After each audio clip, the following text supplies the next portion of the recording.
Captain. Yes? Could I talk to you, Captain, please?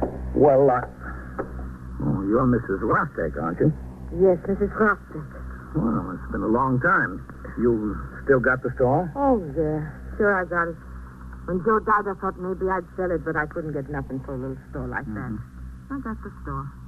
How much could 5 cents candy, 10 cents sodas mean in newspapers? Well, what can I do for you, Mrs. Rostek? It's my boy, George. You remember my boy, George? Yes. He got arrested. Where? Here, upstairs. The detective. What for? Captain, Yes? they're about to turn out. Do you want to talk to them? Yes, I'll be right there. Oh, you're busy, Captain. Oh, you sit right down here, Mrs. Rostek. I'll be back. Oh, yes, sure, Captain, sure. I walked out into the muster room and stood behind the desk. The bell rang. In marched the platoon for the day tour. Patrol sergeant brought them to a halt. He reported the platoon inspected. The desk officer ordered the roll call. Martin. Rifkin.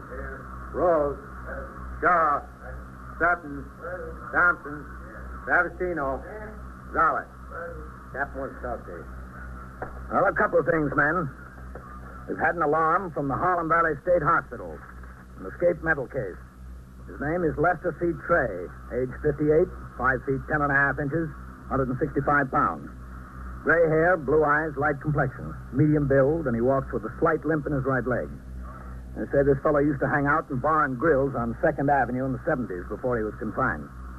You sector men and you men on post there, keep your eyes out for him. Now, I don't like to talk about this. I'm not going to mention any names because I don't want to embarrass anybody. But get your house tax paid up.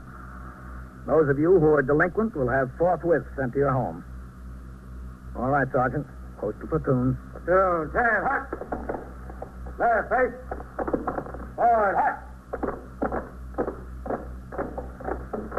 The men who would patrol the precinct on foot and in cars for the next 8 hours walked out the door and onto the street.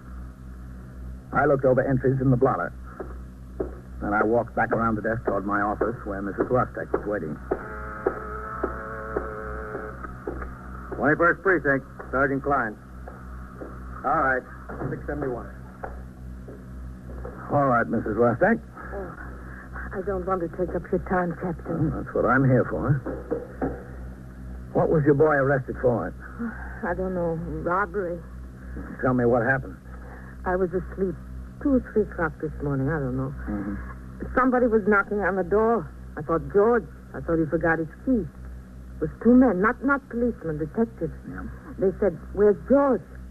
I said, "I don't know. He isn't home yet. He sleeps on the couch. He isn't home." And they said, "Could we wait?" And I didn't want them there, but I said, "All right." Mm-hmm. Then they want to look at George's things. I don't know. I told them I got no right to show them. Ask George. All right, they said. And pretty soon George come home. Maybe 3:30, 4 o'clock. There wasn't any trouble. No trouble. Okay. George showed them his things, and they said it would be better to come here and talk. George said, "Go back to sleep now. I'll be home right away." I thought they just wanted to talk, so I went back to sleep. Who told you he was being held for robbery? I woke up and he wasn't there, so I came here and asked. The man out there, he said... The desk lieutenant? Yeah, the lieutenant. He said, "Go upstairs to the detective." Or was George upstairs? Yeah, in a little office with one of the detectives who came last night. They were still talking. I went in and I said, "What did you do, George?" He told me, "Go home, Mark. Get out of here." What was the name of the detective who arrested him? Oh, it's Toomey Tucci something. I don't know. How old is George? 17 in January. He was 17 or he will be No, 17? he was in January. Mm-hmm. I don't know, Captain. They came, they took him. He's a good boy. He goes to school. He works after. Let me see what I can find out. Yes, sir. Give me Lieutenant King upstairs, will you? Yes, sir. He's a good boy. He wouldn't do anything like robbery. 21st Squad, Detective Tully. This is Captain Kennelly. Is Lieutenant King around? No, sir, I don't expect him back until 11:30 or 12. Oh. Listen, Tully, whose squeal is Tully, that? that's George me. Rostek Tully. being held for robbery. It's my squeal, Captain. Oh. Well, what's it look like? We've got him made in 3 muggings. The last one was about 1 o'clock this morning. Definitely him? We had the man's wallet in his pocket when we arrested him. The man's in the hospital with 2 broken ribs and a kick in the face. wallet and the lady's pocketbook in his drawer at home. Those are the other two. What does George say? Nothing, Captain. He's about the meanest, surliest kid I've seen all year. He won't tell me the right time of day. What are you going to do with him? We're waiting for the other victims, the man and the woman. When they get here, we'll have a lineup, and we'll take them down to court. Any particular reason you're interested, Captain? Well, his mother's here. Oh, yeah. He wouldn't even say hello to her when she was upstairs. She's had her hands full with that one, all right. Yeah. Well, thanks, Tony. Anytime, Captain. Yes, he's charged with robbery, Mrs. Rostick. I don't believe it. I don't. They say he mugged 3 people. Mugged? What's mugged? Beat them up and robbed them on the street. One last night. He's still in the hospital. Not my George. I don't believe it. He's been in trouble before, hasn't he? He's a good boy, Captain. A very good boy. What are they going to do? What happens now? Well, they'll take him down to court this morning. Not for a trial. No, to felony court for a hearing to set bond. He needs a lawyer? Wouldn't be a bad idea. Oh, I don't know a lawyer. Do you know somebody, Captain? I can't recommend anyone, Mrs. Rostick. Oh, Mrs. DePronio from the hardware store. Her oldest boy is a lawyer. I'll ask her. Oh, what time in court? Where? Well, I've got to get through here first, but they'll go to felony court, 100 Center Street, in the criminal courts building. You sure it's not the trial? They won't send him away? All it's for is to set bail. Oh, how much does bail cost? You'd better get your lawyer, Mrs. Rostick. You can ask him all about that. Oh, all right. I don't know, Captain. I've raised him good. I sent him to school and to church. It's been hard since I buried his father, but I sent him. He's a good boy. You get your lawyer. I know you're very busy, Captain. Just one more thing. You know me, you know Joe a long time. 10, 12 years, I don't know. I do my best for him, Captain, my best. Yes, I'm sure you do. Please, one favor. If I can. Go upstairs. Talk to him. Say something to George. Ask him why. I want to know why he did this. I can't ask him. I can't. He needed money. I don't know. Well, that case is not in my hands, Mrs. Rostick. Please, Captain, please. All right. I'll talk to him. Come in. Captain, Yes? Patrolman Farrell has your car outside, Captain. He wants to know whether you're going to patrol any this morning. If not, he'll take it down to motor maintenance, have him look at a sticky valve. Oh, well, excuse me, Captain. Yes. Thanks for stopping in, Mrs. Rostick. Just talk to George. You'll see. He's a good boy. He's a very good boy. That's all right. Bye. Oh, what'd you say about my car, Sergeant? Farrell's got it outside, sir. If you're not going to patrol this morning, he'll drive down to motor maintenance and have him look at that sticky valve. Well, I was off all day yesterday. Why didn't you take it down there? Beats me, Captain. Well, you tell him to... Oh, just a second, yes. 21st Precinct, Captain Kennelly. Who? Oh, hello, Eddie. Yeah, sure. I got it down on my calendar. Wednesday, 4 p.m., Clinton Playground, softball field, Comets versus Eagles. The roof doesn't fall in on us. I'll be there to see at least part of the game. I'd sure like to. Thanks for calling to remind me, Eddie. Okay. Tell Farrell to come in here and talk to me about the car. Yes. Oh, and there's a communication from the Chief Inspector's office. Yes, sir. We're getting 3 brand new rookies for the night tour today. Tell McCarty I want Sergeant Burns to put them on 6 posts tonight. Put them someplace he can keep an eye on them. Yes, sir, right away. My operator, Patrolman Johnny Farrell, came inside, and I told him to drive down to Motor Maintenance Service Station number 1 at 16th Street and Avenue C and get the valve repaired. I finished up the morning's paperwork and looked over the departmental records of the 3 new rookies who would report at 4 p.m. for the night tour. At 10 o'clock, I walked upstairs to the 21st Detective Squad to keep my promise to Mrs. Rostick. Most of the men were out, as they should have been, making investigations on squeals assigned to them. The on-duty detective sat at his desk, typing out a UF-61 report. A woman, obviously a narcotics addict, was on the bench in a corner waiting for detectives of the narcotics squad to come and talk to her. The door to Lieutenant King's office stood half open. Detective Jim Tully, who was inside, saw me come into the room and walked out to greet me. Hello, Captain. How are you, Tully? Dragging. No sleep. I promised the mother I'd talk to that Rostick boy. I've known her for years. You can talk to him, Captain, but he won't say anything to you. I know kids. I like kids. I got one of my own his age, but this one, brother. Well, what does he say about these deals? He's not even sorry. He'd do it again. If you can figure him, Captain, you win the prize. He tried to pull away from me. I had to put the cuffs on him. You talk to your lawyer, man. Oh, hello, Matt. I didn't think you were here. Just got back, Captain. Close this, Lieutenant. Yeah, go ahead. His mother asked me to talk to him. Sure. Hello, George. If you're another cop, I don't want to talk to you. I've talked to enough cops. Now, listen, you. You're not in here to do what you want to do. Okay, Jim. I'm not in here because I want to be either. George, this is Captain Kennelly. He's the commanding officer of this precinct. So? And I'm a friend of your mother's. What's that supposed to get you? Listen, boy, you're looking at a rough deal. There's no sense making it any rougher. What else could I make it? What do you want, mister? I told you I talked to enough cops. I've known your mother for 10 years, George. And I knew your father. Good, hard-working people. That's the trouble with them. Slobs. Nothing but slobs, not a brain in their heads. He's dead, and he's just as smart now as he was before. You think you're so smart? Well, the three of you standing around trying to find out something from me, aren't you? We don't have to find out anything from you, boy. We've got you right. You mugged 3 people on the street in this precinct alone. We found that one man's wallet in your pocket. I picked it up on the subway. He lost it. Did he? Well, tell me how you got the property that belonged to the other 2. How did that wind up in your drawer? How should I know? This guy put it there to get something on me. Now, listen. You weren't happy enough taking the money from them. You had to knock them down and kick them all over the sidewalk. You're the one kind of guy we don't want around here, George. We're bringing every mugging victim in from the 19th and 23rd to have a look at you, boy. And if what I think is true, we'll just about clear the books. Sure, clear them all up. What do I 17 years, and you've already done more damage than the average guy we get in here. We're doing 70. You're no juvenile anymore. You can get the book thrown at you, George, and I'm going to help do the throwing. See, Captain, you can get back and tell my mother how nice they treat me around here. Give her a written report. Why don't you be sensible about this thing, George? Get it straightened out. Be a little help. Help for what? Come in. Whitey's back with the victims, Lieutenant. The woman, too? Yes, sir, he's here. All right, let's have a lineup. Who've we got? There's a couple of fellas, 18 or 19, down in the cells, car thieves. All right, get them up here. Give them a hand getting it set up, Jim. Yeah, Lieutenant, you bet. Where's Whitey? What happens, huh? What gives now? Look, Captain, if you're a friend of my mother's, tell him to take these bracelets off, huh? Look at this. They got me chained to the chair like an animal. Look at that. Would you rather be locked up? They'll come off when you settle down. We can take them off now, Captain. What is this, a new deal? The people you kicked around and robbed are here, George. We're going to have a party. Yeah? You're the guest of honor.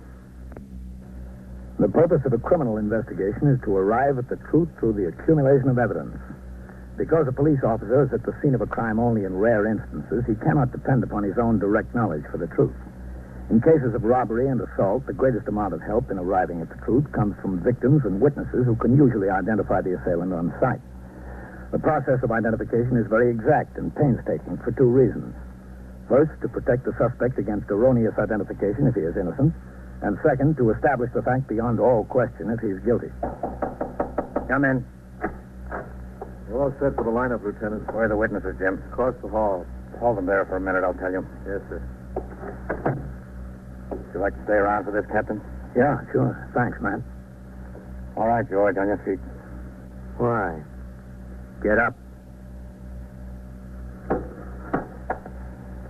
Now, look, we're going out in the squad room. There's a couple more fellows we're holding out there. They and you and 2 young detectives are going to line up.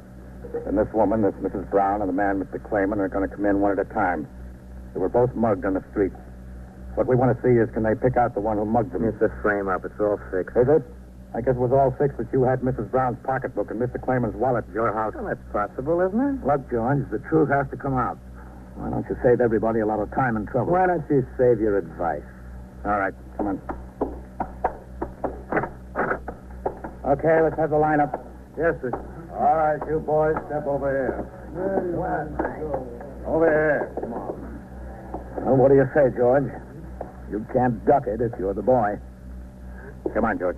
All right, get lined up over here like I showed you. Sally. Go ahead. Yes, sir. Come here. All set, Lieutenant. There's 1 or 2 more men to stand up there. I don't want any mistake about this. Whitey, Max, give us a hand with this, will you? Right. One of you on each end. All right. Keep it quiet. Okay, George, this is your party. Get wherever you like. Oh, what difference does it make? Go on, pick your spot. It's all a put-up job anyway. Great kid, Captain. Yeah, I know what you mean. 21st squad. Now stand up straight and don't jabber. Hold on. Captain Kennelly phoned for you. All right. Excuse me, man. Yeah, sure, Captain. We're about set, Lieutenant. Okay. Captain Kennelly. Sergeant Klein, Captain. All right, Whitey, bring Mr. Mrs. Brown here. Arsenal from the corporation. Stand still in line there. Yeah? He wants some information about a woman who fell down the subway stairs on April 6th and has a claim against the city pending. Well, did you get out the aided case card? Yes, sir. He He wants to talk to the officer who was on the job and to you. Open that door over there. Oh, well, who was the patrolman? Eisman, sir. He worked a late tour last night. All right, Sergeant. Tell Mr. Arseneal to wait in my office. I'll be downstairs in a few minutes. Yes. All right, come in, Mrs. Brown. Yes, Come off this way, please. this won't take long, will it? I have an appointment. No, I don't think so. At the beauty parlor.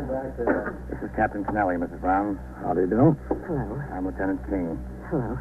You see those men standing over there, Mrs. Brown? Yes. Could you identify any of them as the man who robbed you? Oh, well, it's an awful thing. I want you to be sure. I don't want any mistakes. Oh, there won't be any mistake. I'll be sure. I want you to look them all over good, every one of them. All right.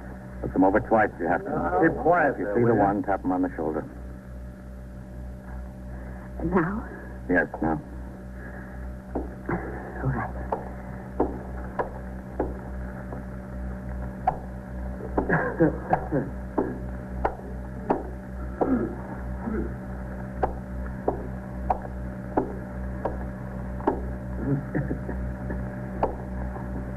I see him. Tap him on the shoulder. This one. Who are you, kid? He's the one, all right. All right, hold them. The other victim is here, too. All right, the rest of you. All right. What do you think this is? Quiet down. You ought to be ashamed of yourself, young man. Do you know that? I had a cut in my forehead. My back was sore for a week. A week. What do you want me to do? Break down and cry? That wouldn't be a bad idea, George. I'd think a lot more of you if you did. After the second victim had identified George Rostek as his assailant, I left the detective squad and walked down the stairs through the back room to my office. Mr. Arseneal of the Corporation Counsel's office of the City of New York was waiting. He explained to me that a woman who slipped on the subway stairs was making what appeared to be an unfounded claim for damages against the city. I arranged for the patrolman who answered the original call to give his immediate and full cooperation to the Corporation Counsel's office. Meanwhile, the robbery suspect, George Rostek, had been taken by detectives to New York Hospital, where he was also identified by his latest victim. I was still at my desk when Detective Tully returned from the hospital with George Rostek with instructions to book the suspect on 3 charges of robbery and assault. The act of booking is the first step in the judicial process leading to trial. The charges and the circumstances of the arrest are entered in the arrest record by the desk officer in the muster room. I sat at my desk and watched the procedure through the open door of my office. Rostek, H-R-O-S-T-E-K, George. Any middle initial? No. No middle initial. Age? 17. Occupation? What are you, a student, George? When I work at it. Student. Robbery and assault, 3 times. He's going down to 240 to be mugged and printed and then to felony court. Yeah. Let's see what you got on you, George. Handkerchief. Comb. 50, 70. 78.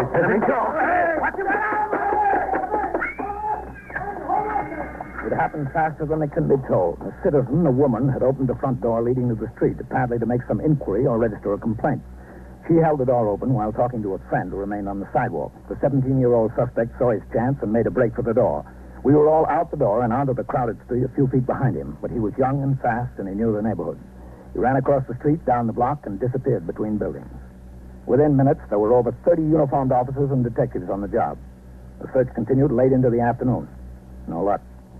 An alarm was put out by CB to every precinct in the city of New York. The store, owned by his mother, and the flat in which they lived were both put under surveillance. Detectives were sent to talk to all his known friends. By 6:15, when I signed the blotter and left the precinct to go off duty, there was still no sign of him. Nor was there when I called in twice that night and 3 times the next morning. When I came back on the job at 3:45 in the afternoon, Lieutenant King was waiting in the muster room for me. Hello, Captain. Oh, Matt, you look deep. I am. No sign of him, huh? Nothing. I want to talk to you about it, Captain. Yeah, sure. We think the mother knows where he is. Yeah? Hello, Sergeant. Captain?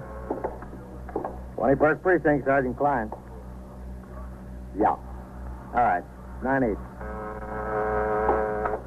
Well, what's doing, Sergeant? Nothing much, sir. A few messages. I left them on your desk. Nice. We're sure she knows where he is. Did you talk to her? Yes, sir. She's a pretty bad liar, but keeps on lying. He's not in the house or the store? I've had men watching both ever since. Well, a lot of people go in and out of that store. What's the point, Captain? Somebody that went in knows where George is and told her. What do you want me to do? Talk to her? Yes. You've known her a long time. Maybe she'll open up with you. Sure, Matt. I'll talk to her. There's nothing to lose. Nothing, Captain. Nothing except sleep. We've all lost plenty of that already. I signed the blotter, read the communications and reports, and turned out the platoon for the night tour. At 4:45, I had Patrolman Farrell drive me over to 2nd Avenue to the small candy store run by Mrs. Rostick. I got out of the car and told him to wait.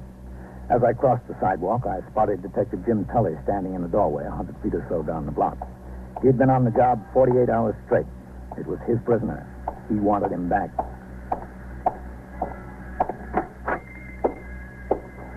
Hello, Mrs. Rostick. Captain. Hello. Well, it looks like George is in more trouble. He's a good boy, Captain. I tried. I did my best. It's not my fault. Nobody's blaming you. A soda? Would you like a soda? No, thanks. I'll take one. It's hot out. Where is he, Mrs. Rostick? I don't know. Not even a glass of water? No. I'll have something myself. Chocolate's nice the way I make it. George, I don't know. Maybe I didn't raise him right. Maybe I don't give him what he needs. When Joe was alive, maybe I spent too much time in the store with Joe and not enough raising George. Now, since I buried Joe, I have not even as much time for George. Well, he was in trouble, sure. Kid trouble. Just kids fooling around. But I tried. You can't say I don't try. And I love him. He's a good boy. Lieutenant King tells me he thinks you know where he is. No, I don't know. Don't ask me. I don't know. It's in the neighborhood someplace, isn't it? I don't know. Hello, Mrs. Roxy. Have you got Movie Glamour magazine? Right in back of your top shelf movie glamour. Where? Top shelf, you see. Oh, yeah. Oh, yeah. Can I have 2 dimes and a nickel and change, Mrs. Roxy? Here's the telephone. Yes, sure. They find George? No, not yet. Oh, excuse me. That's all right. Oh, well, I'll use the telephone. Don't you worry about him, Mrs. Roxy. He's smart. They won't get here. Yes. Very smart. Me, too. I'm very smart. Are you sure no soda, Captain? Positive. An ice cream, then? No? You tell me, Captain. You tell me what's best. If we don't get him soon, Mrs. Rostick, he's finished.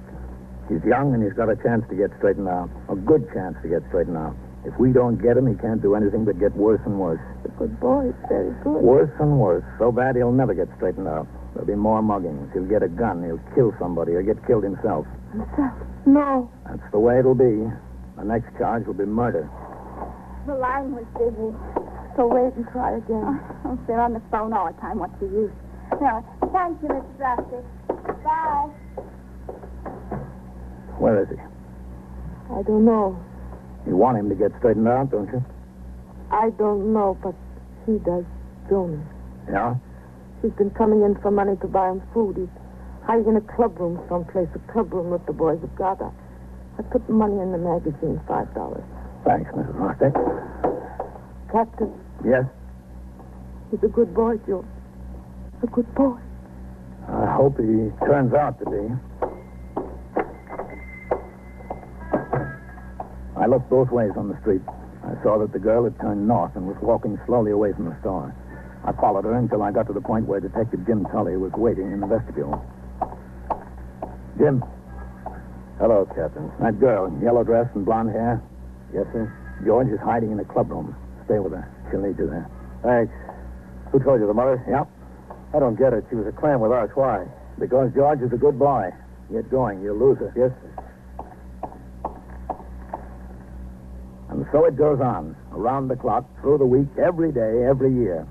A police precinct in the city of New York is a flesh and blood merry-go-round. Anyone can catch the brass ring, or the brass ring can catch anyone.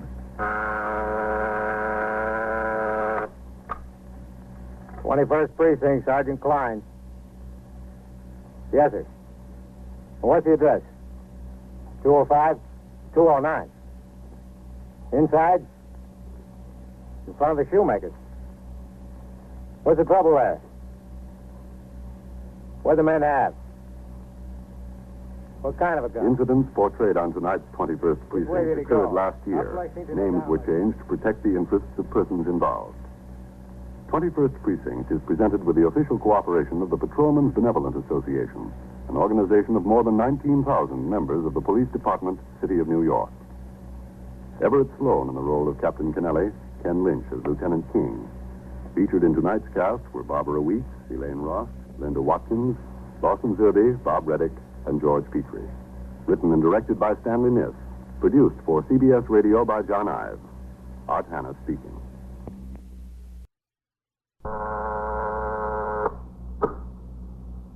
'21st Precinct, Sergeant Klein. Yes? Where? 3120? In the bar and grill. Who's shot? What's his name? Where's the man with the gun? You are in the muster room at the 21st Precinct, the nerve Which center. way? A call is coming through. You will follow the action taken pursuant to that call from this minute until the final report is written in the 124 room at the 21st Precinct. I'll send the officers. What? Talk into the phone. It's on its way. The ambulance is already on its way. Just wait there for the officers.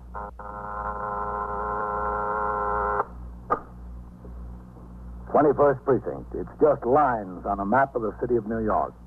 Most of the 173,000 people wedged into the 9/10 of a square mile between Fifth Avenue and the East River wouldn't know if you asked them that they lived or worked in the 21st.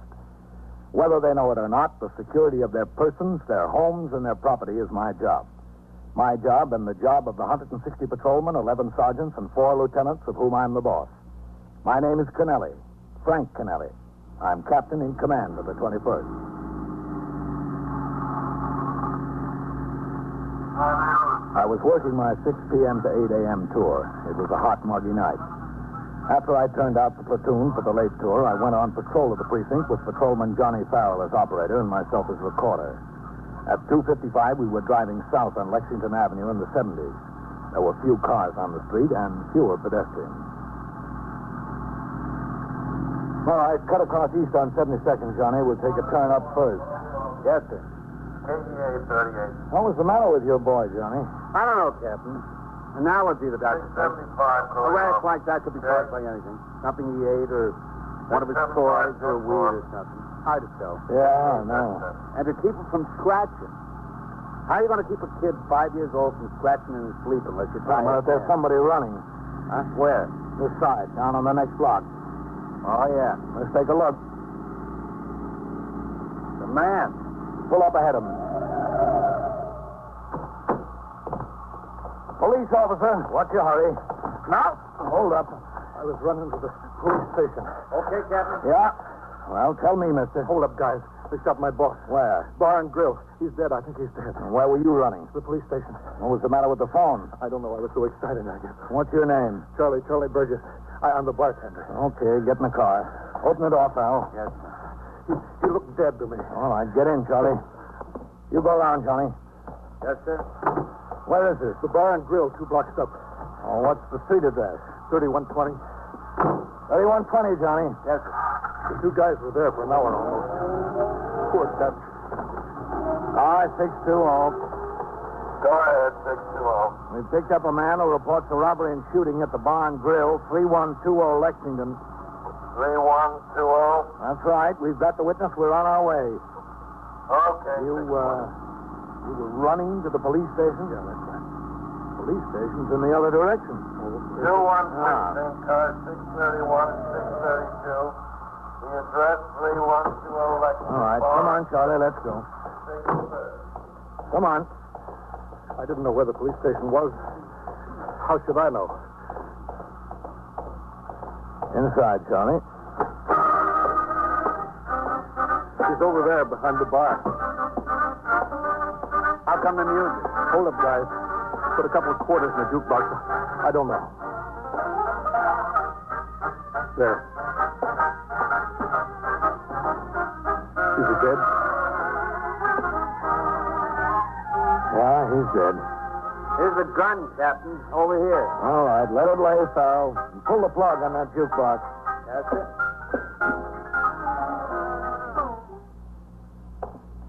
Cash register's cleaned out. Why'd they shoot him, Charlie? I don't know. Happened so fast, I don't know. Where were you standing? Right here, right by the beer tap. You were the bartender? Yeah, that's right. Substitute. The regulars on vacation. Why didn't they shoot you? I ducked. I ducked down behind the bar. If you were the bartender, what did you do? Change into your street clothes after the shooting? No. Dutch said I could go home early. Business was slow. I could go home, so I chased. Well, if you changed, what were you doing behind the bar? It was my last night. I came back here so Dutch could give me my money.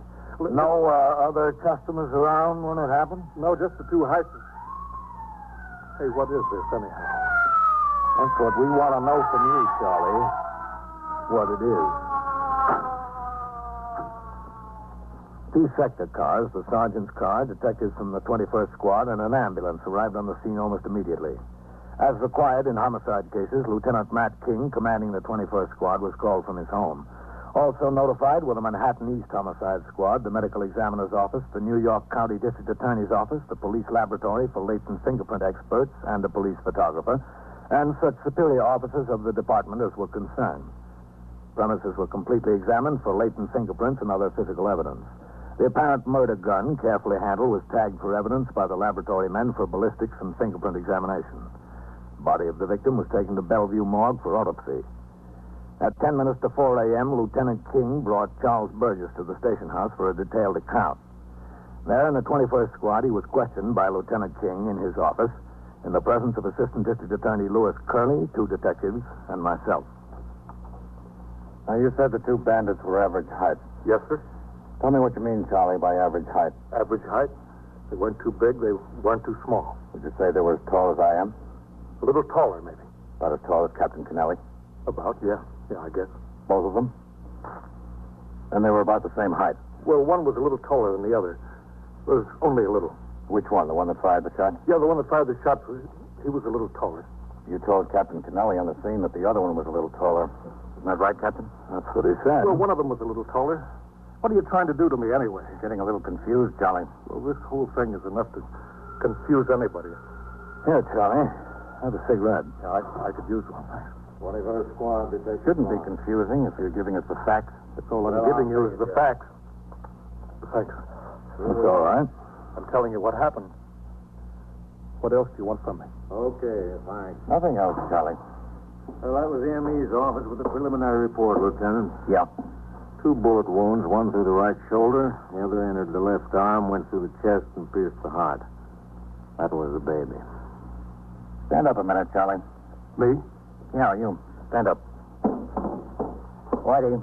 Yeah, Lieutenant? Come over here a minute. Yeah, sure, Lieutenant. Now, Charlie, supposing Detective Howard was the hold-up man with a gun. That's good, Whitey, right there. Supposing, Charlie, you were Dutch. Yeah, Dutch. About where was Dutch standing from the hold-up man when the shots were fired? Was about here, I'd say. Uh-huh. Where were you standing, Charlie? About right over there. But the bar ran along this way. Captain, would you be Charlie? Yeah, sure. Right about here? Yeah, right about there.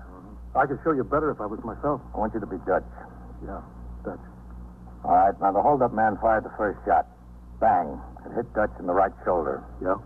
The second shot. Bang. Through the left arm and into the chest. Dutch fell down. Yeah, that's right. He fell down. Charlie, are you sure that's about where the hold-up man was standing? Yeah, that's where he was standing about. Are you positive, Charlie? Sure, I'm positive. Okay. Now sit down. Listen, can't I go home? We've been at this an awful long time. I'll tell you something, Charlie. Dutch will be dead a long time, too. The questioning continued for some minutes more. Charlie Burgess stated he would be able to recognize either or both of the two killers if he saw them again. Finally, coffee and sandwiches were sent for. Charlie sat on a bench in the corner munching at his food. 2 uniformed officers arrived with a pair of narcotic addicts they caught in the act of breaking into and stealing goods from parked cars on Madison Avenue. It was a good collar. There'd been 10 to 20 squeals a night in the precinct concerning such thieves. As detectives started to talk to them, Charlie watched with fascination from the bench. It was a question, who was more in trouble? I went back downstairs to the muster room and checked with the desk officer and the man on the boxes. Other than the homicide, it had been a quiet tour. I went into my office to read and sign reports which had accumulated during the tour. It was getting light out, and with the dawn came the first breeze in 48 hours. It might be a cooler day. Shortly before 7 o'clock, Lieutenant King came downstairs and crossed the muster room to my office. Captain, Come in, Matt. you got a minute? Yeah, sure. How are you doing? I don't know. I think Charlie's telling us a pack of lies. You think he killed a man? He sure could have, Captain, but we'll need a lot. We'll need to know if it was his gun, where he got it, and so forth. We'll need a straight story on what went on there. Yeah. Oh, could you use a cup of coffee, man? Yeah, Captain. There's some hot. Oh, I think so. Hey, what about the 3 customers he keeps talking about? If Charlie didn't kill Dutch, somebody had to. Somebody right out of his head. Oh, Sergeant. Excuse me, Captain. Go ahead and take the phone. 21st Precinct, Sergeant Klein. 37. All right, listen, you're ringing in 3 minutes late. I don't care what the clock in the jewelry store says. According to this clock, you're 3 minutes late. All right. Yes, sir, Captain. Is there any hot coffee? Yes, sir, it's on the fire. Oh, thanks. There's sugars in the drawer there. Good, thanks. What do you think happened, Matt? I think Charlie tried to dip the till, and Dutch caught him at it. There was an argument. Charlie had a gun, and bang. Well, the cash register was empty. Money had to go someplace. Charlie didn't have it on him. Wasn't any place in the store. I know, but he ran a block and a half before you nailed him. Could have been dropped in a trash can, or hallway, or even a mailbox. Sugar, man? Yeah, please. Yeah, help yourself. Thanks. I've got 2 men out checking every trash can and doorway between the bar and grill and where you stopped him, Captain. Good. But he could have had a friend who carried it away. Yeah, that's a possibility. Problem right now is what we're going to do with Charlie. We haven't got enough to book him in on homicide. The assistant DA thinks we ought to take him down to court and have him held as a material witness. Sounds like a good idea. Oh, how's the coffee, Matt? Hot enough? Yeah, that's fine. We told Charlie what we're going to do. He called his brother, and I think they'll have a lawyer down there. The DA says if they put up a fight, he'll need your testimony at the hearing because you collared him on the street. Uh-huh. I told him you were due to go off at 8. Well, that's all right. I'll go down. He said he'd get it set down for as soon after 10 as possible. Oh, don't worry about it. Well, thanks, Captain. That'll help us a lot. Coffee sure tastes fine. Yeah. That was a good collar your men made, Ahern and Ross. Ought to clear most of those squeals we had breaking into cars. Better still, Matt. It ought to stop them. Yes, sir. You've got a big point. At 8 a.m., I turned out the platoon for the day tour. A few minutes later, with the 2 detectives and Charlie Burgess, I rode to Police Headquarters Annex, 400 Broom Street. We parked the car and took the elevator to the 5th floor Bureau of Criminal Identifications. It was approximately 8:30 a.m. Charlie was taken back to the combination MO and general appearance file. Here, there are thousands of photographs of men with criminal records classified according to the type of crimes they had committed. Stick-up men, burglars, forgers, auto thieves, pickpockets, and so forth. Within each classification, the photographs are broken down according to general physical description. That is, according to height, weight, hair color, complexion, and build. Charlie was seated on a stool in front of the file. Fox and Howard stood on either side of him. I leaned on another file behind them and watched. Well, take your coat off, Charlie. You got about 6,000 pictures to look at. It's hot. No, that's all right. Oh, suit yourself. Relax, Charlie. Count on making a career out of it. I'm relaxed. Now, this is what's known as a visible record file. There's 12 slides to a cabinet, 71 pockets on each slide. In each pocket, there's 2 pictures, full face and profile of the same man. I'll pull out a slide, start dropping the pockets in front of you. Say no, and I'll drop the next one. You all set? I'm set. I guess. Now, relax, Charlie. You'll be here a long time. All right, here goes. No, that's not him. Just say no or save your voice. No. That's the guy. That's him. This one? That's him, I tell you. That's the one that shot Dutch. That's him. Are you sure? I'm telling you. Okay, study it a little longer, make sure. I don't have to study. That's him. Study it anyway. Whitey, come here. Now, just sit there, Charlie. You believe him? You? I ask you first. Captain? You said it like it mattered. It's like hitting the sweepstakes. 50,000 mugs to look at, and he makes the third picture. Well, either Charlie lives right, or he's the best liar I ever met. You are listening to 21st Precinct, a factual account of the way the police work in the world's largest city. Charlie Burgess was put to work looking through the mugs for the number 2 man. Meanwhile, Detective Fox had an identification man pull the complete jacket on the suspect he identified, Al Hance, also known as Alfred Harrods, a man with a record of 2 arrests and 1 conviction, armed robbery. This information was telephoned to Lieutenant King. So was the report that the murder gun bore no readable fingerprints. By 9:45 a.m., Charlie had failed to identify a picture of the number 2 man. He was taken to the car, and we drove farther downtown to the criminal courts building at 100 Center Street. There, in felony court, he was met by his brother and an attorney. After considerable argument before the magistrate, Charles Burgess was ordered held as a material witness in $15,000 bail, which could not be posted immediately. The 2 detectives signed a receipt for Charlie and drove him back uptown to the 21st. I went with them. In there, Charlie, in the lieutenant's office.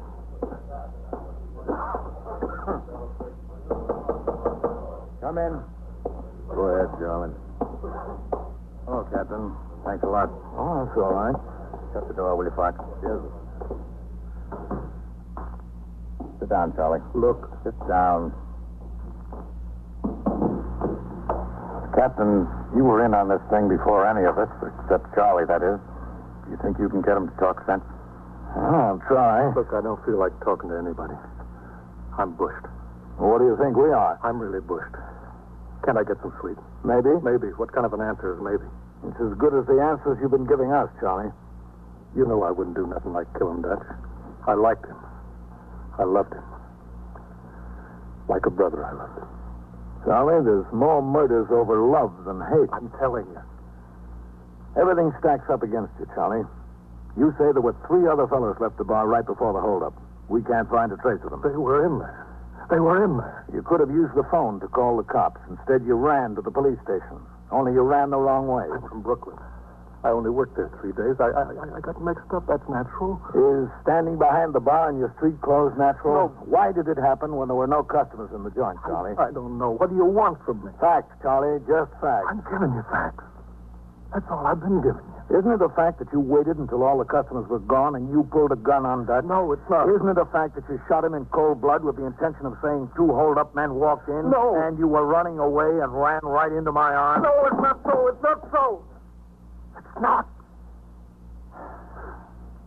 Well, Charlie, I hope it isn't so.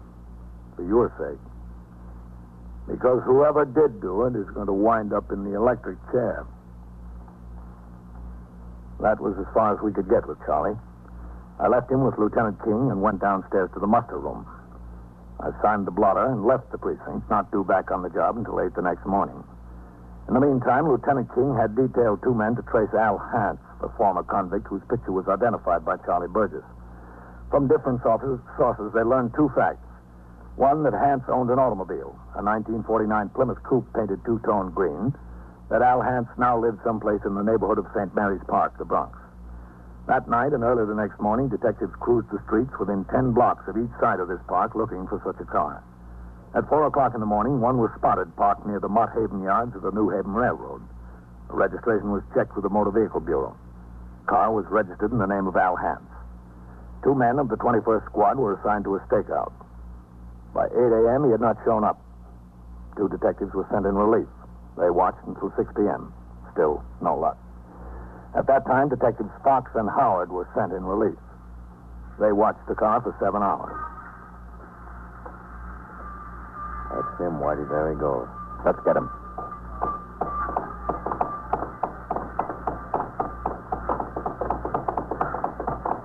Wait a minute, Al. Grab him. Police officers, hold still, Al.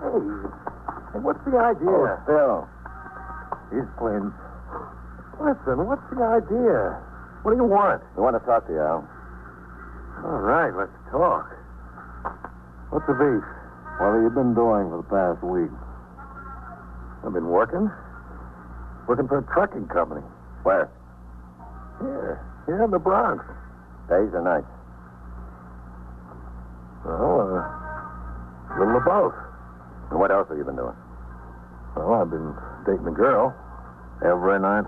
Yeah, almost every night. When I'm not working. You got the wrong party, boys. We'll see about that. Come on. Listen, why don't you save yourself a lot of trouble? Why don't you talk to her? She can account for my time. We'll talk to her. What were you doing there all the time? Well, we were drinking, etc. What's this girl's name? Her name's Wanda. Wanda Rutley. That's the honest to goodness truth. Where does she live? She lives on East 152nd. Where on East 152nd? I don't know the number. I can show you the house. Okay, Al, you show us the house. Come on, there's our car. The detectives took Al Hance to their car. They drove to East 152nd Street, where Hance pointed out the house in which he said the girl, Wanda Rutley, lived. They drove him downtown to the 21st for questioning by Lieutenant King concerning his activities of Tuesday night. He denied all knowledge of the holdup and murder. At 4 a.m., Lieutenant King instructed Detectives Fox and Howard to go back uptown to the girl's room. All right, I'm coming. All right, I said. Taking a girl up in the middle of the night. Yeah, what do you want? The police officers want to open up. I don't care who you are. Girls gotta have some self-respect. You're a sound sleeper. I gotta take sleeping pills. Doctor's orders. Hey, don't any cops work the day shift? What are you always doing coming around in the middle of the night and disturbing somebody's self-respect like this? Look at me. Lucky I wasn't too groggy to put on a kimono. Wanda, you know Al Hance? Yeah, sure, I know Al Hance. You know I know Al Hance. When'd you see him last? What day is this, anyway? This is Friday morning, 4 o'clock. Have you seen him this week? Yeah, I saw him a couple nights ago. Tuesday? Wednesday? When? Day before yesterday. No, wait a minute.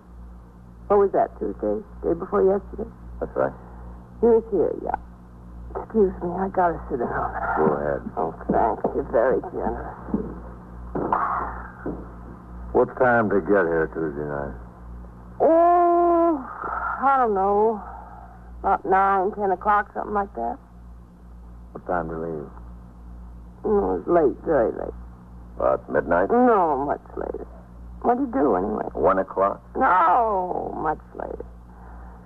Close to 4, after 4, something like that.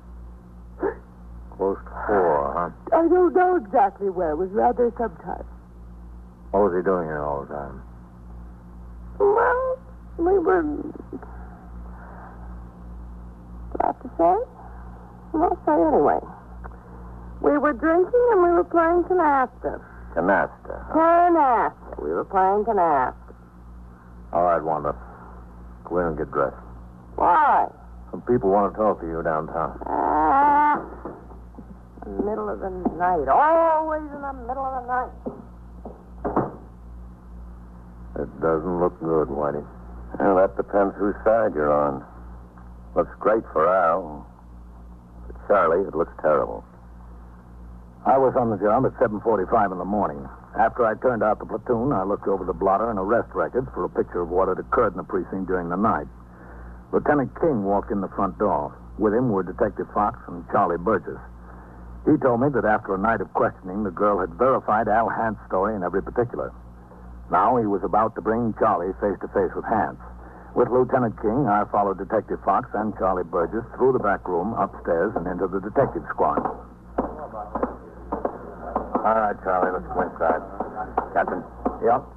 When's it going to be over? That's what I want to know. Soon, Charlie. Okay. Uptown, downtown, I'm getting sick of it. Oh, is it? Lieutenant. Oh, all set, Lieutenant. Come in. Go ahead, Charlie. I try to help him. That's him, Captain. That's the guy. I'm the guy that what? You're the guy that shot Dutch. You're out of your mind. It's him, I'm telling you. It's him. Hey, who is this jerk? He's crazy. It's him. It's him. Get your hands off me, will you? It's him. Tell him to get his hands off me. Golly. It's him. Sit down.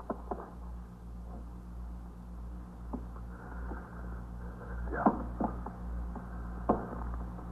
All right. Listen, what kind of a frame is this? He's the guy. All right, folks, be quiet. Clark, bring her in here. We'll wrap it up. Okay. Well, you wouldn't take my word for it, huh? But you'll take Wanda's. Who's Wanda? You'll see, Charlie. Everything I'll see. Tell me something. Come on in. Inside, Wanda. All right. Don't have to rush. Sit down, Wanda. Hello, Wanda. Al, Hans, why don't you stay out of trouble? So I wouldn't have to lose my self-respect and be waked up by policemen at such an hour to make alibis for you. Sit down. All right. Could say please. Wanda, you're involved in a very serious matter here. Oh, I'm always involved in a very serious matter, but Al was at my house. He was there from around 9 o'clock until after 3 in the morning, and nothing you can say will change that. It's a lie. Okay, Charlie. Wanda, did you know this was a murder case? Murder case. Is it? Murder? Well, Now, was Al at your place between those times on Tuesday night? I told you he was, didn't I? We want the truth, Wanda. I'm telling you the truth. You ever been in jail? Sure, I've been in jail. You know I've been in jail. How long? Overnight? I was in 2 nights once. Were you ever in 2 years, or 3 years, or 5 years? You know what it's like, Wanda? I'm not scared. I'm not scared of anything. If you testify for Al and we prove it's a lie, we can send you away. For what? For perjury. Or worse, as accessory to murder. And we will, too. You can't do that. Can you? If you lie on the witness stand, we will. Oh, fun is fun. Shut up. But I can't. Shut up, I said. Get away from her. That's all I give you. I'll kill you. Watch him. Break that wall. I'll get him. Oh,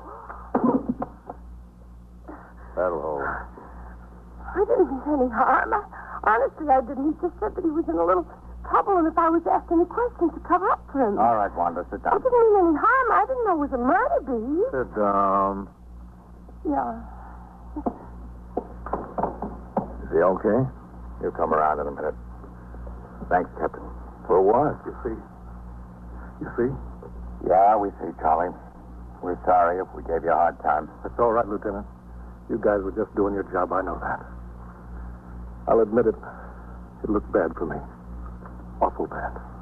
Charlie, no matter how bad it looked for you, it's going to look a lot worse for him. 21st Precinct, Sergeant Klein. How'd you know it was Burglar's man? And so it goes.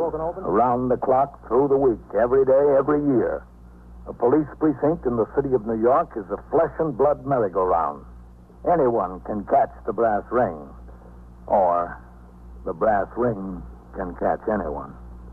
Incidents portrayed on tonight's 21st Precinct occurred last year. Names were changed to protect the interests of persons involved.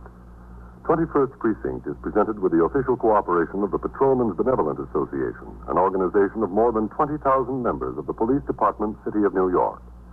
Everett Sloan in the role of Captain Kennelly, Ken Lynch as Lieutenant King. Featured in tonight's cast were Elspeth Herrick, Wendell Holmes, Chuck Webster, Bill Quinn, Phil Sterling, and Lawson Zerby. Written and directed by Stanley Niss, produced for CBS Radio by John Ives. Art Hanna speaking.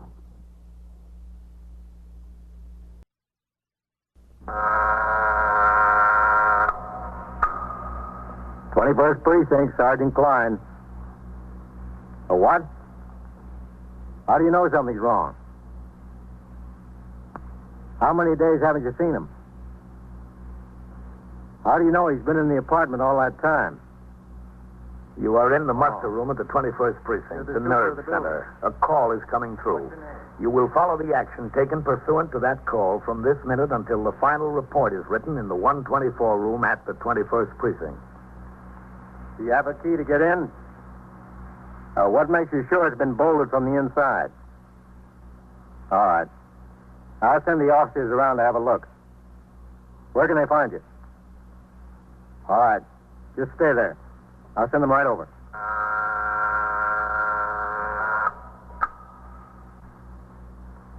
21st Precinct. It's just lines on a map of the city of New York. Most of the 173,000 people wedged into the 9/10 of a square mile between Fifth Avenue and the East River wouldn't know if you asked them that they lived or worked in the 21st. Whether they know it or not, the security of their persons, their homes, and their property is my job. My job and the job of the 160 patrolmen, 11 sergeants, and 4 lieutenants of whom I'm the boss. My name is Kennelly, Frank Kennelly. I'm captain in command of the 21st. What makes a city? Not buildings, not subways, not business. People make a city. From dawn to midnight, from midnight to dawn, the rich and the poor and the good and the bad pour their lives together and stir up the city, as in the 21st, 7 days a week. It was Sunday morning and raining. I was on patrol when the chief inspector visited the precinct. In response to a radio signal, I returned to the house and conferred with the chief inspector, the commander of the uniformed force, for 35 minutes regarding conditions in the precinct. When the chief rose to leave, I walked outside with him to his car. It had stopped raining. Then I returned to the muster room and went around behind the desk to read the entry made in the blotter by Lieutenant Kenneth Gorman concerning the visit to the precinct by the chief inspector. But all right, Captain? Yeah? You walked in here big as life. Well, you've got to expect it, Ken. He's not going to call and tell you he's coming. Yeah, but not the day after I come back from my vacation, Captain. Could have waited until the night. Where'd you go, Ken? Maine. You like lobster, Captain? Who doesn't? You ought to go up the coast of Maine. You never had such lobster. Hey, listen, I heard they never heard of a broiled lobster in Maine. The only way they fix them is boiled. Is that right? Yeah, all these places have this great big kettle. You got to pick out the lobster you want from a little pen there. They're all crawling around live. They take and they dump it right in the kettle. And see, guess how much for lobster dinner for my wife, myself, and the 2 kids. And big lobsters, Captain. How much? $5.50. No kidding. Come in, sailor. Yes, sir. What's on your mind, sailor? I can't find my family, Lieutenant. What do you mean you can't find them? I'm on the cruise at St. Paul. We've been cruising the Mediterranean for 2 months. We just docked at Brooklyn Navy Yard this morning. I can't find them. Well, they're supposed to meet you, son? No, sir. They didn't even know I was coming. You see, we live in New York. I just came home and went to the house. It was burned out. There wasn't anybody there. There was a fire. 3 days ago, somebody told me. Where's this? 631 York Avenue. 21st Precinct, Sergeant. And the whole building's boarded up. It was really burned out. All right, 18, just a second. Hold on. I can't find them. I don't know where they went. Hey, Lieutenant, Yes? Heisman's ringing in. You said let you know. Ask him what's holding up that notification on Lexington Avenue for the 44th. The car's still sitting there. Yes, I was just wondering if you knew anything about it. What about the notification? It's got me worried to death. Did you ask around? Any of the neighbors? Oh, yes, sir. I asked around. Nobody's in the building. It was burned out. Keep on trying that. It's Sunday, and the stores there are all closed. What do you mean, your family? Your parents? No, sir, my wife and my baby. Oh. Did you ask any of the neighbors in the other buildings? Well, there isn't anybody living in the houses on either side anymore. They're getting ready to make a housing project there. And besides us, there were only 5 or 6 families left in our house. Say, listen, do you remember the fire? A man over there told me there were some people killed. Do you remember that? Yes, there were some people killed. What's your name, sailor? Rawlins, Joe Rawlins. You run the cruise of St. Paul? Yes, sir. Gunner's mate, 2nd class. Say, listen, who was killed? Not my wife and baby. I don't remember the name Rollins. I don't think so. Well, could you check? We're going to right now. I'll tell you what you do. Listen, how many people? 5. 5. Oh, God. Well, one of them was the city fireman. The other's lieutenant. I gotta know. How soon could I know? Well, I'll tell you what to do, son. I'm Captain Kennelly. Yes, sir. And that's my office right across the room there. It'll take a little while to look up the reports. Why don't you just have a seat in my office until we find Oh, them? that's all right. I don't mind. Well, it'll take a few minutes, Joe. Just go ahead and sit in there. I'll be right in. Yes, sir. All right. I asked Sergeant Klein to get out the aided case cards and the unusual occurrence report for the fire at 3:30 in the morning 2 days before. It took a few seconds, not a few minutes, but I wanted the chance to read over the reports before I spoke to the sailor again. I read them and gave Sergeant Klein and Lieutenant Gorman instructions to call the Missing Persons Bureau and the Office of the Chief Medical Examiner to get more information concerning their subsequent investigations. Then I walked across the muster room to my office.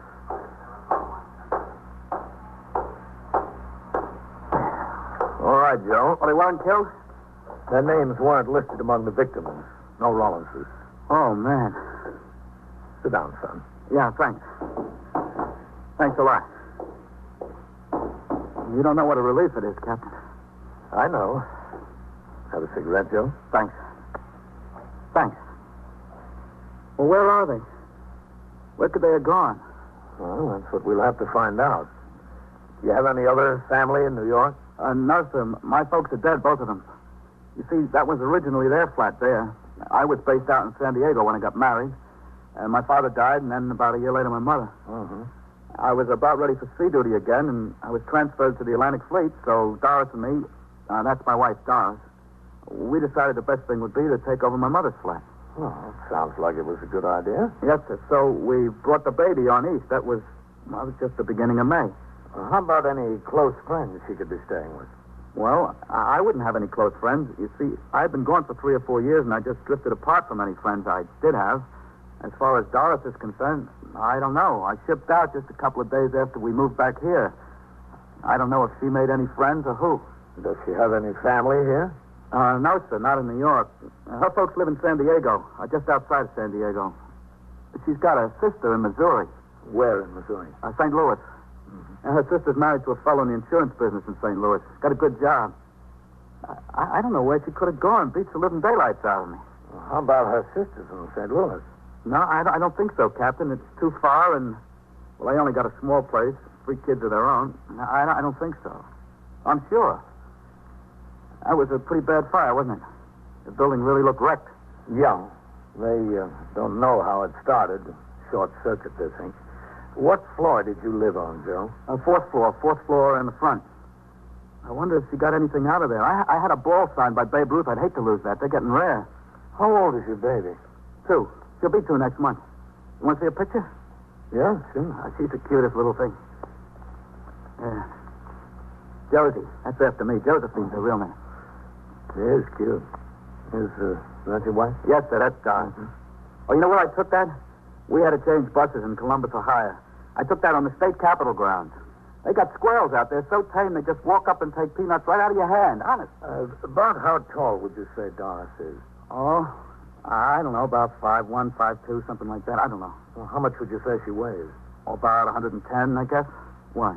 No reason. Well, it must be a reason. There's something you're not telling me, isn't there? Joe, listen to me. We think everybody in that building was accounted for. Who was killed? Who was killed beside the fireman, I mean? There was 5. Who? Well, there was an elderly couple who lived on the 2nd floor. Who else? And, Joe, that's why I asked you the questions. I don't think it's them. Who's not them? Well, there were 2 unidentified bodies. Yeah? You know, a woman and a child. Don't kid me now. Tell me the truth. I am telling you the truth. They were burnt beyond recognition, Joe. But the medical examiner's report says the woman weighed about 150 and was 5'6". She's smaller than that, Doris. Much smaller. I know. And the child, they think it's a boy about 4 years old. They think, aren't they sure? Well, they were pretty badly burned, Joe. Well, if they're not identified, who could they be? Somebody must know them. Joe. Where are they? Look, Joe, our report was written the morning of the fire. The Missing Persons Bureau took over the investigation 2 days ago. Bodies have probably been identified by now. I've got my men out there checking. They don't answer the description of your family. Well, where is my family? Where are they? Come in. Captain, can I see you a minute? Yeah, sure. I'll be out. But don't keep anything from me. Don't keep anything from me now. Yes, Sergeant. We checked both the medical examiner and the detectives in the Missing Persons Bureau. Yes? The bodies of the woman and the kid are still in Bellevue morgue. Neither of them have been identified yet. They say it's been impossible to get a readable fingerprint off either of them. The descriptions don't fit the ones Joe gave me. It's hard to tell in these burn cases, Captain. Descriptions don't mean much. I know. He says his wife has a sister in St. Louis. Ask Missing Persons if they know about the sister. Yes, sir. Yeah, a woman and a child unidentified in the morgue. A woman and a child missing after a fire. 2 and 2, Captain. All right. Get back on the box. Yes.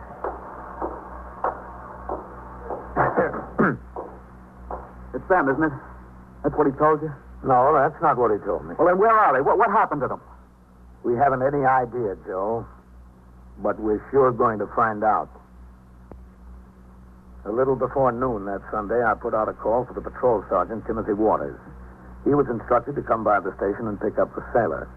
Together, they drove over to the burned house and sought out the patrolman on post. Inquiries were made among residents in all the nearby buildings to determine whether they had any knowledge of the whereabouts of the woman and child. Meanwhile, at the precinct house, the desk officer, Lieutenant Gorman, the man on the boxes, Sergeant Klein, and Patrolman Ryan, the 124 man, were making telephone inquiries to the homes of all neighborhood merchants who might have done business with the woman. You don't remember her? Mrs. Rollins, yeah. Sorry. She never came in your store, huh? All right, thank you. Now, not there either, Captain. You know what I think we ought to try, Ken? Yes, sir? Mrs. Rollins and the child were both Navy dependents. If they got out of the building, and if either of them were injured to any degree, she might have hopped in a cab and gone right to the Brooklyn Naval Hospital or St. Albans. That's possible, Captain. That's where Navy people would head. Shall I call them? No, you better call CD instead of direct. They might want to make the inquiry through the shore patrol. I don't know. Yes, sir. Sergeant. Yes, sir? Listen, Sergeant, I want you to Excuse me, call... Captain. Oh, yes, sir. Hello, Miss Cruz? This is Sergeant Klein of the 21st Precinct. You own the grocery store at 619 York Avenue? No, it's all right. Nothing's wrong. We just want a little information. You remember that fire in the building at 631 York? Lieutenant Gorman at the 21st. Yeah, that's right. We're looking for a woman and a child who've been missing since then. A little while ago when a woman and a child, Rollins. The name is Rawlins. Rawlins. Rawlense. Mrs. Doris Rawlins. Yeah, that's the one. Did she do business in your store? They made at St. Albans. Yeah, I see. Naval Hospital. In case either the woman or the child was admitted as a... About 5'2" or 3, 110 pounds. 22 years old, very right. pretty. You get back to it. No, blonde. She has a little girl, 2 years old. You don't know her? Never saw her. All right. Thanks, Mr. Crows. I'm sorry to have disturbed you. Goodbye. Nothing, Captain. I called CB, Captain. I'll make inquiries. All right. Who'd you talk to upstairs, Sergeant? Whitey Howard, Captain. Said you'd try to locate Lieutenant King and have him call you. Okay. When did CB say they'd get back to us, Ken? Right away, Captain. Is this where I report something? Yes, ma'am. Can I help you? My car's gone. Where'd you park it, ma'am? On 64th Street, right near Park Avenue. I was just gone for a few minutes to take some flowers up to my friend. Was it locked? Well, of course it was locked. I got the keys. See?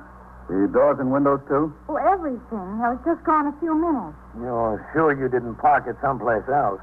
Of course not. I parked it right in front of a building, right in front. And it was gone.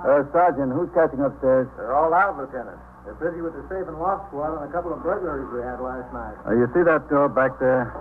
Yes. The detectives are all out, ma'am. You go through that door and talk to the officer. He'll take a report on it. Can I give you the report? No, ma'am. He'll take it. He's got the proper form. Through the door. That's all. Thank you very much. 21st Precinct, Sergeant Klein. Captain Kennelly. Who is it, Lieutenant King? No, sir, the division captain. Oh, all right. I'll take it right here. Go ahead, Ben. Captain Kennelly. Hello, Ben. Yeah. Tomorrow night? Yes, I'm working my night, too. All right, sure. What? 21st Precinct, Sergeant Klein. The chief will be back at 10? Yes, he's here, sir, but he's on the phone. Okay, Ben. I'll see you. Bye. Hold on, Lieutenant. Lieutenant King calling in, Captain. Sergeant, leave a note on my desk. I'm to cover division between 7 and 10 tomorrow night for the deputy chief. He's got a PAL meeting at the Waldorf. Yes. All right, I'll take Lieutenant King. Captain Kennelly. Hello, Matt. Did Whitey Howard tell you what we've got about the sailor? Yeah. Well, the poor kid's about half crazy over it. No, neither can I. Listen, it's better than even money that those two bodies down in the morgue are his wife and baby, but there's two things you can do for me. You've got the connections. Well, it just involves a couple of phone calls. Yeah. One is I'd like you to get hold of the postal inspectors and have them get us into the Lenox Hill post office on East 70th. We're interested in knowing if she left a change of address card. Yeah, okay. No, that's fine, Matt. Yeah. And the other is to check your source at Con Ed and see if she ordered electric service at another address before or after the fire. Thanks, Matt. I certainly appreciate it. Yeah, I'm sorry to bother you at home. Okay. We'll wait for your call. So long. Will we be able to manage it, Captain? Yeah, I can. He'll get right on it. Well, I hope I'm wrong. But I think we're all just wasting a lot of time. In another half hour, Sergeant Shea returned to the station house with Joe Rollins. The sailor stood by dejectedly as Sergeant Waters reported to me that he and the patrolman on post had interviewed tenants, neighbors, and merchants. They all knew Mrs. Rollins and the child on sight. Some had recalled seeing them on the afternoon and morning before the fire. Not one remembered seeing them on the street during the fire. More important, not one remembered seeing Mrs. Rollins the afternoon following the fire, when most of the tenants gathered at the scene in the hope of salvaging some of their belongings. Sergeant Waters resumed patrol and left Joe Rollins sitting in my office. I read accumulated reports and approved the list of cabarets to be inspected by the patrol sergeant that night.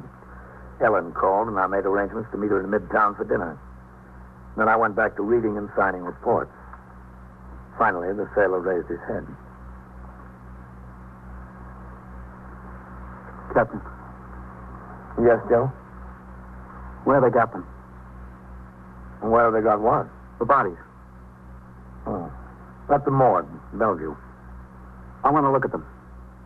They're burned beyond recognition, Joe. I want to see them. I want to see if they're mine. Wouldn't do you any good. I want to see them. I can tell. Missing Persons Bureau says there's only one possibility. That's to send to San Diego to our old dentist and get a chart of the work she's had done. They'll wire the dentist the first thing in the morning. No, but I can't wait that long. I want to see them now. All right, Joe. I'll take you to see them. I went out into the muster room and told Sergeant Klein to radio for Patrolman Farrell to drop his recorder on post and drive the car to the precinct house. Lieutenant Gorman told me that CB had called back to report that neither Mrs. Rollins nor the child had been admitted to St. Albans or Brooklyn Naval Hospitals. There was no word yet on the two important lines sought after by Lieutenant King, commander of the 21st Detective Squad. When the car arrived, Patrolman Farrell drove us down to the Bellevue morgue. On the way in, we were met by Detective Anthony Trinker of the Missing Persons Bureau. Detective Trinker had handled the investigation of this case along with the office of the Chief Medical Examiner. He took us inside the mortuary. Joe's face was firm and expressionless.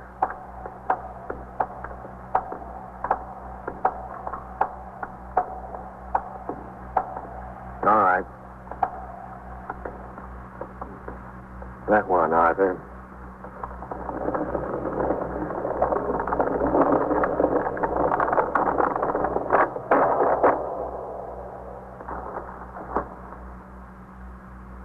Okay, Arthur.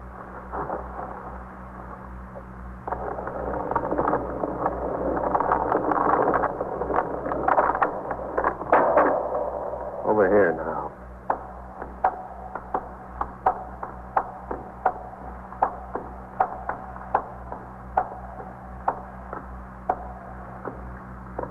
All right.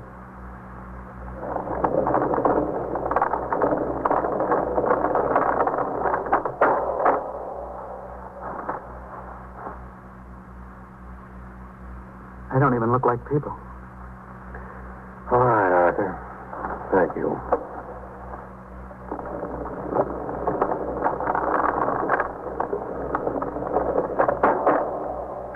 Let's go this way, huh? Not even like people. This was your idea, Joe.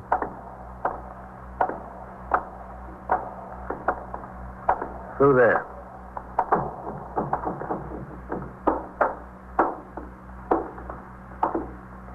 Have a seat over there.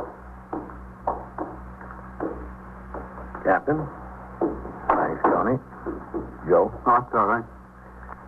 I told you identification would be impossible. I don't even know if we can identify the woman through dental charts or x-rays. As far as the child's concerned, we can't even tell for sure whether it's a boy or girl. That's how bad things are. Tony, you estimated the weight of the woman at 150 or so and the height 5'6". The child you said was about 4 years old, probably a boy. Those descriptions don't match up with Joe's family. Mm-hmm. I know they don't. Burn cases can have peculiar results. Some of the victims appear larger, some smaller, some the same size. It depends on a lot of factors. Look, I don't care about factors. Give me facts. That's all, facts. You want it straight, Joe. I've been asking for it straight. All day I've been asking for it straight. Nobody gives me an answer without a hedge. All right. It's as simple as this. If that isn't your family, where are they? I can answer that one. I know where they are. Detective Trinket told me he would not file his final report until after he received the dental charts and x-rays from San Diego. We walked back out to the car and rode uptown to the 21st in complete silence. Even the radio was quiet. Only 4 calls came over from 30th Street to the house. Inside the muster room, Lieutenant Gorman told me that Lieutenant King had called. Both of his lines fizzled. Con Ed showed no change order in electric service for Mrs. Rollins, nor had she filed a change of address card at the East 70th Street post office. It was 4 o'clock. I turned out the platoon for the night tour. Joe Rollins stood in a corner. He watched blankly as I spoke to the men. He didn't seem to notice them as they marched out the door. He followed them out. I went after him. Joe. Where are you going, Joe? I don't know. Back to my ship, I guess. I won't bother you anymore, Captain. Wasn't any bother, Joe. It's the job. But I'm worried about you. Well, you don't have to worry about me, sir. I'll be all right. The only thing is how to let her mother know.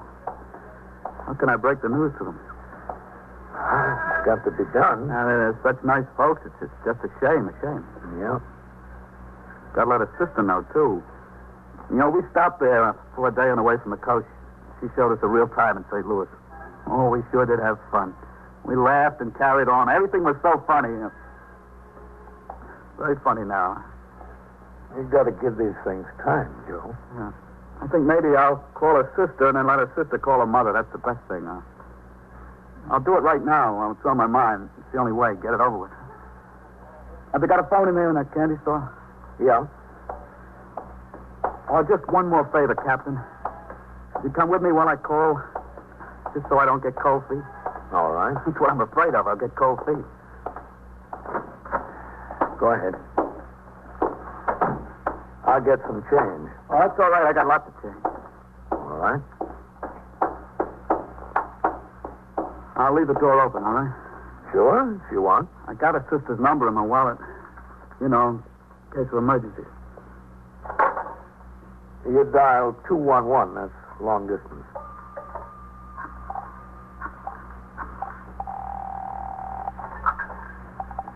Your call, please. I want to call St. Louis, Missouri. Evergreen 9970. St. Louis, Missouri, Rouse. What number are you calling from, please?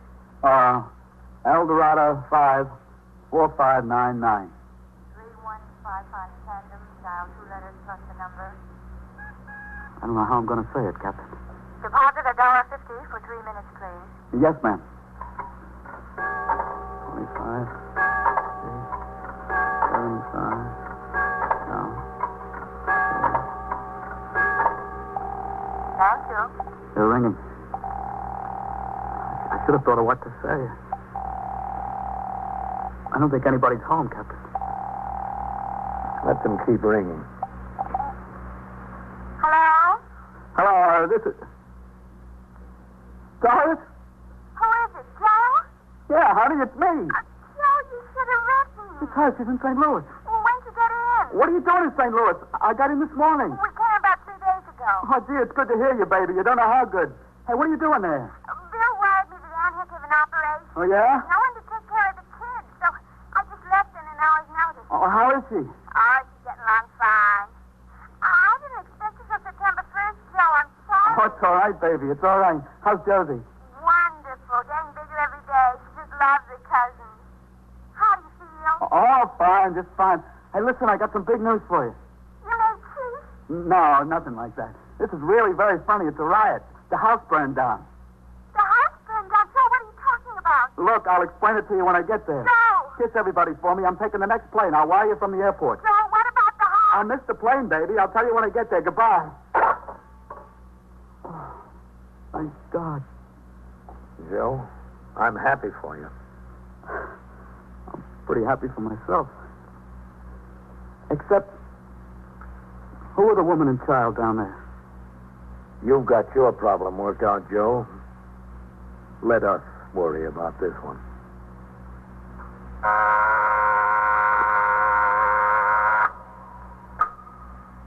21st Precinct, Sergeant Klein. A truck ran into what? A store? Where is it? Where? 622? Speak into the phone, please. Did it jump the sidewalk? Is anybody hurt? How many people are hurt? Speak a little louder, will you, please? What did he do? And so it goes, around the clock, through the week, every day, every year. A police precinct in the city of New York is a flesh and blood merry-go-round. Anyone can catch the brass ring, or the brass ring can catch anyone. 21st Precinct, a factual account of the way the police work in the world's largest city, is presented with the official cooperation of the Patrolmen's Benevolent Association, an organization of more than 20,000 members of the Police Department, City of New York. Everett Sloan in the role of Captain Kennelly, John Sylvester as Joe. Featured in tonight's cast were Jean Gillespie and Anzie Strickland, Lawson Zerbe, Santos Ortega, and Bob Simon. Written and directed by Stanley Niss, produced for CBS Radio by John Ives. Art Hannes speaking.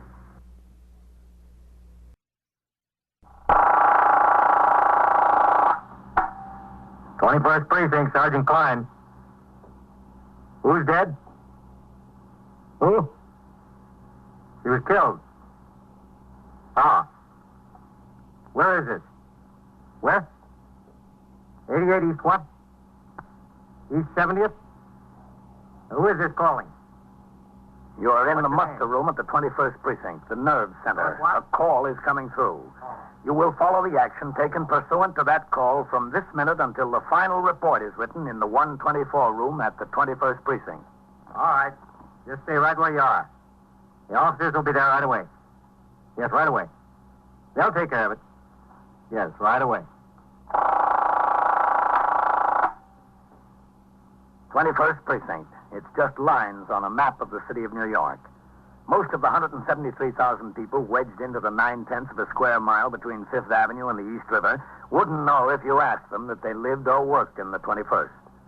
Whether they know it or not, the security of their persons, their homes, and their property is my job. My job and the job of the 160 patrolmen, 11 sergeants, and 4 lieutenants, of whom I'm the boss. My name is Kennelly, Frank Kennelly.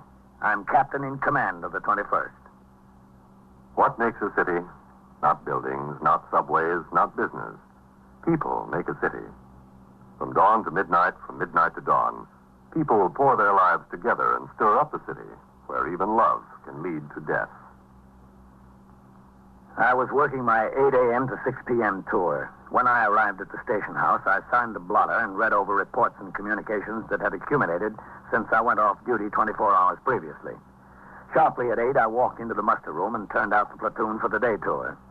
As the men marched out the door to take over their posts, Sergeant Burns, the patrol sergeant, indicated he wanted to see me.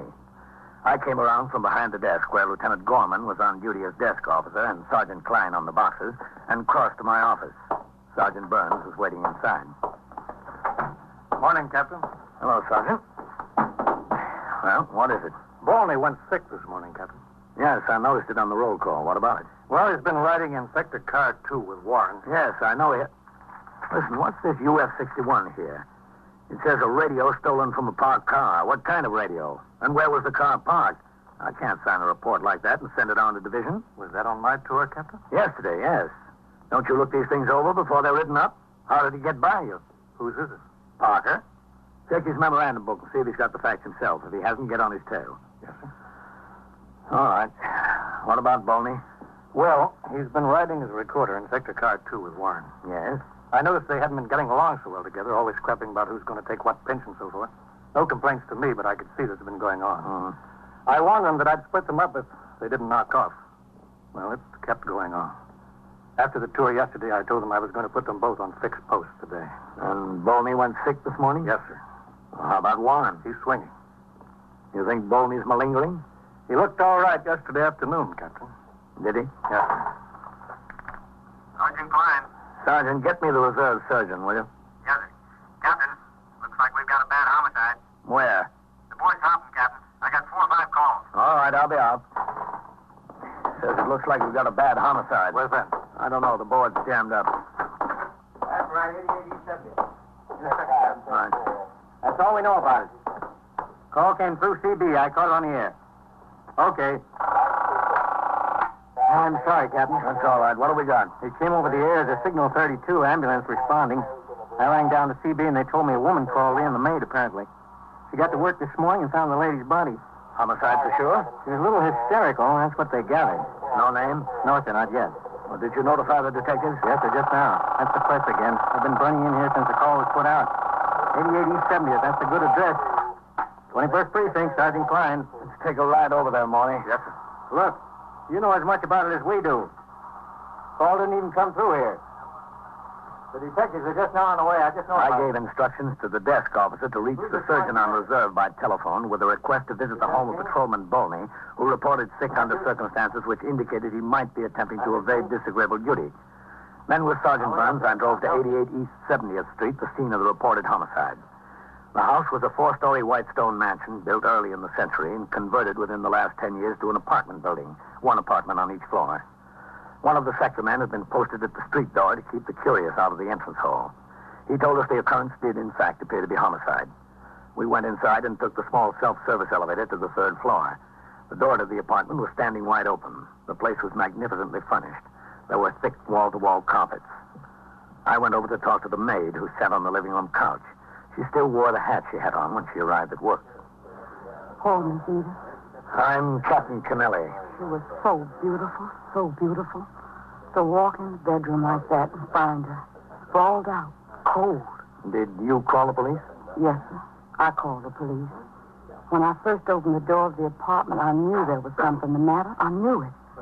The television was on, newspapers, grasses were all over the front room, ashtrays full up.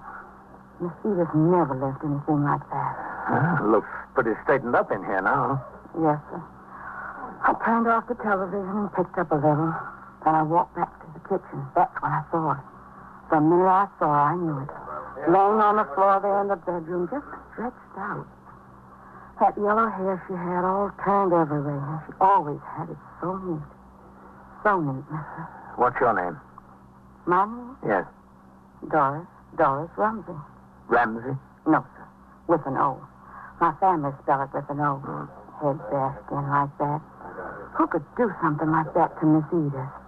She never hurt anybody in the world. Never anybody in the world. So kind and nice. Where do you live, Doris? 134th Street. Where on 134th Street? 46 West. Poor Miss Edith. Poor sweet little thing. Excuse me, Captain. Never hurt Yes? nobody. Ambulance Nobody. cruiser. Only Oh, well, then you good. better keep them out in the corridor. The fewer people walking around in here, the better. Yes, sir. Tell them. Her name was Edith Camden? Yes, sir. Edith Camp. Yes, sir. Mm-hmm. Does she have any family? No, sir. No family. At least not in New York. She comes from Texas. She's got brothers in Texas. 2, I think. Poor, sweet little girl. So sweet. She must have been pretty well off to live in an apartment like this. Did she live here alone? Yes, sir. All alone. She wasn't married. No, sir. Was she ever married? No, sir. Not that she told me. Did she go to business? What do you mean? Well, I mean, did she have a job or anything like that? Oh, no, sir. Not Miss Edith. Well, what did she do? She had a friend, Captain. Oh. Hello, Captain. Oh, hello, man. Doris, this is Lieutenant King. He's in charge of the detectives who'll take over this case. Yes, sir. You tell him everything he wants to know. Yes, sir. Poor Miss Edith. I don't know what I'm going to do without her. I couldn't work for nobody else. Nobody else. Where is it, Captain, in there? Yeah. Let's take a look. You sit here, Doris, all right? Yes, sir. It's all right. I'm not going no place.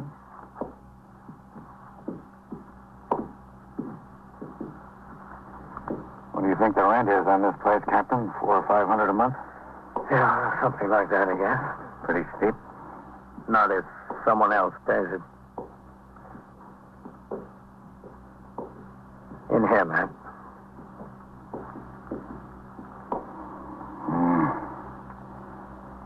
heavy dress she was wearing.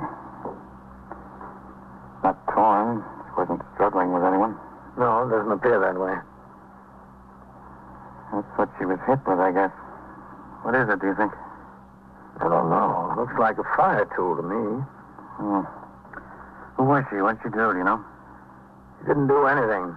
She had a friend. No. Well, the tabloids are going to have a field day with this one. Made to order for them. It sure is. There's all the elements. A mystery, a blonde, and Park Avenue. Yes, sir. Too bad she's not around to read about it. The call had come in at 6 minutes after 8 a.m. It was now 8:25. At the moment, little more was known about the case than what we could see. A striking blonde named Edith Campton was dead from a blow across the base of the skull in the bedroom of her apartment just off Park Avenue. Within minutes, the apartment began to fill up with specialists and experts. Detectives from the Manhattan East Homicide Squad arrived to work with detectives from the 21st Squad. As required, the chief medical examiner and the New York County District Attorney were notified. Latent fingerprint experts and a photographer from the police laboratory were summoned. Superior officers of the detective division, who had been notified in accordance with the manual of procedure, began to arrive on the scene. At 10 minutes before 9, when I left the apartment, the investigation was well underway. I instructed Sergeant Burns to have his men resume patrol as soon as possible. On the street, a considerable crowd had gathered. The press was out in force. I suggested they direct their questions to the chief of detectives, the commander of the Manhattan East Homicide Squad, and the district attorney's office. At 5 minutes after 9 o'clock, I returned to the precinct house. Hello, Captain. Sergeant, excuse me, this board has been humming. 21st Precinct, Sergeant Klein. Chief who? Oh, he's not here. I haven't seen him. Just a second. Captain, it's the borough commander's office. Did you see Deputy Chief Polk this morning? He was over at the scene of that homicide. Hello. He was over at the scene of that homicide we had. Is he still there, Captain? Well, he was there when I left. He was there when Captain Kennelly left. All right, call his office. I'll tell him, yeah. Hold it, Captain. Hopping. 21st Precinct, Sergeant Klein. Listen, Coley. Somebody called in here and said there was a bus stop stanchion in the second floor hall of 622 East 64th. Well, how should I know? Some drunk must have carried it in there during the night. Walk over there and take a look.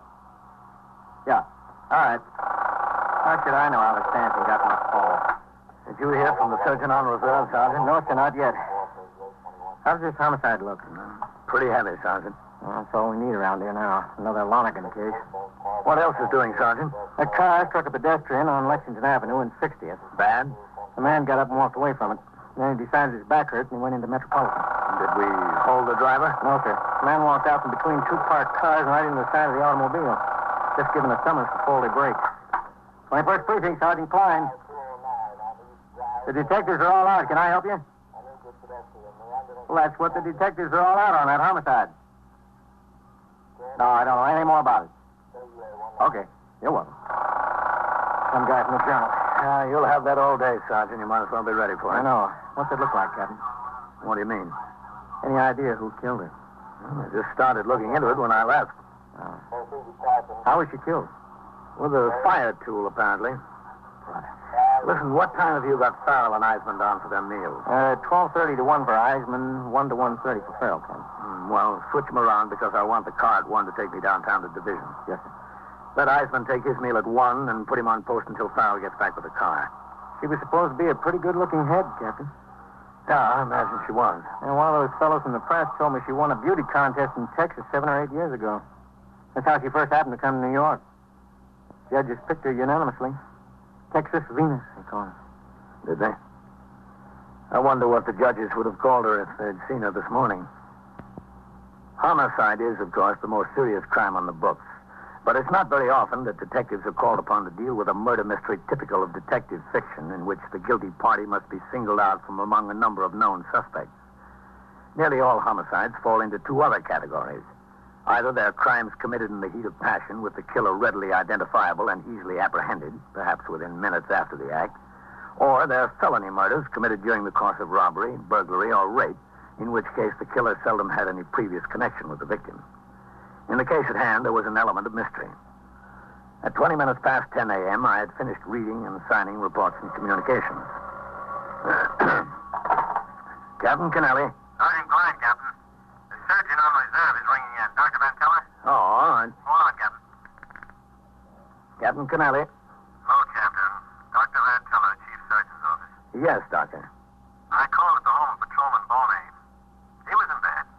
Well, did you examine him? Yes, I did. Did he appear to be malingering? When he complained of a pain in his stomach. I see. Well, if anyone can complain of a pain in the stomach, whether they got it or not. But a temperature of 101 and a half is a little bit difficult to manufacture. He's sick, all right. Oh, well, what's the matter with him, Doctor? Well, it looks like this virus is going around. That's what I say it is. Well, how long do you think he'll be out? A couple of days, that's all. All right, Doctor, thank you. Bye, Captain. Goodbye. Much obliged. Captain Kennelly. Sergeant Klein on TS, Captain. Joe Wigan of the news is out here. He wants to see you. Oh, about what? About what, Joe? About the homicide, Captain. Well, tell him I don't know anything about that. He ought to talk to the detectives. Yes. Captain says he doesn't know anything about it, Joe. Talk to the detective. Oh, just a second. He wants to see you anyway, Captain. All right, tell him to come on in. Yes. Go on in, Joe. Oh, Sergeant, Yes, sir. who's on post number 6? Singleton, Captain. Come in. When he rings in, Sergeant. Yes, sir. Hello, Captain. Leave the door open, Joe. When he rings in, tell him I've got a written complaint from a citizen about a peddler selling fruits and vegetables from a wagon over there. Tell him if he runs across that peddler to check and see if his license is okay. Yes. Oh, sit down, Joe. Big doings up here today, Captain. Well, I can't tell you anything about it, Joe. I don't know anything. I was only there for a few minutes this morning. What did the apartment look like upstairs? Plush? Yeah, it was plush, if you want to call it that, but you better talk to Lieutenant King or the Chief of Detectives or the Homicide Captain. They've got it all over there. We don't know anything here. But, Captain, I got tired of waiting out on the street. I saw all the big brass going in and none of them coming out. We get tired of standing first on one foot and then the other. What's the deal? Who did her in? Joe, I told you, I don't know anything. You're the captain of the precinct, aren't you? Well, I still don't know anything. What is this, Frank? The Wilhelmstrasse? Somebody's got to know something. Now, be patient, Joe. You've got a morning paper. You've got all day to get your story. You'll get it. I'm embarrassed to call my city editor. Well, don't be embarrassed, Joe. He understands. You'd never know how to talk to him. Get your story out there, Joe. The Chief of Detectives. Excuse me, Captain. Thanks a lot. The muster room was alive with activity. Lieutenant Matt King of the 21st Detective Squad had walked in the door with the Chief of Detectives and the acting captain in command of the Manhattan East Homicide Squad. Close on their heels were reporters from all of the 7 daily papers with general circulation in New York, the Associated Press, and a newsman from CBS Radio. Lurking on all sides were photographers from most of the papers and motion picture cameramen. It was apparent that these top officers had avoided talking to the press at the scene of the homicide, but now they were cornered. I walked out into the muster room where the questions were being fired at a rapid rate. Chief, did the medical examiner fix the time of death? Not yet, not definitely. Sometime during the night. So there is quite a double life. All right, take it easy. Just a second. Why yet? Listen, Chief, we don't have anything for a story yet. Nothing. Give us a break, will you? Well, I'll tell you what we'll do, boys. There's some things we know we can't tell you yet. Give us a couple of minutes to decide what we can tell you, and you'll have a story. Okay? Okay, fair enough. Here's the captain's office. Use it. Coming through, then. Hello, Frank. Chief. Rough deal, huh? Rough? Wicked. Go ahead. Help yourself. Come ahead, Frank. Thanks. Listen, give us a break, will you? Close that door. They'll find a way, those guys. How you been, Frank? Okay, fine. How's Ellen? Good. I'll give him my best.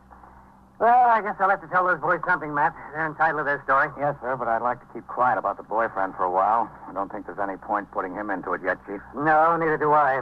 We can tell them that Edith Camden isn't a real name. She's just been using it since she came to New York. Yes, sir. What else? Well, she worked as a model. Not a cover girl. No, sir, for a fashion house, then in a store, but I think they know that. How about suspects? Well, who, Chief? Well, supposing I say there's 4 or 5 people we want to talk to, but that we can't divulge any names at this point. Yes, sir, that'd be good. You might want to mention her address and phone book, that we're checking every one of her friends. No, I'd better say acquaintances. Yes, sir. Yes, just that address and phone book ought to make them happy. Always does. 30 detectives assigned to the case. How's that? Fine. They want to know if there was any evidence of her being killed by a burglar or someone who entered the apartment with criminal intent. I think you can tell them that the place wasn't broken into, Chief. Okay. Want them to let them talk to the maid, Matt? I think all they'll want is pictures of her. We can go that far. All right. Guess that about does it. Frank, let's get together some night, huh? Oh, I'll be glad to, Chief. I'll tell Mary to call Ellen and set it up, okay? Fine. Okay, Matt. And show me to the wolves. Yes, sir. All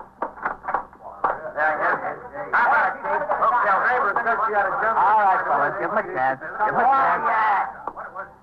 Chief, one question first. My desk wants to get a photographer into her apartment. When can we do that?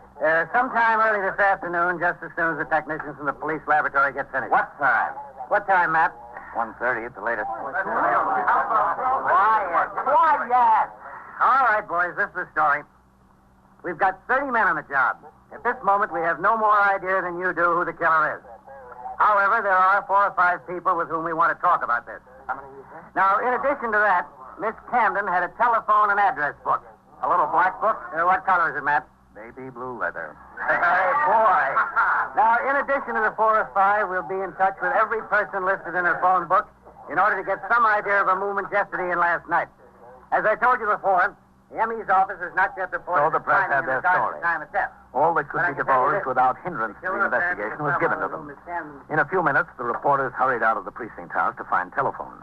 The chief of detectives and the acting captain of the homicide squad went upstairs to the 21st squad with Lieutenant King. Within an hour, both had left the precinct house. Now started the real work of the homicide investigation. Detectives of the homicide squad teamed off into pairs with men of the 21st squad to work as partners until the crime was cleared. At 1:30, the car came by the station house to take me to 6th Division headquarters, 160 East 35th Street, for a conference with the division commanders. While I was out of the precinct, a well-dressed graying man in his late 40s was brought in by Detectives Whitey Howard of the 21st squad and Edward McInerney of the Manhattan East Homicide Squad. They took him directly upstairs to the 21st Detective Squad. This way, Mr. Newfield. Yes. You don't think it will take long, do you? I wouldn't know about that, sir. Come in. Lieutenant, we got Mr. Newfield here. Oh, good. Come in, Mr. Newfield. Oh, thank you. Thank you very much. Have a seat. Thank you. This was some shock. You have no idea what a shock. When these officers told me, it's like a bolt of lightning. Cigarette, Mr. Newfield? Oh, much obliged. Ed? Whitey? Thanks, Lieutenant. Thank you. I'm Lieutenant King. How do you do? You know what this is all about, don't you, Mr. Newfield? Yes, I suppose so. Is Walter Newfield your full name, sir? Walter Crane Newfield. And where do you live? I have a home in Westchester. Where in Westchester? Winslow Park. Your business in New York? That's right. What is your business, Mr. Newfield? I'm a paper broker. And what is that? I act as broker for mills in selling paper to printers and publishers. I see. Do you commute to New York every day? Every weekday, yes. You married, Mr. Newfield? Yes. For how long? 19 years. Any children? 2. 2 girls in high school, 15 and 17. You were acquainted with Miss Camden? Yes. For how long? Oh, I don't know, 3.5 years, I suppose. What can I do with this? I really don't feel like smoking. No. Here. Thank you. How well acquainted, Mr. Newfield? Oh, quite well. Did you see her frequently? Yes. How frequently? 2-3 times a week. Ever oftener? Yes, sometimes. In her apartment? Yes, there, and we'd go out to the theater and clubs together. Was that her apartment, Mr. Newfield? She lived there, yes. I know she lived there, but who paid the rent? Well, I imagine she did. Who gave her the money? Well, I don't suppose there's any use of denying the fact that Edith and I were very close. My wife and I hadn't gotten along for years.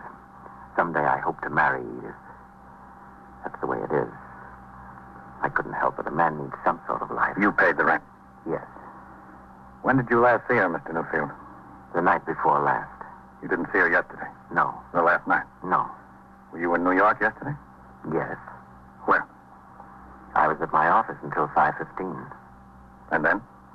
I went to Grand Central, took the 5:34 home. To Winslow Park? That's right. Was your wife at your home in Winslow Park? No. Where was she? She and the girls are in Cape Cod for a month. Was anyone at your house in Winslow Park besides you? No, I was all alone. Did you see anyone you knew on the train? Why, I think so, Lieutenant, yes. Who?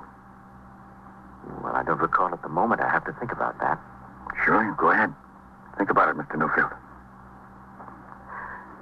Lieutenant, I know this can't help coming out. This whole thing is bound to get in the papers. I don't care about myself or what anybody says about me, but those two young girls of mine, this is going to be terrible on them. Just terrible. It'll be worse on them, Mr. Newfield, if you continue to tell us lies. Well, I haven't told you any lies. Just said you didn't see Miss Camden last night. That's a lie, isn't it? No, it isn't. Said you were home in Winslow Park last night. That's also a lie. We know you never left New York. How about the truth, Mr. Newfield? How about the truth? Well, I don't know what to say. I don't know what to do. I haven't had time to think. I have nothing in the world but those two girls. Please think of them. That was your job, Mr. Newfield. I've got mine. The interrogation of Walter Crane Newfield continued. So did my conference at division headquarters. It finally broke up at 3 p.m. Patrolman Farrell drove me uptown to the 21st. I instructed him to pick up his partner and resume patrol. He drove away, and I walked up the steps and into the muster room.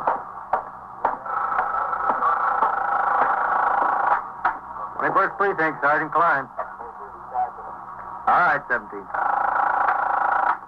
Hello, Captain. What's doing, Sergeant? It's nothing like this morning, sir. That's good. Where's Lieutenant Gorman? I'm filling in for him, Captain. DA's office called for him to come down in a hurry. Yeah? A burglary case went to that this afternoon, which he made the arrest when he was a sergeant in the 64th last winter. Well, this is a fine time to let us know, isn't it? Well, the boy was going to take a plea, but he decided to stand trial at the last minute. Oh. All right, stand right up to the desk there, would you please? Here. Okay, Whitey, book him in. Yes, sir. Just a second. Hello, Matt. Captain.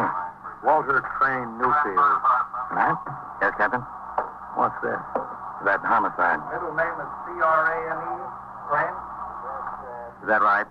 Yes, that's right. Oh, that's fast work. He got twisted up in his own lies. N-U-F-F-I-E-L-D. How'd it happen? When he finally told us, he said she was going to break it off. She had a guy she wanted to marry. Age? 47. He was so enraged, he picked up a fire iron and hit her over the head. What's the charge? Murder first. Why'd he do it? What'd he say? He said he killed her because he loved her. Well, if you've got to kill somebody, that's as good a reason as any.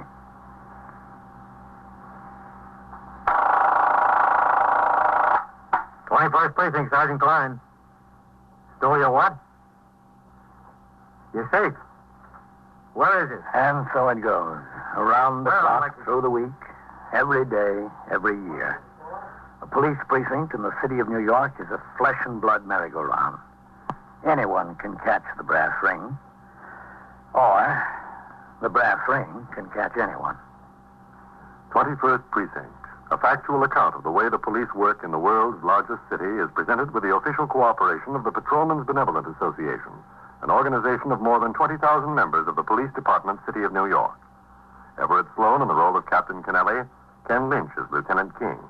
Featured in tonight's cast were Lawson Zerby, Wendell Holmes, George Petrie, Joseph Julian, Frank Reddick, Eric Dressler, and Rosetta Lenoir. Written and directed by Stanley Niss, produced for CBS Radio by John Ives. Art Hanna speaking.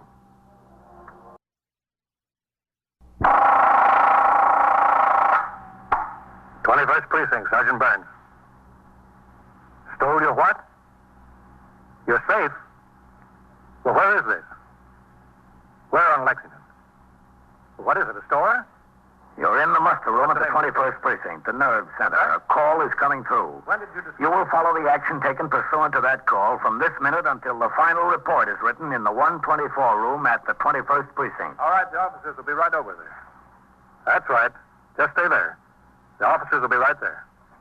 Yeah, right away.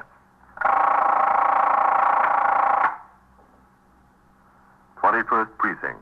It's just lines on a map of the city of New York. Most of the 173,000 people wedged into the 9/10 of a square mile between Fifth Avenue and the East River wouldn't know if you asked them that they lived or worked in the 21st. Whether they know it or not, the security of their homes, their persons, and their property is the job of the men of the 21st Precinct. The 21st, 160 patrolmen, 11 sergeants, and 4 lieutenants, of whom I'm the boss. My name is Kennelly, Frank Kennelly. I'm captain in command of the 21st. Tours vary like the weather. Some are calm, 8 hours with hardly a murmur in the precinct. Others are stormy. The switchboard hums continuously, and the sector cars hurry from one run to another. This tour was a stormy one. When I came on the job at 7:30 a.m., a 3-alarm fire in an old brewery near the East River had just been brought under control. 2 city firemen had been overcome and taken to Metropolitan Hospital. At 8:16 a.m., a bus and a taxicab collided on 2nd Avenue. The driver of the cab and his 2 passengers were injured. Shortly after 9 o'clock, there was a call that a paint store on Lexington Avenue had been burglarized during the night. I was still at the scene of the accident when Patrolman Farrell, my operator, rang into TS from a call box and informed me of the burglary. We made the run to Lexington Avenue. The men from Sector 4 and Sergeant Burns were already on the job. Farrell parked between their cars in front of the paint store. You stay with the car, Farrell. Oh, hello, Captain. Well, what do we got, Ross? Safe job, sir. Yeah? Yes, they hauled it away. They just rolled it out the front door and carried it away. All right. Oh, watch the door, Captain. That's the way they got in and out. Okay. Sergeant Burns says the detectives might want to try it for fingerprints. All right, stay on the job here. Keep the sidewalk clear. Yes, sir. What time do you usually open the store, Mr. Heelis? The same time, 9 o'clock. 9 o'clock every day. Hello, Sergeant. Captain. Mr. Heelis, this is Captain Kennelly. How are you? Some mess to come to work to. Some mess. Mr. Heelis is the proprietor, Captain, Mr. George Heelis. He opened up this morning and found the place had been burglarized during the night. The whole safe they took. The whole safe. Well, you'd think the safe would be safe. The whole thing. Did you notify the detective, Sergeant? Yes, sir. I rang in as soon as I saw what it was. T.S. called upstairs to Vitale, who was catching. He notified the safe and loft squad. He's on the way over here himself. Well, where was the safe? Right back here, Captain. Right back here in plain view. With a light on it. I always make a practice to leave a light on it. Yeah, right here. In between brushes and wallpaper. What kind of safe was it, Mr. Heelis? A black one. No, I mean, do you know the name of the manufacturer and the style number? Oh. Well, tell you the truth, no. Well, when did you buy it? Well, let's see. I had it when I removed to this location. Had it about a year then. I've been here 9 years, so I got the safe about 10. It's important that the detectives have a description of the safe. Don't you have the manufacturer's name and the model number written down someplace? Well, yes, to tell you the truth, I think I do. I think I got the original invoice from when I bought it. Well, good. That's all they'll need. Where is this invoice? In the safe. That figures. How was the entry made, Sergeant? The street door was jimmied, sir. It was a neat job. They got a bar in between the door and the frame and just snapped off the latch. Yeah. Now, when I walked up to the door, I could see something was screwy, Captain. I just touched it and it opened. The lock was broken off. Listen, I got my insurance policies in the safe, too. How does that make me stand uninsured? Well, you don't need your policy. Just get in touch with your broker. Do you have any cash in the safe? Oh, yeah, sure. That's why I keep the safe primarily. How much? Oh, $600-700. Your receipts from yesterday? Well, most of it. $450 is the receipt from yesterday. The rest is extra cash I keep around. Why? Why? Tell you the truth, Captain. It's a couple of $100 I had. I didn't want my wife to know about. You know, mad money. She knows everything I'm doing, how much I got in the bank down to the last nickel. You see, I'm the president, and she's secretary and treasurer of this little corporation we got here, Heelis Paints Incorporated. And she takes her job seriously, and I figured I'm entitled to a couple $100 she don't know anything about. What is it, $600 or $700? I've got to have it definite for a report. Well, between, I don't know. I have to check the register and so forth. Well, what else did you have in there, Mr. Heelis? Oh, a couple of dollars in stamps. Oh, for crying out loud. My war bonds. My war bonds was in there. Well, you won't lose anything there. You have a record of the serial numbers. Oh, yeah. Also in the safe. Well, you sure had a lot of faith in that safe, Mr. Heelis. Well, who would have thought, you know? Listen, the government will make good on those, won't they? That's my hard-earned money in those bonds. What happened? Well, you better get in touch with the Treasury Department as soon as you can, Mr. Heelis. Yeah, that's a good idea. As a matter of fact, we'll notify them ourselves. Anything else in there, Mr. Heelis? My accounts receivable.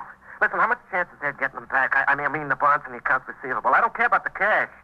You know, this could develop into an expensive proposition. Treasury might give me a hard time, and without the accounts receivable, well, to tell you the truth, I'm a dead duck. Accounts payable, who cares? The people I owe, if I don't pay them, they'll let me know. But the people that owe me aren't going to come around here and volunteer the money. No, siree.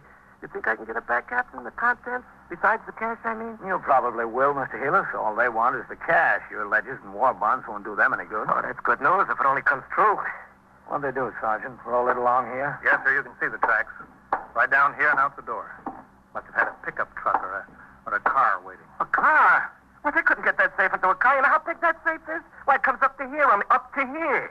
Well, there must have been 9 guys to move it. Look, I haven't had it out of that corner for 2 years. It was so heavy. Look at the dust back there. Are you in the store all alone, Mr. Heelis? That's right, all alone. Oh, except on Saturdays. My wife comes down to give me a hand and work on the books. You know, she's got a job downtown on Wall Street. On Saturdays, she comes to help me out. Mm-hmm. Have you always been alone in the store?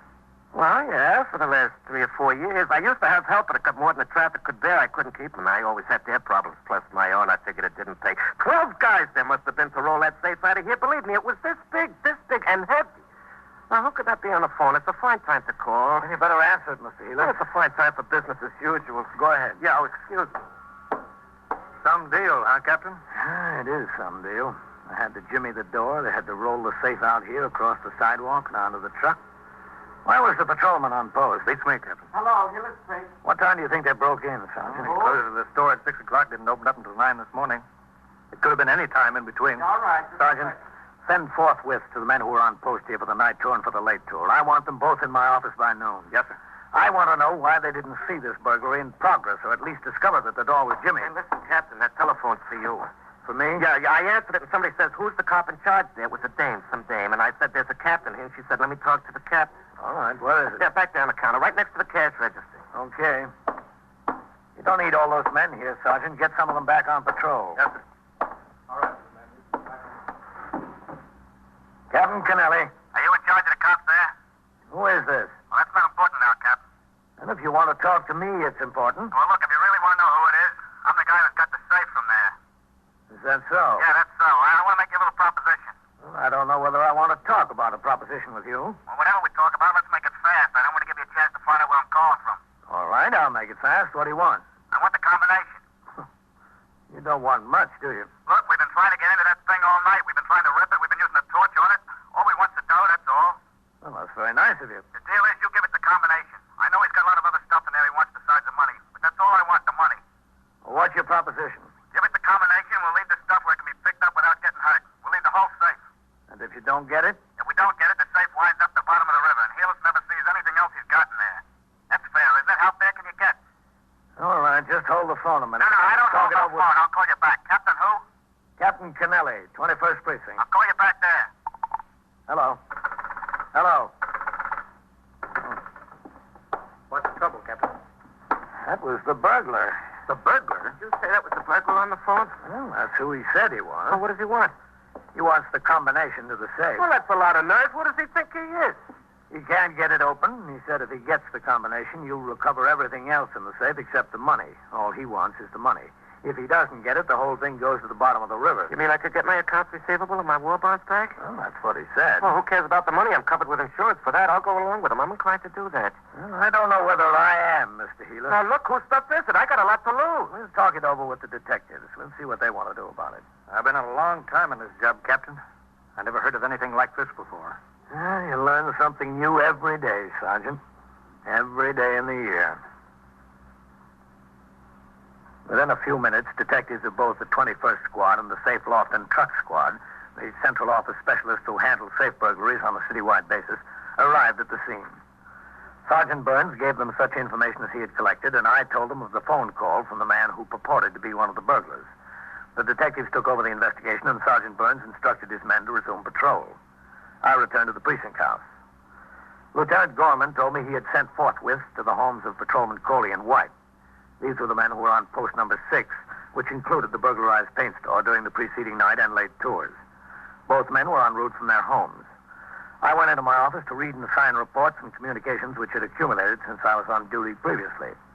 At 20 minutes after 10, I had almost finished with the paperwork when I looked up and saw Lieutenant Matt King, commander of the 21st Detective Squad, and another man standing in the door. You got a minute, Captain?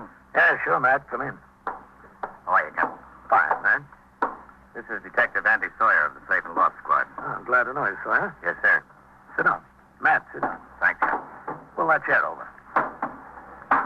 Well, that was an odd one this morning, wasn't it, Captain? Yeah, it sure was. How do you figure it, Sawyer? You fellows ever heard anything like that before? No, sir. It's new to us. Guy must be a psycho trying to swing a deal like that. Well, it didn't sound much like a psycho over the phone, Matt. How have you fellows got it figured? Well, there are a couple of things, Captain. One, Mr. Healer said it was a woman on the phone when he answered. You picked it up. It was a man. Yeah, that's right. Two, from the description Healers gave us of the box, it sounds like a certified 600. Now, a safe man who really knows his business wouldn't find much trouble getting into a box like that. He'd try ripping it. And if that didn't work, he'd use a cutting torch and get inside of it that way, especially since they carried it off and can work on it at their leisure. Now, they aren't red-hot ironmen, that's for sure. Whoever they are, I don't think they've been long on trade. Well, how many do you think there were? Well, the box weighs 600 pounds. There must have been at least 3 of them, maybe 4. And what about the girl on the phone? I don't know, Captain. You know, I've got an idea about that. Yes, sir? Well, if this burglar was going to put the proposition to someone, who'd be the logical person? Not the cops on the job. That's right. The logical one would have been Helis. I don't think he wanted to talk to Helis. That's why he had the girl put in the call. You mean Helis might have recognized his voice? He might have. Yes, sir, that's a good possibility. But why the girl? There must have been at least 2 other men on the deal. Why the girl? Well, I don't know. Any number of reasons. Andy, do you think we ought to check out some of the people Helis knows? That's a good idea, Lieutenant. He said he used to have help in the store, but not anymore. How about his former employees? Yes, sir, there might be something there. Are you going to be around here all day? Well, I was going out on patrol again this afternoon, that's all. Why? Well, we figured this guy might call back here to see if the deal will go through. Well, what do you want me to do? Well, if he does, we've got the switchboard here. I'll be right out there. I'll keep one line open to the telephone company to get the location of the phone he's calling from. I'll have CB keep up a direct connection to the radio dispatcher. As soon as we can get the location, he'll have a car right over there. He won't stay on the phone long enough. He wouldn't this morning. He knows now that we're looking for his call. He's got to stay on long enough for you to give him the combination. Well, then, you want to go along with him? Yes, sir, we might as well. If it doesn't work and we don't get him, maybe at least Helis will get his property back. That's what he's most worried about anyway. Yeah, we'll be out at the board and start to work on every call that comes through to you, Captain, if that's all right. Yeah, that's all right. If you'll take just a few seconds longer to get to the phone than you normally do, we might have a chance. If he calls again. Well, Captain, he's got the safe. We've got the combination. If he had moxie enough to carry that safe out across the sidewalk, he's got enough to make another telephone call. Squad stationed himself next to the telephone switchboard, ready to use another line to trace any subsequent call from the safe burglar. He got head starts on 2 callers who asked for me, but both of them turned out to be ordinary police business. At 11 o'clock, Patrolman Coley, who had worked the 4 p.m. to midnight tour on the post where the safe burglary occurred, came into the precinct house as ordered. I questioned him thoroughly regarding his activities on post during the previous night. At the end of the interview, I was convinced that the burglary had not occurred through his negligence. Patrolman Coley was allowed to return to his home. By 11:35, the safe burglar had still not been heard from again. I finished my paperwork and started out of the office and into the muster room when I saw Patrolman White, dressed in civilian clothes, standing at the desk talking to Lieutenant Gorman. He saw me and crossed the muster room. Excuse me, Captain. Hello, White. I got a forthwith to appear at the precinct house, Captain. Lieutenant Gorman said you put out the order. That's right. Come inside. Yes, sir.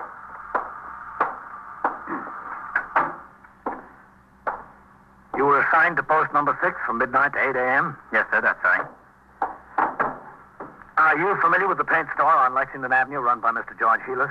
Yes, sir, that's on post number 6. Did you have occasion to notice anything unusual at that paint store during your tour of duty? No, sir. Did you try the front door at all during your tour? Yes, sir, I did on my first time around. You saw nothing unusual during the balance of your tour? No, sir. Did you notice any truck parked on your post? No, sir. Sometime during the night, burglars jimmied the front door, got into the store, and rolled out a 600-pound safe. They rolled it out the front door, across the sidewalk, onto a truck. Where were you? I didn't see them, Captain. I know you didn't see them. I'm trying to find out why. Yes, sir. After your first time around, didn't you try the door again during the course of your tour? No, sir. Why not? Can you explain why you didn't? Yes, sir. Well, go ahead. Explain. That's what I'm waiting for. Well, sir, a little after 1 o'clock, there was some trouble over in a bar on 3rd Avenue. What kind of trouble? 2 of the patrons got into a fight, Captain.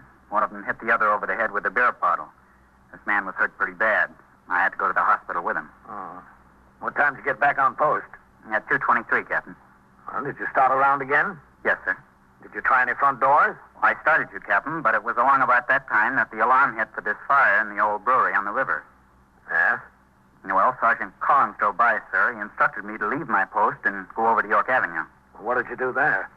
The fireman had a hose line struggling across York Avenue. There was about 30 pieces of apparatus there. I was instructed to reroute traffic onto 1st and 2nd. Well, how long did you stay there? Until I was relieved, Captain. What time was that? 20 minutes after 8 o'clock this morning, Captain. I came to the station house and changed to my civilian clothes, sir. Then I went home and went to bed. And that's where I was when I got the forthwith. Okay, White. You can go on back to bed. Yes, sir. Thank you, Captain. Oh, White, Yes, sir, Captain. how long you been in the job, White? I'm 4 months out of the academy, Captain.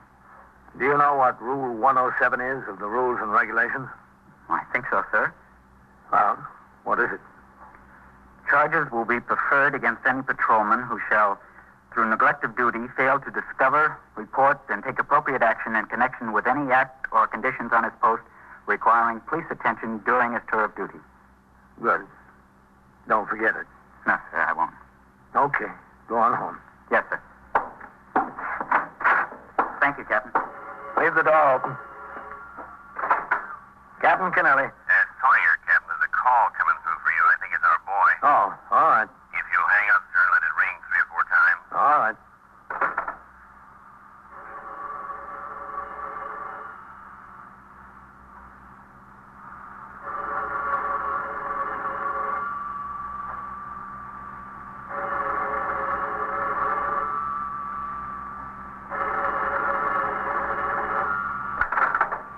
Captain Kennelly. Now, is this, Captain? Yes, I think so. What about the deal? You ready to go through with it? Yes, we'll go through with it. All right, what's the combination?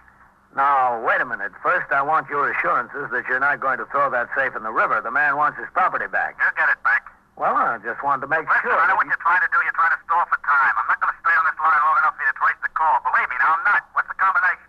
Well, just a second. Let me find it. Well, don't take more than a second. I'm telling you, don't take more than a second. All right, I'm getting it. What is it? Just a second. I'm telling you. All right, here it is. What? It's 2 full turns to the right. 2 full turns to the right. Write that down, honey. Stop at 71. Stop at 71. Back left past 71 and stop at 6. Back left past 71 and stop at 6. 6. Then what? Look, you're going to keep your promise, aren't you? I'll keep my promise if you keep yours. What's the rest of the combination? I haven't got all day here. I know what you're trying to do. Well, then right to 98. Is that it? Yes, that's it. Bye.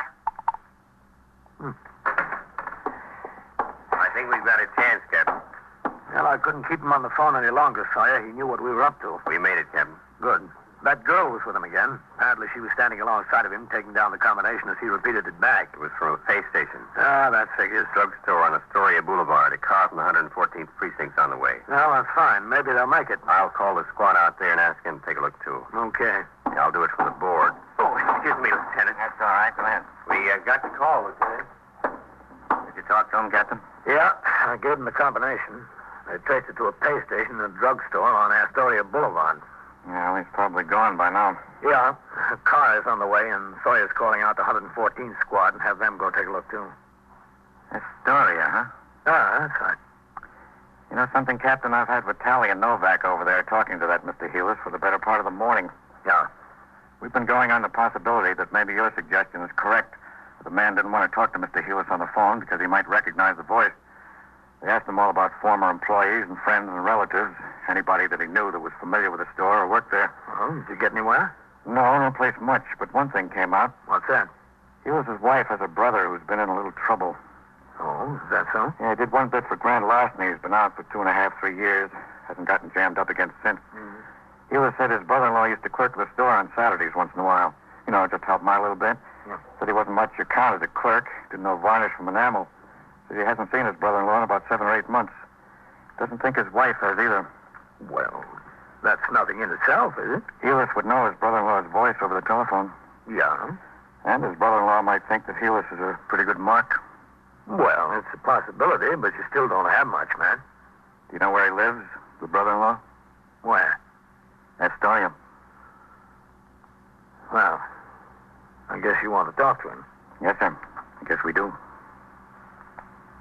In another minute or so, Detective Sawyer came into my office and told me that he had spoken to the acting lieutenant in command of the 114th Squad.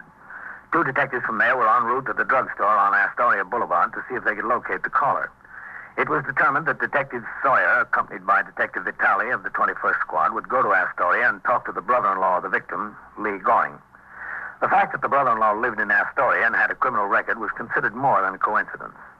After they left my office, I turned my attention to other business at the precinct. At 1 p.m., I went on patrol and returned in time to turn out the platoon for the night tour at 4. The precinct was calmer than when I came on the job in the morning. The storm had abated. After the men marched out of the door, a call came from upstairs through TS. Lieutenant King would like to see me in the detective squad. I walked through the back room where several of the men who had just come off duty were standing around talking. I climbed the rickety stairs to the second floor and walked into the 21st squad.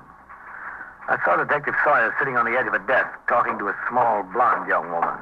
I walked over to him. Well, I was just doing him a favor. That's all I was doing. Hello, Sawyer. Oh, hello, Captain. How are you? That's all. All he asked me to do was to make a telephone call for him. If a girl can't make a telephone call for a man, well, what's this world coming to? Captain, this is Eleanor Hoffel. How do you do? I'm sure. I didn't have anything to do with breaking into that store. I wasn't anywhere near the place. I didn't even know what it was all about.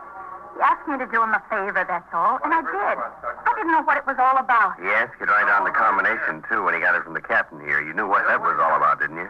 Well, not exactly. He's not the kind that tells you everything. Have you got it wrapped up, Andy? Yes, sir, pretty much.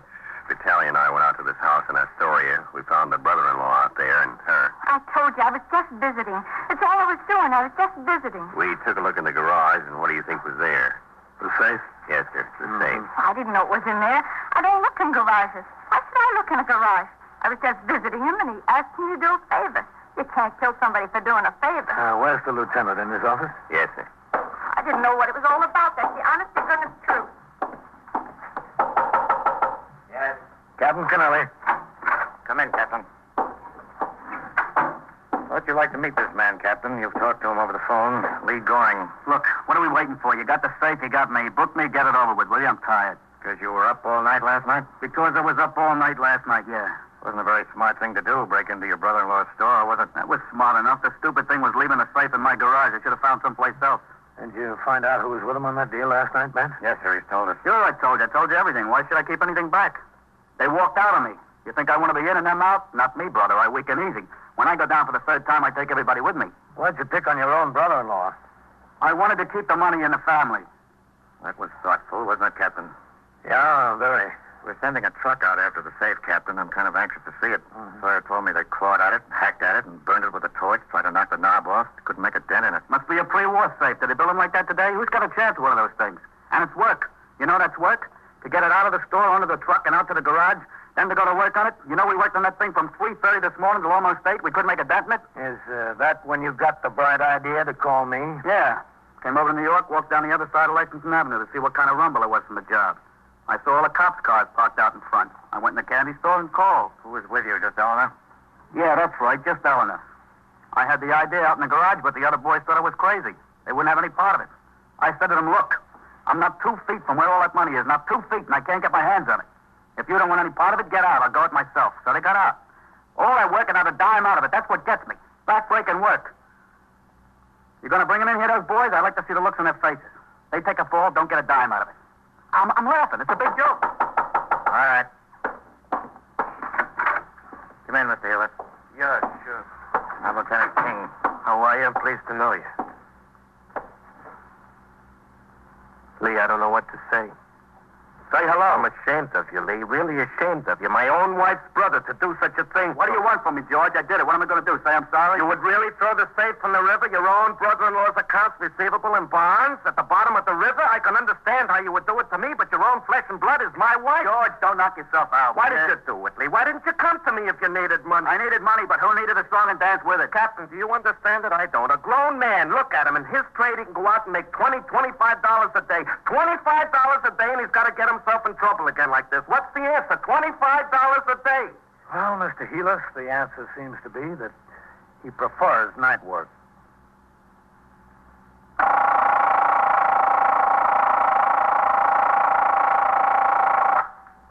'21st Precinct, Sergeant Burns. Well, who got bitten? How old? 4? Well, where's the dog? Is the dog there? Well, where is the dog? Where's that? Oh, I see. Well, what's the name of the girl who was bitten? W-E-A-L-D. And so it goes. Around the clock, through the week, every day, every year. A police precinct in the city of New York is a flesh and blood merry-go-round. Anyone can catch the brass ring. Or the brass ring can catch anyone. 21st Precinct, a factual account of the way the police work in the world's largest city, is presented with the official cooperation of the Patrolmen's Benevolent Association, an organization of more than 20,000 members of the Police Department, City of New York. Everett Sloan in the role of Captain Kennelly, Ken Lynch as Lieutenant King. Featured in tonight's cast were Larry Haynes and John Sylvester, Scott Tennyson, Wendell Holmes, William Flatley, and Joan Morgan. Written and directed by Stanley Niss. Produced for CBS Radio by John Ives. Art Hanna speaking.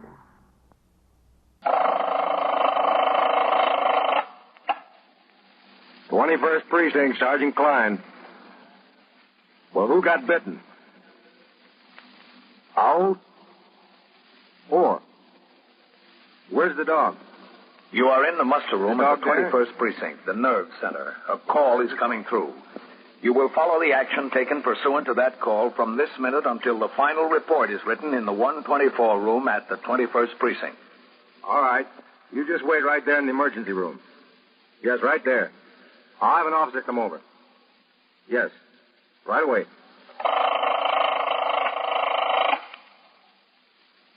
21st Precinct. It's just lines on a map of the city of New York.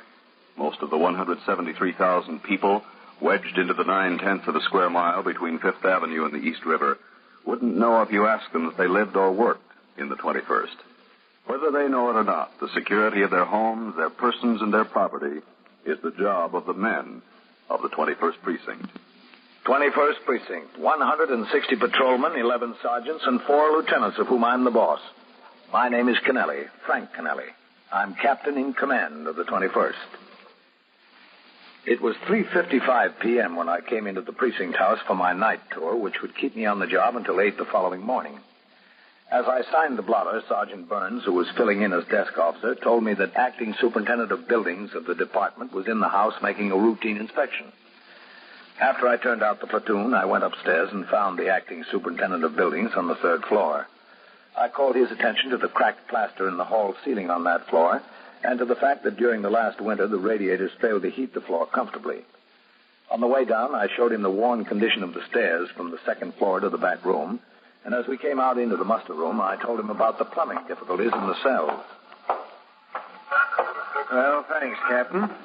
Do you have any idea when these repairs will be made? Well, there's a lot of work to do, Captain. There's nearly 100 buildings in the department, and most of them need work, lots of work. Oh, yes, I understand that, but some need attention sooner than others, don't you think? Oh, yes, some do. That's why I'm making the inspection.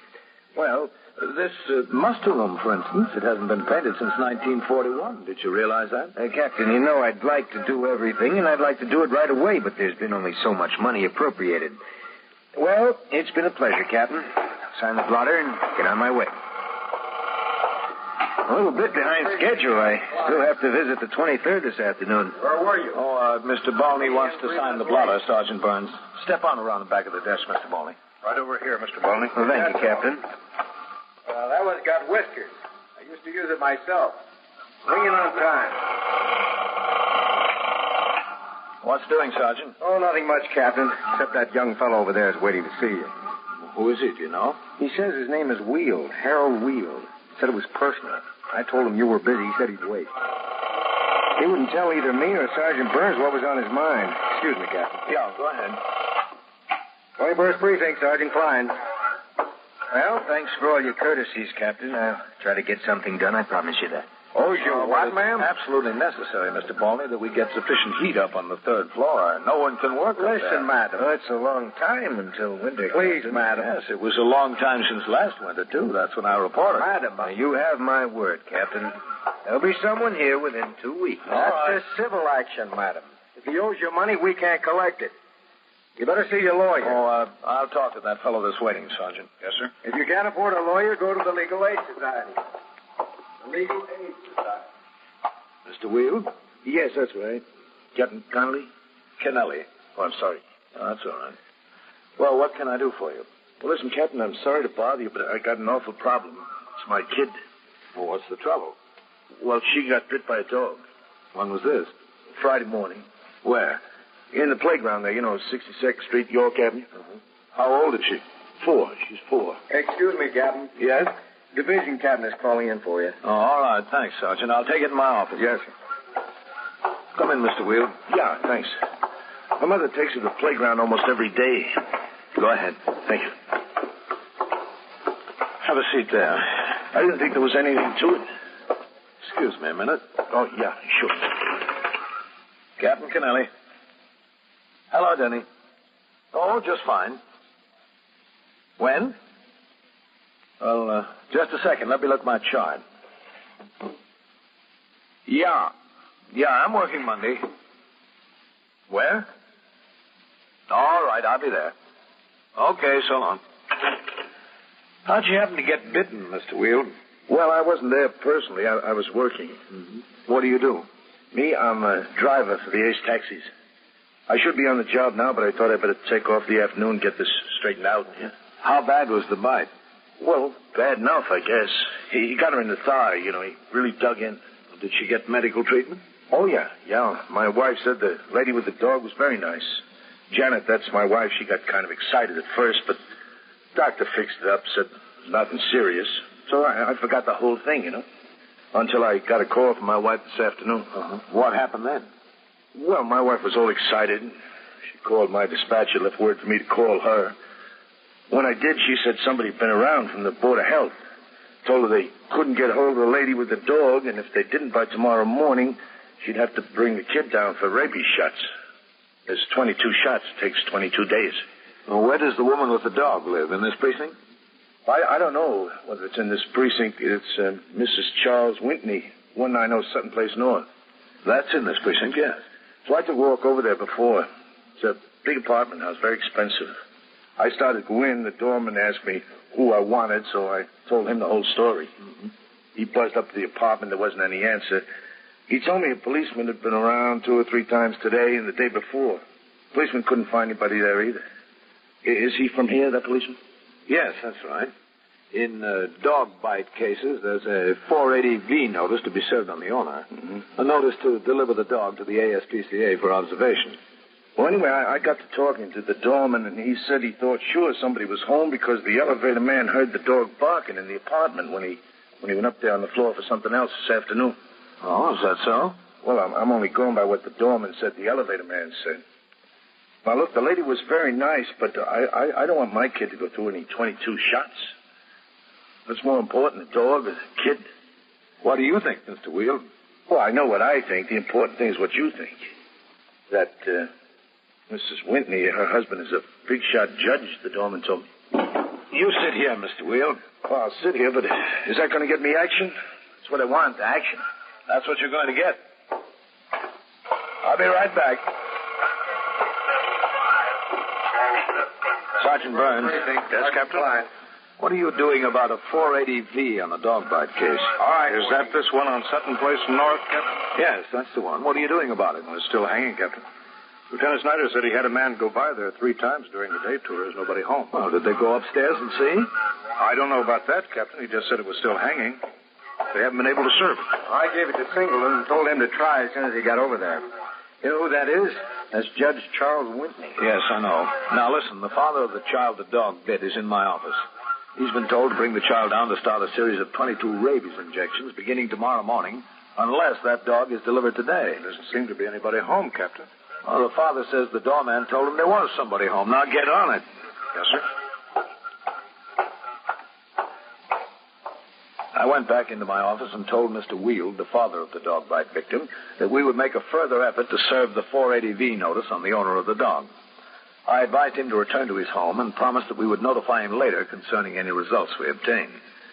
Patrolman Singleton rang in and reported that he again went to 190 Sutton Place North and attempted to reach the occupants of the Whitney apartment by the house phone. There was no answer. He left a copy of the notice with the doorman. He was instructed to go upstairs and knock on the door. In the meantime, I read and signed such reports as had accumulated since I was last on duty and placed them in the box to be sent by messenger to division headquarters. At 10 minutes to 5, I went back out into the muster room and walked over to the desk. trying to reach the judge at his office, Captain. Good. Sergeant Klein, did Singleton ring in again? No, sir, not yet. Judge Charles Winley's office, please. I thought this might be the quickest way to get some information, Captain. Well, it might be, yes. Hello? This is Sergeant Burns at the 21st Precinct. Is Judge Winley there, please? Oh, is he? Oh, I see. Well, when? Well, thank you very much. Oh, did Mrs. Winley go with him? Yes, I see. Well, thank you very much. He's out of town, Captain. Yeah? He went to Boston for the American Bar Association convention. Secretary expects him back tonight. He's flying in. Did Mrs. Whitney go with him? No, sir, not that the secretary knows of. As far as the secretary knows, Mrs. Whitney's at home. I see. Look up the telephone number of their apartment and call over there. Yes. 21st Precinct, Sergeant Klein. Their phone might not be listed, though. Yes, Singleton. What'd you find out? Is that Singleton, Sergeant? Hold on. Yes, sir, it's Singleton. All right, let me talk to him. Take it right there, Captain. Hold on, Singleton. This is Captain Kennelly. Yes, sir. Did you serve that notice? No, sir. Well, did you go up to the floor? Yes, sir. What happened? Well, I knocked on the door, Captain. There wasn't any answer. Then I heard that dog bark inside. I knocked again. Finally, she came and talked to me through the door. Who came? Mrs. Whitney, Captain. Well, wouldn't she open the door? No, sir. I told her I had the notice to serve on her to deliver the dog for observation. She said she wouldn't give up the dog. She wouldn't open the door. Did you explain to her that the Department of Health just has to examine the dog, that they won't molest or mistreat the animal? Yes, sir, but she refused to open the door. Where are you calling from now? The lobby of the apartment building. All right. You stay there. I'll be right over. Yes, sir. Sergeant. Yes, sir? Put out a call for a car to come by the house for me. Yes, sir, Captain. She's there, huh, Captain? She's there, yes. So's the dog. She wouldn't open the door. CB, is this Well, did she say why she wouldn't, Captain? No, that's what I'm going over to find out. What if she still refuses? Okay. You get a warrant to go in and get the dog. That won't look very nice. Cops break down judge's door. Some headline. Is this better? 4-year-old girl takes 22 anti-rabies injections. No headline. You are listening to 21st Precinct, a factual account of the way police work in the world's largest city. When you apply... And now back to 21st Precinct and Captain Frank Kennelly. The disease of rabies is almost extinct. This is due almost entirely to the cooperation between police and public health authorities and the strict enforcement of the laws relating to dog bite cases. These laws call for the compulsory observation of dogs and other animals who are carriers of the disease after they have bitten, and for compulsory treatment of human victims bitten by an animal that has escaped. The fact that the disease is now rare does not lessen the strictness of enforcement. The idea is to keep it rare. At 5:05 p.m., the car came by the station house and drove me to 190 Sutton Place North, a new apartment building in the high rent classification. As we drove up, I saw Patrolman Singleton on the sidewalk in front of the building. The man was standing there talking with him. All right, wait for me here. Hello, Captain. Singleton? Captain, this is Mr. Tedburn. He's the super of the building. The resident manager. Mr. Tedburn? How do you do? You've been waiting down here since you rang in, Singleton? Yes, sir. I really don't see what's all the excitement, Captain. Don't you? The Whitneys are respectable people. He's an important judge. To have policemen running through the halls over something like this, it's ridiculous. Mr. Tedburn, I've just been talking to the father of the girl who was bitten by that dog. If that dog isn't delivered for observation, that 4-year-old girl will have to start a series of 22 injections. Is that ridiculous? Well, I just want to save embarrassment is all. There's no embarrassment on our account. If she'd accept service with the notice, everything would be very quiet and simple. What kind of dog is it, Singleton? Well, the doorman told me a boxer, Captain. That is right, a boxer. Big fellow, hmm? Yes, sir. All right, let's go up. Yes, sir. Do you mind if I come along also? I'd be glad to have you, Mr. Tedburn. You can see that we don't embarrass anyone.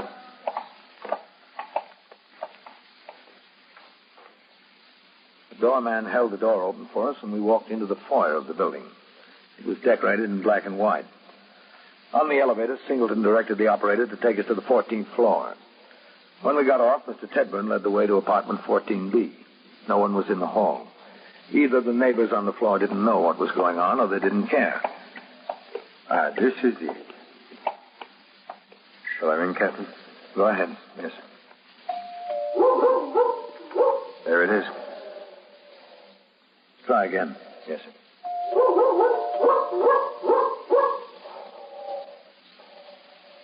Mrs. Whitney, we're police officers. We want to talk to you. It is a wonder the neighbors haven't complained about that dog. He certainly does raise the roof, doesn't he? Mrs. Whitney! You know, Captain, I'm beginning to more and more see this thing from your point of view. Are you? Under these circumstances, I think I have a right to use my passkey.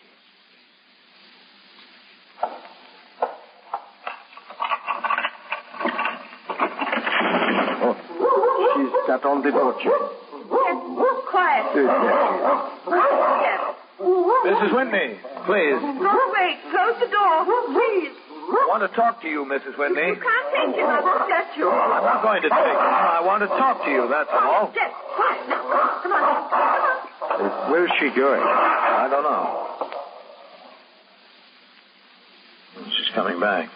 She wants to put the dog in the other room. I want you to shut the door and let me alone. You don't seem to understand the seriousness of this, Mrs. Whitney. You want to take Jeff away. I don't want to take him away. He's all we've got. Jeff's all we've got. We have no family, just Jeff, that's all. I'm not going to take him away. I just have to give you this notice. Singleton. Oh, yes, sir. Here it is. I want you to take this, Mrs. Whitney. No, I won't. It's a notice to deliver your dog to the ASPCA by 10 o'clock tomorrow morning. Well, I'll take it, but I won't deliver him. I won't. You can't have him. He's the only thing I've got left. The only thing. All right. Let's shut the door. Thank you, Mrs. Whitney. I won't. Do you think she will bring that dog down there? I don't. She's been served with the notice. Okay, Singleton, get back on the job. Yes, sir. People can live in a building 20 years, and you never know they ever existed. 20 years. Hit that elevator bell, will you, Singleton? Yes, sir. Then a little thing like this can cause so much trouble. It's always the little things that cause trouble, Mr. Tedburn. People seem to manage the big ones. We rode down in the elevator. I thanked Mr. Tedburn for his assistance and came out of the building with Singleton. He resumed walking his post, and I got into the car and went back to the precinct house. There, as the officer who served the 480V form on Mrs. Whitney, I filled in the lower half and delivered it to the desk officer to be forwarded to the Bureau of Preventable Diseases, Department of Health. Sergeant Burns told me that Patrolman Mercado had come upon a boy, 17, in the act of turning in a false alarm. He chased him up the stairs of a tenement and over the roofs of 3 adjacent buildings before he was apprehended. The boy admitted turning in at least 5 false alarms during the last month. I went on patrol of the precinct, during which I stopped on post number 2, saw Patrolman Mercado, and congratulated him on the arrest. Later, while I was still on patrol, there was a radio signal to call in. He stopped at the nearest box, and I was told by Sergeant Klein that a visitor was waiting for me, Judge Charles Whitney. I had my operator drive me around to the precinct house. When I got out of the car, I instructed him to pick up his partner who had been taking his meal period and resume patrol. As the car drove away, I crossed the sidewalk and walked up into the muster room. Hello, Sergeant. Captain. 21st Precinct, Sergeant Where's Klein. the judge? I suggested the judge wait in your office, Captain. Good. All right. Oh, what's doing, Sergeant? Oh, it's been a quiet tour, Captain. All right, I'll be in my office. Yes, sir. 21st Precinct, Sergeant Klein. Open the what? Judge Whitney?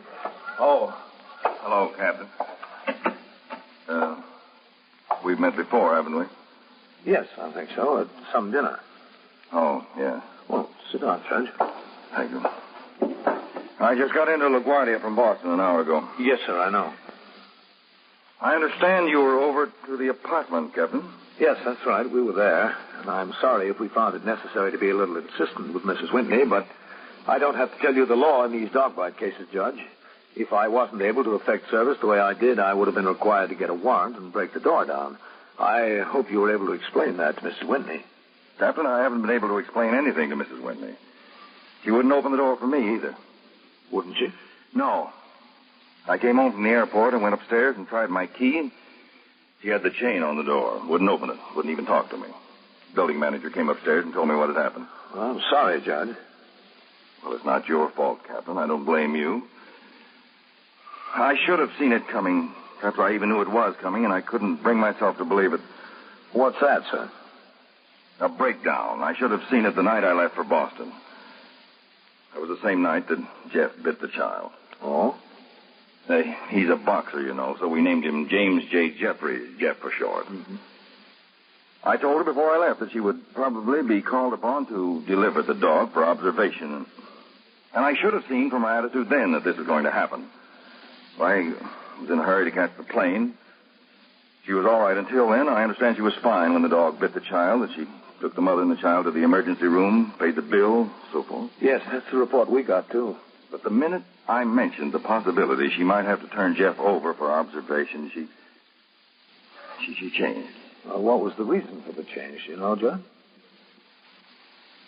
Yes, I do. I think I do. See, Captain, we had two sons, Richard and Charles, Jr. They were a year and a half apart, 19 and 20. They were in school at Yale. Last June, they were driving down to New York after school. Their car turned over on the Merritt Parkway. They were both killed. Both of them. Well, I'm sorry to hear that, Judge. If you have children of your own, you can imagine what it did to us. We went away, but that didn't help. Nothing helped. For myself, I found escaping my work. A judge can work hard, you know, and I did. But Nora didn't have anything like work. I suppose she turned to the dog, as Jeff was the boy's dog. When she saw the possibility that she'd lose the dog, that brought it on. I'm sure that that's the answer. Well, it probably is, yes, sir. Wouldn't even open the door. She doesn't even trust me. If I'd have known what the circumstances were, perhaps we could have used some other means. There wasn't any way for you to know, Captain. I'm not worried about that now. She's locked up in there alone. That's what I'm worried about. I don't know what's preying on her mind. Well, if you want to go into the apartment, Judge, I can call the emergency squad to give us a hand. They have a way with doors, you know. But it's only as a last resort. No, I'd like to try persuasion some more. I had the door open this wide, the same as you did. I called to her. She wouldn't answer. I couldn't think of anything else to say or do. I came over here. Do you have any ideas, Captain, besides the emergency squad? Well, perhaps I have one, just one. It might work. I don't know. Anything, Captain. I'm willing to try anything. Judge Whitney was a forlorn-looking man as I left him sitting in my office and walked out into the muster room. I gave Sergeant Klein instructions to have a car drive around to the precinct house to pick us up. Also, I told him to have sector car number 1 go to the home of Harold Weald, the father of the dog bite victim. They were instructed to locate Mr. Weald and ask if he would accompany them to 190 Sutton Place North. The car came by to drive Judge Whitney and myself to his apartment house. We rode the elevator to the 14th floor in silence. Is this way, Captain? Yes, I know. Oh, of course you do.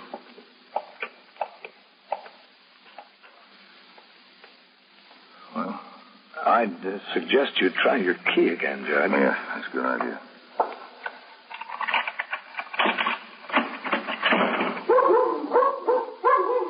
Still on the chain. Nora! Nora! Why don't you try calling the dog? If he comes to the door, maybe she will, too. Yes, that's a good idea. Jeff, boy. Hey, Jeff. Hey, Jeff. Hey, Jeff. Come on, Jeff. Usually comes when I call him, Captain. Well, I think she has him in the back with the door closed. That's where she had him before. Nora. Please come to the door, Nora. Please. Nora. Let me try. Mrs. Whitney. Mrs. Whitney. All right, wait, you're right. One of your men. Oh, yeah. Took a little while to locate him, Captain. Hello, Captain. Judge Whitney and Mr. Weald. Hi. How do you do? Judge, Patrolman Singleton. How do you do? Pleased to know you, sir. He told me about all the trouble you've been having, Judge. I don't like to cause any trouble, but after all, my little girl... I think it's the other way around as far as trouble being caused is concerned, Mr. Will. Now, don't worry about that. Well, I think you better call the emergency squad, Captain. This isn't going to do any good. Try again, Judge. Once more. All right. Nora. Nora, please come to the door, Nora. Nora. I think she's coming. Please, close the door, Charles. Let me in, Nora. You've got to. Close the door and go away, Charles. Sweetheart, now, please. I'm not going to let you in. You're part of the law, too. You're on their side. Mrs. Whitney. Close the door, please. This is Mr. Wield. He's the father of the little girl. Oh, how is she? She's all right, I think, ma'am. I'm sorry. I'm terribly sorry. Jeff never bitten anyone before. I think it was an accident. I think he was just trying to get that red ball she was playing with. Just the red ball. He's a very good dog, really. Yes, ma'am. Are you sure she's all right? We hope she'll be all right. She has to take 22 injections. 22 injections? Why? Because we can't get Jeff to see that he doesn't have rabies. Oh, Jeff doesn't have rabies. You know he doesn't. We have to make sure, ma'am. That's the law. I don't want to hear about the law. That's all I ever hear about. You don't want that little 4-year-old girl to go through 22 injections, do you, Mrs. Whitney? Oh, no. That'd be a shame. Well, it's up to you. It's not up to me. Jeff doesn't have rabies. Anybody can see that. Anybody. When were you told to bring your little girl to the Department of Health, Mr. Wield? Tomorrow morning, 10 o'clock. All 22 at once? No, ma'am. It takes 22 days. Oh, no. Poor little girl. Now, nothing will happen to Jeff, Mrs. Whitney. Believe me. They'll take good care of him. You'll have him back. They'll keep him. They'll take him away from me, just like everything else. 22 injections. That's right. And she's such a little girl. How old is she? 4. Yes, 4. That's right. She was crying and her leg hurt her. With those little curls with a ribbon. I remember those little curls with a ribbon. I never had a little girl. I always wanted one. Not 22 injections. Yes, ma'am. 22. Please close the door. Mrs. Whitney. Please close the door. I can't get the chain off if you don't close the door. Yes, ma'am.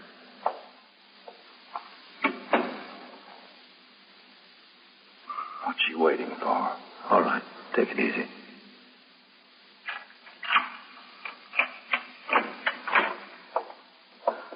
Sweetheart, I'm sorry. I'm very sorry. There's a lot to be sorry about, isn't there? So much. Thank you, Mrs. Whitney. Nothing to thank me for. Jeff's in there in the bedroom. I'll see that he gets where he has to go, Captain. Good. Young man? Me? Yes. Yes, ma'am, Mrs. Whitney. Watch her. Watch her every minute. Every minute of your life. Yes, ma'am. Because without her, you won't have any life.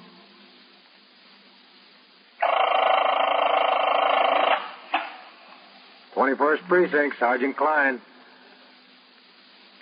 He jumped, or he's going to jump? Where is he? On a ledge? Where is it? East 71? And so it goes, around the clock, through the week, every day, every year. A police precinct in the city of New York is a flesh and blood merry-go-round.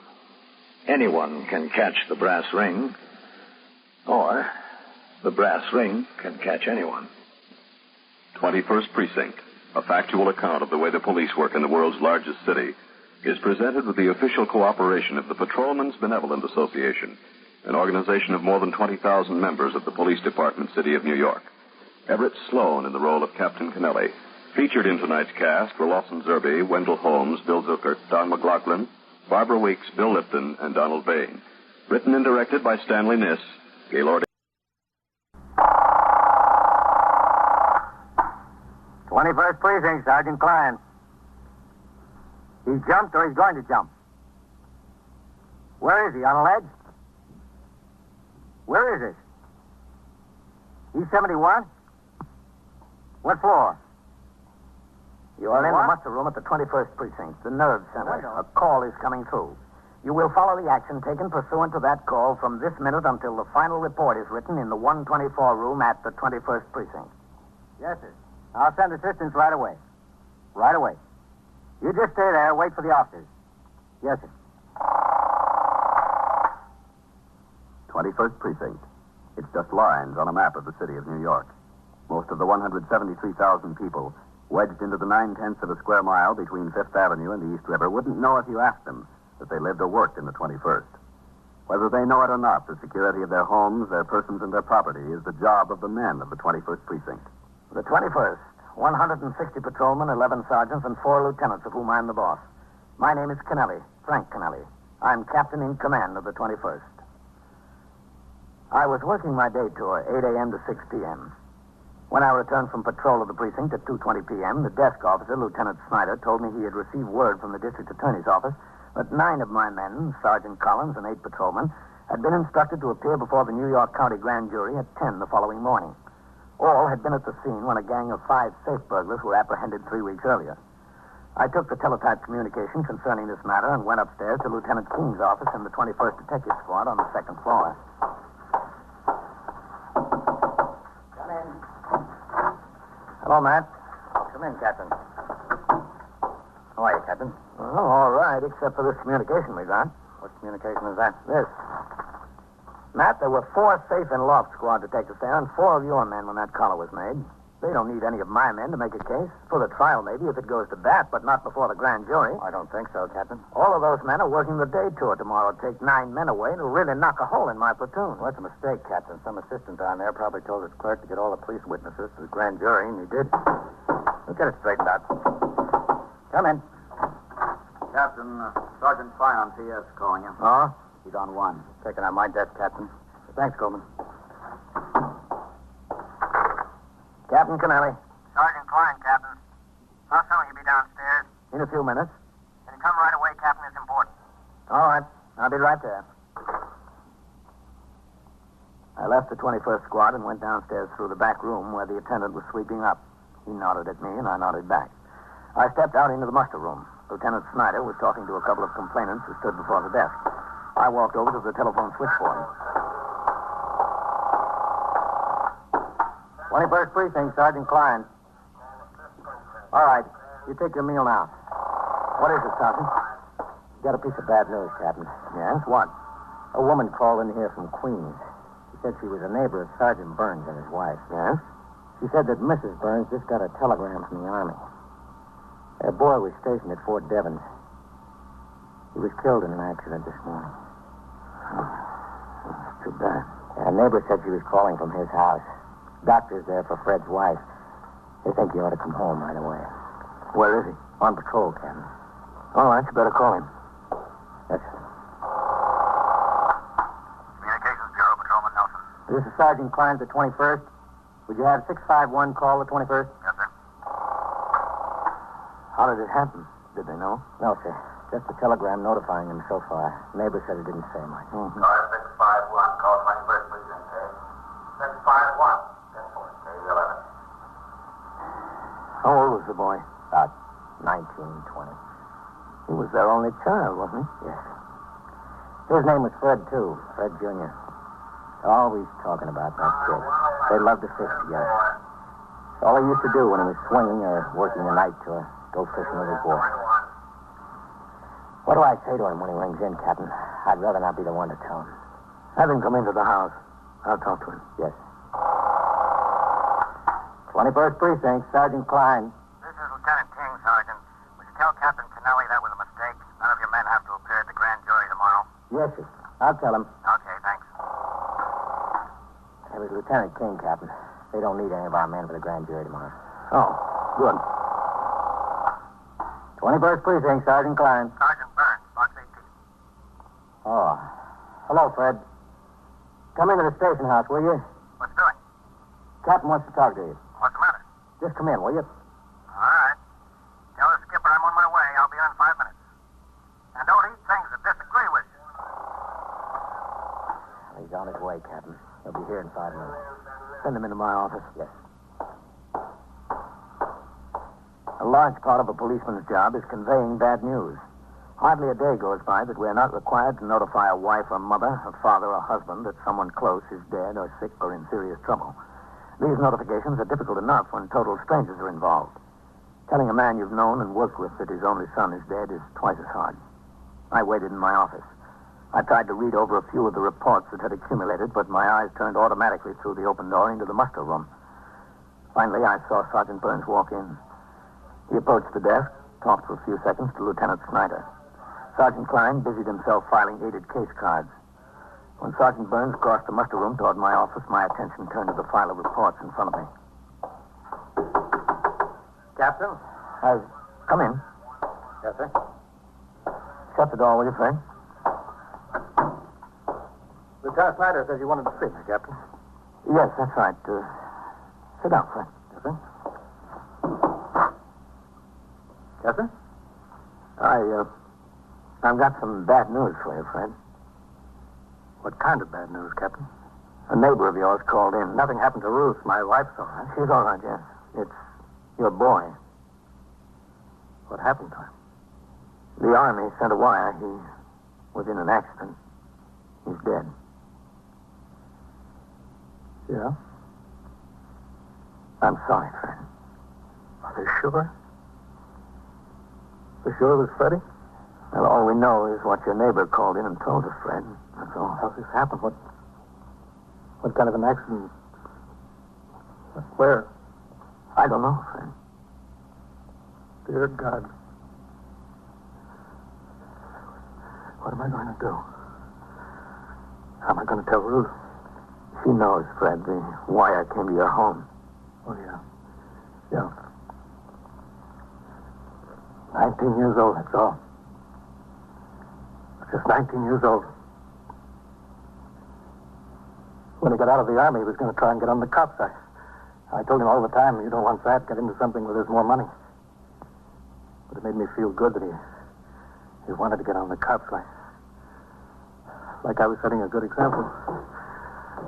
Well, sit still, friend.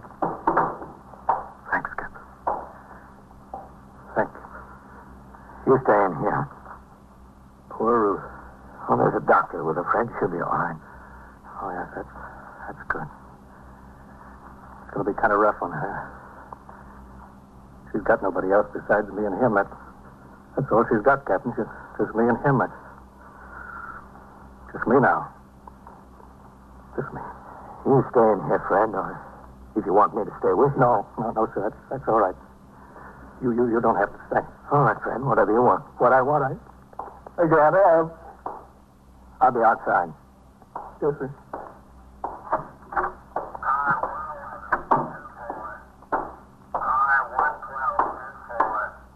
How is it? You all right, Ken? Yes, I think so. 21st Precinct, Sergeant Klein. All right, 15. You think somebody ought to stay in there with him, Captain? He wanted to be alone. Oh. Hello, Captain. Matt, you got my message about your men not being needed at the grand jury tomorrow? Yes, sir, I gave it to him. You know what happened? It's a laugh. Somebody down at the DA's office. What's the matter? Fred Burns just got word his son was killed. Oh, that's rough. Yeah, he was a nice kid. I met him once. We went fishing. Captain, don't you think somebody ought to be in there with him? I don't know whether it's good to leave him in there alone. You ought to have company. This is one time a man doesn't need company. Not when he's crying. In about 20 minutes, Sergeant Fred Burns came out of my office. He changed to civilian clothes. I offered to have a man accompany him home. He refused. The rest of the afternoon was quiet. I turned out the platoon for the night tour at 4. From 4:30 to 6, I completed my paperwork and dictated a special report regarding changed conditions in the precinct in connection with the reopening of the schools. Shortly after 6 p.m., I signed the blotter and left the precinct to go off duty. The following day, before I reported for my night tour, I drove to the home of Sergeant Burns in Queens. I found the street with little difficulty, but every house was alike, except for the numbers on the doors. I parked my car and headed up the flagstone walk. Number 72 was a little different than the rest. There was a black wreath on the door.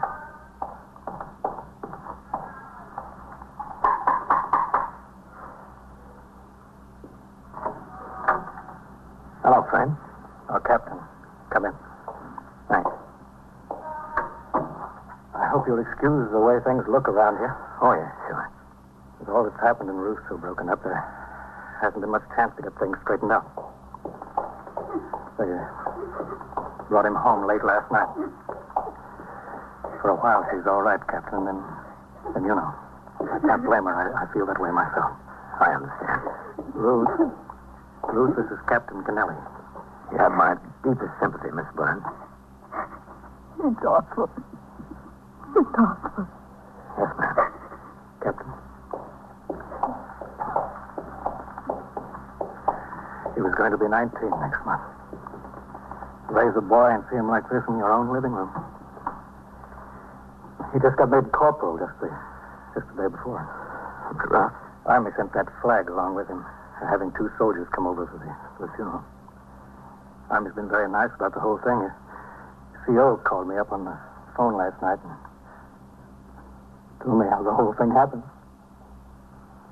Would you like a cup of coffee, Captain? No, thanks. There's some on the fire in the kitchen. No, never mind. I think I'll have some myself. I haven't had a thing hardly since I first found out. Would you come in the kitchen with me? Sure. I'm just going in the kitchen, Ruth. I'll be right back. She's in bad shape. She's in terrible shape. I don't know how she'll be able to get through this, Right in here, Captain. You sure no coffee? No, I don't think so. 19 years old. That's all. Just 19. It was the hit-and-run driver that did it. Yes, I know. Lieutenant Gorman told me when I called the station house. Oh, yes, he was here last night. Well, sit down, Captain. Yes, he and everybody from my squad, everybody to a man. That makes you feel good. As good as you can feel. Did they get the driver? No, it was in town. You see, Freddie was made corporal, and next night he got a pass, went into town to celebrate. You know how a kid is. Everything calls for a celebration. Yeah, I know. He had this other soldier with him, and they went out and celebrated. I guess they had a beer or two. I don't know. He wasn't much of a drinker, just a beer or two. That's all he'd ever touch. Anyway, they were walking back to get the bus for camp. I guess he stepped out into the street, and this car came along fast around the corner. The other boy got out of the way, all right, but Freddie didn't. Did the other boy get a look at the car? Yeah, he got a look at it. He said it was a black two-door. That's all he could see. The only thing he did say is he thought it was a soldier who was driving it. He couldn't even be sure of that. They're working on it, the MPs, the state police up there in Massachusetts. I hope they get the guy. You sure no coffee, Captain? No, thanks. I hope they get him. I raised that kid from nothing to 19 years old. I put about half of me into what's laid out there in that living room. Whoever it is, I want him to pay. I wouldn't want him to do it to another man's son. I want him to pay hard. I talked to Sergeant Burns a few minutes more. Finally, his wife came into the kitchen. She was a little better. He stayed out until Monday. When he reported back on the job for the night tour, I talked to him in my office for several minutes. He seemed fairly composed considering the circumstances and told me his wife had overcome the initial shock. After I turned out the platoon, I met with a committee of 3 Lexington Avenue merchants who complained of high-pressure solicitation of funds by little-known charitable organizations. I referred them to the Department of Welfare and phoned for an appointment for them to see the deputy commissioner the next day. At 5:30, I went on patrol and returned to the precinct house at 7:10 p.m. and walked over to TS. A couple of messages for you, Captain. Yeah? And there's someone waiting for you. Who's that? Well, he said he was with Take the call, Sergeant. Yes. 21st Precinct, Sergeant Klein. Where is that? Yes, ma'am. We got a call on that from someone else a few minutes ago. The officers are on the way over. They should be there any second. You're welcome, ma'am. What's that, Sergeant? A family argument over on East 67. Oh. Who is it that's waiting for me? Lieutenant Nayland, Captain. He says he's with the 1st Army Military Police Apprehension Unit. Where is he? Well, I asked him to wait in your office, and I told him you were due back in the house any minute. He's in there. Okay, thanks. Yes. I'll be in my office. 21st Precinct, Sergeant Klein. Lieutenant Nayland? Yes, sir. I'm Captain Kennelly. How do you do, Captain? Lieutenant Richard Nayland, 1st Army MP Apprehension Unit. I'm glad to know you. Sit down. Thank you, sir. Well, what can I do for you, Lieutenant? We got an arrest to make in your precinct, Captain. Oh? You need some assistance? Yes, sir, I think we will. But that's not the problem right now. What is? This fella's AWOL. We've had the house staked out since last night. His wife's apartment, that is. Mm-hmm. We're 90% sure he's up there, but nobody's shown their head out of the place since we've been watching. Yes? We thought either he or his wife would come out today. We'd like to wind it up, but we don't have a warrant. And being federal officers, we can't go in there without a warrant. We can't go in there either, Lieutenant. Not under these circumstances. We've got to have reason to believe that there's evidence of a crime or a fugitive from a crime inside. And by crime, I mean a felony, not AWOL. He also is a fugitive in connection with a felony. Is he? Yes, sir. The Massachusetts State Police have got a warrant out for him on manslaughter. He's suspected of driving a hit-and-run car that struck another soldier and killed him. What was the name of the victim? And we got the request to apprehend from the MPs at Fort Devens. Didn't notice whether it was mentioned in the report or not. Oh, yes, sir, here it is. Corporal Fred Burns, Jr. I think we can be of assistance to you, Lieutenant. Thanks, Captain. Anything you can do will be appreciated. We're glad to do it. The victim's father is a sergeant of police in this precinct. Yes? Yes. Well, that's a strange coincidence. It doesn't happen every day. It's funny. I'm sorry. I guess funny is not quite the word. I told the MP officer the case was properly in the province of the detectives, and I took him upstairs to Lieutenant King's office. There, he said the suspected soldier's name was John Escher, private, first class, age 22. He said that Escher had a 24-hour pass on the same night Corporal Burns was run down. Escher borrowed a car from a friend. He returned it early the next morning. There was a large dent in the front right fender, and the headlight was smashed. Escher failed to report for duty the following day and had been AWOL since. This information had been forwarded to the 1st Army Military Police by Fort Devens MPs with a request that Private Escher's listed residence be checked. The residence was a small flat on the 3rd floor of an old law tenement building on East 76th Street. Lieutenant King and I sought all the available information from the MP officer. How many men have you got planted over there now, Lieutenant? Well, Lieutenant, we got the request yesterday from Fort Devens. I sent 2 of my best men right to the address. We staked the place out. We haven't seen either her or him since we've been there. She hasn't come out. Well, maybe she's not there. She might have gone to meet him someplace. There's somebody there, sir. I got hold of the people who live downstairs from them. They've been hearing voices and people walking around in the Escher place. People? That's what they said. 2 people at least. Has Escher had any previous criminal records you know of, Lieutenant, before he went into the service? No, Lieutenant, no record at all. He had gone AWOL once before. That was limited to company punishment. He overstayed a leave 48 hours. Well, Captain, suppose we go have a look. All right, Matt. But there's one thing. Yes, sir? Can I use your phone to TS? Sure. Thanks. 21st Precinct, Sergeant Klein. This is Captain Kennelly. Put out a radio call for Sergeant Burns. Yes. Tell him to come into the station house. Yes, sir, right away. I think he'd like to go along. I'm sure he would, Captain. In 5 minutes, Sergeant Burns was in the station house. He appeared to accept his instructions as he would in connection with any other duty assigned. We left the precinct house for the East 76th Street address at 10 minutes to 8. It was just getting dark. Lieutenant Nayland spotted the 2 men he had planted watching the buildings. He signaled for them to join us. Lieutenant King gave his instructions. He, Lieutenant Nayland, Sergeant Burns, and myself would lead the way up the stairs to the 4th floor. An MP and a detective right behind us would proceed straight up the stairs to the roof of the building to block an escape that way. The other officers would remain on the 3rd floor landing. All right, you drop off here. Yes, sir. Let the detectives and the MPs handle it, Fred. We'll stay in the background. Yes, sir. And you keep away from the boy. Yes, sir. All right, up quietly now. The door in the front. Kenny, the tally, up to the roof. Right, sir. Okay.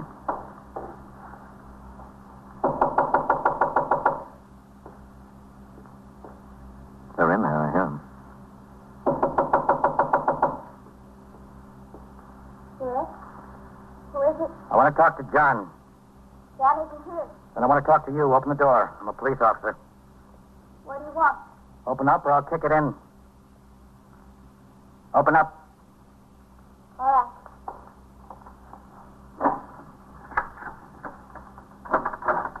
Where's John? He's not here, honest. Isn't he?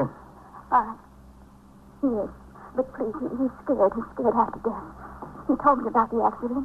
He did. He said he didn't see that soldier. It wasn't his fault. It really wasn't. Why didn't he stop the car? I don't know.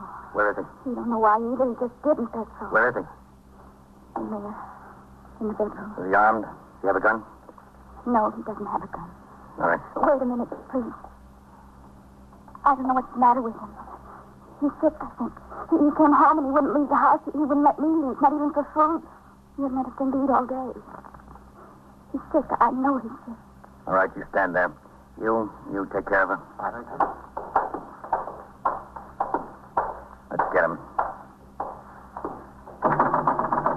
John, open up. No.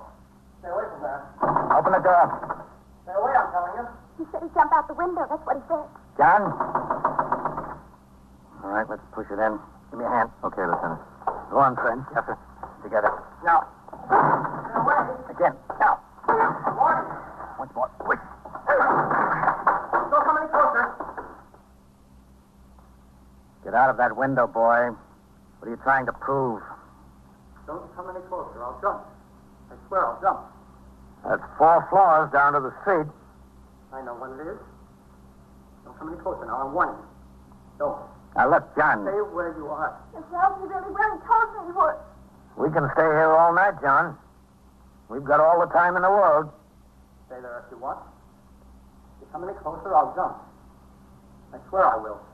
Ring in for ESD and an ambulance. Tell them what we've got. Okay, Captain. Come out of that window, boy. Get some sense. No, I'm not. This isn't so bad. Not worth dying over. Isn't it? Can I talk to him, Captain? Man? Sure, Fred. Go ahead. Listen, son. I'm not listening. Don't try to calm me. All right, you're in a little trouble. Everybody's been in a little trouble. Stay where you are. I'll go out, I swear. That'd be a smart thing to do, wouldn't it? That's going to solve everybody's problems, huh? It'll solve mine. What about your wife? What about your folks? Look, don't try to con me. Stay where you are now. All right, now, come on, get out of there. Why make things worse than they are? It's not that bad. Plenty bad. Not so bad. For other people, maybe. Everybody knows you're sorry about running down that soldier. And AWOL isn't anything. It's nothing. I'm telling you, stay away. I'll go out. Do you know the soldier that you ran down? No, I didn't know. Well, then what are you worried about? Come on out of the window. You're throwing your life away over something that doesn't mean a thing to you. You'd probably get out of this whole thing anyway. It was an accident. Kid stepped off the curb. Right in front of you. He did. He did. I had the light with me. It wasn't my fault. I didn't even see him. I just got a little excited, that's all. Just a little excited. All right, now, come on. Let's sit down and talk about it, John. Just tell us about it. What'll they do to me? Nothing much. Take my word for it. What's your guarantee? I don't have any guarantee. You'll have to take your chances. But look at the chance you're taking going out the window. All right. Now close the window. Sit down in that chair. Yeah. All right. Here's a cigarette. Smoke it and relax. All right. Get back on the job, you men. Show's over. All right, sir. Good work, friend. Thanks, Sergeant. I really didn't want to go out the window. I didn't know what else to do about it. There just wasn't anything else to do. I'm Lieutenant Nayland of the MPs. Well, I figured. Your prisoner, Lieutenant. Sergeant, you're all right, Sergeant. You okay? Thanks. I just got away with boys. Yeah. You must have one yourself. No. No, I don't, Johnny. No children. 21st Precinct, Sergeant Klein. What's the matter there? How do you know? And so it goes. Around the clock, through the week, every day, every year. The police precinct in the city of New York is a flesh and blood merry-go-round. Anyone can catch the brass ring, or the brass ring can catch anyone. 21st Precinct, a factual account of the way the police work in the world's largest city, is presented with the official cooperation of the Patrolmen's Benevolent Association, an organization of more than 20,000 members of the Police Department City of New York. Everett Sloan in the role of Captain Kennelly, Ken Lynch as Lieutenant King. Featured in tonight's cast were Wendell Holmes, Lawson Derby, Ralph Camargo, George Petrie, Michael Dreyfus, and Elaine Ross. Written and directed by Stanley Niss. Produced for CBS Radio by John Ives. Gaylord Avery speaking.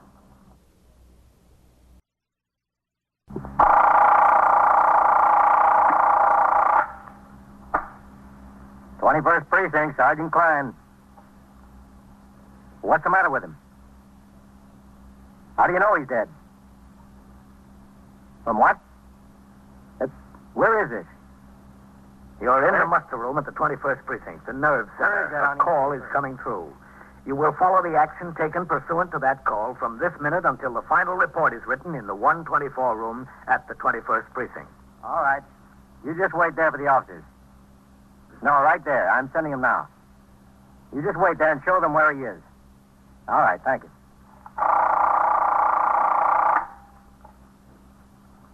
21st Precinct. It's just lines on a map of the city of New York. Most of the 173,000 people wedged into the 9/10 of a square mile between Fifth Avenue and the East River wouldn't know if you asked them that they lived or worked in the 21st. Whether they know it or not, the security of their homes, their persons, and their property is the job of the men of the 21st Precinct. The 21st. 160 patrolmen, 11 sergeants, and 4 lieutenants, of whom I'm the boss. My name is Kennelly, Frank Kennelly. I'm captain in command of the 21st. I was working my 4 p.m. to 8 a.m. tour. After I turned out the platoon for the night tour, I read the entries on the arrest record and blotter for an event-by-event picture of what had occurred in the precinct since I was last on duty. A little after 6, sector car number 3 came by the house for me, and I went on patrol of the precinct. When I returned to the station house, Lieutenant Gorman, the desk officer, told me things were quiet. I walked around the corner to a spaghetti house for my meal, which I finished at 8:40. Oh, hello, Captain. John, how are you? I didn't know you were in. If I did, I would have come over to the table. Said hello. Oh, I was sitting in the back. 125 on 4-cent package. Out of 2. Oh, I'll have a pack of spearmint. Well, that's 134.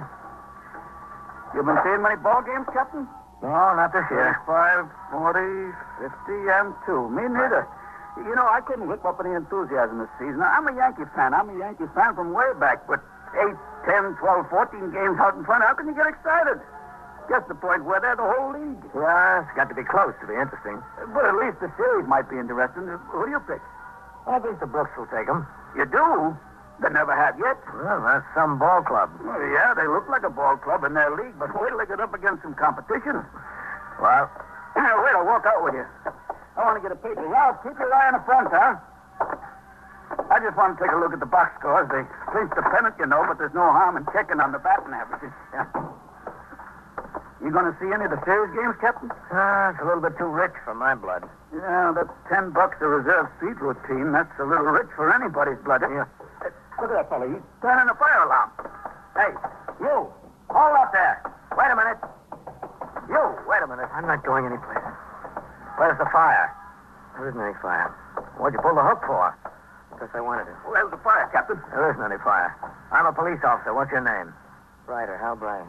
Don't you know it's a criminal offense to turn in a false alarm? I know it's a criminal offense. Captain, you want me to run around the station house? You want to get some help? He doesn't need any help. No, John, they'll be here. Don't worry about it. Why'd you pull the hook? Come on, look at me. Talk to me. Why'd you pull the hook? Because I want to go to jail, that's why. I want to go to jail. You will, mister. You can count on it. The essential factors in fighting a fire are the promptness of discovery and the speed at which firemen arrive on the scene. But speed has its hazards. As many or more firemen are killed and injured in accidents occurring while responding to alarms as in the course of fires themselves. During the last calendar year, there were 13,981 false alarms in the city of New York. And to each of these, no less than 4 pieces of fire department apparatus and 2 police cars responded. In this case, the offender, Hal Brighter, made no excuses, nor would he offer any reason for his act. He was questioned for some minutes on the street by myself, by other police officers on the scene, and by the fire captain in command of the apparatus which responded. After the fire apparatus left, he was taken around the corner to the precinct house, where, as arresting officer, I booked him in. How do you spell that? B-R-I-D-E-R. Any middle initial? E. Hal E. Brighter. How old are you? 21. Where do you live? I live at 734 East 81st Street. What apartment number? 2B. Bond is $500. Can be posted with me. What do you mean, bond? Bail. If you can get somebody to post $500 bail, you don't have to appear until he comes up in court. Otherwise, we'll have to hold you. I want to be held. I don't want any bail. Oh, look, son, this isn't doing you any good. You must have had a reason for pulling that hook. Now, tell us about it. I don't want to talk about it. Just lock me up. Well, that'll come soon enough. How many other false alarms did you turn in? None. This is the only one. What was it? Just an impulse? No, it wasn't an impulse. I thought about it. I thought about it a long time. Look, that's my office across there. Go in there and sit down. I'll be in a minute. Why? I want to talk to you, that's why. I've got nothing to say. I just want to be locked up. Go in there and sit down. Yes. I don't want to talk. I don't want to talk to anybody. That's an odd one, Captain. Yeah, sure is. You want to take this pinch yourself, Captain? You'll have to go to court in the morning. No, that's all right. Well, what's the matter with that guy, Captain? Maybe he likes to hear sirens. I give him a boot. Did you see his eyes? Looks like a user to me. He did it that, didn't he? I know he's a user. I wanted him to tell me. What's his idea? What could he get by turning in a false alarm? Well, what could he get besides a little time on Rikers Island? I'll be in my office, Lieutenant. Yes, sir. All right, Hal. I want you to tell me what your trouble is. I've got no trouble. Haven't you? Stand up. Why? I said stand up. Yes, sir. Take your coat off. Why? Is that the only thing you know? Why? Take it off. Yes, sir. Put it on that chair there. Roll up your sleeve. Oh, what are you trying to find out that you don't already know? Let me see your arm. How long have you been on the habit, Hal? Long enough. All right. Sit down. Why'd you pull the hook on that firebox? It's a long story. You wouldn't be interested. Who said I wouldn't? Well, I'm not interested. Look, you locked me up. I don't feel like talking to anybody. I'm beginning to feel lousy. I feel terrible. Are you married? No, I'm not married. You live on 81st Street there all by yourself? Yes, all by myself. You have any family? What's this got to do with my family? Where are they? I don't have any family. When did you shoot up last? What difference does it make? When? Yesterday morning, not since then. Who's your connection, Hal? I've got no connection. Well, you must have been getting it someplace. Where? I don't know anything. If you don't know anything, Hal, we'll teach you a lot around here. Who are you calling? 21st Precinct, Sergeant Klein. Sergeant, ring upstairs to the detective squad and see if we can locate Lieutenant King. Yes. And ask him to come into my office for a minute, will you? Yes, sir, Captain. What do you need him for? If you're a narcotics user, Hal, it's his job to find out who sold it to you. Why'd you pull that fire alarm? I don't think you'd understand. Maybe I would. Why don't you try me? I told you it was a long story.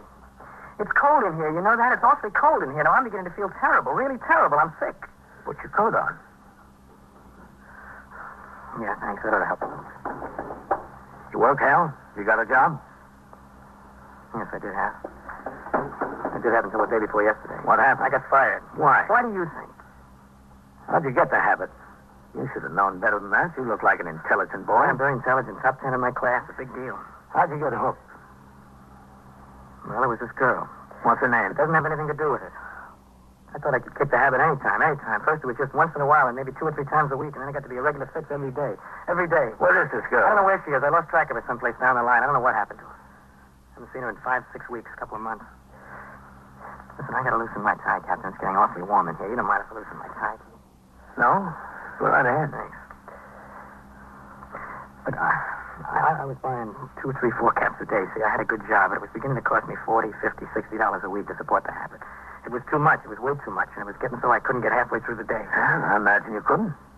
And when they fired me, there I was, with no money, owing everybody, not a chance in the world to get another job, and it kind of brought me to my senses. Did it? So I told myself, Hal, you're going to kick the habit. You're going to kick it right now. So I went home. You know what I did? What? I went to the drawer and I got the works. You know, the needle and the cotton and everything. Mm-hmm. Well, you know what I did with them? I broke them up and I threw them down the toilet. I said, Hal, that's all, boy. You're through. That's all. So I started to sweat it out. I stayed around the house. I didn't leave. And then I started to dry up. Just dry up. This cold turkey is awful. You know how sick I got. I told myself I was going to sweat it out, and I was sweating, too. I really was. Anyway, I had a bottle of whiskey there. I thought maybe that would help, you know, get me over the hump, so I soaked it down. And I soaked it down. Anyway, I got stinking passed out drunk. I just passed. Listen, is there a window open, Captain? There's an awful draft in here somewhere. No window open. Well, I don't know. Maybe it's just my imagination. I guess I'm just getting sick again. Anyway, I flopped down in the bed, and it was 11:30 in the morning before I woke up, and I wasn't feeling too sick, so I said, Hal, maybe you're over the hump. Maybe you're there. Well, didn't you eat anything? No, I wasn't hungry. I wasn't hungry at all. I just would get into one chair, and I moved to the next one, and I'd take my shoes off, and I put them back on, but I was going to sweat it out. I made up my mind I was going to sweat it out. But you didn't. No, I didn't mind. I shot up about 8:30 last night. Well, that was last night. What about today? Well, I didn't give up the idea of kicking the habit. I figured I'd make it because it cost me my last $6 for the 3 caps the night before. See, I didn't have a cent left, so...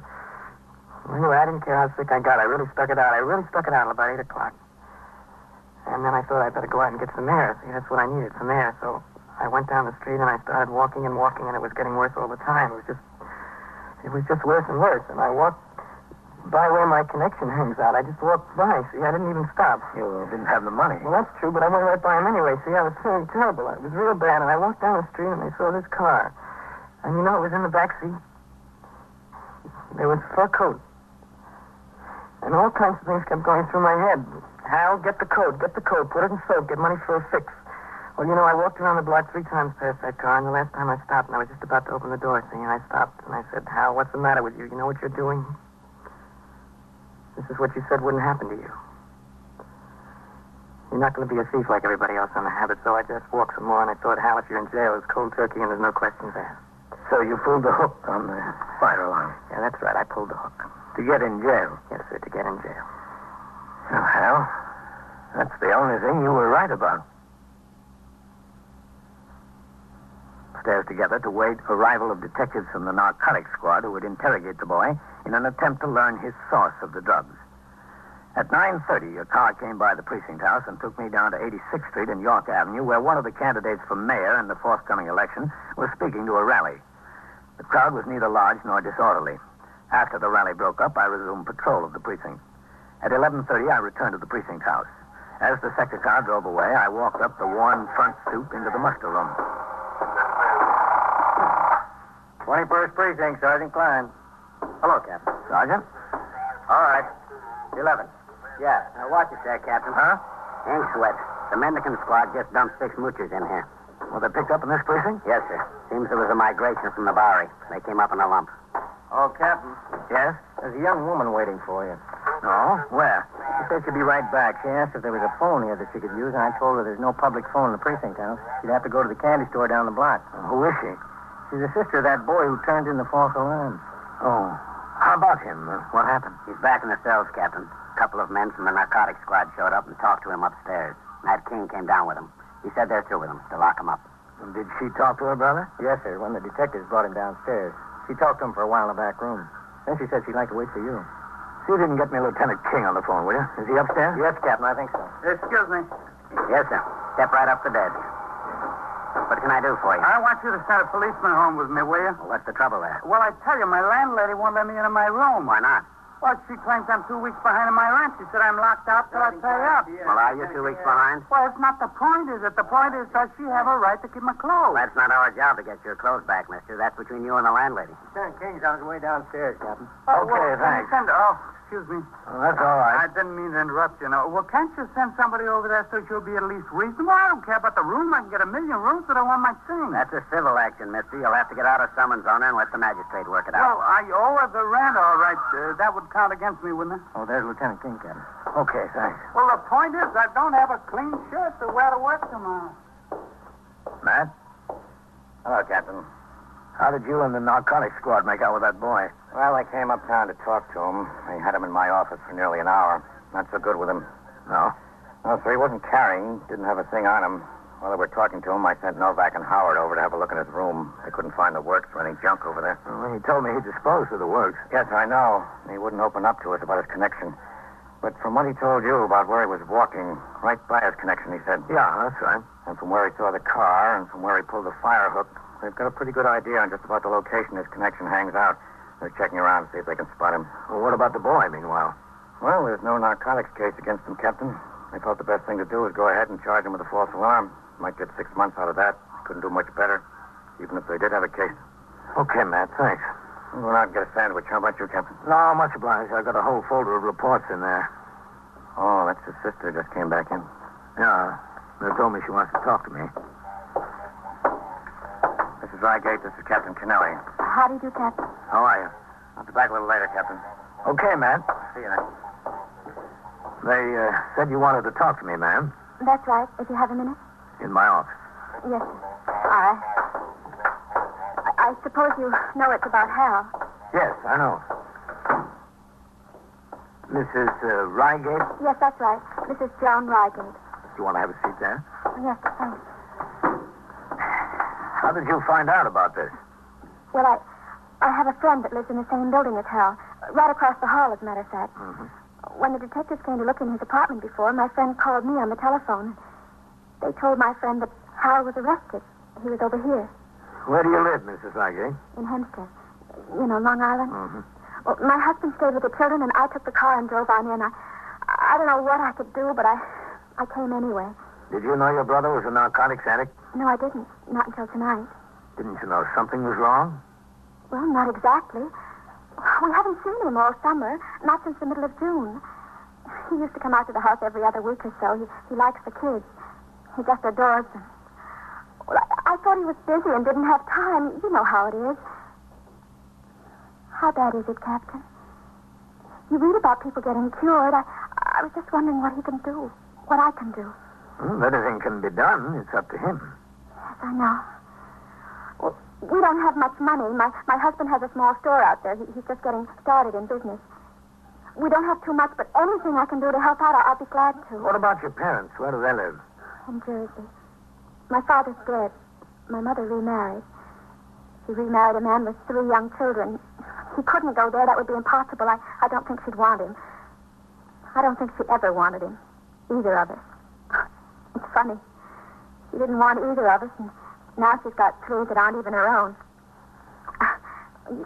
You were saying he could help himself. How can he do that? Well, the public health law dealing with narcotics states that an admitted narcotic addict can have himself committed and subjected to treatment. Oh, that would be good, but where would that be? In a hospital? That's right, in the city hospital. Oh, the hospital wouldn't be so bad. He's locked up back there now. He's never been in jail before in his life, never. The sergeant out there told me that his bail is $500. For a $500 bail, he can get out. Well, what do you mean? You put up $500 or the city keeps the $500 or what? Well, he's just put up as surety that he'll appear for his trial. Oh, I never knew exactly what it meant. If he appears for the trial, the bond is released. But I don't think he wants to be released on bail. That's why he pulled the fire alarm, to get in jail. That's what he told me, too. He wanted to get in jail where he'd be away from it, where he couldn't possibly get it. He said he didn't care what happened to him. He didn't care how sick he got. Well, what did you want with me, Mrs. Reigate? I just wanted to find out what I could do. I just want to know what's best. What's best for Hal. I think the best thing would be if he'd subject himself to treatment and help the detectives with what they want to know. Oh, no, he wouldn't do that. I know he wouldn't. He told me that the people who sold him the dope were helping him out. That's all they were doing. They were helping him out when he was in trouble. Yes, they help everybody out, especially themselves. The rest of the night was quiet in the precinct. At 7:45 a.m., the patrol wagon arrived to take the prisoners arrested during the night to court. Among them were 2 cat burglars and a parole violator who would be taken downtown to 100 Center Street to felony court. The 6 Boweryites arrested on their uptown mooching expedition and Hal Brider were taken to Arrest Part, Midtown Magistrates Court, 153 East 57th Street. At 8 a.m., I turned out the platoon, signed the blotter, and left the precinct. I had breakfast, called Ellen. Told her I had to go to court and would be home late. I window shopped on 5th Avenue, then on 57th Street till 5 minutes to 10 when I walked into the courtroom. There were fewer spectators than people inside the rail, police officers, attorneys, bondsmen. The prisoners were guarded in the barred room off to one side. As the jail docket is always called first, the assistant district attorney told me my case would be through early. The magistrate entered and court was called to order. The first case was on a charge of assault from the 17th Precinct. The complaining witness had lost much of his enthusiasm overnight. I'll dismiss the charges for lack of evidence. Case dismissed. You can go. All right, order, please. Order, please. Hallie Brider to the bar. Hallie Brider. Yes, that's right. Right over this way. Is the arresting officer in court? Captain Kennelly. Is Captain Kennelly in court? Yes, I'm here. Hallie Brider, you were charged with violation of Section 1424 of the Penal Law. Are you represented by counsel, young man? Sir, I don't need a lawyer. I'm guilty, Your Honor. I can't take your plea here. All I can do is set bail and bind you over to special sessions. Your Honor. Yes, Captain. This man is a narcotics addict. He admitted it to me. I think the district attorney would be willing to go along with a suspended sentence if he'd allow himself to be committed for treatment. Is that true, young man? No, sir, I'm all right. I don't need treatment. I don't want it. Now, look, boy, get some sense, will you? Look, there's only one place to kick it. That's jail. That's where. If you think that's easy... I know it's not easy. You think I'm having an easy time now? I'm sick now. I'm sick already. I can't commit him, Captain, not unless he makes a voluntary application. Yes, I know, Your Honor. I'm not going to volunteer. Bail on the charge is set at $500. Remand for special sessions. This way. All right. Just this way, through that door. Bernard J. Bexel. Bernard J. Bexel to the bar. As a result of his failure to make the $500 bond, Hal Brider was taken to the Tombs to wait his trial in Special Sessions Court on charges of turning in a false alarm. Before I left, I stopped in the detention pen to talk to him. He was convinced that the answer was to sweat it out in jail. Cold turkey, as he called it. Symptoms typical of the withdrawal from narcotics had overtaken him. His eyes were watery. His head hurt. He was alternately hot and cold. He was genuinely ill, but he was determined. I left the court building and got a subway for home, not due back on the job until 8 the following morning. When I got to the precinct house the next day, I signed the blotter and turned out the platoon for the day tour. There was a teletype communication addressed to all precinct, division, and borough commanders to report in the lineup room at police headquarters, 240 Center Street, at 10 o'clock that morning. The meeting concerned police assignments in connection with the registration of voters and the subsequent election of city officers. The meeting lasted until 12:15. On the way uptown, just as we were entering the 21st, a signal 32 came over the air. The address, 734 East 81st Street, ambulance responding. I told my operator to make the run. When we pulled into the block, I saw the two sectors car, the sergeant's car, and the ESD car were on the job.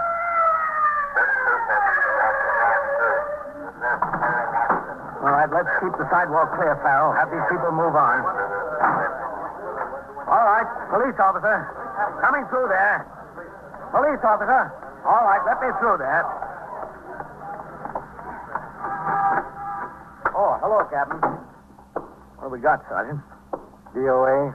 Yeah? I was just going out to notify the medical examiner. What is it, natural causes? No, sir. Not homicide.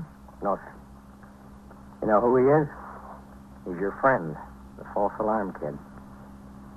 Where is it, Sergeant? Top of the stairs, Captain. I'll walk up with you. Lieutenant King is here. Oh? Is he? Yes. How did it happen? Lieutenant King says it looks like an overdose.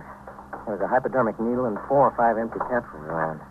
How did he get out of jail? I thought he was going to sweat it out there. And my sister is here. She told me she won his bonds. Oh. Right in there, Captain.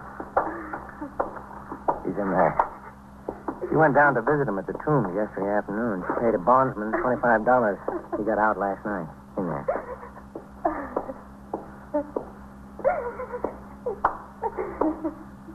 Hello, Matt. Captain. What's it look like, Matt? An overdose? Yes, sir. It's pretty obvious. Wanted to make up for a little lost time. He's lost plenty of time now, hasn't he? He sure has. Did you find him, Matt? No, sir, but I was on my way over here. We got his connection during the night. I called down to the Tombs. They told me the boy was released on bail. So I was on my way over to see if he'd help us make a stronger case against the shover. How was he found? His sister came to see him. She promised she would at noon. She knocked on the door. There wasn't any answer. She got the super to open up. This is what they found. He wanted to kick the habit. Seems like the habit kicked him. All right, I'll go talk to her. You better notify the ME, Sergeant. Yes.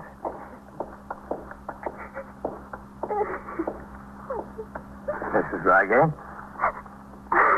It didn't have to happen. It didn't have to happen at all. You wanted to stay in jail. You wanted to sweat it out. I couldn't stand to see him in jail. Not Hal. I just couldn't stand to see Hal in jail. I got a bondsman and I got him out. He didn't want to come out. He didn't want to leave. But I talked him into it. My fault. Oh, my fault. I know it. But if you got him out, why did you leave him alone last night? He said he'd be all right. And I have my children and my husband. He said he'd be fine. He told me he was going to kick the habit. He said he'd never touch this stuff again. He won't. He's kicked the habit. He's kicked it for good.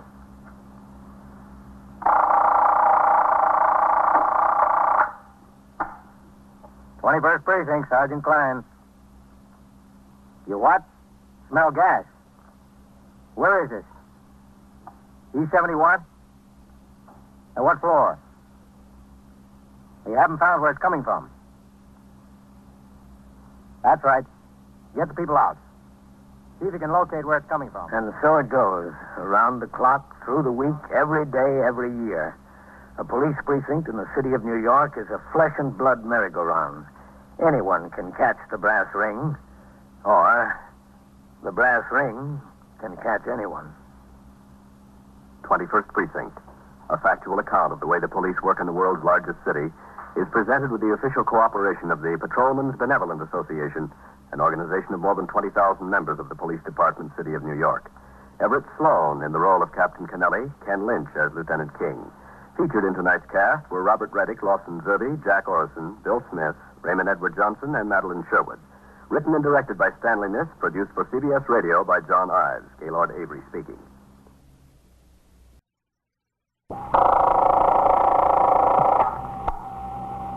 "21st Precinct, Sergeant Collins." "You what? Smell gas? Where is this? East 70 what? What floor? You haven't found where it's coming from?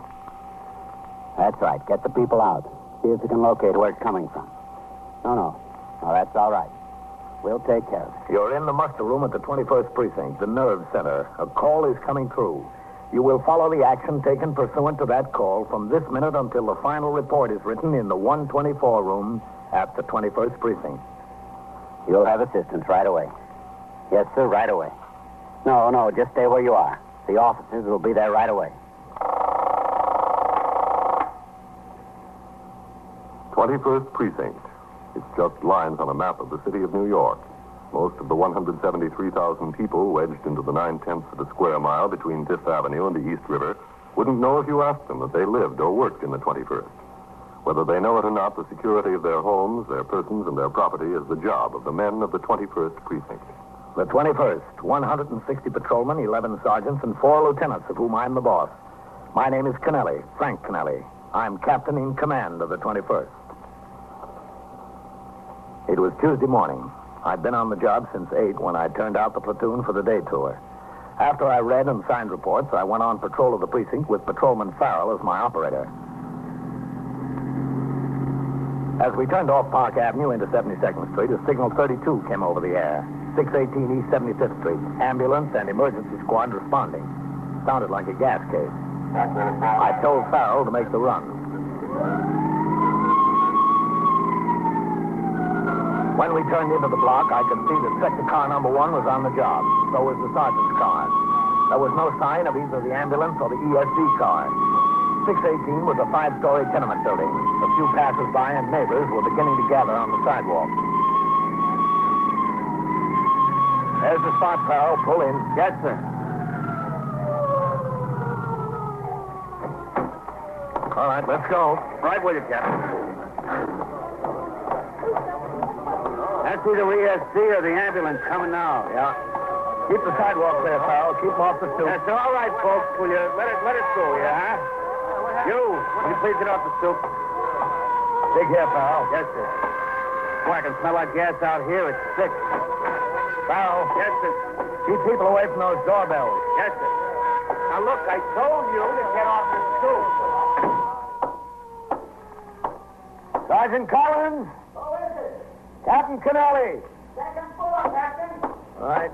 What do you find out there? I don't think it's good here, Sergeant. Take the people down. I want the building cleared. I'm sending them, Sergeant. Sergeant? You're back, Captain. All right. Anybody home in there? Open up. It's the police. Where is it, Sergeant? Beats me, Captain. We haven't been able to locate it. Well, we better locate it fast. Open up in there. Send the building up. Open up in there. There's nobody's home, Captain. We've been hitting every door. I sent a man up to 3rd and another to 5th. We're clearing everybody out. It's not on this floor. Coley! Did you locate it? He's on the 4th floor, Captain. Whole hall smells of gas. No telling where it's coming from. Who put in the call? Super. He's up with Coley. Tenant smelled gas in the hall. How about the main feed line? I sent glass into the basement with the super's wife to turn off the valve. Good. Now, come on, folks. Don't stand there and talk about it. Out on the street, please. Get on the sidewalk. Did you open your windows, folks? And have your doors open? Out of the building. All right, come on. Yes, sir. Anybody cover the third floor yet? Just quickly and away up, Captain.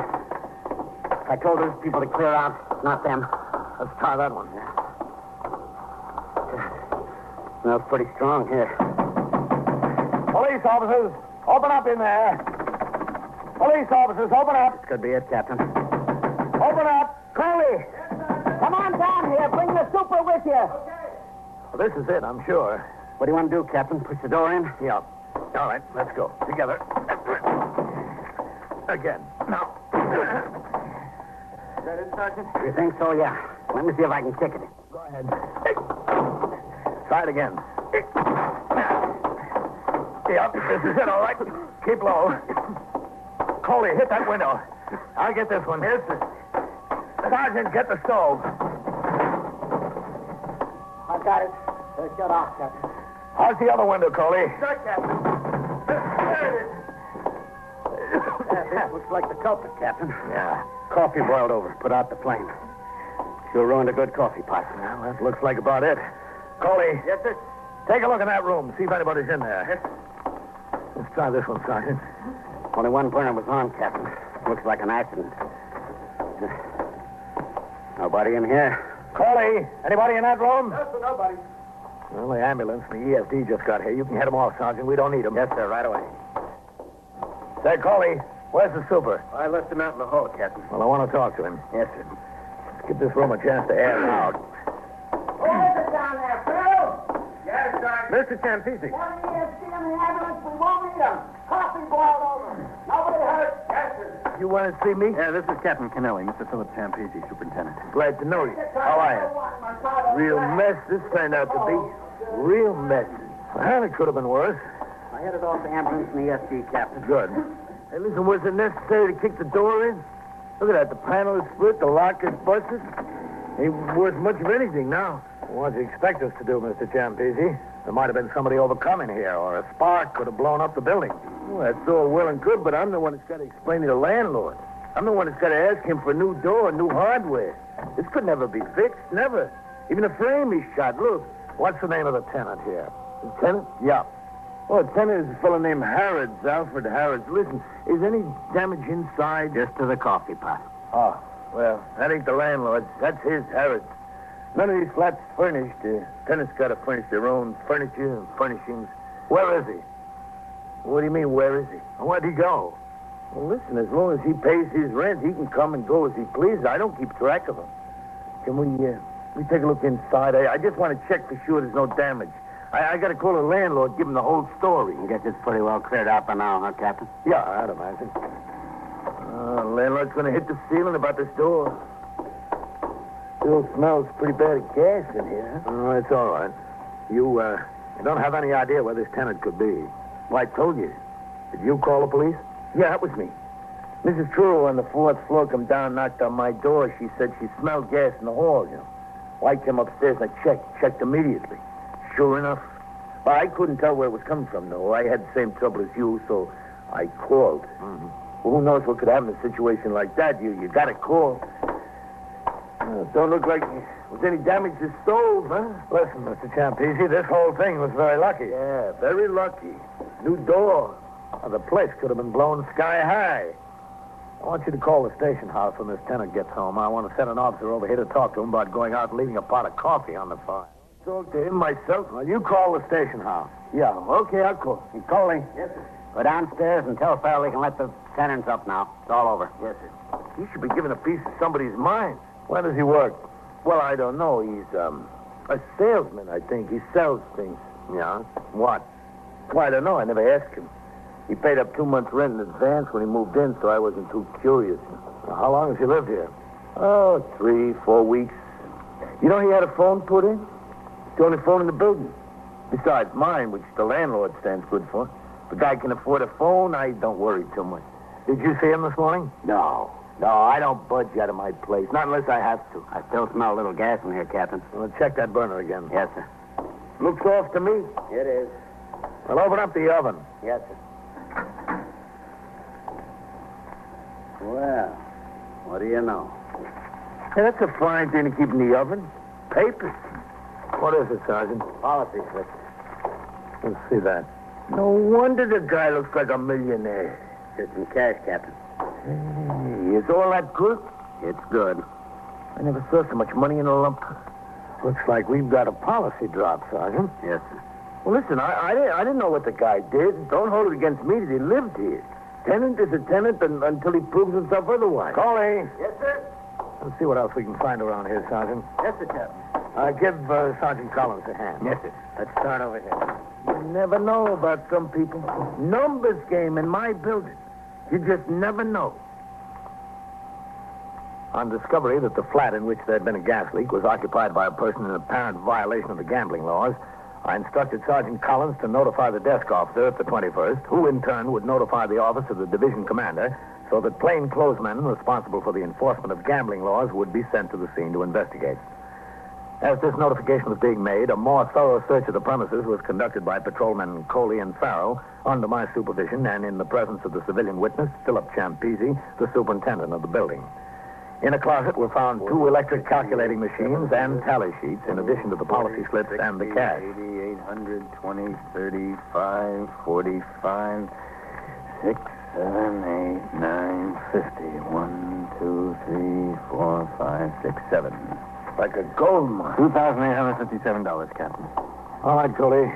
Enter the amount in your memorandum book. Listen. Hey, now, here's an opportunity. Let's all go to Belmont. We could still make the daily double. You want to sign my book, Captain? Yeah. Here you are, sir. Hey, what's all the production? Are you afraid this Harrods guy might say you shortchanged him? Well, we just don't want to give him anything to say. Farrell. Yes, sir. You got all that stuff together? Yes, sir. We'll need a bushel basket for all these policy slips, Captain. Boy, this guy was running some bank. Mr. Champisi. Yeah.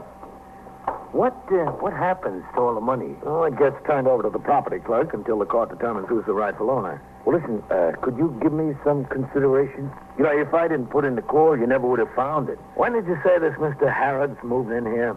Oh, I don't know, 3-4 weeks ago. And he told you he was a salesman? Yeah, that's right. He didn't tell you anything else. What do you mean? He didn't tell you what he sold? Well, listen, I didn't know anything about him. What can I do? Now, listen, Captain. Are the plainclothesmen on the way, Sergeant? Yes, sir. But one of the tenants told me he saw the girlfriend of the fellow who has this flat standing outside in the crowd. Oh, yeah. I forgot to tell you about his girlfriend. Is she still there? She was when I came up. I told Farrell to keep an eye on her. Take charge here, Sergeant. Yes, sir. Come on, Mr. Champisi. Yeah. Man, what a day. You live to be 100 and never see so much excitement, huh? How about a smoke, Captain? Give me that. Oh, I'm sorry. The gas. Excuse me, I forgot, Captain. Well, you better remember, or you'll never get anywhere near 100. Come on, let's get downstairs. Although the flat in which the gas leak had occurred was obviously a policy drop, there was no conclusive evidence that would lead to a conviction of either Harrods or any of his associates, despite the large amount of cash discovered, the calculating machines, the policy slips, and the tally sheets. Both the policy slips and the tally sheets were from previous days' play, and it's a good idea to have evidence showing the play was made on the day of the arrest. It was my thought to keep the girlfriend of Harrods under surveillance until the plainclothesmen arrived. Then, as they thought best, they could question her, take her to the station house, or attempt to follow her in order to connect him directly with the evidence. On the way downstairs, I told the super of the building that I wanted to stand outside on the stoop and talk to him, apparently in connection with the accident. I warned him not to look in the direction of the girl, nor point to her. All right, I'll do just like you say. Count on it, Captain. I hope I can. Farrell. Yes, sir. Don't look in her direction, but which girl is it? See the gray Plymouth coupe parked at the curb there? Yeah. She's standing right next to it, Captain. The blonde, about 25 years old, 5'4", has on a beige coat. Yeah. That's her, all right. I seen her go up to visit him time and time again. I asked her not to look over there. I didn't look. I just glimpsed. Just talk to me. What do you want me to talk about? Weather? That'll do. Well, looks like it's going to turn into a nice day after all, huh? You know, when I woke up today, looked out the window, I had my doubts. Listen, Captain, what happens to the $2,850? Does he get that back? I told you he does if he can prove it's lawfully his. Oh. Well, who is it you're waiting for? Detectives? Plainclothesmen. What's the difference? Plainclothesmen, detectives? I always thought they were the same. No. Plainclothesmen are assigned to enforce gambling and vice laws. Oh? Detectives investigate all other serious crimes. You know, I never knew that. No, I suppose a lot of people don't. Oh, you'd be surprised. You'd be very surprised. Have you seen her here very often, Mr. Champese? On occasion. On several occasions. When? Daytime or at night? Both. But my wife, she knows everything that goes on around here. My wife says she's here all the time. Day, night, afternoon. She's turning to go, Captain. Yeah, I see her. Any sign of the plainclothesman? No, sir. What are you going to do? This is getting to be a situation. Stay here, pal. Yes, sir. You too. Excuse me, please. Yes, sir. Pardon me.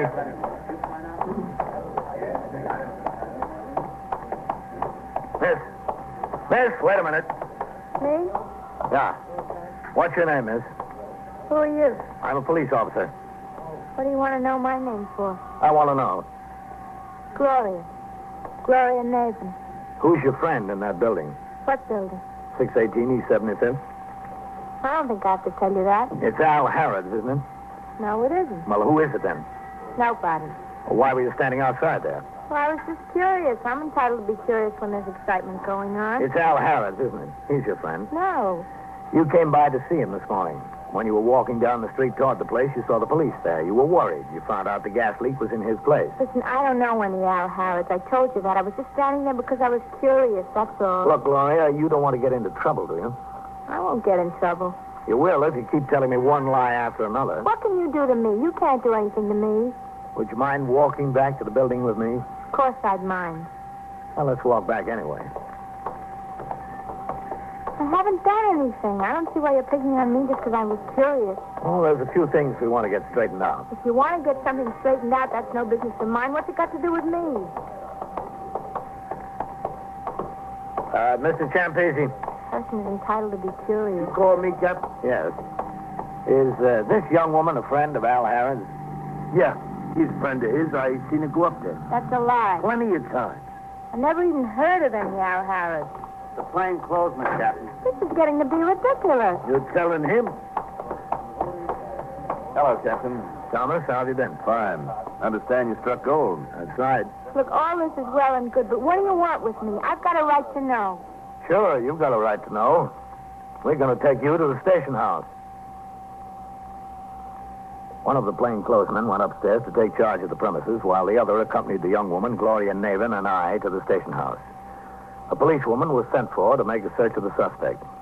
In the meantime, Patrolman Coley and Sergeant Burns returned to the station house with the money found in the flat. This was turned over to the desk officer and entered in the blotter. In about a half hour, the policewoman arrived and made a search of the clothing and purse of the suspect. Nearly 1,000 policy slips and about $400 in cash was found on her person. While the policewoman sat nearby, Gloria was questioned in my office. Well, now, look, you know what's going to happen to you, don't you? No, I don't know. What? As soon as we get through talking to you, I'm going to take you out there to the desk and book you in. Then you're going to ride down to court and talk to the judge. They won't keep me. I've got the number of a bondsman. All I have to do is call him. That only lets you out until the trial. What good's a bondsman going to do you after you're sentenced? You're headed straight for the house of detention. You ever been in there? No. No, I haven't. No, I didn't know. That's why I asked you. You know you can get a year out of this, Gloria? No, he wouldn't be that tough. I'm never that tough in these kind of cases. Ask the captain. It'd be a suspended sentence or a fine, maybe. You know that. Well, I don't know. The judge is going to say to me, he's going to say, did she cooperate, officer? And what can I say? All I can do is tell him the truth. All I can say is, Judge, she wasn't a bit of help. Her boyfriend had this policy drop, but there wasn't a bit of conclusive evidence up there. She had all the incriminating evidence in her possession. She wouldn't help us at all. I've seen people stand up there. They think, who you hurting making a little book or writing a few numbers tickets? They think the most they'll get out of it is a slap on the wrist, and wham, they get hit right between the eyes. You know, it doesn't make any difference what you think or what I think about it. Gambling is a violation of the law. The way things are, pressure's on the judges, too. They let somebody off easy in a gambling case who get criticized. They've been handing out some jolts down there. Isn't that right, Captain? Yeah, so I hear. He wouldn't give me a year. You want to take the chance, it's up to you. All I can tell him is that you want a bit of help. Supposing I was some help. I wouldn't want to do a year. It's not worth it. Well, like I said, all I can do is tell him the truth. But it stands to reason you'd get a lot more consideration if I could tell him, for instance, that you helped us knock over a big policy bank. He'd kill me. He'd just kill me. Who? Al. He beats me up for no reason at all. What would he do to me if I gave him a reason? Well, it wasn't your fault that he was stupid enough to go away and leave the fire burning under the coffee, was No, but he's not going to look at it that way. You don't know Al. I'd like to help you, but you know how it is. Well, that's too bad. I'd like to help you, too. Shame we can't do anything for each other. Let's book her in, Captain. No sense wasting any more time. Come on, Gloria. This way. He wouldn't be that tough on me, the judge. I can't tell you what's on the judge's mind. This way. No sense making any predictions. It all depends. There's nothing to do but take my chances. Stand right up to the desk, then. I want to book her in, Sergeant. What's the name? Mavan. Gloria. How old are you, Gloria? 24. Address? 321 Lewiston Avenue. In Manhattan? In Manhattan, yeah. Listen, the only thing I'm worried about is what he'd do to me. Al, I mean. He couldn't do anything to you if you never saw him again. But if you're that crazy about him, what's the use of talking? Who said I'm crazy about him? Where were you born? In the Bronx. Listen, I'm not going to do a year for him. That'd be crazy, wouldn't it? That's what I've been trying to impress on you. Who's going to look out for you if you don't look out for yourself? Any prior arrests and convictions? One arrest, no conviction. All right, what do you want to know? Am I a friend of Al Harrod's? Yes. Do I work for him, too? Yes. What else? Is there any way he could have known about what happened at his place today? Only if I called him and told him. That was the only way. Where was he? You know, around. Making his collections and meeting his runners. He couldn't have known. There's no way. Where is he now? I don't know where he is now, but I know where he'll be at 2 o'clock. Where? He'll be at a bar and grill in Yorkville, 736 East 85th. He meets a couple of his collectors there every day. They turn over their play and the collections to him. In the bar? No. He parks his car. They all got keys to the trunk. He just sits in there while they drop the play and money in the trunk of his car. When he comes out, it's all ready to drive away. He just sits in there and drinks beer. Is that what you wanted to know? I told you. You going to save me that year? Like I said, I'll tell him the truth. Okay. Oh, he'll get out on bond and he'll beat me up. He'll just beat the living daylights out of me. All right, if you're worried about that, we'll see that you get protection. He won't lay a hand on you. Listen, please worry about your own job. If Al wants to beat me up, that's between me and him. We took Gloria back into my office, and she supplied us with all the information she was able to furnish. It was decided that Thomas's partner remain at the flat in the event Al Harrods returned there unexpectedly. At 2:45, I accompanied Thomas to the vicinity of the bar and grill on East 85th Street. Gloria could give us only a hazy description of his car, and we were unable to spot it parked on the street. A little after 3 o'clock, we walked into the bar and grill. Gloria had described Al Harrods as a short and rather heavy-set man. She said he would probably be wearing a plaid sports shirt, a type for which he had a passion.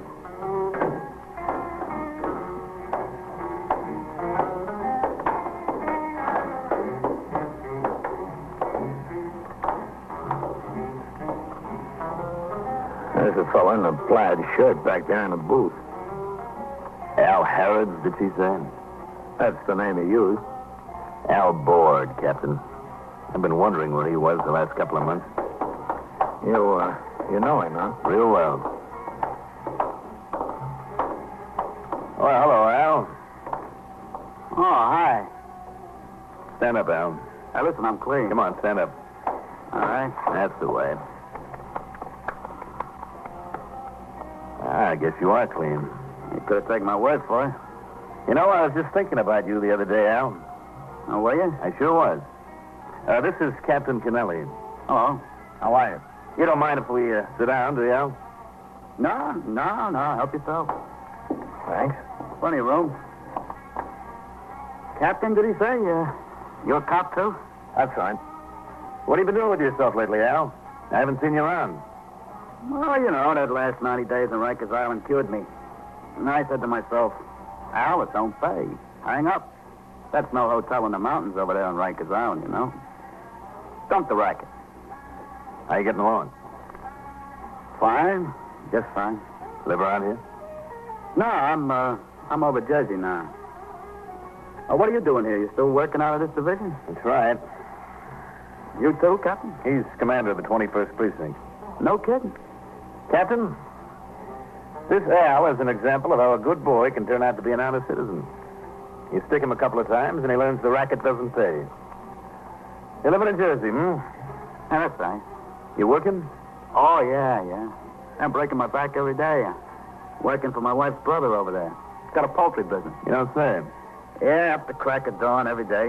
Well, what are you doing in the big city? Oh, just came over to see a fella, friend of mine. You want something, Captain? I'll get the girl over. No, thanks. So I cured you, huh? Yes, sir. Yeah, I'm walking that tightrope now. I'm on a square, and I love it. Well, didn't I tell you? You wouldn't believe me. Well, I believe you now, Mr. Thomas. I'll never forget you. Won't you, Al? No, sir. You know, I've been a long time in this job, Al. It's not many guys you run into who can make you feel that you accomplished something. You make me feel that way, Al, and I appreciate it. I appreciate it, too, Mr. Thomas. Captain, this guy's made my day. You wouldn't kid me, Al. Well, would I lie to you, Mr. Thomas? No, Al, I don't believe you would. No, not me, brother. I learned. That's for the birds. Well, I gotta go. It's nice to see you, Al. Yeah. Just a second, Al. We're going too. Oh. Captain, if I know this guy, I'll bet you he's hustling policy slips across the river in Jersey. I'm telling you, I'm out of it. Since I finished that bit on Rikers Island, I'm out of it. After you, Captain. Thanks. I mean, maybe I play the numbers once in a while. Mm-hmm. Well, that's not so bad. But book 'em? Not me, brother. I had my stomach full of that. That's for the birds. Well, here's my car. Yeah, it sure is for the birds, Al. And you're a vulture with a 20-foot wingspread. Yeah. All right. Open up the trunk of your car. I don't know. What's going on? Go on, open it up. Al, we hit your place on 75th Street. We got you $2,800 in cash and a go-kart full of policy slips. Put the key in. Well, what are you stringing me along for, a 20-foot wingspread? You were stringing yourself along, Al. Oh, you could be frank. Well, look. Another gold mine, Captain. It's mental cruelty let me think I conned you out of it. All right, close it up. Be careful, Thomas. Watch that he doesn't fly away. He's a bird.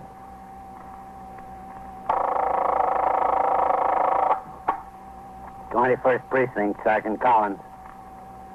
Where's this? 3361. How was he shot? How many hold-up men? Just one. Which way? And so it goes, around the clock, through the week, every day, every year. A police precinct in the city of New York is a flesh and blood merry-go-round. Anyone can catch the brass ring, or the brass ring can catch anyone. 21st Precinct, a factual account of the way the police work in the world's largest city, is presented with the official cooperation of the Patrolmen's Benevolent Association, an organization of more than 20,000 members of the Police Department, City of New York. Everett Sloan in the role of Captain Kennelly. Featured in tonight's cast were Mandel Kramer, Bill Quinn, Bill Lipton, Joan Loring, Bill Zuckert, John Sylvester, and Jack Orriston. Written and directed by Stanley Niss. Produced for CBS Radio by John Ives. Art Hanna speaking.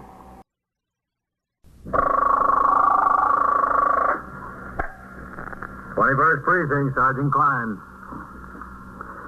Where's this? 3361? How was he shot? How many hold-up men? Just one. You're in the muster room at the 21st Precinct, the nerve center. A call is coming through. Which way he went? You will follow the action taken pursuant to that call from now until the final report is written in the 124 room at the 21st Precinct. All right. You just stay there. Yes, sir, that's right. Just stay there. You'll have assistance immediately. Yes, sir, right away. 21st Precinct. Brought to you transcribed by Plymouth, with an invitation for you to see the big, bright, beautiful new 1954 Plymouth coming Thursday. 21st Precinct. Just lines on a map of the city of New York. Most of the 173,000 people wedged into the 9/10 of a square mile between 5th Avenue and the East River wouldn't know if you asked them that they lived or worked in the 21st. Whether they know it or not, the security of their persons, their homes, and their property is my job. My job and the job of the 160 patrolmen, 11 sergeants, and 4 lieutenants, of whom I'm the boss. My name is Kennelly, Frank Kennelly. I'm captain in command of the 21st. Now to 21st Precinct and Captain Frank Kennelly. Although the East River is one of its boundaries, the 21st is not, in the technical sense, a waterfront precinct. Most of our waterfront is park and parkway. The few docks are confined to the unloading of fuel intended for various power plants and the loading of garbage scows by the Department of Sanitation. But a waterfront emergency is a citywide emergency, and although I was scheduled to be off duty, I came directly from a meeting of all commanding officers in the lineup room at Police Headquarters, 240 Center Street, to the 21st. It was 10:45 p.m. when I walked into the muster room. Sergeant Klein was on duty on the telephone switchboard. Lieutenant Gorman was desk officer. Oh, hello, Captain. Sergeant. How what's doing, Lieutenant? Pretty quiet tour, Captain. Keep your fingers crossed for me, will you, Captain? Why, Sergeant? He heard that the commissioner is making 5 captains, 12 lieutenants, and 23 sergeants tomorrow. Where'd you hear that? A friend of mine in the chief clerk's office. I hope it's 12 lieutenants. I'm number 11 on the list. Just my luck, you only make 10. Then you'll be number 1 on the list. That's an honor in itself. Well, worry about it tomorrow, Sergeant. We've got other problems tonight. The emergency chart is going in. The waterfront situation? Yeah. There'll be an order coming through any minute now. You better get out the emergency call cards. Yes, sir. We'll be going on 2 platoons, 12 on and 12 off. That could be it. That is it.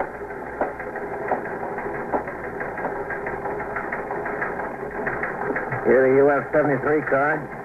How many notifications have we got to make? 38, Captain. All right. Get the sector cars in here to distribute them to the men on post. We'll dismiss the 3rd platoon at midnight with instruction to return to duty at noon. Yes, sir. We'll turn out the 1st platoon at midnight, and they'll patrol until noon. Members of the 2nd platoon will be held in reserve here at the house until we get instructions regarding what precinct they're to be temporarily assigned to. Yes, sir. Oh, excuse me. 21st Precinct, Sergeant Klein. Where's this?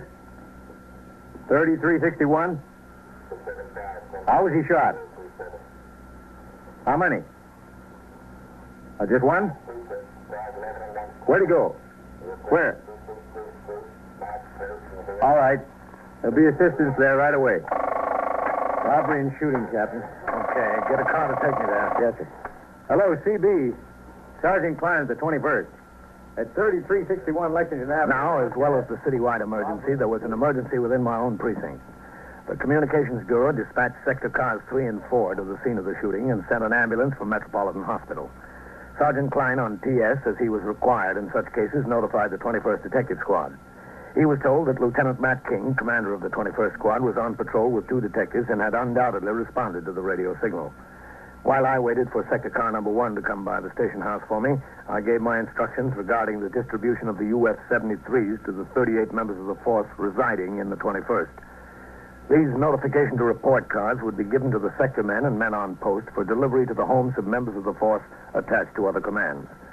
The car came by and drove me to the scene of the robbery and shooting, a small all-night luncheonette. Despite the lateness of the hour, a considerable crowd had been attracted by the presence of 3 police cars and an ambulance.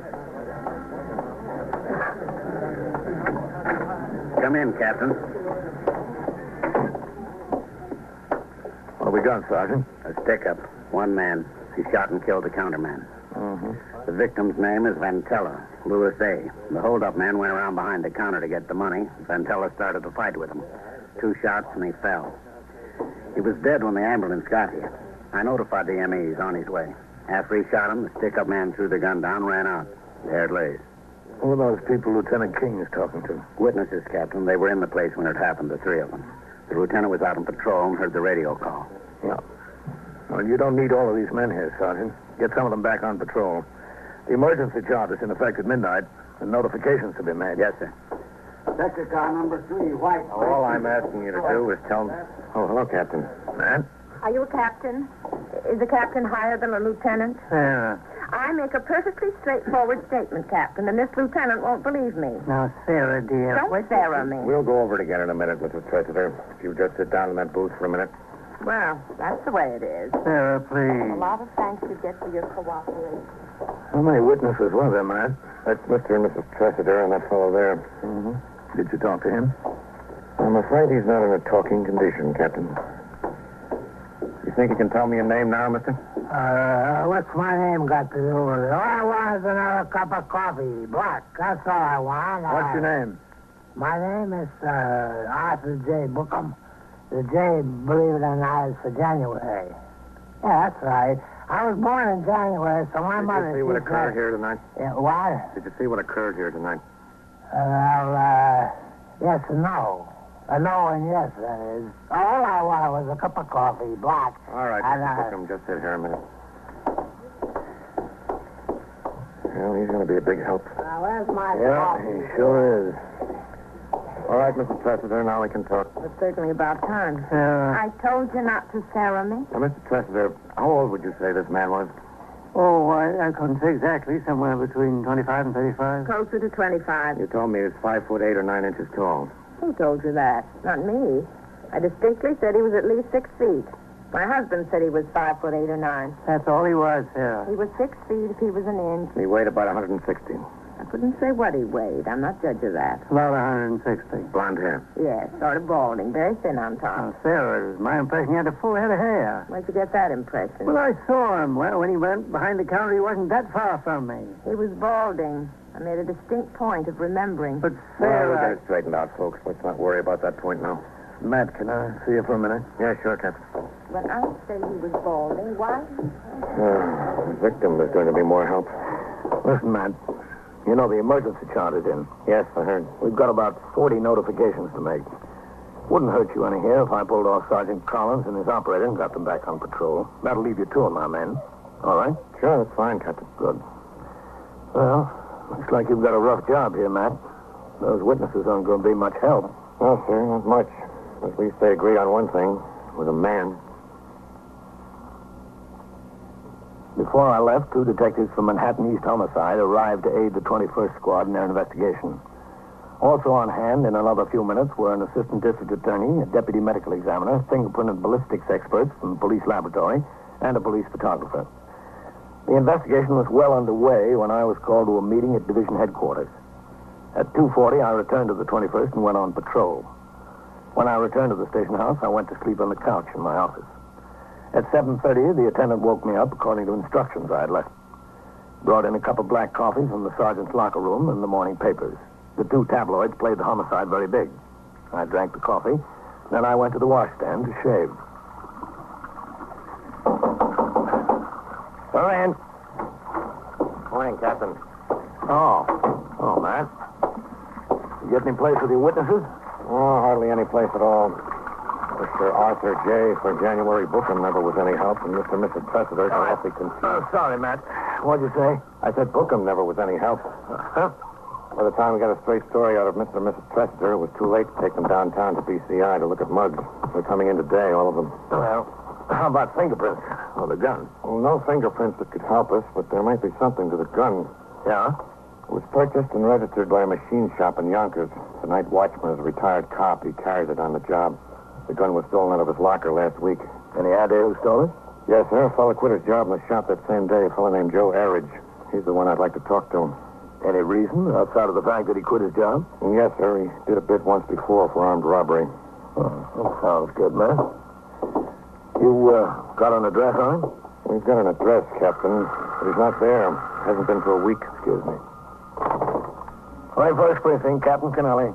Sergeant Klein on TS, Captain. Yes, Sergeant. There's a man calling in who insists on talking to you. Says it's very important, but he won't give his name. Well, what's it about? Would he say that? No, suggests that it's very important, and he won't talk to anyone else. All right, Sergeant, put him on. Yes. Go ahead. This is Captain Kennelly. Are you captain of the precinct? That's right. Are you sure? I told you I was. What is it you want? I want to give myself up. I killed that restaurant man last night. What's your name? Oh, no, you let me do the talking. All right, you do the talking. Matt, get on it. Okay, Captain. Where are you now, mister? Never mind where I am now. You said you wanted to give yourself up. You go to Central Park and sit on the bench that faces 64th Street, outside the wall. Where? On Central Park West or on Fifth Avenue? On Fifth Avenue. You sit on the bench that looks down 64th Street. And? And I'll meet you there in an hour and give myself up. Yes, but listen, No, I won't listen. If you want me to give myself up, you be there. And be there yourself. I know who you are. Hello. Hello. We couldn't even get started, Captain. Well, I tried to keep him on the phone. Who was it? The man says he's the killer. Wants to give himself up. I have to meet him in an hour. Well, that's the way it goes. You can break your back on these things when they walk in the front door. What difference does it make, man? As long as they walk in. You know, there's very little that surprises a police officer. If a man calls in and says he's a killer, you believe him until you learn differently. I was on the bench facing 64th Street just outside the Central Park wall 5 minutes early. Lieutenant Matt King had planted detectives behind the wall in automobiles on both 5th Avenue and 64th Street and on the sidewalk. The weather was fair, the street full of strollers. I watched the approach of every pedestrian coming from either direction. They all passed. Finally, a carelessly dressed and hatless man who looked in his middle 30s turned off the walk and came toward the bench.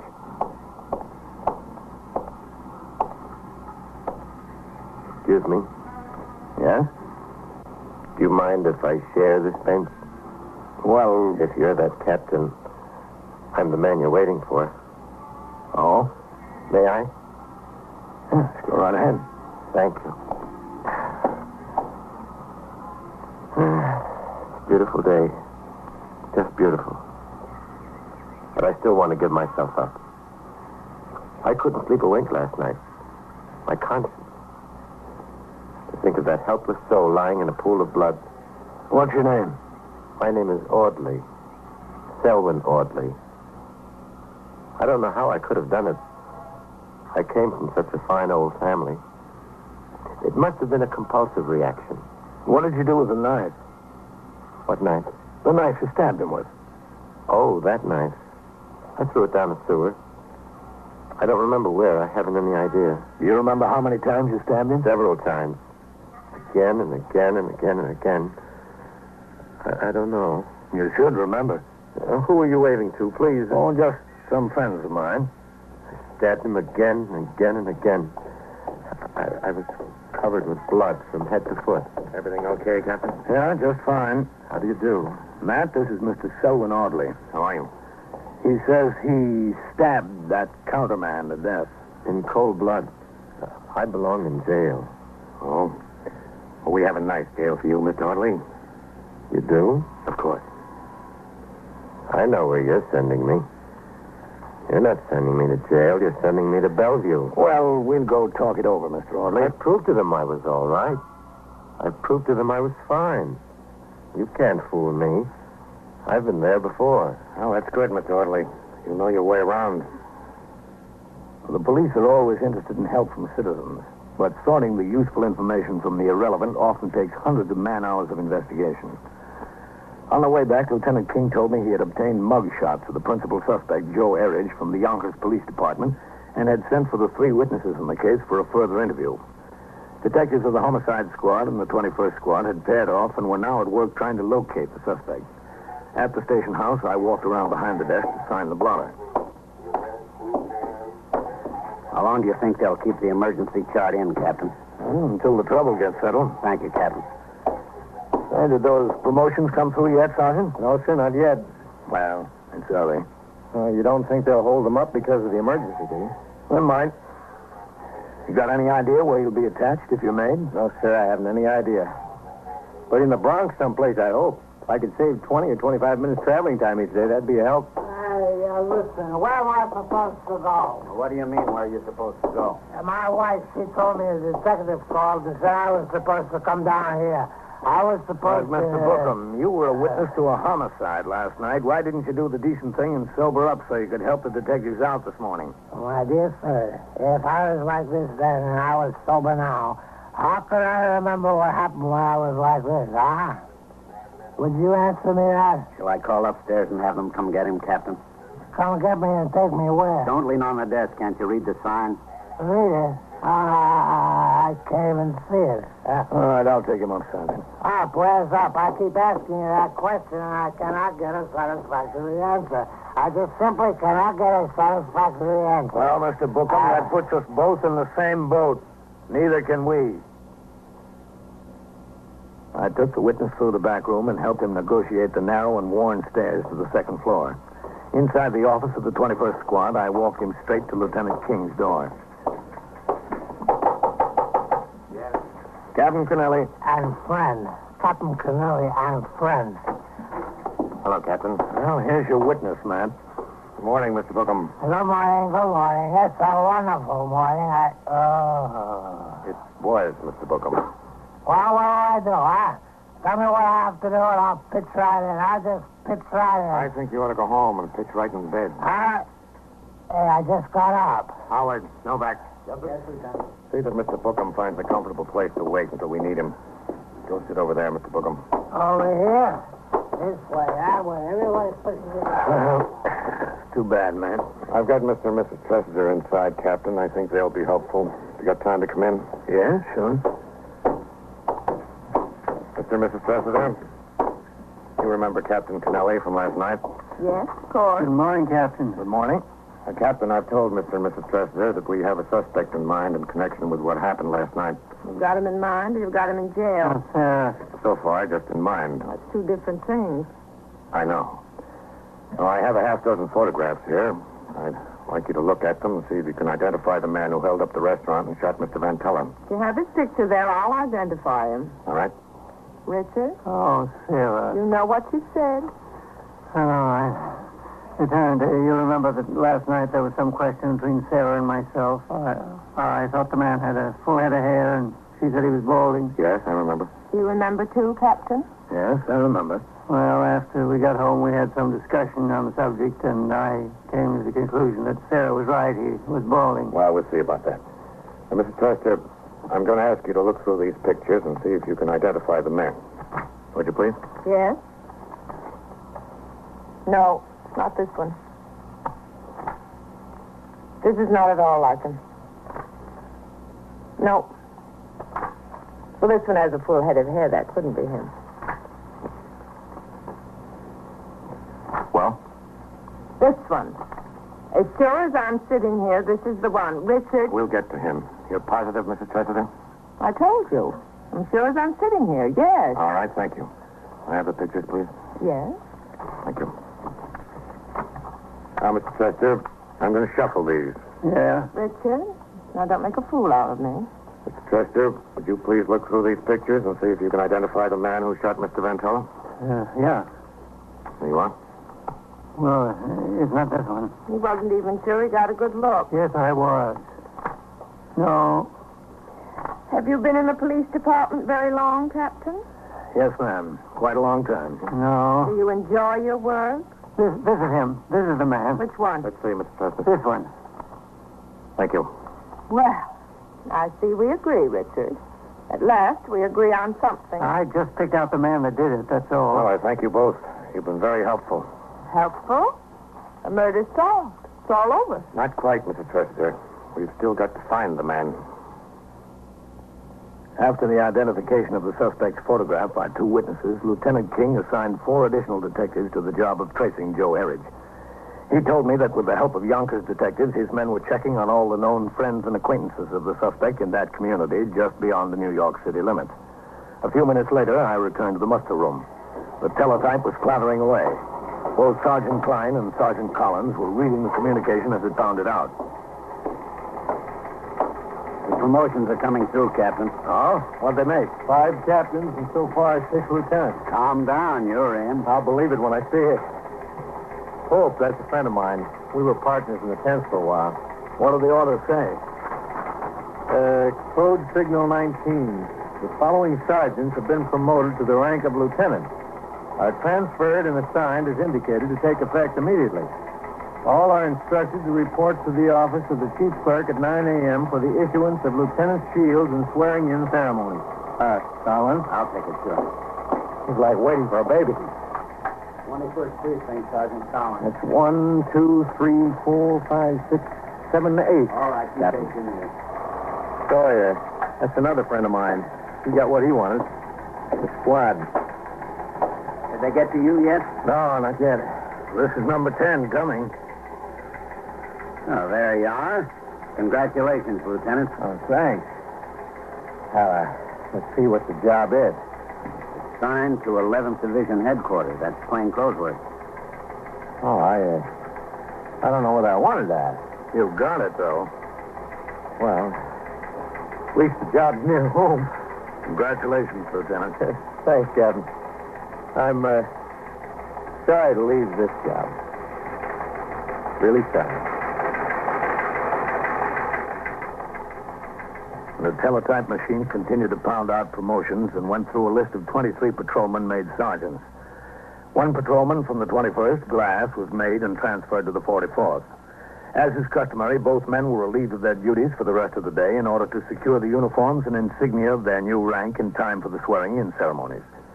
Late that afternoon, Lieutenant King told me they had located a girlfriend of the homicide suspect and were questioning her in the hope of learning the whereabouts of Joe Erridge. She insisted she had not seen him, but she gave the detectives the name of another friend, a man. A man was found at his work in Long Island City. He admitted knowing Joe Erridge and told the detectives the suspect had recently taken a room on East 63rd Street in the 21st Precinct. Detectives located the house. It was 10 p.m., not 24 hours after the homicide, when I met Lieutenant King on the street nearby in response to a call from him for assistance from the patrol force. Hello, man. Captain. Thanks for the men, Captain. We know this boy is in. The neighbors have heard him. I don't know what he's got up there. He lost a gun last night, but he might have another one. So we better get the street covered before we go up. Yeah, sure. Get set. Okay. I've got men around and back, and 2 went up to the roof of this building. We'll have the street covered. All right, let's go. Yeah, okay, Lieutenant. Captain. Thanks. Second floor front, Captain. Klein got made a lieutenant. Yes, sir, I heard. I hate to lose him. He's a good man. This is it.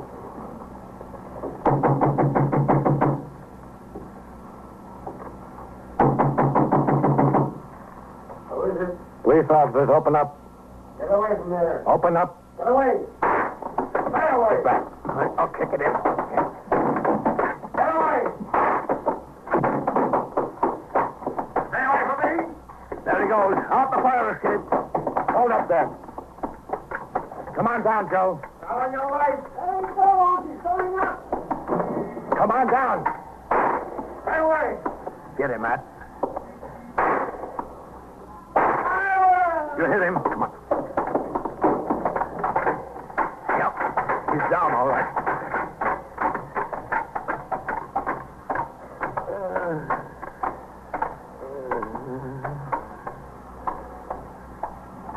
Joe?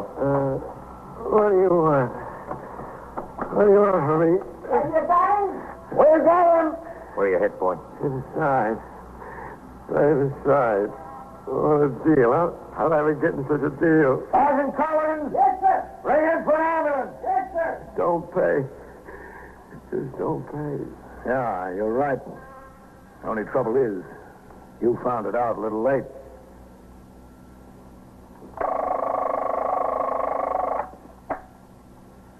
The 21st Precinct, Sergeant Collins. Who's missing? Is that your wife? What's your name? How do you spell that? I-N or A-N? Where is it you live? 502? What floor? How long has And you been so it gone? goes, around the clock, through the week, every day, every year. A police precinct in the city of New York is a flesh and blood merry-go-round. Anyone can catch the brass ring, or the brass ring can catch anyone. First Precinct, transcribed in New York. A factual account of the way the police work in the world's largest city is presented with the official cooperation of the Patrolmen's Benevolent Association, an organization of more than 20,000 members of the Police Department City of New York. Everett Sloan in the role of Captain Kennelly, Ken Lynch as Lieutenant King. Featured in tonight's cast were Lawson Zerby, Jack Orison, Edgar Staley, Bob Dryden, Joe DeSantis, and Barbara Weeks. Written and directed by Stanley Niss. Produced by John Ives. Gaylord Avery speaking.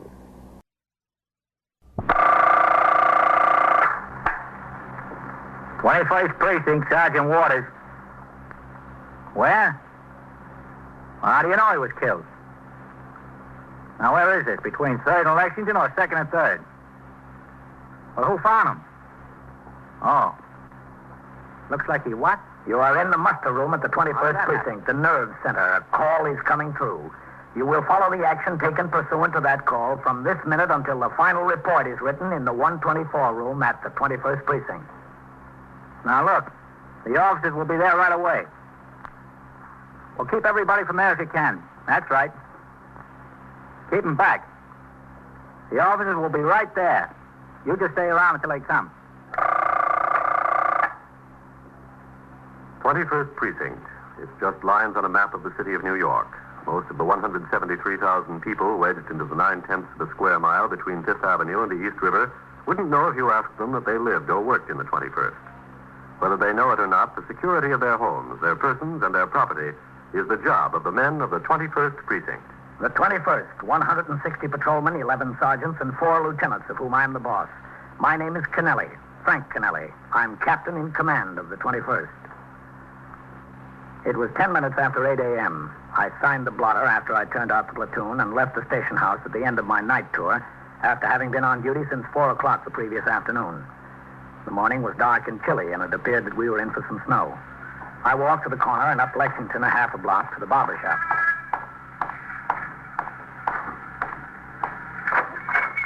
Come in. Come in. You're next, Captain. No waiting this morning. How are you, Joe? Oh, no complaints. I take your coat. Oh, thanks. And the hat. Yep. In the chair, Captain. You go to the fight last night, Captain? No, I was working. Boy, some fight. It was some fight. Yeah? I don't know how the guy stood on his feet as long as he did. I don't know. What'll it be this morning? The work? No, just a haircut, Joe. Just a haircut, yeah. So how's the police business? Quiet. Knock on wood, huh? Knock on wood. I guess that is the only business in the world when you're in it, you like it to be quiet. Oh, you want a little more off on the top this time, Captain? Or about the same? Oh, about the same. About the same.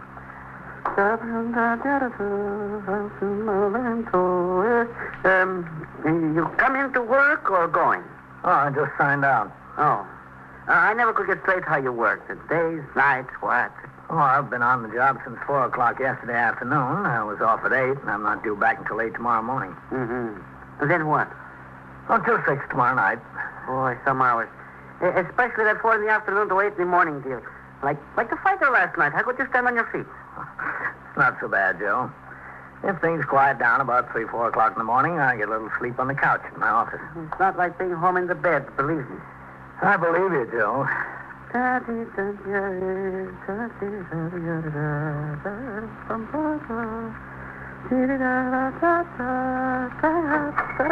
Oh, today must be police department paydays. 2 customers, 2 policemen. Oh, Captain. Howard Sherry, you next. Coley? Lieutenant Gorman told me he thought you said you were coming here. Well, what's doing? He said tell you we've got a homicide, Captain.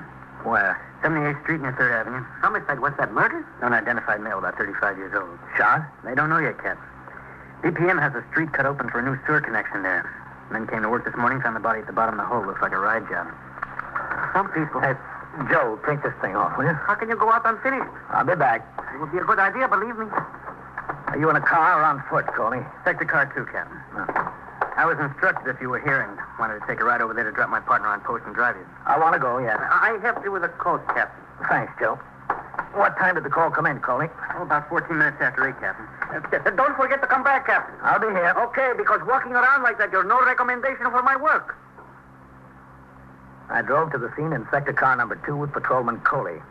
It had started to snow, and the flakes were coming down thick and wet as we pulled into the block. On the job were sector car number 1, the sergeant's car, and the detective squad car. There were 2 trucks from the office of the borough president, Manhattan, parked near the street cut. And a dozen laborers who came to continue work on the sewer connection to a building under construction were standing around trying to keep warm. Sergeant Waters had pressed them into service to aid in keeping civilians back on the sidewalk and, incidentally, to keep the laborers out of the way. Coley pulled the car up as close as he could manage. All right, park it down the block, Coley. Yes, sir. No sense in tying this up any worse.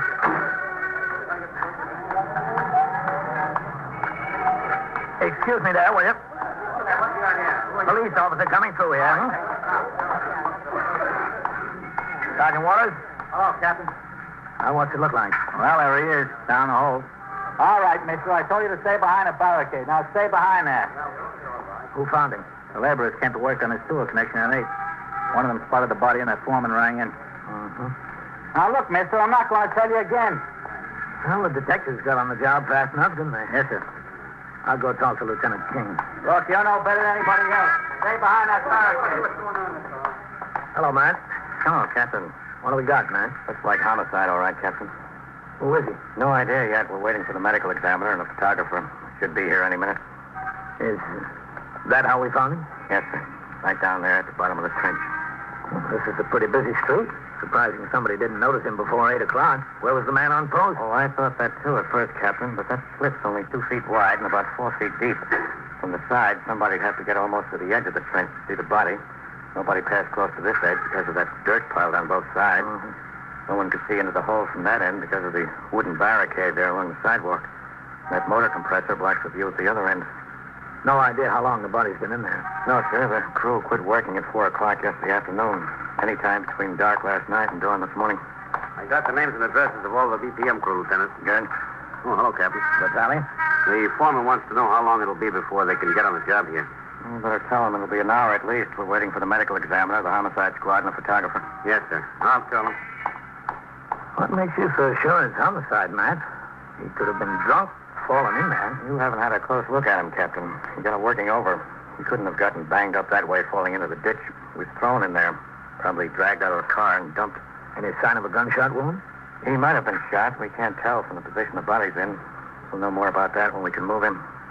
There wasn't any sign of anything in these piles of dirt, was there? If the body was dumped, whoever did it had to walk across these piles of dirt. There might have been, Captain, but there isn't now. When the first officer got on the scene, those 12 laborers were all over the place. Well, looks like this might turn into a pretty heavy snowstorm. Yeah, it does. All I need, a homicide case, and go home and shovel the snow. Captain Kennelly. Yes, Sergeant? I just rang in. Lieutenant Gorman told me there's a report of a safe burglary. In this precinct? Yes, sir. The Fernhill Radio and Appliance Company, 734 East 82nd Street. They opened up the store this morning and found that burglars had been in during the night. They tried to get the safe downstairs, apparently. They found at the bottom of the steps unopened. Did the desk officer ring the squad? Yes, sir. Gave it to Novak. Novak notified the safe and law squad and then went himself. He and Whitey Howard. All right, thanks, Bill. Yes, sir. Well, you don't have to worry about shoveling any snow, Matt. You won't get home until it thaws.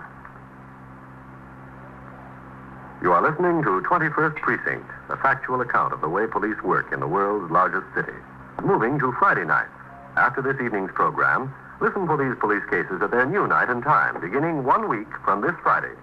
Don't forget, Captain Kennelly and his hard-working enforcers of the law will bring you their thrilling assignments again beginning Friday, December 4th, on most of these same CBS radio stations. Now back to 21st Precinct and Captain Frank Kennelly. Within another few minutes, detectives from the Manhattan East Homicide Squad and a deputy medical examiner had arrived at the scene. While the Homicide Squad photographer made the required pictures, Lieutenant King, as the ranking officer of the Detective Division present, dictated to the Homicide Squad stenographer a detailed description of the position and appearance of the body and of the surrounding conditions. No identification of any kind was found in the pockets of the victim. The medical examiner reported to Lieutenant King that preliminary observation revealed no gunshot wounds. Death appeared to have been caused by a fractured skull. Finally, Patrolman Adam Austin, the first member of the force at the scene, placed a UF-95 tag on the body, and it was removed to the Bellevue morgue for identification and autopsy. And the investigation began. I then went to the scene of the safe burglary at 734 East 82nd Street. Detectives of both the Safe and Lost Squad and the 21st Squad were on the job. The uniformed officers had already resumed patrol. I returned to the barber shop. Joe completed my haircut, and I walked around the corner to the station house where Lieutenant Gorman was desk officer and Sergeant Waters was now on telephone switchboard duty. Hello, Captain. Sergeant, Mrs. Kennelly called. Oh, for the love of... I forgot the phone. I got tied up. Well, I explained it, Captain. I told her we had a homicide and a safe burglary. Oh, thanks, Bill. She said call her when you get a chance. Yeah, I will as soon as I find the blotter. Yes. Hello, man. 21st Precinct, Sergeant Waters. How many dogs? Well, there's no law against people having dogs, lady. I know. Well, but lady, you'll have to take that up with your landlord. If he promised he wouldn't rent to anybody with dogs, that's between you and him. Well, madam, there's nothing we can do about it. All right. You're welcome. What was that, Bill? She's allergic to dogs. Family's moving into a building with two of them. Oh. Hello, Captain. Man, I want to see you. I'd like to see you too, Captain. Well, how's it going? Nothing much yet. Come on into my office. Well, for a minute, Captain Fleischer's upstairs talking to those two men from the borough president's office. Oh, go ahead. Thanks. The captain of the homicide squad is on his way up with the chief of detectives. Any identification on him yet? No, I just spoke to Vitale. They rolled some prints off the man as soon as they got him to the Bellevue morgue. He just brought them into BCI, and they're trying to get a make on him now. The man wasn't shot or stabbed, was he? No, sir. The medical examiner says death was apparently caused by a fractured skull. He's got other marks and bruises all over him. One thing's sure, the fall into the ditch couldn't have done it. He was dead before he got anywhere near the ditch. What I wanted to find out is, you were up at the safe burglary, right, Captain? Yeah, man. Well, I've been running around in circles around this other deal. Haven't had a chance to speak to Novak and Howard about that. They were up there, and two men from the safe and lock squad. I've got the district captain upstairs now, the chief of detectives, and probably the borough chief are on their way. They'll have to start throwing questions at me on the safe job. Haven't even been over there. Well, they didn't get anything out of there, Matt. It was a bust. Yes, I know that. It was this radio and appliance store. They gained entry through a side door, the freight entrance. Jimmy, the night latch. Apparently, they went straight upstairs to the office on the balcony, tried to rip the safe. Didn't get very far with it. Might have thought they needed more tools or more time. Decided to carry it out. Apparently, it got away from them coming down the stairs. Yeah. Must have made a lot of noise, and they left in a hurry. They left all their tools on the job. Probably stolen. Probably. Come in. Excuse me a second, Captain. Yes, Sergeant. There's a woman out there talking to Lieutenant Gorman. Yes? Her husband didn't show up at home last night. And? Captain, sounds to me like she's talking about the man that was found in the ditch. Did you say anything to her? No, sir. Ask her to come in here. Yes, sir. Mrs. Bolney. Yes? Could you step in here a minute, please? You don't mind, Captain? No? Oh, that's all right, man. Do they know something? Come in, Mrs. Bolney. Yes. Yes, I'm much obliged. All right, Sergeant. Yes, sir. Just sit down, please. Do you have Phil here? Arrested, I mean? No, we don't. Oh. I thought you did. How do you spell your name? Bolney. Bolney. Your husband's first name is Phil. Yeah, that's right. What's your first name? Louise. Where do you live, Mrs. Bolney? At 3422 Lewis Avenue in the Bronx. I was led to believe that you did have Phil here. I thought he was arrested. Well, what made you think that? Well, he said he had some business last night. He left right after supper, and he said he'd be home at 1 o'clock, no later. Well, about 11 o'clock, I turned off the radio and went to bed. Slept all night. When I woke up this morning, he wasn't in the bed. I don't know. I couldn't imagine what happened. Does he ever stay out all night? Well, late sometimes, but never all night. He always comes home, no matter what time in the morning, always. He don't drink much, so I'm never worried about that. A few beers, maybe. I still don't understand what made you think he was arrested. A detective called. And spoke to you? No, not to me, to the super of the building. We don't have a telephone. Did the detective leave his name? He just told the super if I'd come to the 21st Precinct, they'd know all about Phil. Did the super say the man told him he was a police officer?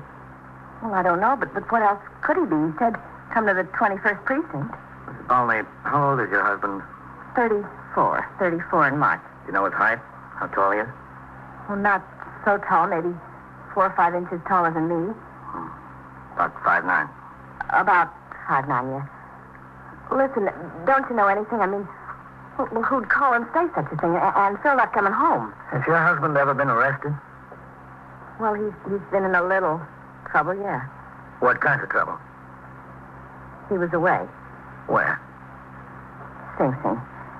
But he's been all right. He's had no trouble since he's been back. No trouble at all. He was getting along fine. He's got a job. He's working every day. And And the parole officer says he was doing very well. You said he was in the habit of staying out late at night. He's not supposed to do that if he's on parole. It's not often. You know who he was out with last night, Mrs. Bolney? Some friends, I don't know, on business. Excuse me. Where could he be? I don't know. 21st Precinct, Captain Kennelly. Sergeant Waters on TS, Captain. Detective Vitale is ringing in for Lieutenant King. Says it's important. All right. Matt. Yes, sir. For you, Vitale. Okay, thanks, John. Lieutenant King? Go ahead, Lieutenant. Vitale, Lieutenant. Where are you? Down at DCI. We got a make on the prints of the dead man. Yeah? Yeah, he's a good boy. He did a bit for grand larceny and some time before that as a juvenile. What's the name? Balney. Philip Robert Balney. Bolney. Uh-huh. The cards down here don't have a recent address on him, but he must have been reporting to the Board of Parole. I can check and see what address they've got. No, that won't be necessary, Vitale. Yes, sir. You can get a mug shot from BCI and come on in here. All right, Lieutenant. Yes, sir. They got a make, Captain. Did they? Yeah. Where did your husband work, Mrs. Balney?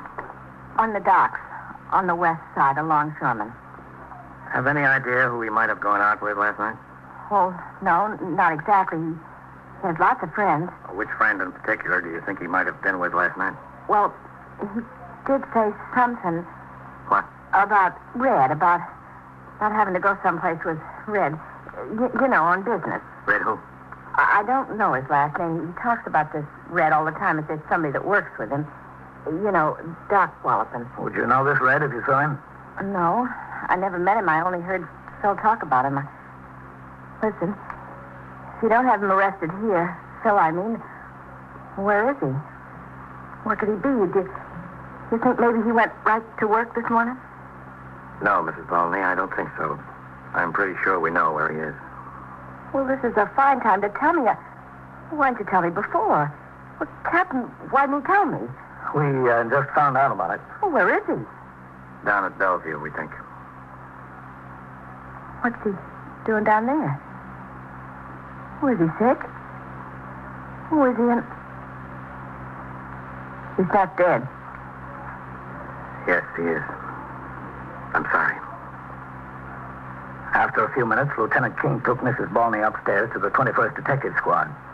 There she was questioned by Assistant District Attorney Lawrence Shapir in the presence of Lieutenant King and the top command of the Detective Division, the Chief of Detectives, the Borough Chief, the Homicide Captain, and the District Captain.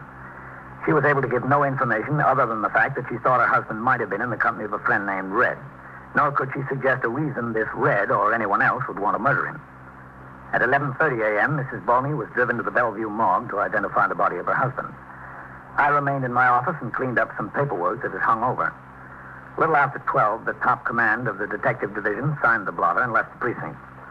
I walked out of my office and into the lieutenant's locker room where a pot of coffee was on the fire. Captain? Oh, come in, man.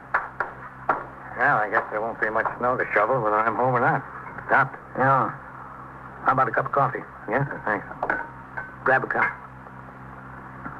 Smells good. Sugar's in the drawer. No, thanks. Well, how are you doing? Oh, all right, I guess. She identified the body as her husband. Red is a fellow named John Gilliam. He didn't show up for a job on the docks this morning. Well, that's a good sign. For us, yes, sir. Not for him. I've got 6 men out looking for him. Oh, your bosses seem to think it's in pretty good shape, man. I saw them troop out of here. Well, they can't sit around and twiddle their thumbs, Captain. Don't have much to go on yet. What kind of fellow is this Red? Well, he's been in a couple of jams. Never any convictions, but he's been questioned in connection with some burglary deals. Oh, incidentally, anything on the safe job? No, not much, Captain. Listen, Matt, did you speak to the medical examiner again on this Phil Balney? Yes, sir. What? All these fractures and bruises he had, were they all internal injuries? No open cuts? No, sir. You know something? What? Balney did time for grand larceny. The information you got is that this Red was picked up a couple of times for investigation of burglary. Yes, sir. Are you willing to listen to a wild guess? I'll listen to anything, Captain. It washes out a homicide case for you. That's the last thing I need, Captain, a homicide case. I'm listening. After I finished my conversation with Lieutenant King, at 1:30 I signed the blotter and left the station house. All that day and that night, detectives of the 21st Squad and the Homicide Squad beat the brush for John Gilliam, also known as Red Gilliam. They were waiting at the pier where he usually worked at the afternoon shape-up. He did not appear. They traced out his home address, a furnished room in the West 20s. He hadn't been seen. The place was planted. Detectives spoke to all the acquaintances of Red Gilliam and Philip Bolney they could locate. None had any information regarding the whereabouts of the fugitive. The plants at Red's rooming house and at the address of a girlfriend were maintained throughout the night. At 8:20 a.m. the next morning, there was a phone call for Detective Vitale from one of the acquaintances of Red Gilliam he had spoken to the previous afternoon. The caller, another longshoreman, told Vitale that he had seen Red Gilliam at a Greenwich Village bar during the night. Red told the informant he was broke and needed a loan. He had promised a small loan if Red would come to the pier where he worked just before the whistle blew for the afternoon shape-up. Vitale gave this information to Lieutenant King. Along with 5 other detectives, all dressed in work clothes, he was instructed to cover this pier in the event that Red Gilliam showed up. This looks like a bust, Wade. Yep. He'll blow the whistle for the shape-up in a minute. If Red hasn't shown up by now, he won't. Where's his friend? I don't see him now. No, I got him. There. Against the fender of that truck, the pickup. Oh, yeah. Oh, there comes the hiring boss. When they shape up, let's move in with them. Okay. Come on. Yeah. Think we ought to wait around here until they get off the job this afternoon? Red's liable to come then. I'll call the lieutenant, whatever he says. Yeah. Now, Whitey. Yeah? There he is, I think. Where? Khaki jacket, no hat, headed for the truck. Yeah, it's him. All right, let's grab him. Watch yourself, he might be healed. Don't worry. Red? Yeah? Wait a minute. We want to talk to you. Look, fellas, I'm in a rush. We're police officers, Red. Oh. Turn around, lean up against that truck. Hey, go on. Yeah. All right, hold still. I'm clean. I'm not carrying anything. That's what we want to make sure of. Listen, what's the beef? What do you want me for? Don't you know, Red? How should I know what you guys want? You always want to know something. Yeah, Red. We always want to know something. So come on, let's go. I had been on duty since 8 a.m. At 1:20, I was upstairs in the detective squad office conferring with Lieutenant King about a renewal application for a pistol license, which must be investigated by detectives and endorsed with a recommendation by the commanding officer of the precinct. The applicant was a retired cop with a good departmental record, now working as a money guard in the precinct. There was a suspicion, however, that his eyes had gone bad on him and that he was no longer qualified for a permit. It's a hard thing to say, Captain. Yeah, I know, man. I hate to do that to the man. He was a good cop when he was in the job. He had a good employment record with this company. But supposing there's some trouble over that gun, his eyes are bad. We can't help that. Yeah, I guess we can. Yes. Sally. Come in, Pete. All right, Red. Inside. Sit down over there, Red. Yeah? That's good. Sit right there. Shut the door, will you, Pete? Yeah, sure, Lieutenant. He says he doesn't know a thing, Lieutenant. This is where you come to learn, eh, Red? What's it all about? That you got to tell me. We'll start off with introductions. This is Captain Kennelly. I'm Lieutenant King. So? We don't want to waste any time, Red. We want some straight answers. About what? You were out with Phil Bolney the night before last, right? Who said that? Were you? No. Where were you? I spent practically the entire evening with a girl till about 3:30, 4 o'clock this morning. Well, if that's so, it'd clear up a lot of things, Red. What girl is that? Her name is Isabel Gamer. Where does she live? Down on 17th Street, near 9th. Now, you know that's a lie, Red. No, it's not. Detective Vitale spoke to Isabel yesterday. She says she didn't see you since Sunday. Isn't that right, Pete? That's right, Lieutenant. So it's right. Look, Red, we got a lot of things on our mind around here. We don't want to waste any time. What do you think I'm doing? You think this is accomplishing something for me? Phil was found dead on the street. Our information is that you were with him that night. Now, what about the truth? If I told you the truth, you wouldn't believe it. Wouldn't we? I guarantee you wouldn't. Better try us, Red, because you're looking a murder beef right in the face. If the truth is going to help you, you better let us have it. You wouldn't believe it. Maybe we already know the truth, Red. Maybe we just want to hear it from you. Well, you won't believe it. I guarantee it. But if you want it, all right. What? Well, you see, Phil and I were together, yeah. We've been doing a few things together. I had this store spotted over in the East 80s, I don't know. The safe looked like an easy touch. Well, we went in there together and tried to rip the face off. It wouldn't come. So we decided to go down the stairs with it and load it in the car. It was small enough. Well, we started down. Phil was below and I was up above. The thing slipped, or he slipped or something. Anyway, he went rolling down the stairs with it. I thought he was just knocked out. Yeah? Well, that's all. I figured get him out fast, so I loaded him in the car. And when I got a few blocks away, I saw he was dead. Well, what was I going to do with him? Well, I passed by this place where they had the street dug up. That looked good enough for me, so I dumped him in there, and that was that. Was it?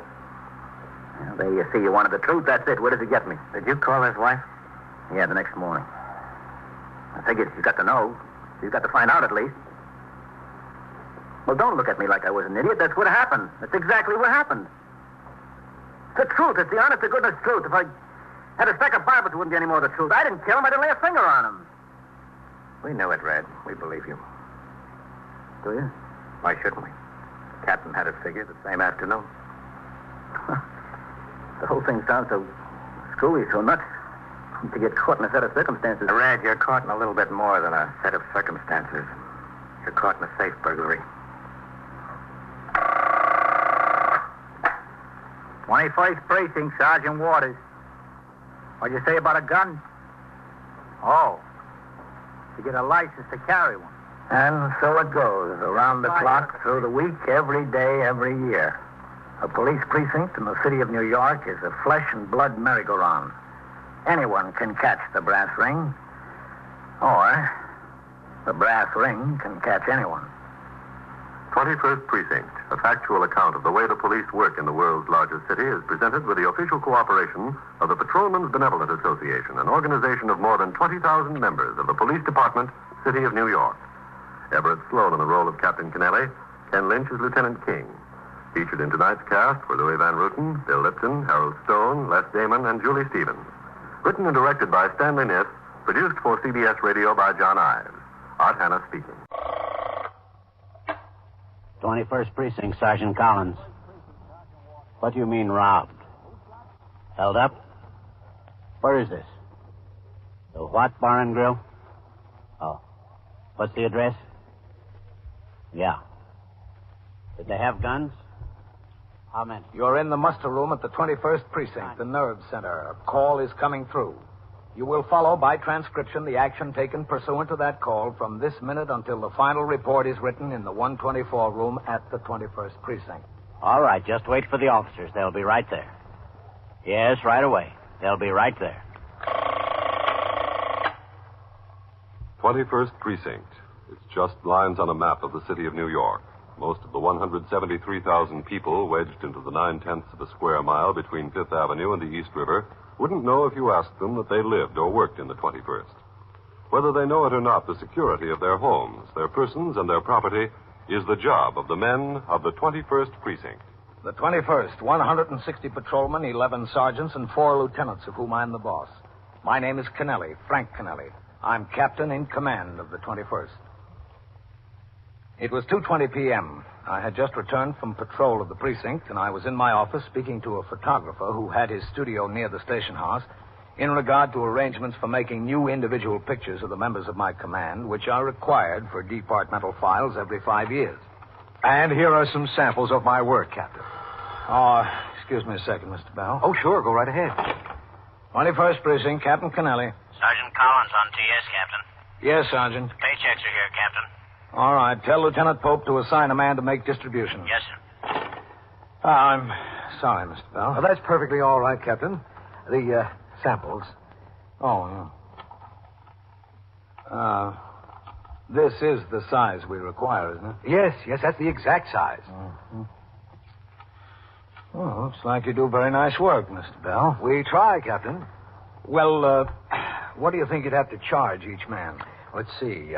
You told me you had about 175 men to be photographed? Yeah, that's right. Plus about 15 members of the 21st Squad, the detectives.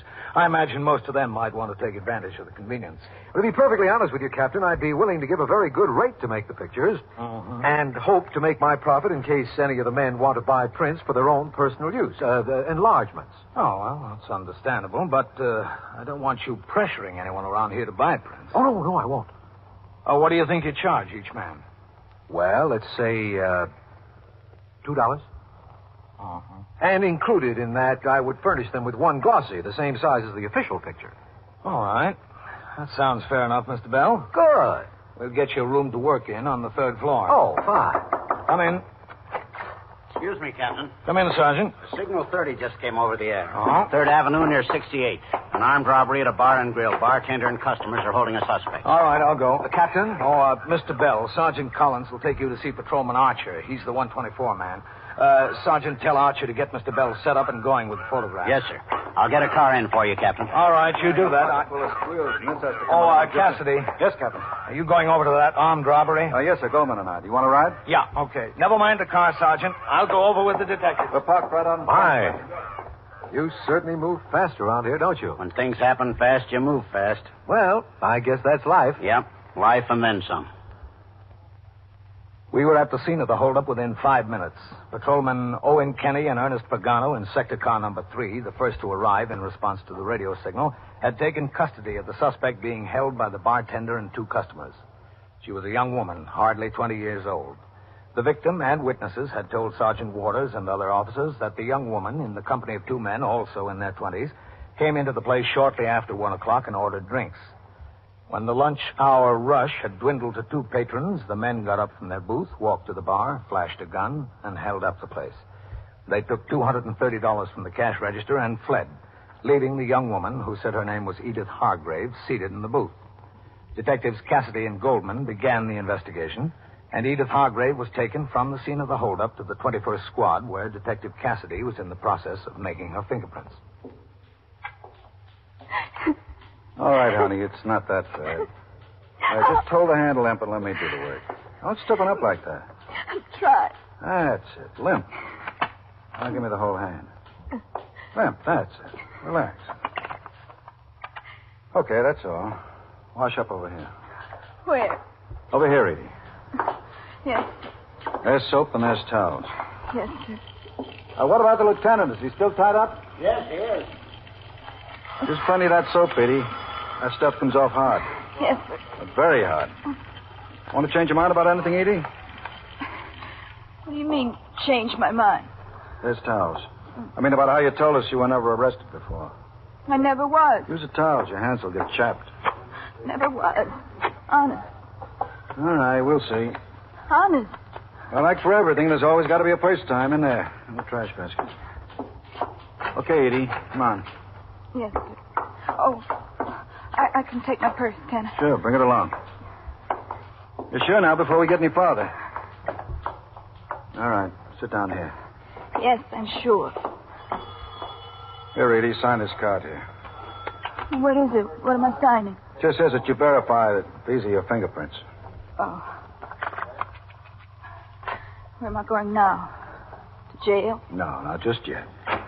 I want to go home. Cassidy. So do I. Yes, sir. Okay. All right, Edie. In the office. Over there, to the desk. Yes, sir. Edie, this is Lieutenant King. He's the commander of the 21st Squad. Sit down, Edie. Yes, Well, I understand you picked yourself some fine company. How was I to know? A smart girl finds out before she goes bar hopping with 2 guys like that. I didn't have a date with the 2 of them. I only had a date with one, Dick. That's the only one I knew. I didn't know the other. Honest. Did he ever tell you where he lived? Dick? No, he never did. Didn't you ask him? No. Why not? Well, if I asked him, I thought he might think I was curious about going there. Didn't care to have one thing lead to another. You met him when? 3 or 4 nights ago. I told the detectives. He came into the place and... Place where you work? Yeah, place I work. He sat down at the counter and he ordered a cup of coffee, and I served it to him. Things were slow. Before you know it, we got to talking. Guess you got to talking too much, huh? Well, he looked like a nice enough boy. The other one didn't look like a nice boy, did he? I didn't even know about him. Dick and I had this date for this afternoon before I went to work. He came by for me, and the other boy was in the car. He said, we're all going out for a good time. I said, has he got a date? And he said, he'll get a date. Meanwhile, we'll all go out and have a couple of drinks. So we went to these places, and you know. Are you in the habit of drinking in the daytime? Well, I worked night. You were out with him Sunday night? I told the detectives I was off Sunday night, didn't I? Yes, you told us. Where'd you go Sunday night? Went to a few places. Where, for instance? Gee, I don't know. A couple of bars, 3 or 4. Well, where first? down Times Square. Where in Times Square? Well, on Broadway, I think. Maybe 7th Avenue. I don't know. It was one of those places where the bars are circle-like and people sit around watching musicians play on a stand-up behind the bar. Did he talk to anybody in there? Just me and the bartender to order drinks. Oh. Where else did you go? After that? Yes. To another bar near there. We had a couple of drinks there, too. I think I had a sandwich also. The only place he talked to somebody was much later. A man. Somebody he knew? Oh, yes. Where was this? Another bar. In Times Square, too? No. No, as a matter of fact, it was up around here someplace, because I remember we came uptown through Central Park in his car, and we came out of the park at 65th Street, you know? I remember that. It wasn't far from there, on Lexington or 3rd Avenue, something like that. I had a few drinks. Well, who was it he talked to? Friend of his. Nellie. I remember Nellie. Thought you said it was a man he talked to. Nellie was a man. That's how I remember. I thought, how funny, a man named Nellie. Isn't that funny, a man named Nellie? What? I don't know. I didn't hear. You're going to have to help us more than this, Edie. Those two boys are wanted for robbery. I didn't have anything to do with it. I don't know anything about it. Well, you know something about it now. I hope it's not long before we all know a lot more about it. I returned to the station house at 4 p.m. in time to turn out the platoon for the night tour. Lieutenant King was waiting in the muster room for me. He said that he had already talked to the desk officers at the 19th and 23rd precincts. He would like a description of the man Nellie announced at each of the turnouts in the precincts on the Upper East Side in the hope that some patrolman on post was acquainted with Nellie or had heard of him. I invited him to make the announcement himself. With Lieutenant King, I stood behind the desk. It was exactly 4 o'clock. The 53 men who would patrol every inch of the precinct between that moment and midnight were lined up in the back room awaiting the signal of the desk officer. On the sound of the bell, they marched out into the muster room in a military manner and formed ranks facing the desk. Saunders. The roll was called for entry in the Scully. blotter. Taub. Yeah. Turner. Here. Underwood. Here. Weber. Here. Weeks. Present. Wolf. Present. Ziegler. Here. All right, men. A couple of things. We've had 3 or 4 complaints about peddlers annoying people on the streets to purchase toys and flowers. You see any of these peddlers on your post, I want you to stop them and examine their license. If they have no license, give them a summons. Or if they're causing too much of a nuisance, bring them into the station house. I want these complaints to stop. Also, beginning tomorrow and for the next 2 days, the photographer will be on the 3rd floor to make official photographs for the department files before and after the 8 o'clock and 4 o'clock turnouts. Details are on the bulletin boards. Lieutenant King has something to say to you. Pay close attention. Lieutenant? We had an armed robbery in the precinct this afternoon. In the course of the investigation, we've developed the information that one of the suspects is acquainted with a man who hangs around a bar someplace on the east side. Perhaps in this precinct, perhaps in the 19th or 23rd. We'd like to locate the acquaintance in the hope he could lead us to the suspects. The acquaintance is described as about 35 years old, 5 feet 8 inches, and 150 pounds. He has brown hair, rather thin on top. We know he goes under the name of Nellie. On your posts, have any of you men run into a man of that description known by the name of Nellie? Lieutenant? Yes, Weber? Are you acquainted with a man named Nellie answering that description? Yes, sir. All right, you stay here. You're temporarily relieved from your post. Yes, sir. Sergeant, post the platoon. Platoon. 10 shut. Right face. Forward heart. Weber. Yes, sir, Captain. Come on to my office. Matt? Counting, Captain.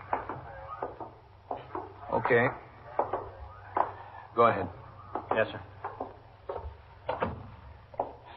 Which is your post, Weber? Number 11, Lieutenant. You know a Nellie, hmm? Yes, sir. He's one of the guys that hang out around there.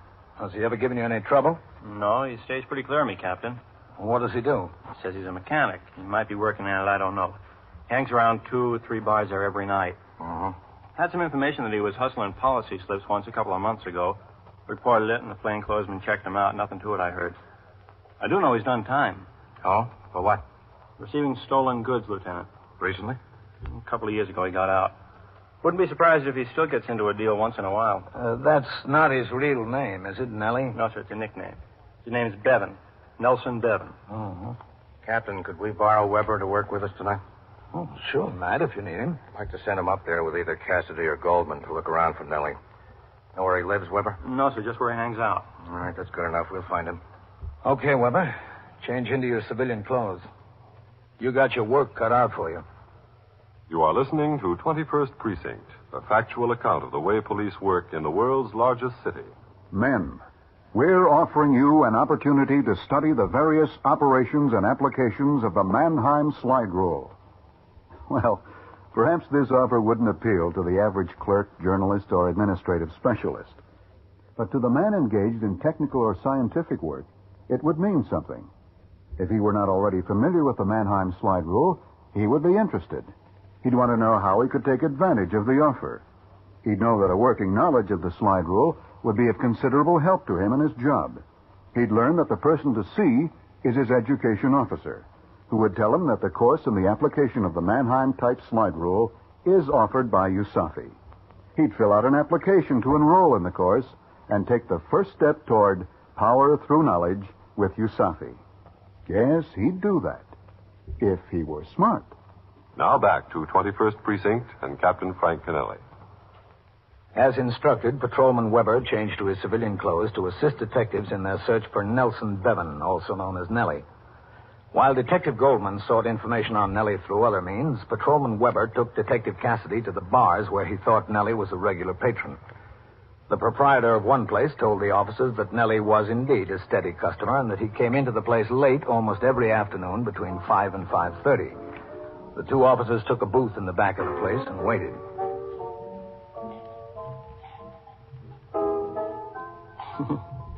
Sure beats walking a post. Yeah, I guess it does. Hey, Cassidy, how many years you got in the job? 12. And in the brains? Almost 9 now. Yeah. How'd you make it? Well, I made a good collar. I almost had my head blown off. No kidding. I was walking a post. It was late to it, dark and cold. The only thing open on the block was this drugstore on the corner. I rang in for a personal. Well, I figured I'd go in there and warm up a little bit and maybe sneak a smoke. So I started into the drugstore. There were these two guys in there, and the doc had his hands high in the air. Wow. So I get out my gun. I don't ask any questions. They start shooting at me, and as soon as I come in the door. But I dropped one of them with my first shot and hit the other one with about the fourth or fifth. One of them was dead by the time the ambulance got there. The other's still in Sing Sing. Just got a letter from him last week. That was some collar. Yeah. Old Commissioner Valentine showed up at the station house at 4:30 in the morning. Patted me on the back and made me a detective on the spot. Mayor LaGuardia had me down to City Hall the next day. For tea. Well, I'm trying to make it the other way. I'm going to Delahanty's now, studying for the sergeant's examination, and that's Nellie. Yeah? He just stepped up to the bar. Brown overcoat. Uh-huh. All right. Let's go talk to him. Okay. Keep it social for now. Let me spring it on him. Okay? Okay, sure. Hello, Nellie. Oh, how are you? Patrolman Weber. Sure, I know you. Patrolman Weber, sure. You're not working tonight, huh? Yeah, I'm working. No blue suit? Not tonight. Nellie, this is Detective Cassidy. Glad to know you. Yeah. Where you been keeping yourself, Nellie? I haven't seen you around. Oh, busy. You know me, Mr. Weber. Busy. I understand you're in the general merchandise business, Nellie. Oh, you got me wrong, Mr. Cassidy. We've always got you guys wrong, huh? I'm out of that business, Mr. Cassidy. I've been out a long time. That right, Mr. Weber? You know me. Yeah, I know you, Nellie. Hey, how about a drink, huh? How about a drink on me? No, thanks. Well, if you don't mind. Let's go. Nellie. Yeah, Miss Cassidy? Where's Dick? Dick who? The guy you spoke to in here Sunday night. I don't know what you're talking about. I don't know any Dick. Come on. Let's take a ride to the station house. We'll talk about it there. Oh, Dick. Yeah. Dick. Where is he? I don't know where he is, fellas. Him and me are just strangers, practically. I was introduced to him just once, and I seen him here that night. What night was it? Sunday. Yeah, I seen him in here Sunday, and we had a few words. About what?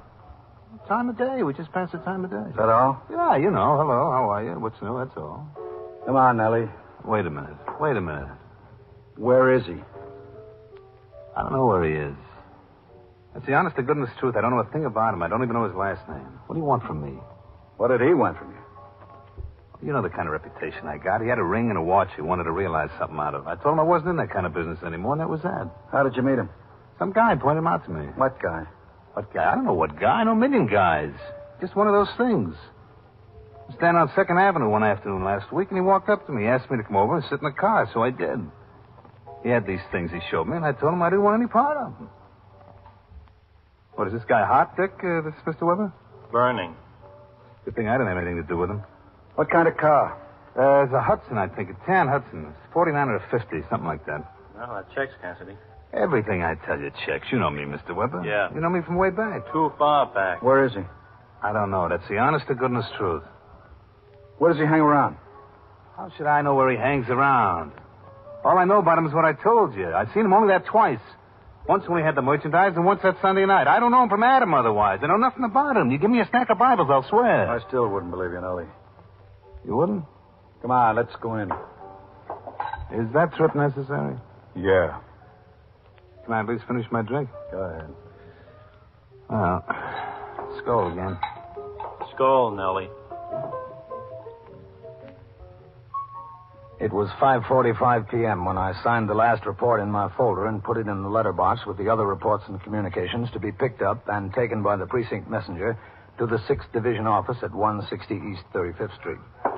I got up from behind my desk and walked out into the muster room.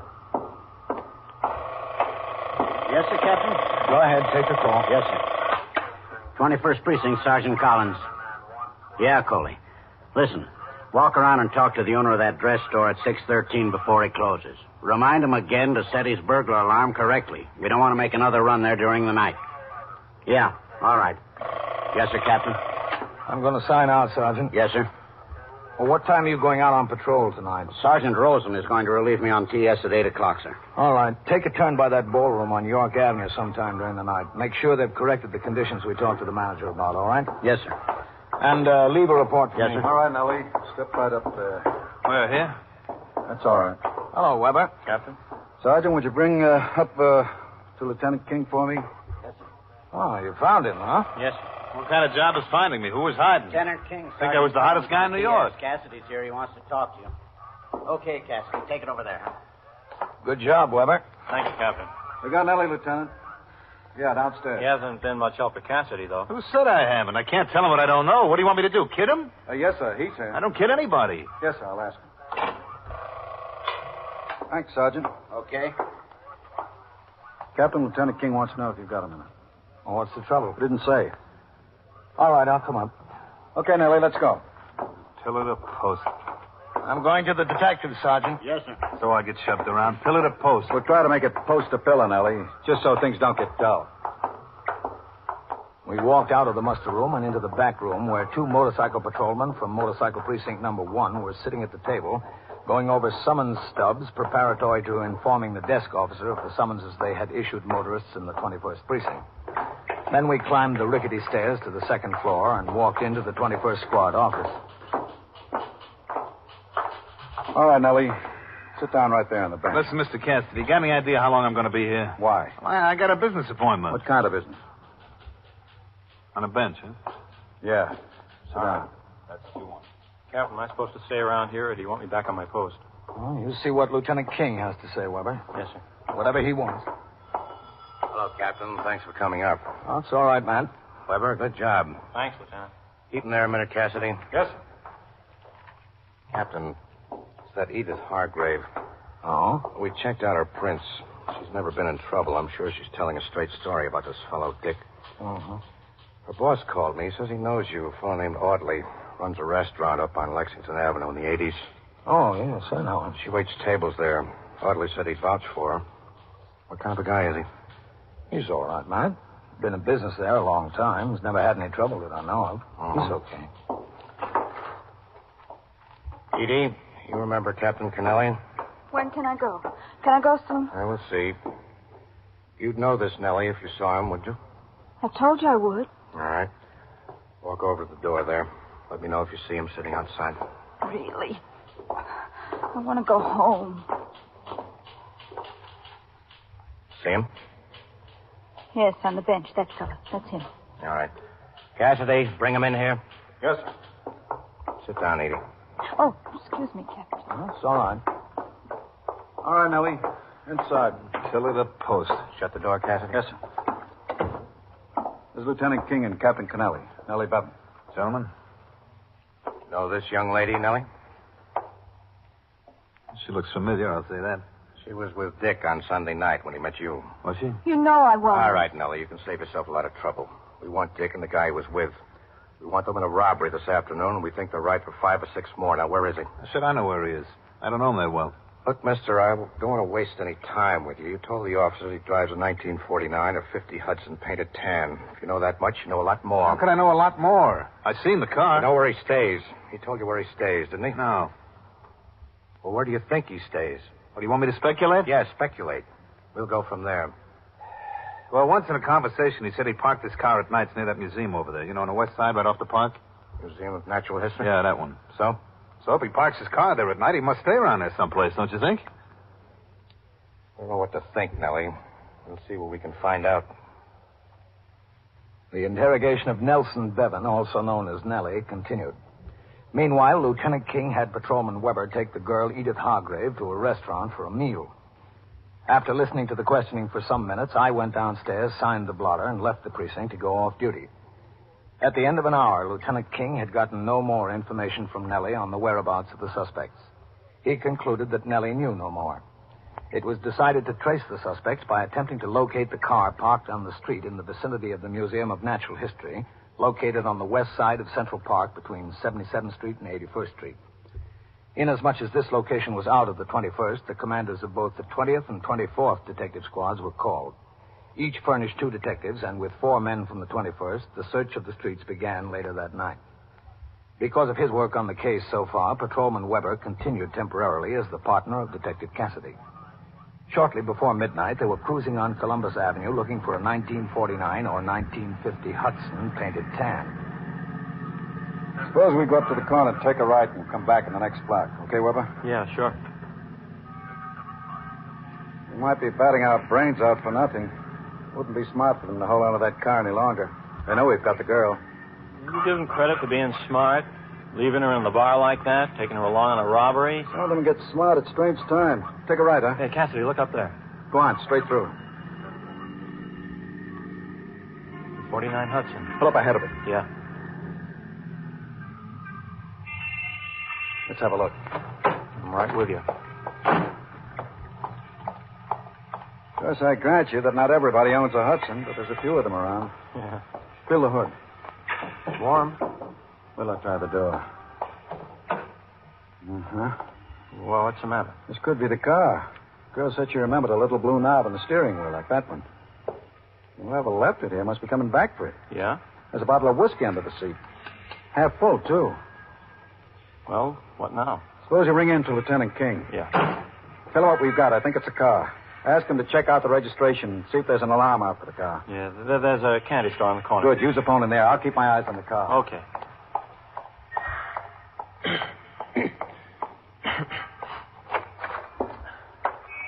Good evening. Good evening, Pop. Yes, sir. Something? Yeah, for the telephone, please.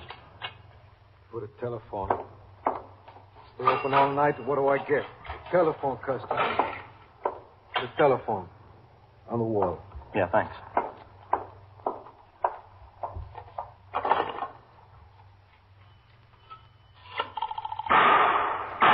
Hey, what's that?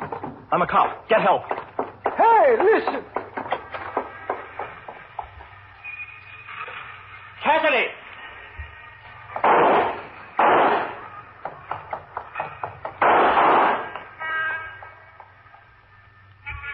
Cassidy? Here. Find the car. Get that one's gun. How is he? Through the neck. Don't bother with that other one. I got his gun. You hit? Yeah. Not bad, I don't think. Here, let me see. In the shoulder, that's all. They came back as soon as you went inside. They started blazing away. You sure handled them, though. Yeah. Well, here I go again. Tea with the mayor. 21st Precinct, Sergeant Collins. What is it? A kid? Who's the driver, you? He was what? Riding a bicycle? And so it goes, Where around the clock, through the week, every day, every year. A police precinct in the city of New York is a flesh and blood merry-go-round. Anyone can catch the brass ring, or the brass ring can catch anyone. 21st Precinct, transcribed. A factual account of the way the police work in the world's largest city is presented with the official cooperation of the Patrolmen's Benevolent Association, an organization of more than 20,000 members of the Police Department, City of New York. Everett Sloan in the role of Captain Kennelly, Ken Lynch as Lieutenant King. Featured in tonight's cast were Elaine Rost, George Petrie, Jack Orison, Santos Ortega, Mandel Kramer, and Michael Dreyfuss. Written and directed by Stanley Niss. Art Hanna speaking.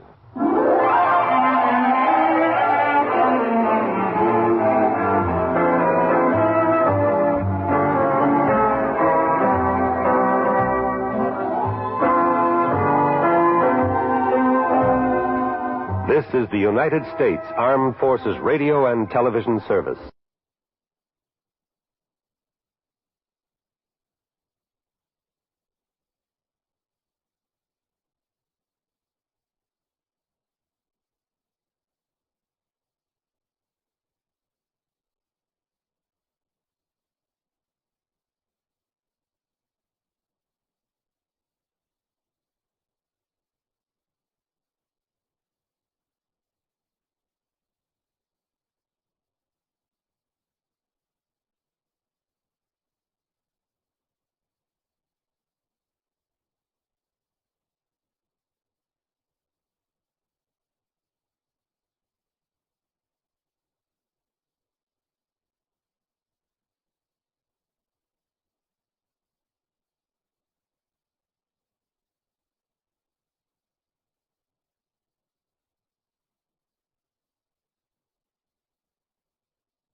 This is the United States Armed Forces Radio and Television.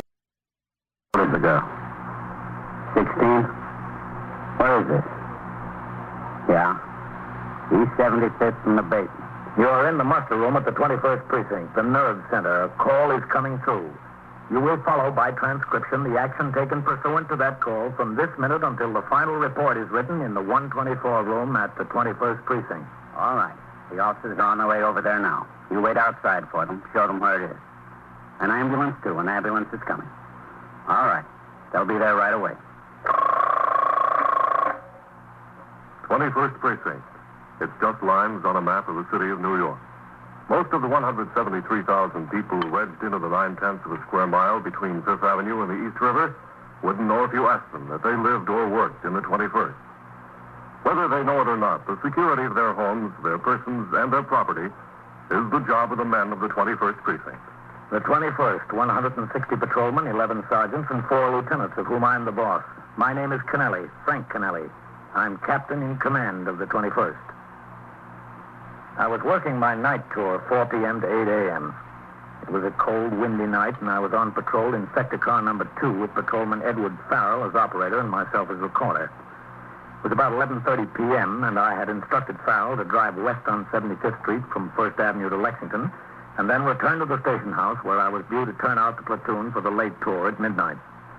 After we crossed 1st Avenue, there was no traffic in the block ahead of us, and I saw no pedestrians. Cold weather keeps them off the streets. It's a good policeman. Our headlights cut a swath in the darkness as we cruised slowly in the long block toward 2nd Avenue. Captain, that old man down there, I think he wants us. Go ahead, pull up. Yes, sir. Okay. Police! Come on, Farrell. Right. Police, help! What's the trouble, Pom? Killing her. Where? In the basement there. Let's go, Farrell. He's killing her right there, look.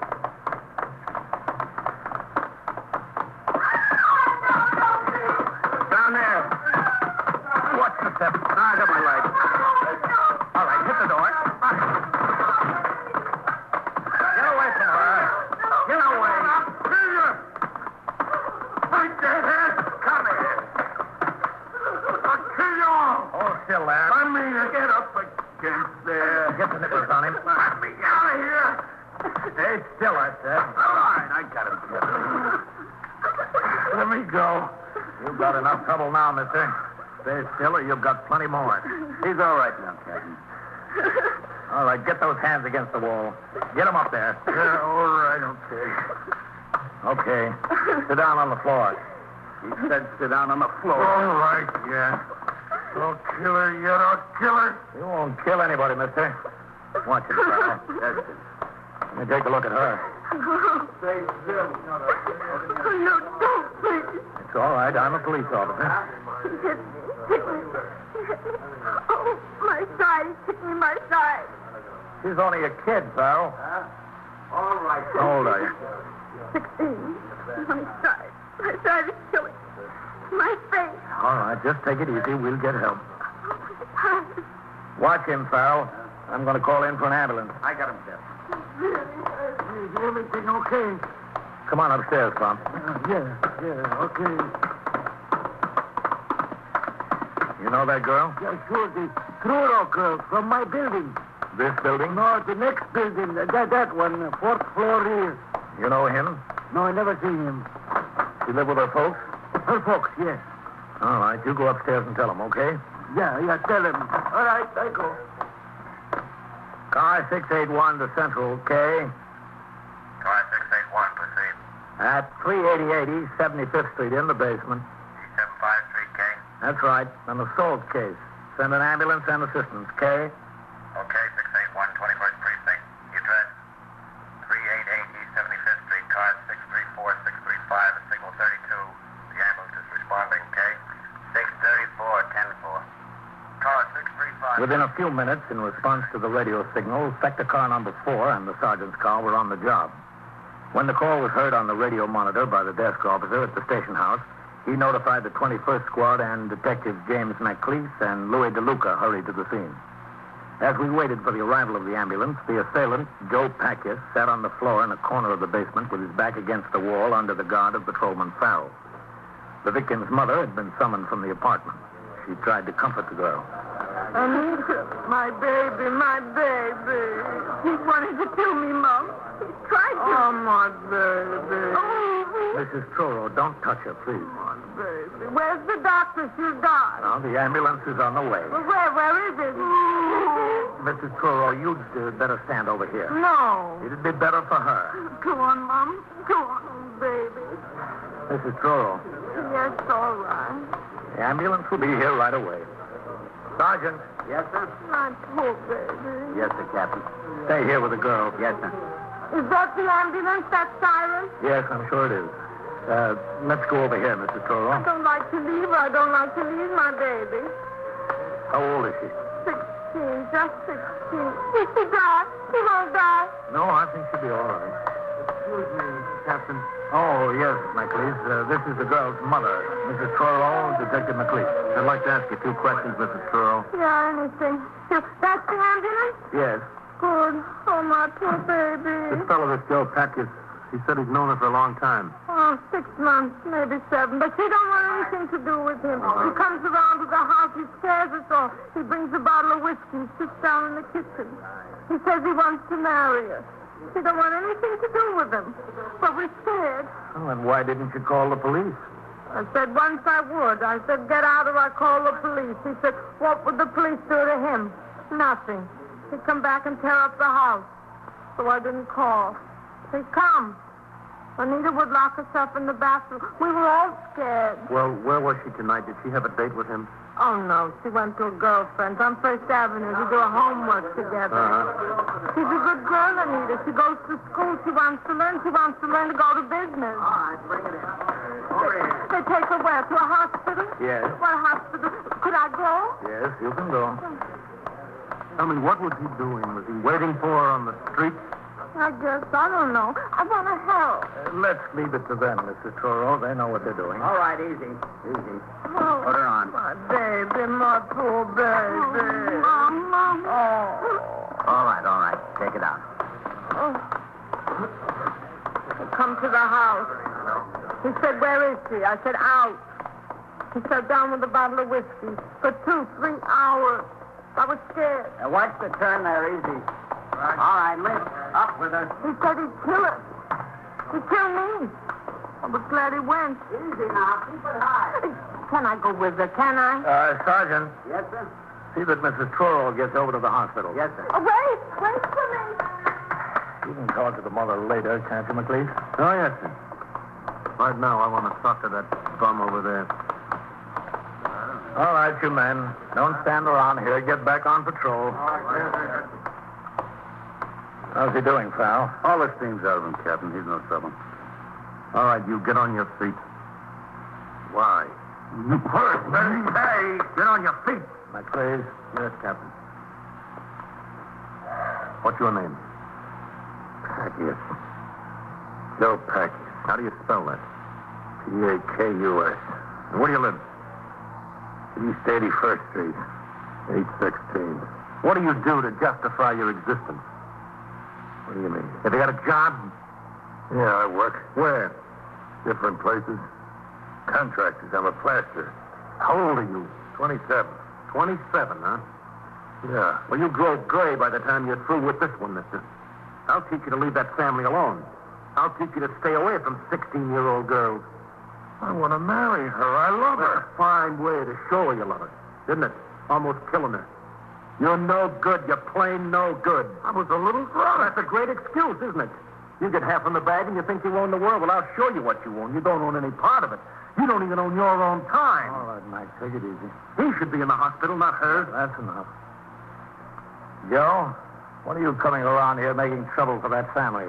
They told you they didn't want anything to do with you. I want her. I want to marry the girl. She won't speak to me. She won't see me. She go out with other guys. All right, I waited for her tonight. To talk to her, just to talk. When I saw her, she tried to go away. She wouldn't talk. Okay, sister, you'll talk. You'll do what I tell you. You threw her down in the cellar and you beat her up and you almost killed her. And she might die yet. It was a whiskey. I didn't mean it. 16-year-old girl. 16? I don't know. I don't care. I want to marry. She's a woman. And you're a man, huh? Well, not in my book, mister. In my book, you're a nut. A great big cipher. The suspect, Joe Packius, was taken to the station house in the custody of Patrolman Farrell, the first officer on the scene. Detective McLeese rode with them in sector car number 2, and I returned in the sergeant's car just in time to turn out the platoon for the late tour at midnight. At the station house, Packius was taken upstairs to the 21st Squad, still in the custody of Patrolman Farrell. There, he would be questioned further by detectives and, on completion of the investigation, booked in on charges of felonious assault. As the senior officer on duty in the 6th Division during the night, I was called to the 25th Precinct, where a 3-alarm fire in a loft building had caused the evacuation of 2 tenements. It was 2:20 a.m. when I returned to the 21st Precinct and walked into the muster room and around the desk to sign the blotter. Hello, Sergeant. Captain. Captain. Red. 21st Precinct, Sergeant Collins. What about that Toro girl in the hospital, Red? How bad is she? 2 broken ribs, Captain. Her face is pretty badly cut up. No internal injuries, I don't think. Lieutenant Gorman, Iceman bringing in. He made that notification on York Avenue. He got hold of the brother. Okay. All right, Eichmann.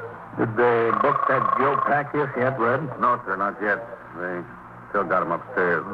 What about Farrell? He's still there. As soon as he's booked in, he'll get a couple of hours sleep before he has to go to court with him. That's a mean one, that guy, Captain. 16-year-old girl. Yeah. I'll be in my office, Red. Yes, sir. 21st Precinct, Sergeant Collins. Oh, Sergeant. Yeah, all right. You take your meal now, right? Okay. Yes, sir, Captain? Sergeant, I'll tell you what. I want you to... What's that? In the back room. Come on, Sergeant. Yes, sir. Somebody fell down the steps. Yes, sir. That's what happened. Are you all right? Packius. What happened, Mac? He tripped, fell down a whole flight of stairs. Did he? Packius. He's out. He's out like a light. What's going on? What happened? Where were you, Farrell? He's your prisoner. Well, Captain, Just a second. Packius. Come on. Packius. Sergeant, ring for an ambulance, will you? Yes, sir, right away, sir. Well, he's out, all right. All right, Farrell. Where were you? Oh, we're taking him down to book him. He left his hat in the squad room. I went back inside for it. You were alone with him, McLeod. That's right, Captain. Yes, sir. How'd he fall? I don't know. He tripped, I guess. Did he? On what? Captain, I didn't lay a hand on him. If anybody deserved to get thrown down those stairs, he did, but I didn't lay a hand on him. We'll find out about that, McLeod. We'll find out about that right away. You're listening to 21st Precinct, a factual account of the way police work in the world's largest city. Since 1910, the work output of each of us has more than doubled. In the same period, machine power has increased 4.5 times, and the average annual income has gone from $2,400 a year to about $4,000 a year in equivalent purchasing power. In spite of all this, about 18 hours has been cut off the average work week in the same period. Those facts are but a few in the great story of our American economic system, a story that adds up to this for all of us. The better we produce, the better we live. Now back to 21st Precinct and Captain Frank Kennelly. Any unusual occurrence concerning a prisoner, injury, death, escape, or attempted suicide is a grave matter. The commanding officer of the precinct concerned is required to make an immediate and thorough investigation and forward his report to the office of the chief inspector and the New York State Commissioner of Corrections. Joe Packius did not regain consciousness by the time the ambulance arrived. He was taken to Bellevue Hospital. In the meantime, I had instructed the desk officer, Lieutenant Gorman, to telephone Lieutenant Matt King, commander of the 21st Detective Squad, at his home and inform him of the incident. Lieutenant King was at the station house within 25 minutes and sat in my office as I questioned first Patrolman Farrell. Oh, sir, I didn't leave him for a minute, not since I brought him in. You got him into the station house about 5 minutes to 12. How come you didn't bring him downstairs to be booked until 25 after 2? Well, McLeod was conducting an investigation, Captain. Well, there wasn't much investigation that needed conducting, was there? You were an eyewitness to the assault, so was I. Yes, sir. And you had another witness, that old man that stopped you. Yes, sir. Did McLeod make any threats against this Joe Packius up in the squad room? No, sir. You just talked to him calmly? Well, not exactly calmly, Captain.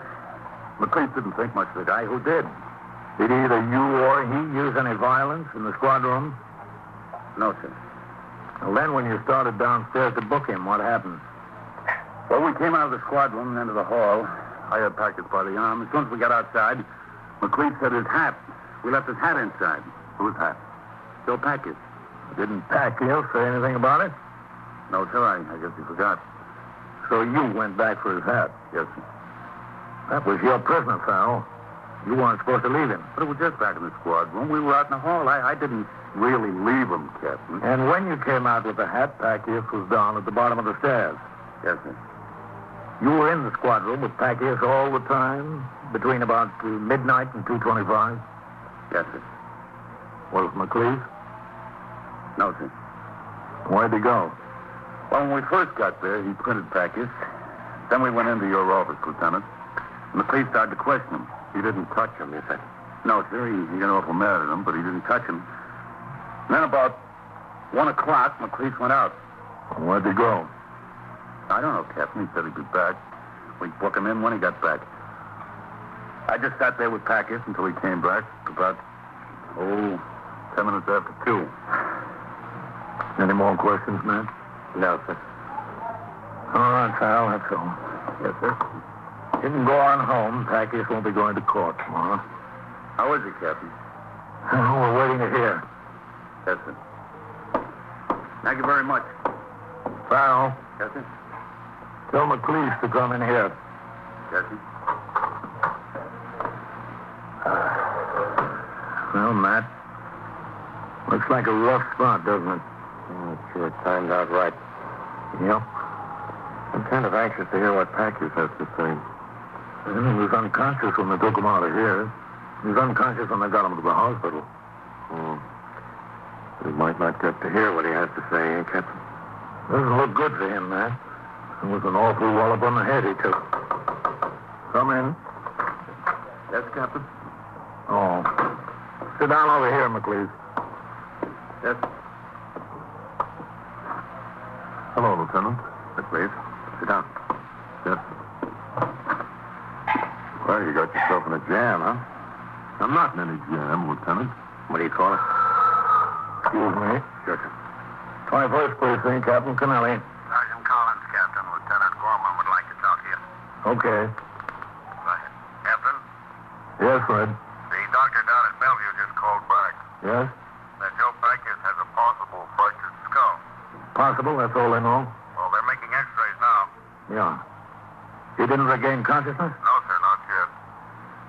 All right, Brad. If you hear anything else, ring in here, huh? Yes, sir. How is he, Captain? Possible fractured skull. I didn't push him down those stairs. He tripped. McLeish, I've been in command of this precinct 2 years. Every day, 24 hours a day, people go up and down those stairs. All kinds of people. Cops, complainants, drunks, narcotics addicts, everything. In 2 years, the only man to fall down those stairs is somebody you've been holding back your temper on all night.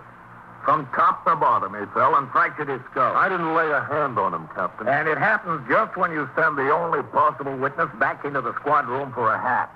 Nobody around, only you. He tripped and fell, Captain. I didn't touch him. You were itching through all night, though, weren't you, McLeish? Well, who wouldn't? I'm only human. The guy weighs almost 200 pounds, and he's no good. He's not even near human. He beat a 16-year-old girl within this far of killing her, and he would have killed her if the captain and Farrell didn't jump him. So what am I supposed to do, love a guy like this like a brother? I want to see him get what's coming to him. That's just the point exactly. You're a cop, that's all. You're not the judge and jury. It's not up to you to see that he gets what's coming to him. Your job is to bring him and the facts before the people who'll decide that. Not to set yourself up in a throne and decide who's right and who's wrong. That's not your job. Get that through your head. Yes, sir. Did you throw him down the stairs? No, sir. He tripped and fell. Where'd you go about 1 o'clock? I went out for a meal, sir. Where else? You were gone over an hour. Roosevelt Hospital. Why? To interview the victim and her mother. Did you? I saw the mother, Captain. The victim was still in the treatment room. You didn't need the mother or the girl. You had 2 police officers and another civilian as eyewitness. Yes, sir. There wasn't any doubt in your mind that on Farrell's testimony alone, Packius would be held without bail for the grand jury, was there? No, sir. Well, then why did you have to go to the hospital at that point? I don't know, Captain. I thought I ought to get the girl's story. This was a felony case. Did he call the district attorney? No, sir. Why not? Those are your instructions, aren't they? It looked open and shut to me. It looks open and shut to me, too, McLeish. I've got the same feeling about it. After the interview with Detective McLeish, Lieutenant King instructed him to return to his duties. At 3:30 a.m., Lieutenant King and I drove to Roosevelt Hospital, where we found the mother of the assault victim waiting in the corridor. Mrs. Truro told us her daughter was at last asleep and that she intended to wait at the hospital for any word about her condition. We said nothing of the injury to Joe Packius to the mother. In order to talk to her, we suggested that she have something to eat. She went with us to a nearby all-night luncheonette. Do you want something else besides the soup, Mrs. Truro? No, it's enough, just the soup. Some coffee? No, nothing. Poor Nita, poor baby. I don't understand how she happened to get involved with this guy. How did that happen? Her girlfriend knew him. They met. He wanted to come to see her, to take her on dates and so forth. She didn't want to. Didn't want anything to do with him. He used to come in the house, breaking on those drunk like a maniac. He'd scare me. Sit in the kitchen and holler he wants to marry her. Push me around. I was scared of him. Well, you don't have to worry about him anymore. I'm still scared. Believe me, Mrs. Truro. He's got brothers. If he goes to jail, he'll send his brothers. They're just as bad. One came with him once to the house. Just as bad. I don't want anything more to do with him. I move. I take Anita. It's just the two of us. That's all. You'll be in jail? No, that's worse. The brothers will find us. I don't want anything to do with sending him to jail. I told the detective that. I said to him before. Detective McLeese? Yes, McLeese. I told him I didn't want anything to do with it. And what did he say? He said not to be scared. I don't have to. He said Joe Packness would be fixed good. Nobody would bother us. Not anymore. Fixed good, hmm? Yeah. I told him, don't fix him. When the brothers come around, they fix us. I told him. Maybe I ought to go back to the hospital. This is very nice, but maybe Anita wakes up, and where am I? Finish your soup, Mrs. Truro. Yeah, all right. Then we go, huh? Yeah. I'm going to ring in, man. Order me another cup of coffee, will you? All right, Captain. I'll be right back. Very good soup for a restaurant.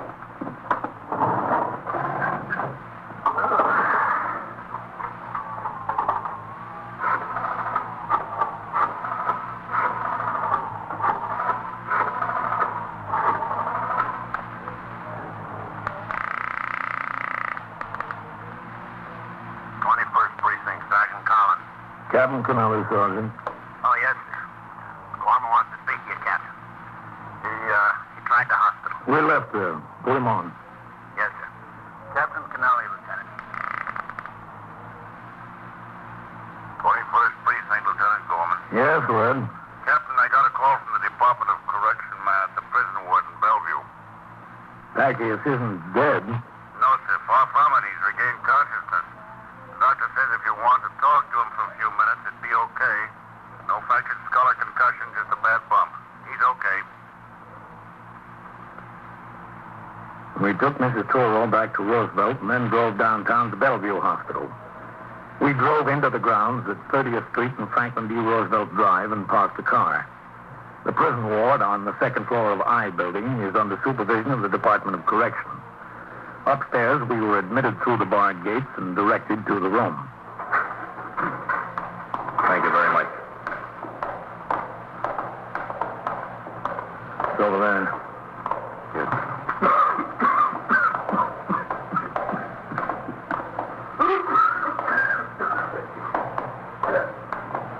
Zacchaeus?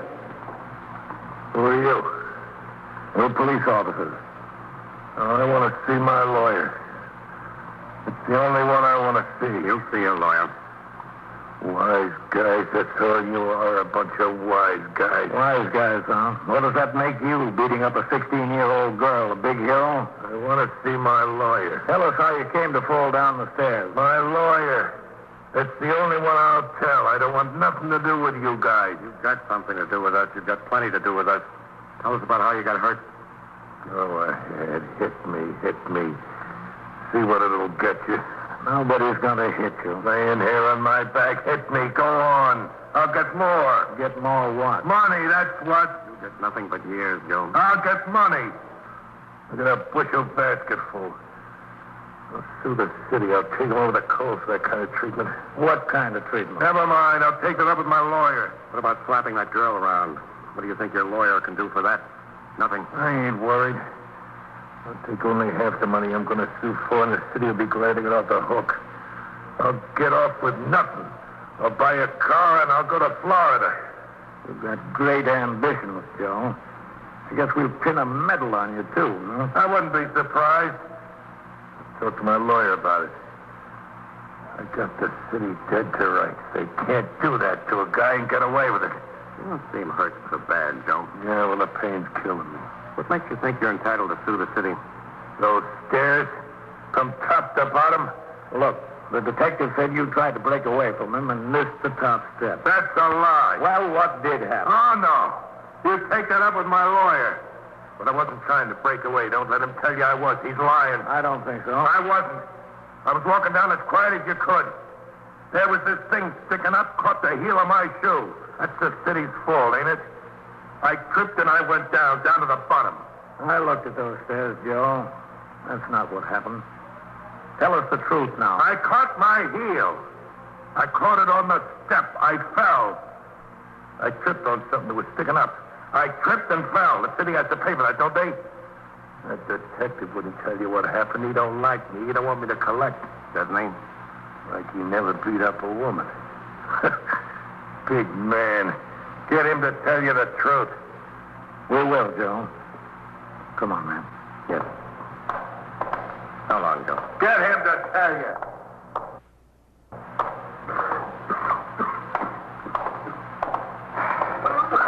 Well, big night, man. Yes, sir. You know, I've got to admit it.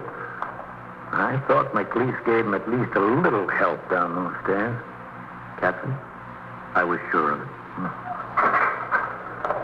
Oh, thank you, boys. Got a light, man? Yes. Cigarette? No, thanks. Much obliged. We told McLeese he shouldn't try to be judge and jury. You know something, man? Neither should we.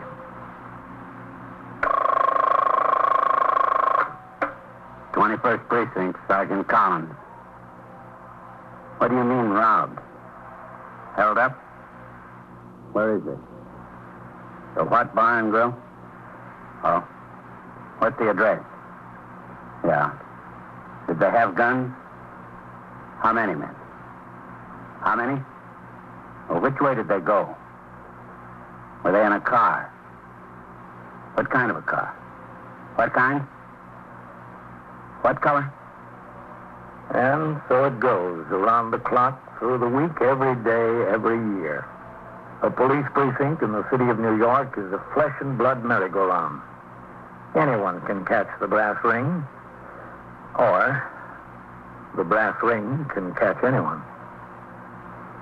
21st Precinct, a transcribed factual account of the way the police work in the world's largest city, is presented with the official cooperation of the Patrolmen's Benevolent Association, an organization of more than 20,000 members of the Police Department, City of New York. Everett Sloan in the role of Captain Kennelly, Ken Lynch as Lieutenant King. Featured in tonight's cast were Bill Quinn, Louis Van Ruten, Phil Sterling, Joan Morgan, Barbara Weeks, Jack Orson, and John Larkin.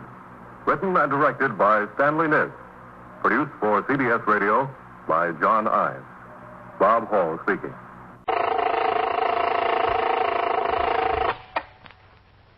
"21st Precinct, Sergeant Waters. Shooting where? What subway station? Or what is it, a robbery? A what? Who is this?" You're in the muster room at the 21st Precinct, the nerve center. A call is coming through. You will follow the action taken pursuant to that call from this minute until the final report is written in the 124 room at the 21st Precinct. All right. Tell them I'm sending more officers in the ambulance. Yeah, that's right. The ambulance and more police officers. They'll be right there. Yeah, right away.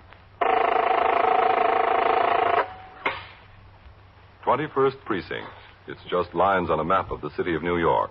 Most of the 173,000 people wedged into the 9/10 of a square mile between Fifth Avenue and the East River wouldn't know if you asked them that they lived or worked in the 21st.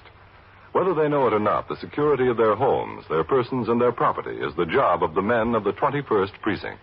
The 21st, 160 patrolmen, 11 sergeants, and 4 lieutenants, of whom I'm the boss. My name is Kennelly, Frank Kennelly. I'm captain in command of the 21st. I was working my night tour, 4 p.m. to 8 a.m. It was a busy night in the precinct. At 9:20 p.m., Patrolman Joseph McGill rang in stating that he had reason to believe there was a dice game in progress in the rear of a barber shop on his post.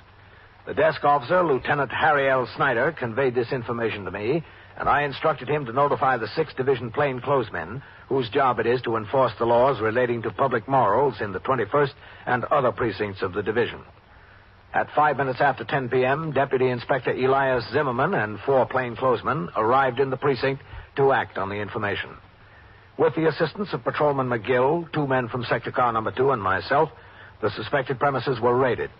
A dice game was, in fact, in operation. 17 men were placed under arrest. The patrol wagon was summoned, and they were brought to the station house for booking. The muster room was swarming with suspects and police officers. As Lieutenant Snyder took the pedigree of the first suspect and entered it into the arrest record, I stood behind the desk. All right, now keep it quiet. Where do you think you are? All right, who's first? This one. Step right up there. What's your name? That's a traffic, huh, Captain? Yeah. Joe Mappin. First name is Joseph? Joseph, yeah. What's your middle name? Joseph C. The middle name, not the initial. Carl. Joseph Carl Mappin. All right, now let's keep it quiet. C-A-R-L? That's right, C-A-R-L. How do you spell the last name? M-A-P-P-I-N. Look, I want to get this straight. I wasn't shooting crap. I was in the barber shop to get a haircut. You can ask anybody. How old are you? 32 in March. Where do you live? 3420 Florence Avenue. In the Bronx? All right, I don't want in the Bronx, yeah. Keep it quiet. What do you work at? Electrician. I'll be in my office, Lieutenant. Electrical contract. Take everything out of your pockets and put it on the desk. Oh, Sergeant, I'll be in my office. Yes, sir. Oh, see what that woman wants, Sergeant. Yes, sir. Lady, over here, please. Everything money, too? Excuse me. I didn't want to be any trouble. What can I do for you? Get it down. Keep I want to it quiet talk to back someone, there. a policeman. What about? Cigarettes, too? You want them out there?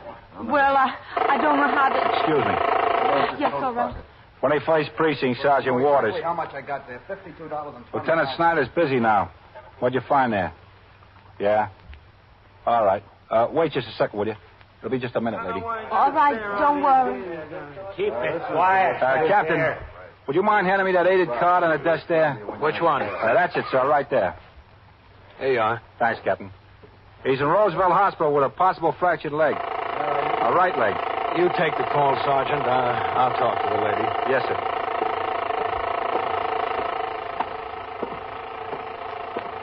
I'm Captain Kennelly. How do you do?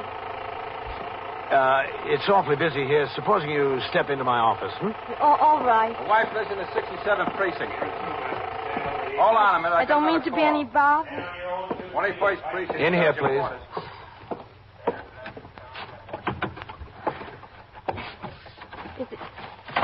Is it like that all the time? So busy? Not all the time, no. Would you sit down? Mrs. Toppin, Mrs. Eva Toppin. Would you sit down, Miss Toppin? Thank you. Thank you very much. Well, what can we do for you? You know how many times I walked past the police station, how many times before I came in? What's the trouble, Miss Toppin? Trouble, all right. So much trouble I don't sleep nights. I don't sleep nights for 2 weeks. What? Instead of coming into the police station, maybe I should have kept right on walking by. But you're in now. Yes, I'm in. Please sit down. You, want to tell me about it? All right. But I'm married 15 years, going on 16. If I tell you, I might as well move out. If I don't move out, I'll get kicked out. 15 years. It's something about your husband? Yes. No, about his brother. What's the trouble with him? Crazy. Insane. Well, Mrs. Toppin, that's not our job. He shot his wife. Killed her. Oh? Crazy. When did this happen? 6, 7 weeks ago, I don't know. Where? At his home, Brooklyn. He came home one night and took a shotgun. The shotgun he used to hunt ducks. He shot her. She was dead. Why did he shoot her? No reason. He's crazy. Well, he must have thought he had a reason. Well, he said she was running around. Said she ran around with all different men. He said it for years. Was she? No, nothing. She stayed home all the time. A nice woman. Just scared all the time. Scared he was going to kill her. And he did. What's his name? Who? My husband? His brother. Oh, just like my husband's Toppin. My husband's John. He's Fred. Where is he now? Fred? Yeah. I don't know right now. Well, wasn't he arrested? They didn't catch him yet. Are they looking for him? Oh, sure, yeah. They knew right away it was him that killed her. It was his gun. The lady downstairs from them heard the shot. She came out in the hall. He was running down the stairs. He ran down the stairs and out in the street. And they haven't caught him yet? No. This was in Brooklyn 6 or 7 weeks ago? Yes, Brooklyn. Well, the police have been working on it, haven't they? Oh, sure, all the time. From as soon as she was shot. A detective came to our house and told us about it. We went to Brooklyn with him, to some police station there. We went to the place where they had her laid out in a, what do you call it, morgue. They asked us a lot of questions. Does your husband have any other brothers and sisters? No, just him, Fred. So a day or two goes by and he still isn't caught. They went to a funeral and everything like that. There were detectives at the funeral, too. The same detectives that talked to us. They said they thought maybe Fred would come, but he didn't. After the funeral, one of the detectives came to our house. He waited there, and then another detective came and also waited. Have they still got detectives planted at your house, Mrs. Toppin? Planted? What do you mean planted? Well, are they still waiting there? Oh, no. After 10 days, so maybe 2 weeks, one of them came in for a cup of coffee with me and John. He said, the detective, they thought Fred had gone away from town, Pennsylvania someplace. They said they wouldn't wait at our house anymore. I see. Well, what's the problem now, Mrs. Toppin?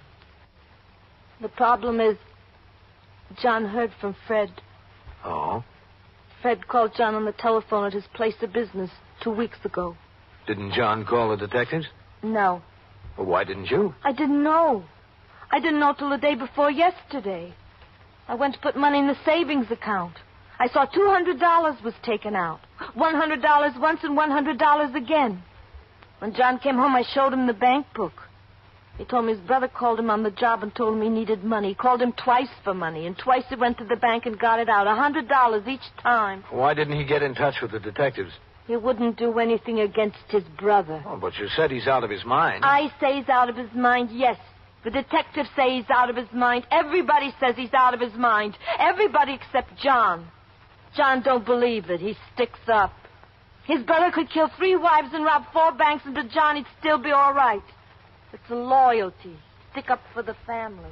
Doesn't he realize that his brother's liable to get violent with him? How could he realize that if he don't realize he's crazy? Yes, I see your point. I can't mention it around the house. One word that anything is wrong with Fred makes John mad. He thinks it's a reflection on him. He thinks people will say runs in the family. He's insane, too. He should realize it. I asked him who's kidding who. Wasn't Fred in Harlem State Hospital for 2 years? I asked him why did they send him there. He said to get a rest. What are you going to do with something like that? You can't even talk to him about the subject. Well, why didn't you come and see us or call the Brooklyn detectives before? Because before he'd already seen Fred and the money was gone and so was Fred, so what good would it do? It just get me in a big argument with John, that's all. And now? Well, I noticed today the bank book was gone again. He took it when he went to work. I see. It was back after supper. Back where we keep it all the time in the drawer with his socks. Another $100 was withdrawn out.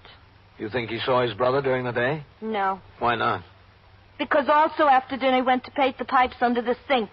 He took off his good pants and put on his old pants. The $100 was still in his good pants. Well, then you think, Mrs. Toppin, that he hasn't seen his brother yet. I don't think it. I know it. Well, maybe he's seeing him tonight. No.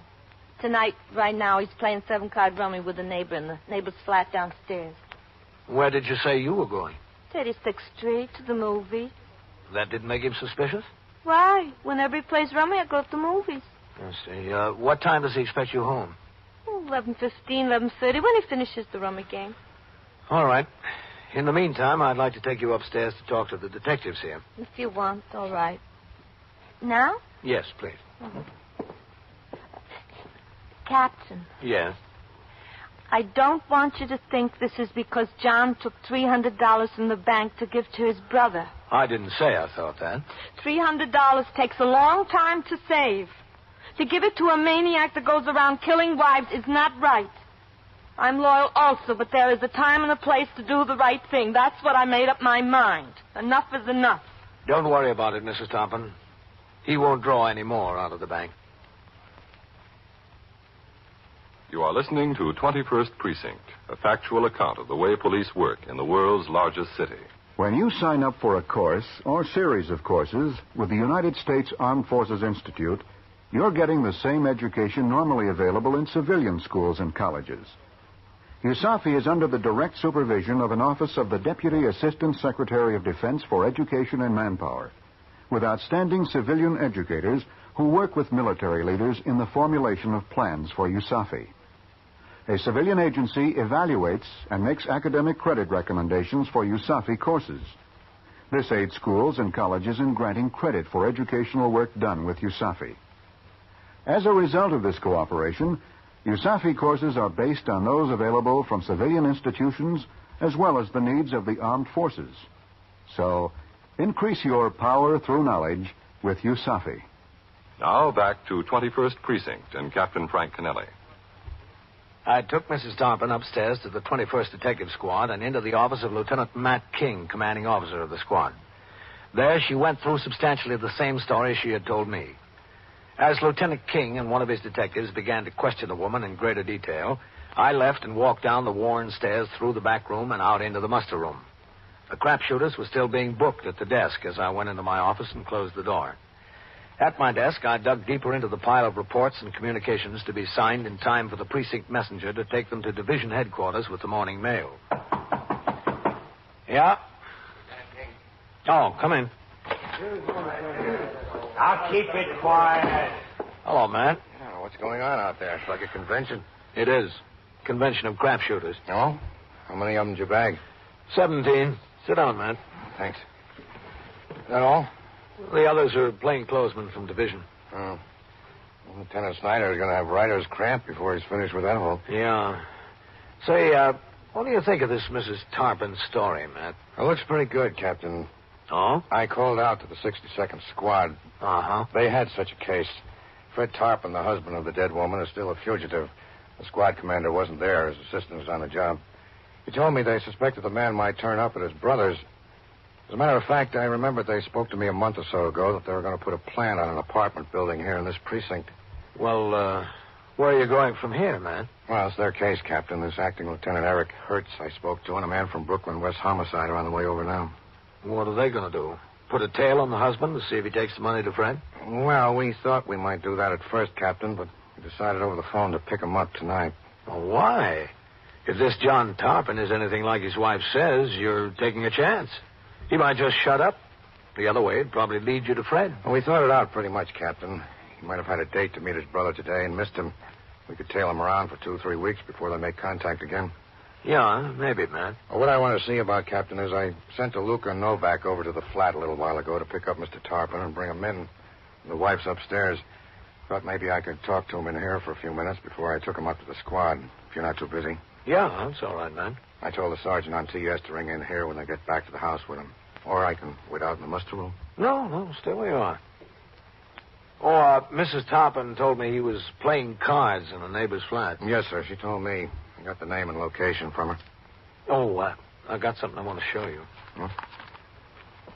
This, my recommendation for departmental recognition of Patrolman Weber in connection with the gunfight he and your Detective Cassidy had with those 2 hold-up men before Christmas. Oh, yes, I sent mine in on Cassidy yesterday.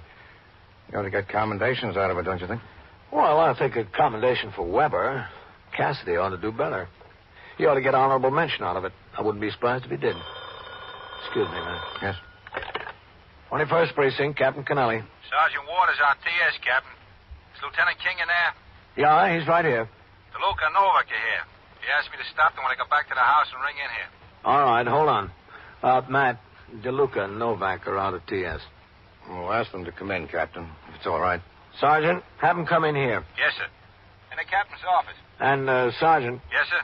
How are you doing out there with the dice players? The lieutenant's got about half of them booked in, Captain. It's slow. All right. Yes, sir. Come in. Come in, Louis. Go ahead, Mr. Tarpon. Drag somebody away from a peaceful rummy game. Novak, you better go on up and catch while Whitey takes for his meal. Sit down here, Mr. Tarpon. I know nothing. I told the detectives from Brooklyn I know nothing. I told this detective tonight I know nothing. I tell you I know nothing. You don't have to know anything to sit down, Mr. Tarpon. This is Captain Kennelly. I'm Lieutenant King. How do you do? Hello. Mr. Tarpon, I don't suppose there's any need for me to tell you how important it is for us to apprehend your brother. Everybody's already told me. As important as it is for us, it's just as important for him. His safety is involved, and his health. There's nothing wrong with his health. There was never anything wrong with his health. He's as healthy as an ox. Is he? As an ox. He looked well when you saw him, Yes, huh? when I saw him a week before his wife died. Do you think there's any doubt that he killed his wife? I think nothing. I only know what I know. It's been established beyond all doubt that he killed his wife, Mr. Tarpon. You know that. I don't know that. I was not there. But he did. Were you there, Captain? The evidence is quite conclusive, Mr. Tarpon. I don't give this for the evidence. Is that why you've seen your brother on several occasions? When? Since he's been a fugitive. Who said I saw my brother? Didn't you? Eva has been talking to you. You saw him on 2 occasions. I know it was Eva. I know it was her because that's what I said to her. I saw him twice. Man can't even lie to his own wife without the police becoming involved. Why did you lie to your wife? If it was a lie? Sure it was a lie because I had to tell her something she'd believe about what I did with the money. You know about the money, too? Yeah. Sure. Tell a woman a secret. I took the money out of the bank for other personal reasons. What other personal reasons? To pay someone I owed. Who'd you owe? My place of business, the shipping clerk. He takes bets on horses. I owed him. $200. $200, yeah.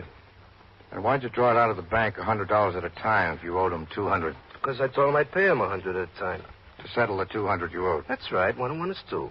Then what was the other $100 drawn out today for? Oh, so she sneaked a look at the bank book tonight, too, huh? Where is she? I could give her a piece of my mind, that woman. Is she here? What was the $100 today for, Mr. Tarpon? Also for the bookmaker? Yes.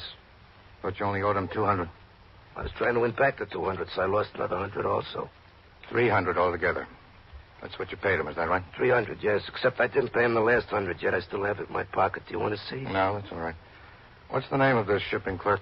The bookmaker? Yes, what's his name? Al. What's his last name? I don't know. You work in the same place? You don't know his last name? Well, we're in different departments. It's a big place. All right. We'll find it out. Woman who runs to the police with lies. Her husband tells her wife a lie about some money. She runs to the police. Did you ever hear of anything so ridiculous? That's what's the matter with lying, Mr. Tarpon. Keeps getting people in trouble. The interrogation of John Tarpon continued for some minutes. Now, when was it? It was a difficult job for Lieutenant King. He needed information regarding the whereabouts of the killer, but he could not afford to press too hard for fear that the witness would stop talking entirely. He skirted the subjects that were touchy to John Tarpon and kept going over and over the ground previously covered in the hope that the witness would be hopelessly caught in the tangle of his own lies. It didn't work. At 11:15, Lieutenant King and Detective DeLuca left my office with John Tarpon and took him out into the muster room where the process of booking the gamblers was continuing. I stood in the doorway of my office and watched them go into the back room, up the stairs to the second floor on their way to the office of the 21st Detective Squad. All right, Mr. Tarpon, inside. I have to be at work at 8 in the morning. I hope you're not... Eva. Family secrets. Family secrets, you tell them, huh? Family secrets about a wife killer? All right. Family secrets. About a maniac? The maniac part and the wife killer part don't bother. All right, let's settle down. It's the money, the $300. You are crazier than he Mr. is. Tarpon. He is not crazy. Louis. Just get it through your head. Mrs. I got enough through my head already. He is not crazy. Now, Mr. Tarpon. Now, let me go. I can talk to my own wife. Your wife, yes, but not for long. What do you mean, not for long? I mean not for long. Only for as long as it takes me to pack my clothes and go to my sister. Eva. After 15 years? After 15 years. Why? Because I can't live with a man who don't know right from wrong. Even after 50 years. It's right. I know it's right. How do you know what he's doing? Maybe he's killing somebody else. Maybe right this minute. Eva, please. Please, not after 15 years. Sit down, Mrs. Tarpon, please. I'm not going to sit down. Sit down, Eva, please. I'll talk to him. I'll tell him. All right. If you'll tell him, I'll sit down. I met him, yes, twice. He called at my place of business, and he said he needed some money. I went to the bank and got it. And he called again, more money. Where's he living? I don't know. I didn't ask. You have more money for him now, don't you? Yes, he called on the telephone yesterday, another $100. I took it out of the bank today. When are you supposed to give him that? Tonight, midnight. Where? He told me to be on the subway platform, the 77th Street station. He's to get off the train and meet me at midnight. You'll be met. He's got a gun, a pistol. He said he'd shoot anybody. He don't care. He said if I didn't get him the money, he'd hold up places and shoot the people. That's why I got her. I didn't want anybody to get shot. That's why. John. Poor John. I'm sorry. I'm sorry, too. I'm very sorry. You'll be on the subway platform, John. We'll all meet him. No. I'm not going. Not me. We need you to point him out. Not me. I won't point out my own brother. Don't ask me to do it, please. Let me be that loyal. All right. We'll get him without you. Arrangements were begun immediately to plant the 77th Street subway station of the Lexington Avenue line in order to apprehend the fugitive when he stepped off the train at midnight. Lieutenant King conferred with me and requested assistance in the form of members of my command to cover the stairs leading to the street on both the uptown and downtown sides of the station. Additional detectives were called in from the 19th and 23rd squads to aid in covering the subway platform. Detectives from the 62nd and homicide squads in Brooklyn arrived. With them, they brought photographs of Fred Tarpon. All the men assigned studied these pictures. Before leaving for the plant, Lieutenant King informed all members of the detail that Fred Tarpon was armed and apparently deranged. They were cautioned that the safety of subway passengers was more important than the immediate capture of the fugitive.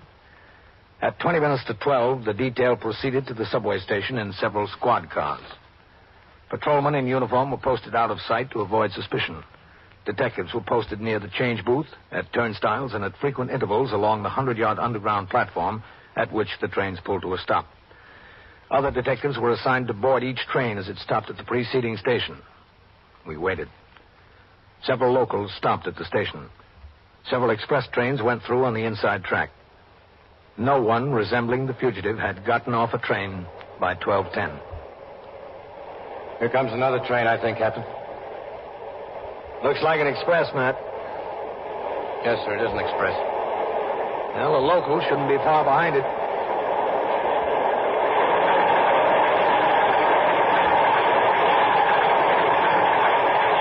Minutes after. What? It's 12 minutes after 12. Oh, yeah. Think he's going to show? It beats me, Matt. Well, it would beat me worse if John wasn't telling the truth.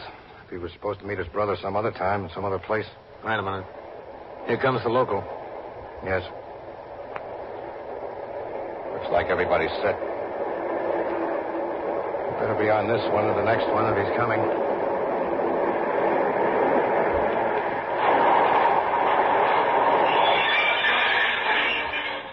Six cars. Not many passengers, Captain. No. Way down there, the last car. Look. Could have been him getting off. It's him. Maybe. Come on.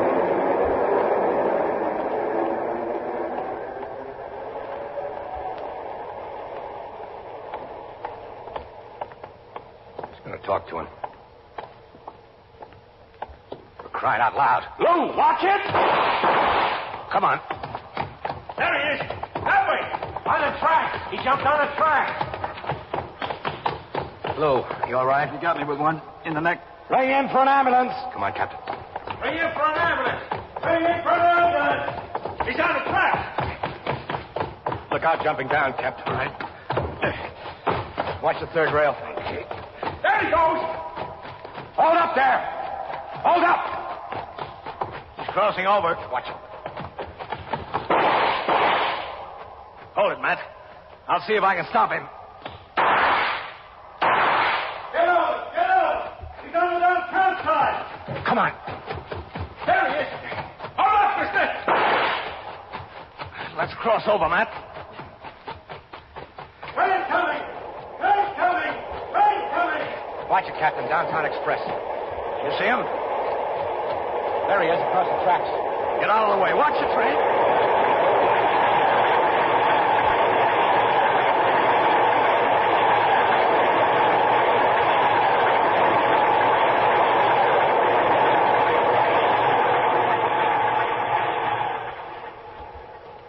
See him, Captain? No. There he is.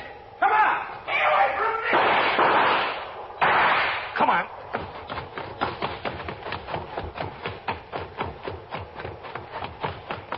Tarzan? Yeah. There he goes. Down the track. Down the track. Fred, hold up. Get off the tracks. He's going to hit the third rail. Oh, my God.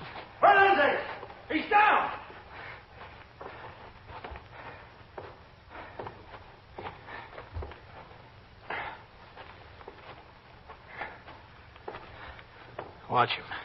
You see that spark? I saw it. Yep. Threw him 10 feet.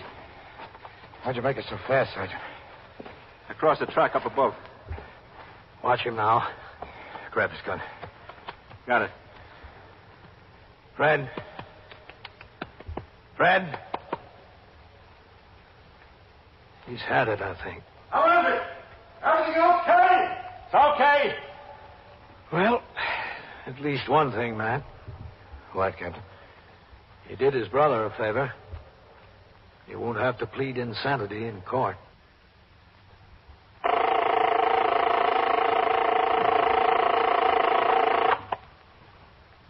"21st Precinct, Sergeant Waters.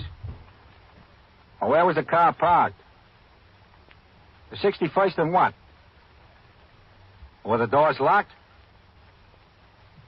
Well, what kind of a car is it? What year? Well, what's the registration number? Yeah. Yeah. And so it goes. Around the clock, through the week, every day, every year. A police precinct in the city of New York is a flesh and blood merry-go-round. Anyone can catch the brass ring. Or the brass ring can catch anyone. 21st Precinct, a factual account of the way the police work in the world's largest city, is presented with the official cooperation of the Patrolmen's Benevolent Association, an organization of more than 20,000 members of the Police Department, City of New York. Everett Sloan in the role of Captain Kennelly, Ken Lynch as Lieutenant King.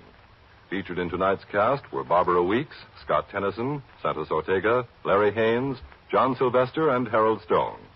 Written and directed by Stanley Niss. Produced by John Ives. Art Hanna speaking.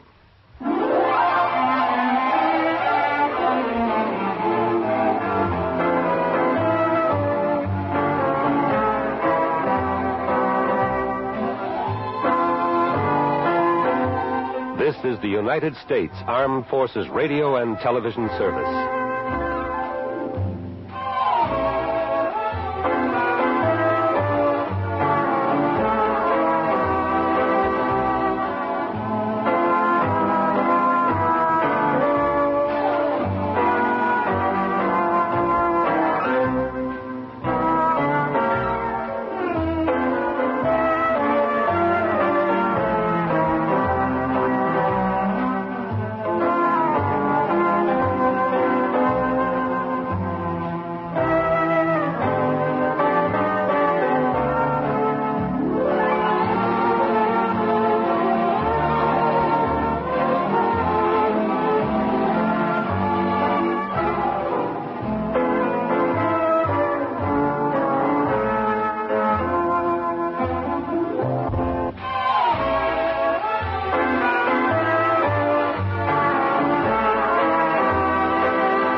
First Precinct, Sergeant Waters.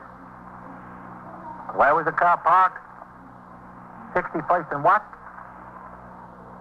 Were the doors locked? Yeah. What kind of a car is it? What year? You're in the muster room at the 21st Precinct, the nerve center. A call is coming through. You will follow the action taken pursuant to that call from this minute until the final report is written in the 124 room at the 21st Precinct. All right. You come into the station house. We'll have to take a report from you. That's right. It's between Lexington and 3rd. As soon as you can. Yeah. All right. 21st Precinct. It's just lines on a map of the city of New York. Most of the 173,000 people wedged into the 9/10 of a square mile between Fifth Avenue and the East River wouldn't know if you asked them that they lived or worked in the 21st. Whether they know it or not, the security of their homes, their persons, and their property is the job of the men of the 21st Precinct. The 21st, 160 patrolmen, 11 sergeants, and 4 lieutenants, of whom I'm the boss. My name is Kennelly, Frank Kennelly. I'm captain in command of the 21st. I was working my night tour, 4 p.m. to 8 a.m. At 6, after I had turned out the platoon, interviewed an applicant for a tow truck license, and cleaned up considerable paperwork, I instructed Sergeant Waters on TS to have sector car number 1 come by the station house and take me on patrol of the precinct. Patrol of the precinct by the commanding officer, in addition to responding to emergency radio calls as they occur, generally involves a personal check of conditions concerning which complaints from the public have been received. In connection with the investigation of such a complaint, I instructed Patrolman Coley, the operator of sector car number 1, to drive to 88th Street and Madison Avenue. At 7:20 p.m., we were in the car proceeding uptown on Park Avenue in the 70s. The weather was cold and extremely windy. So, when the landlord came to collect the rent, I happened to be home. I invited him to come in the living room and sit down. He said, "You're almost 2 weeks late with the rent, Mr. Coley." I said, "I know it." I said, "I wrote you a letter and told you we wouldn't pay the rent until you sent somebody to fix the refrigerator." He said I was stalling him, trying to pull my badge that I was a cop on him. He was going to write the commissioner and make a complaint against me. How do you like that, Captain? Well, what did you say? Well, I told him to write anybody he wanted to write. Still wasn't going to get the rent until the refrigerator was fixed. I don't know what these guys think they can get away with. Well, some of them try, Coley. Yes, sir. After the light changes, take a left into 77. Go up Madison the rest of the way. Yes, sir.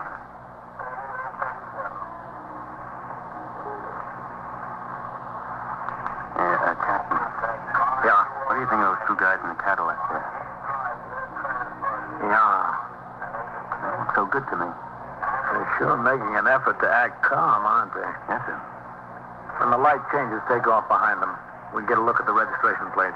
Yeah, but two guys that didn't own a new Cadillac, that's them. All right, there's the light. Let them go ahead. Okay.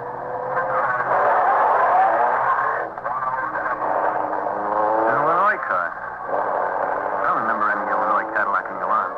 Let's talk to them, Coley. Yes, sir. Watch out, they don't try to pull away from you. They could, too. All right, give them the horn. Pull over there! Pull over! Go for it. No, they're not. It's okay. Mark them off when they stop. Yes, sir. I'll take the driver. Yes, sir. You take the other side. Watch him now. Yes, sir. What's the trouble, officer? That's what we want to find out. Let's see the registration. And your operator's license. Oh, I forgot to take them. They're on a dresser. We made every light, didn't we? Yeah, every light. You, keep your hands up there where I can see them. Is this your car? Well, as a matter of fact, no. Well, whose is it? Friend of ours. Right, Ruby? Yeah, right. A friend lent it. He lent you the car, but not the keys, huh? Well, you see what Keep happened. your hands on the steering wheel. Right, I'll keep them there. I'll keep them. They got a jumper on the ignition, Captain. Are those your suitcases in the back? Not of his. Who said they were mine? I didn't. Come on. Out this way. Out of the car? Come on. Both of you. Now, keep your hands where we can see them. You. Lean up against the car there. Here? Right there, yeah. Come on around, Coley. Yes, sir. All right, you. Right next to him. I, for one, would like to know what this is all about. So would I. Lean up there. I'm leaning. Okay, Captain, I got him covered. All right. You first. Hold still. I got nothing. What are you worried about? I'm carrying nothing. Oh. What do you call this? A penknife, that's what it is. Ain't a guy entitled to have a penknife? Not with an 8-inch blade. Well, I use it to peel apples. I like apples. All right, just keep quiet. You. Hold still. Look, I was doing nothing. He asked me if I'd like to take a ride. I asked quiet. I got two witnesses to prove he asked me. His cousin Scar, he said. What cousin? All right. I got no cousin. What's your name? Me? You. Leon Gambler. Where do you live? 361 Charles Street. In Manhattan? Yeah, in Manhattan. How old are you? 22. Where'd you steal the car? Belongs to his cousin. I thought you said it belonged to your friend. His cousin is my friend. I got no cousin. What's your name? Protea, Reuben Protea. Where do you live? 289 East 109th Street. Not my cousin. I got no cousin. Then who is the man? What man? Okay. What man? That's enough. All right, enough. Keep your eye on them, Coley. Yes, sir. I'll ring in for some help. Well, just stay like that. Don't move. 675. 681 to Central. Okay. At 79th Street and Park Avenue, northeast corner. We require assistance in handling 2 prisoners in the stolen car. Kay?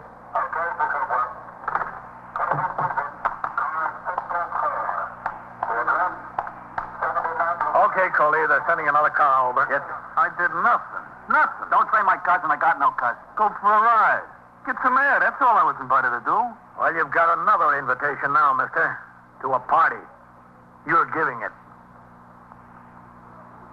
Within 2 minutes, sector car number 4, Patrolman Gerald Ryan, operator, and Patrolman Daniel Ziegler, recorder, arrived at the scene. A more thorough search of the prisoner's persons was conducted. No additional weapons were found. We also made a search of the 1953 Cadillac sedan.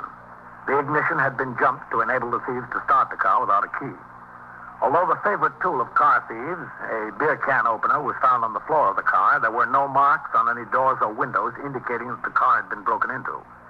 In the back seat were 2 large suitcases and 2 smaller ones. The glove compartment was locked, so was the luggage compartment. Sergeant Fred Burns arrived on the scene with his car and operator. Sector car number 4 was instructed to resume patrol. Both prisoners were loaded into the space behind the front seat of sector car number 1 and were driven to the station house in the custody of Patrolman Coley and myself. Sergeant Burns followed, driving the Cadillac, which he parked in the passageway next to the station. The 2 prisoners, carrying the luggage that was in the car, were taken directly upstairs to the 21st Detective Squad by Patrolman Coley and myself. Hey, go on. Move along. We're moving. Stuff is heavy. That way. Go ahead. Why I gotta listen to you, I don't know. Listen to me what? Okay. Every time I listen to you, I wind up in a jam. Every time. Inside, drive up Park Avenue, he said. There's lots of Cadillacs on Park Avenue. Well, ain't that Park Avenue's lousy with Cadillacs? Over there to the desk. So why did this one have to stick out like a covered wagon? Where do I put the bag? Hold on over for a minute. You catching Novak? Yeah. Who you got there? The Brinks Bandit? Hello, Captain. Novak? No, we jumped him on 79th and Park driving a Cadillac. Not there. I wouldn't expect it to be. Well, it's a free country, ain't it? I could own a Cadillac. Yeah, you could, but if I were you, I'd buy a pair of shoes first. But where'd you steal the car? Well, look at me, look at him. I was just along for the ride. You were driving, so that makes who along for the ride? Me, that's who. Where do you want the suitcases, Cap? Hold on to them. Look, what is this, Grand Central Station? Hold on to them. All right. You don't have to take offense just because I made a remark. Where's Lieutenant King, Novak, in his office? Yes, sir. You, what's your name? Me? I'll be in there with him. Yes, sir. Procia, Reuben Procia. All right, where do you live, Procia? Captain Kennelly. Hello, Matt. Captain, leave the door open, would you? Yeah, sure. Shut off the heat in here. It gets ice cold. Leave it on, burns up. That radiator knows no middle ground. Well, what do we got out there? I was on patrol with Coley. We jumped a couple of thieves in a Cadillac. Oh, good work, Captain. Car's got Illinois plates. There were some suitcases in the back seat. Uh-huh. The car's not in the alarms or in the automobile list. They say where they got it, Cap? No, they didn't say anything yet, Matt. They will. Let's have a look at them. Sure. You know, they look like a couple of users to me, Matt. Oh, wouldn't be surprised. You don't need a job to have an occupation, do you? That's true. That's very true. All right, what's your occupation? Well, you know the guys that put down linoleum and tiles on the floors? Yeah. Is that what you do? No. I'm a helper. The linoleum layer, he says, hey, Leon, get this, get that. So I get it for him. That's my occupation. Yeah. Only I ain't working. What do you call stealing Cadillacs? Who's this? A new ingredient has been added. Lieutenant King. Hey, Ruby, a lieutenant and a captain both. That's better than last time, huh? Yeah, we're getting up in the world. When was last time? When? I don't know. 3, 4 weeks ago. Before Christmas, huh, Ruby? After Thanksgiving. Oh, I'll kill him. Where was it? Down in my neighborhood in the village. All we had then was detectives. Now a lieutenant and a captain. Boy, this is living. Yeah, living. I should join you. Where was it? 6th Precinct? Yeah, I think so. Is that right, Ruby? I don't know. The police stations all look alike. What'd you get picked up for? Stealing out of cars. They caught us with a key that we took out of a car down there. What happened to the case? We're right on bail. $2,000 bail. $1,000 for him, $1,000 for me. So you're out thieving again. Oh, well, listen, the bondsman costs us $50 apiece. We got to pay for him some way, don't we? We got to live, don't we? We got to live high. High on a hog. That's us, right, Ruby? Right, high on a hog. Stick around, boys. We'll show you how to come down a notch.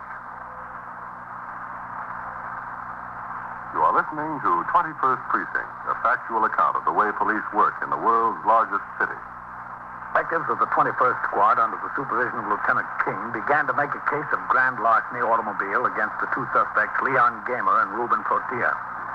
As required by law, the suspects were fingerprinted by Detective Novak. The locked suitcases found on the rear seat of the automobile were moved into Lieutenant King's office. The 6th Detective Squad in Greenwich Village was telephoned for information concerning their arrest in that precinct and the charge of grand larceny already pending against them.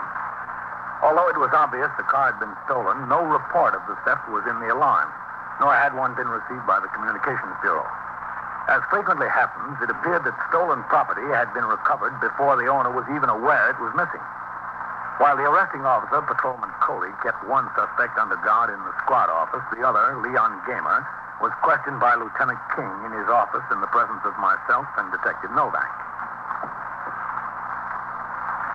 Pretty suitcase, isn't it, Leon? Personally, I don't like the color, but it's pretty, yeah. And heavy. You're telling me I had to lug it up the stairs. It's heavy. There must be a lot of good stuff in there. Maybe telephone books. Suits, ties, shirts, maybe even jewelry or money. Yeah, maybe. Why don't you try to open it? Or any of the others? Oh, now I ask you, would that be honest? Look, Leon, save your comedy routine for the tombs. We're trying to get someplace here. We want to find out who that stuff belongs to. I knew I'd tell you. You think I got to be personally acquainted with somebody before I touch their car? My point is, you couldn't have been far from where you lifted the car before you were jumped by the officers. No, not too far, I don't guess. Because if it was more than a mile away, you'd have had the catches on that bag pried open to see what was inside. Look, I don't know exactly where it was. I don't carry a map around in my head. We pulled up together for that light on 77th and Park. How long before that was it? Not long. Was it below 72nd Street? 72nd Street? Yeah, it could be. Then you drove at least 6 blocks on Park Avenue. Oh, more. Much more. Was it farther downtown than 72nd Street you got the car? Look, Lieutenant, you want me to be honest with you? I want you to make the effort. You want the whole story, what happened? Yes. Got nothing to hide. I'm hooked. You'll have the patience. I'll give you the best of my recollection. All right, give it to us. I'll get it, Lieutenant. Okay. Okay, Leon, the best of your recollection. 21st Squad, Detective Novak. Let's have it. I can't concentrate with somebody on the phone. Captain Kennelly, Sergeant Waters on TS for you. Okay. So can you wait a second? All right. Thanks, Novak. Yes, sir. Captain Kennelly. Sergeant Waters on TS, Captain. Yes, Sergeant. Yes, desk officer at the 17th rang up here. Yeah? A motorcycle patrolman skidded on a patch of ice coming off the East River Drive at 53rd Street. Well, is he hurt bad? They took him to Bellevue. Possible fractured leg. All right. Ring the desk officer back and tell him I'm on my way. And have a car come by the house for me. Yes, sir. Cop hurt in the 17th, Matt. I've got division tonight. I'll have to go investigate it. Pretty bad. A broken leg, they think. Well, I once broke a leg jumping over a fence when I was a kid. we don't want your life history, Leon. Just what happened tonight. Look, if he's going to go, let him go. I can't concentrate with the interruptions. The captain has to wait for a car to come in and get him. You don't worry about what we do. You worry about yourself. We'll give you plenty on your mind. Now, what happened? Well, I met Ruby. Where? I'll tell you if you give me the chance. Met him in a bar and grill on 110th Street. We were sitting there having a couple of beers, and he said, "How much dough you got?" I said, "Why?" Well, he said his brother wanted some of the money back, the $50 he borrowed from his brother to pay the bondsman. I said, "Don't look at me. I'm living from hand to mouth, too. I didn't pay back the money I borrowed to pay the bondsman." And we got to talking about how the trial is set next month, and even if we cop a plea, we're sure to get no less than 2 years of peace out of it. We got a lawyer to pay, and we still owe for the bail. And here we are with not $5 between us. Not even enough for a good jolt, huh? Oh, look, don't get me wrong. I don't mess around with that stuff. Just chippy once in a while. I got no big habit. So you got $5 between you. Yeah. Well, I don't know who mentioned it first, me or Ruby, but one of us said, let's get downtown, see if we can make some money. So we finished the beer and got on the Madison Avenue bus. We went downtown. Where'd you get off? You'll have to ask Ruby that. I got no idea. He said, come on. I got off. We walked around a little bit. I don't know. We saw this caddy parked there. I looked in, and there were these suitcases in the back. I looked at Ruby, and we walked by. He said, a cinch. The button isn't down on the back door, so we walked to the corner, turned around, and come back, just like we own the car. We walked up, opened the door, and got in. I was behind the driver's seat, 1, 2, 3. Ruby was on the floor and had the ignition jump. Like a flash. You know, he's quick, that kid. He's got a real talent. He said, go. I went, and that's that. Well, I'll see you, Matt. Okay, Captain. So long, Captain. All right. Don't go away mad. I'll, check with you, Matt? Yes, sir.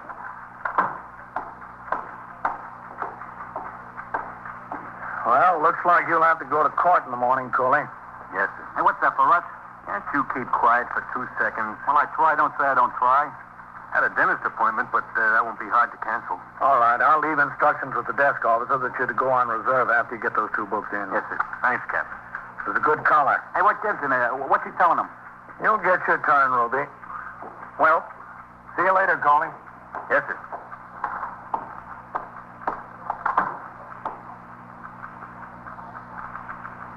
Good boss? Yeah. You know, when I was a kid, I wanted to be a cop. Well, at least you got to know a few. There was this cop over there on my block, a regular guy. I wanted to be like him. And I got to hate him. Yeah? He took me in. Grabbed me by the collar, took me in. And for what? For nothing, for stealing. So I decided not to be a cop. Well, you had a pretty good reason. What's he telling him in there? How much could there be to say? You think I could talk? That Leon, boy, chew your arm off. I got nothing against cops. I even like you. Thanks. Oh, but that's nothing. Don't be too glad. I like everybody. Even Leon. If anybody could like Leon. He ain't very particular about his friends. What's he telling him, do you think? All about the deal, I guess. Well, he can leave something for me to say. I'll go in there and stand like a dope. They'll know everything I got to tell him. Oh, here they come. All right, go over there and sit down, Leon. Over where? Over here with him? That's right. Come on, Ruby. What'd you tell him, Leon? Get going, Ruby. My life history, A to Z. Well, what'd you tell him about me? Come on. Yeah, all right. Just don't make me out a liar to them. How could I tell him? I don't know what you said. Inside. Sit down over here. Yeah. Right here? Yeah.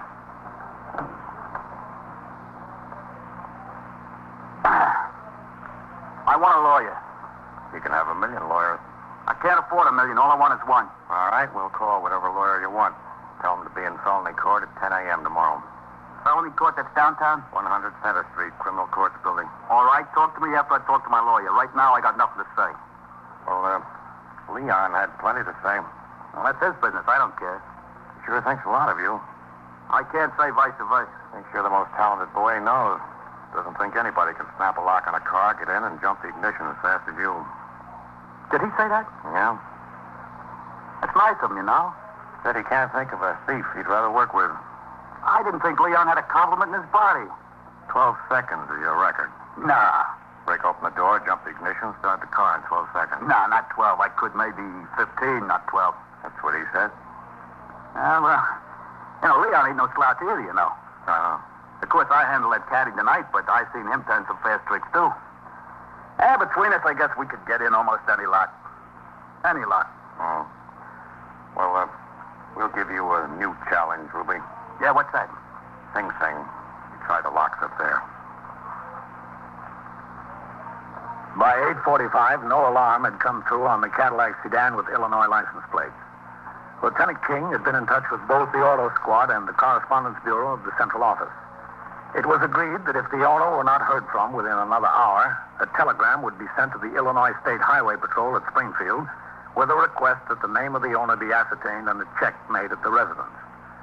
Meanwhile, I was at the 17th Precinct Station House on East 51st Street. There, I entered in the blotter the results of my investigation of the injury to the motorcycle patrolman. I'd been to Bellevue Hospital and got a statement from both the officer and the doctor attending him. I'd seen the sector men and the sergeant who responded to the original call concerning the accident. In cases involving injury to a police officer in the line of duty, the manual of procedure requires a complete and immediate investigation of the facts by the commanding officer of the precinct or a captain on night duty in the division because of the possibility of sick leave with full pay and eventual disability retirement of the man. I returned to the 21st at 9:05 p.m. The car pulled up in front of the station house, and as I got out, I instructed the operator to pick up his partner and resume patrol. I crossed the sidewalk and started up the steps of the station house. Excuse me.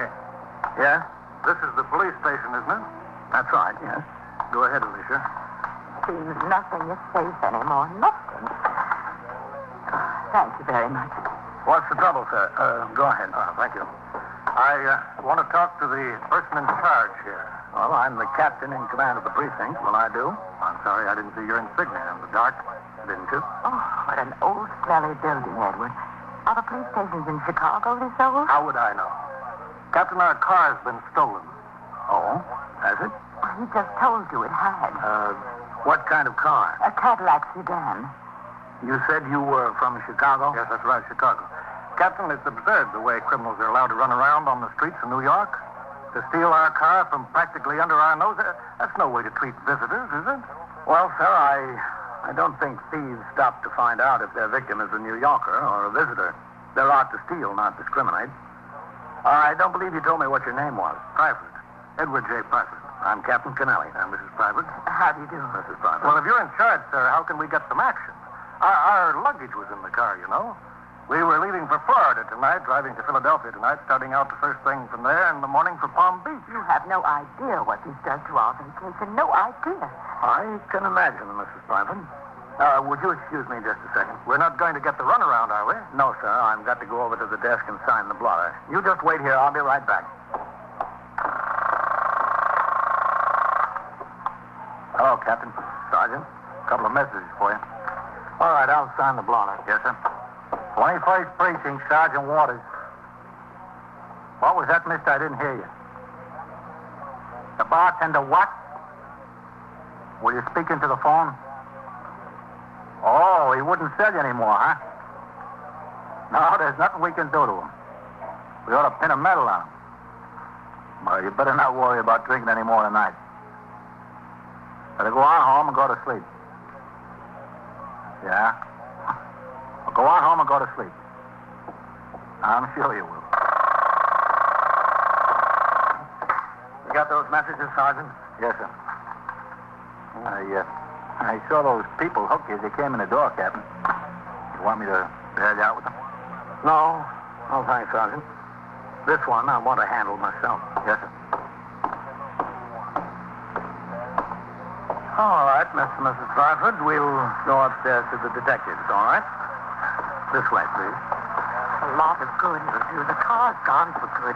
Gone, I know it's gone. And all my clothes with it. Fine place for decent people to come, New York.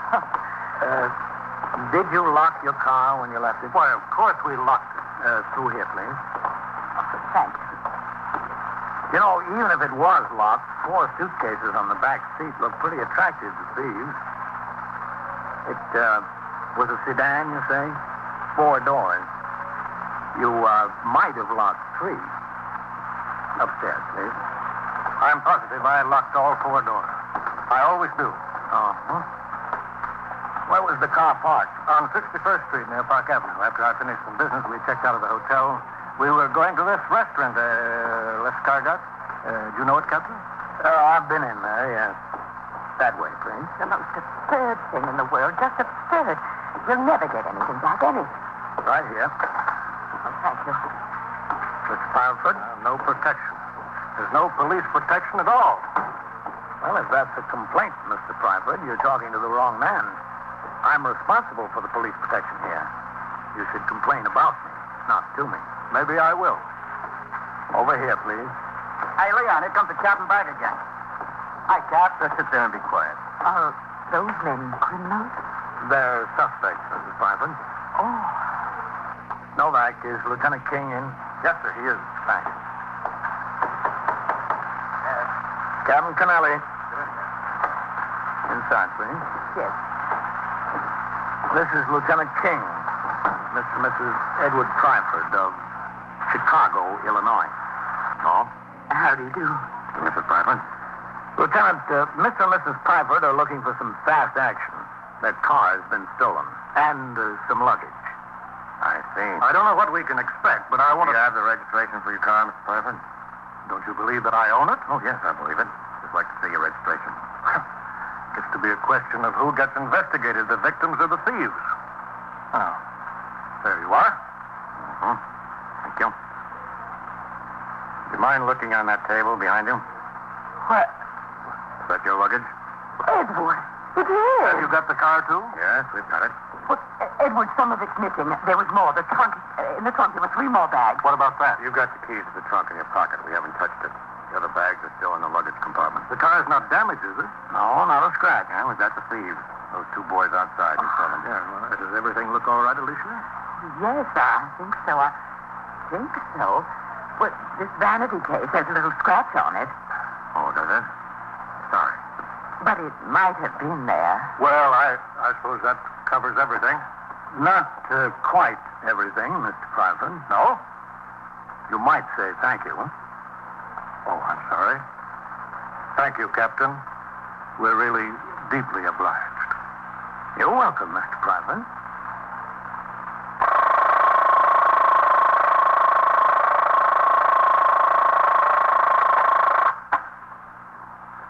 First Precinct, Sergeant Waters. What do you mean robbed, lady? Held up? Oh, burglars. Well, when did this happen? During the night? Yeah? Yes, ma'am. The front door, huh? Well, what's the address there? Did you say 1405 or 1409? The candy store. Yeah? Well, what did they And say? so it goes, around the clock, through the week, every day, every year.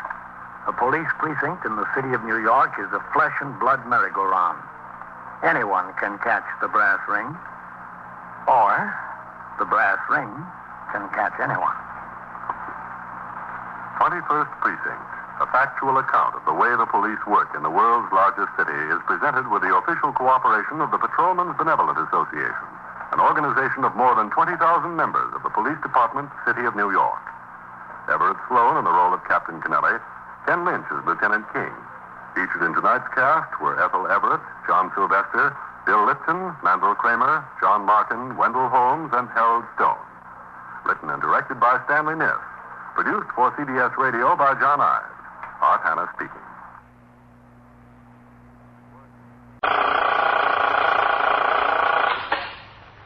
'21st Precinct, Sergeant Burns. What do you mean, robbed, lady? Held up? Oh, burglars. Well, when did this happen? Was during the night? Yeah. Yes, ma'am. You're in the muster room at the 21st Precinct, the nerve center. A call is coming through. You will follow the action taken pursuant to that call from this minute until the final report is written in the 124 room at the 21st Precinct. All right, I'll send the officers right over there. Yeah, they'll be there right away. You just wait for them. What? Oh, yeah. You're welcome. 21st Precinct. It's just lines on a map of the city of New York. Most of the 173,000 people wedged into the 9/10 of a square mile between Fifth Avenue and the East River wouldn't know if you asked them that they lived or worked in the 21st. Whether they know it or not, the security of their home is the job of the men of the 21st Precinct. The 21st, 160 patrolmen, 11 sergeants, and 4 lieutenants, of whom I'm the boss. My name is Kennelly, Frank Kennelly. I'm captain in command of the 21st. I was working my day tour, 8 a.m. to 6 p.m. A light rain had fallen early in the morning, and the temperature had suddenly dropped, making the streets icy and treacherous. At 7:35, after I changed to my uniform, I sat in my office to begin reading and signing the reports and communications that had accumulated since I was last on duty 24 hours earlier. At 2 minutes to 8, Sergeant Burns on TS rang into my office and told me the 8 to 4 platoon was ready to turn out. Lieutenant Gorman, the desk officer, pressed a button that rang a bell in the back room, and the 47 men who would patrol the streets of the 21st for the next 8 hours marched out in a military manner and formed ranks in front of the desk.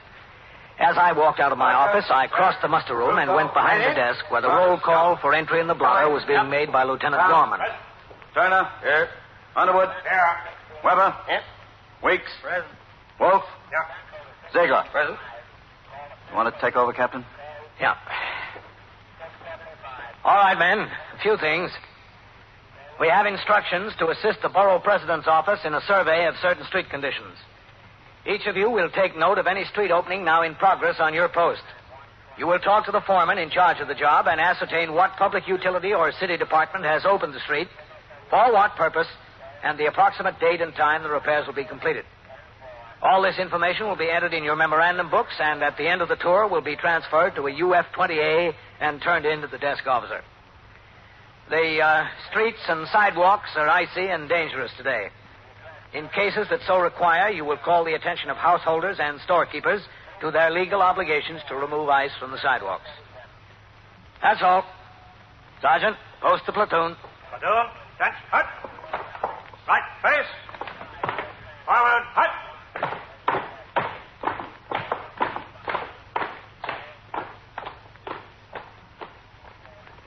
I'll be in my office, Lieutenant. Yes, sir.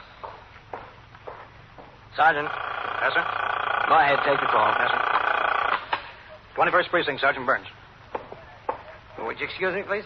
You'll have to take your business over here at the desk, mister. Well, what kind of a wreck? Automobile? Well, I'd just like to talk to the captain a minute. What is it you want? Was anyone hurt? Oh, that's all right, Lieutenant. I'll talk to him. I know him. Well, how bad? You need an ambulance? Hello, Ralph.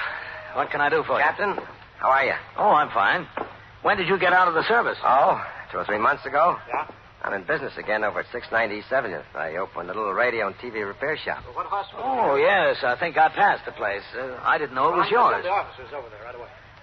What is it you have on your mind? Well, I got a kid brother, Paul. Mm-hmm. 16. He'll be 17. I'm a little worried about him. Yeah, you just wait there. Oh, well, come on in my office. The officers will be right there. He's a good kid, I guess. But he gets himself into some awful jams. Go ahead. Thanks. All right, Ralph, have a seat. Yeah, thanks. What kind of jams? Well, it might be the other kids he runs with in the neighborhood. I don't know. Mm-hmm. Does he live in the precinct? Oh, yeah. In the same block as the store. My mother. I used to live there, too, before I got married. My folks lived there for years. That's how I come to open the store on the block. Well, what's this trouble he's had? They had him down here last night.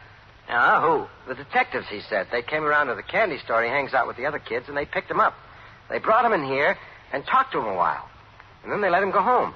Well, what'd they talk to him about? Stealing.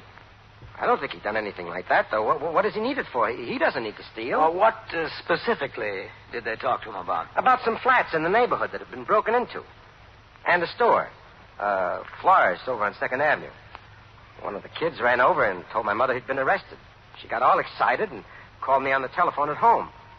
By the time I got here, they let him go. Maybe they decided he had nothing to do with it. Maybe. But what I would like, Captain, would be for you to talk to him. All right. You know what I mean. I can't do it. He don't have much respect for what I say. And we got no father. He always said he wanted to be a cop. He still says it. I figure if you could talk to him, maybe that'll straighten him out. He'll realize what the score is. Oh, wait a minute. I thought you said that you thought he didn't have anything to do with that stuff. Well, to tell you the truth, I don't know what to think. My wife, Stella, can't stand him. She thinks he's sneaky. My mother thinks he's an angel. The kid, when you talk to him, butter wouldn't melt in his mouth. I don't know what to think. Would you talk to him, Captain? Oh, that's a job for our youth patrolman. Well, the kid needs somebody to make an impression on him, Captain. A real impression. Couldn't you just spend a couple of minutes with him as a personal favor to me? All right, if you want. I'll bring him in here this afternoon if that's okay. At school. No, I don't think it'd be a good idea to talk here. He might be a little uneasy. Yeah, he might at that after last night. What time does he get home from school? About 4, a little after. Well, could you have him in your shop at 4:30? I'll come by and see him there. Yeah, sure, that'd be fine. I'll have him there. 4:30 this afternoon. Yeah, I'll see you there. Thanks, Captain. Thanks a lot. That's all right. Bye. Bye, Ralph.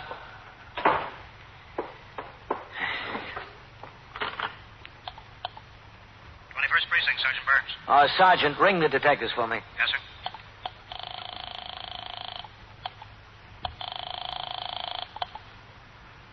Squad, Detective Cassidy. This Captain Kennelly. Is Lieutenant King around? No, sir. The lieutenant's swinging today.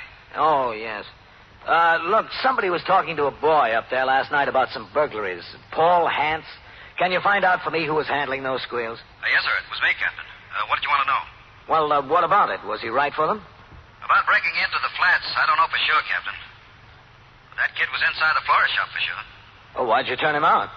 He denies the whole thing, and I had nothing to hold him on. Just the information from another kid that Paul showed him $20 and told him it came out of the shop. Paul says the other kid is a liar. He never had $20. Well, he still had 11 in his pocket. Oh? I asked him where he got it. He said he wanted playing cards in a club room. The boy just sat here and lied to me for 2 hours. And polite. You never met anyone so polite. He's the politest liar I ever saw. What are you doing about him, Cassidy? Well, I'm going to keep my eye on him and talk to him after every break-in. His brother wants me to talk to him. See if I can straighten him out. Does he? Yep. I'm going to see him this afternoon. Well, I wish you luck, Captain. That boy's a walking corkscrew. At 4:15, sector car number 3 came by the house and drove me to 690 East 70th Street, an old law tenement building. The first floor had been converted to commercial purposes. The front rooms on one side were occupied by a beauty parlor. Those on the other by Ralph Hant's radio repair shop. I walked up the stoop and into the hall. Through the glass door, I could see a young woman sitting at the counter, thumbing through the pages of a magazine. Hello. Oh, hello. You're that captain. Captain Kennelly, yes. Ralph's in the back. I'm his wife. Ralph! Let me turn this thing off. Ralph, that captain's here. All right. He's back there working on a rush job. The customer wants it back in time for the fight tonight. You're going to talk to the kid, huh? Paul. That's right. You're wasting your time. Ralph! All right. He'll smile at you and say, yes, sir, no, sir, and he'll go right out and do what he pleases. Boy, look at that casserole. The magazine gives you a recipe and a picture in color and tells you how to make it in every detail. You think it ever turns out like the picture? Never. Ralph! 1 second. You know, that kid's been lying and stealing since he was able to walk. He's just rotten, through and through. But don't quote me. Ralph's mother will jump down my throat. She thinks he's an angel. Excuse me, Captain. That's all right. I was soldering a new condenser in the radio. I couldn't let it go. Sorry. Well, where's Paul? He'll be here. Well, the captain's a busy man. Paul should be here waiting for the captain instead of the captain waiting for Paul. Oh, it's just 4:30. It's a waste of time and effort with that kid. How do you know it's a waste of time and effort? He's no good. Now, you got no right to say that, Stella. Just because some kid in the neighborhood is mad at Paul and lied to the police about him, you've got no right. The detectives let him go, didn't they? Just because they couldn't prove it. I don't have to prove it. I know. So do you. I don't know. Sure. You're still a little boy. You listen to everything Mama tells you. If Mama told you to go jump in the river, you jump. All right, Stella. Mama tells you Paul's an angel, so he's an angel. All right. Well, it's true. I'm sorry, Captain. That's all right, but instead of arguing over what the truth is, I think we'd all do better for him if we pay a little more attention to the future. The boy needs help. Whether he's guilty or not, he's been suspected, been questioned by detectives. That might have some detrimental effect in itself. The job is to see that he's headed in the right direction and stays headed that way. That's what I meant, Captain. That's why I wanted you to talk to him. Exactly. Oh, sure. Paul? No, it's not Paul. Me. Well, where's Paul, Ma? I didn't tell him to come. He's home. But the captain made a special trip to talk to him. This is Captain Kennelly, Ma. Miss Hans? How do you do? There's nothing to talk about, so I didn't tell him. Why should he talk to the captain if there's nothing to talk about? Something to talk about, all right. Stella, I'm ashamed of you. Ashamed. Your own brother-in-law. You know that Paul is a good boy, a very good boy. He goes to school. Every day he goes to school and to church on Sunday.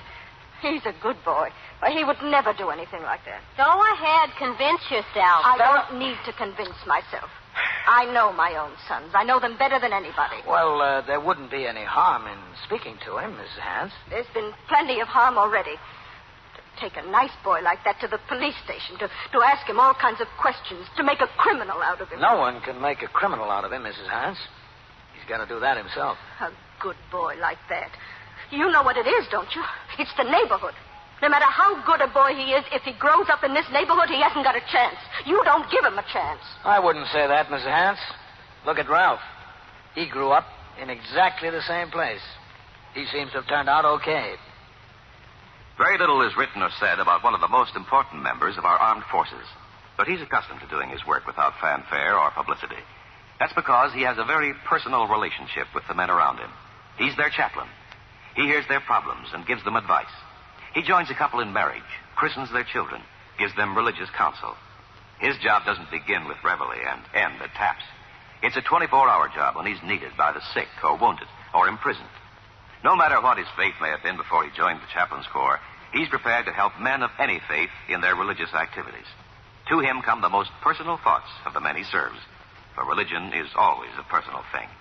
The problems are many times more complex than he would find in a civilian community, but he finds his reward in seeing those problems solved.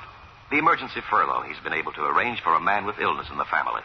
The private talk that helped a new recruit with a touch of homesickness. The words of encouragement and advice to a man in trouble. These are important to the people he serves. They are the things that make the chaplain an important part of life in the armed forces. Now back to 21st Precinct and Captain Frank Kennelly. After a few more minutes of discussion, Mrs. Hans was finally convinced by her older son, Ralph, that no harm could possibly come from my speaking to Paul, and that the conversation might do a lot of good. We left Ralph and his wife in the shop, and Miss Hans reluctantly led the way out of the store to a building down the block, the house in which she resided. We walked up 3 floors to the flat she occupied with Paul. Someday, if my sons ever become successful enough, maybe I'll live in a house with an elevator. Someday. Well, I hope so. And a nice kitchen with a brand new icebox. He's in the kitchen with his homework. You'll see. He's doing his homework. He don't wait until the last minute late at night to do it. As soon as he comes from school. And that's a good boy, isn't it, if he's prompt with his homework? Oh, it's a good sign. You'll, let me talk to him alone, Miss Hans. I think that would be best. Oh, yes, sure. I got some ironing in the bedroom to do. Fine. I got my keys someplace. Yeah, here it is.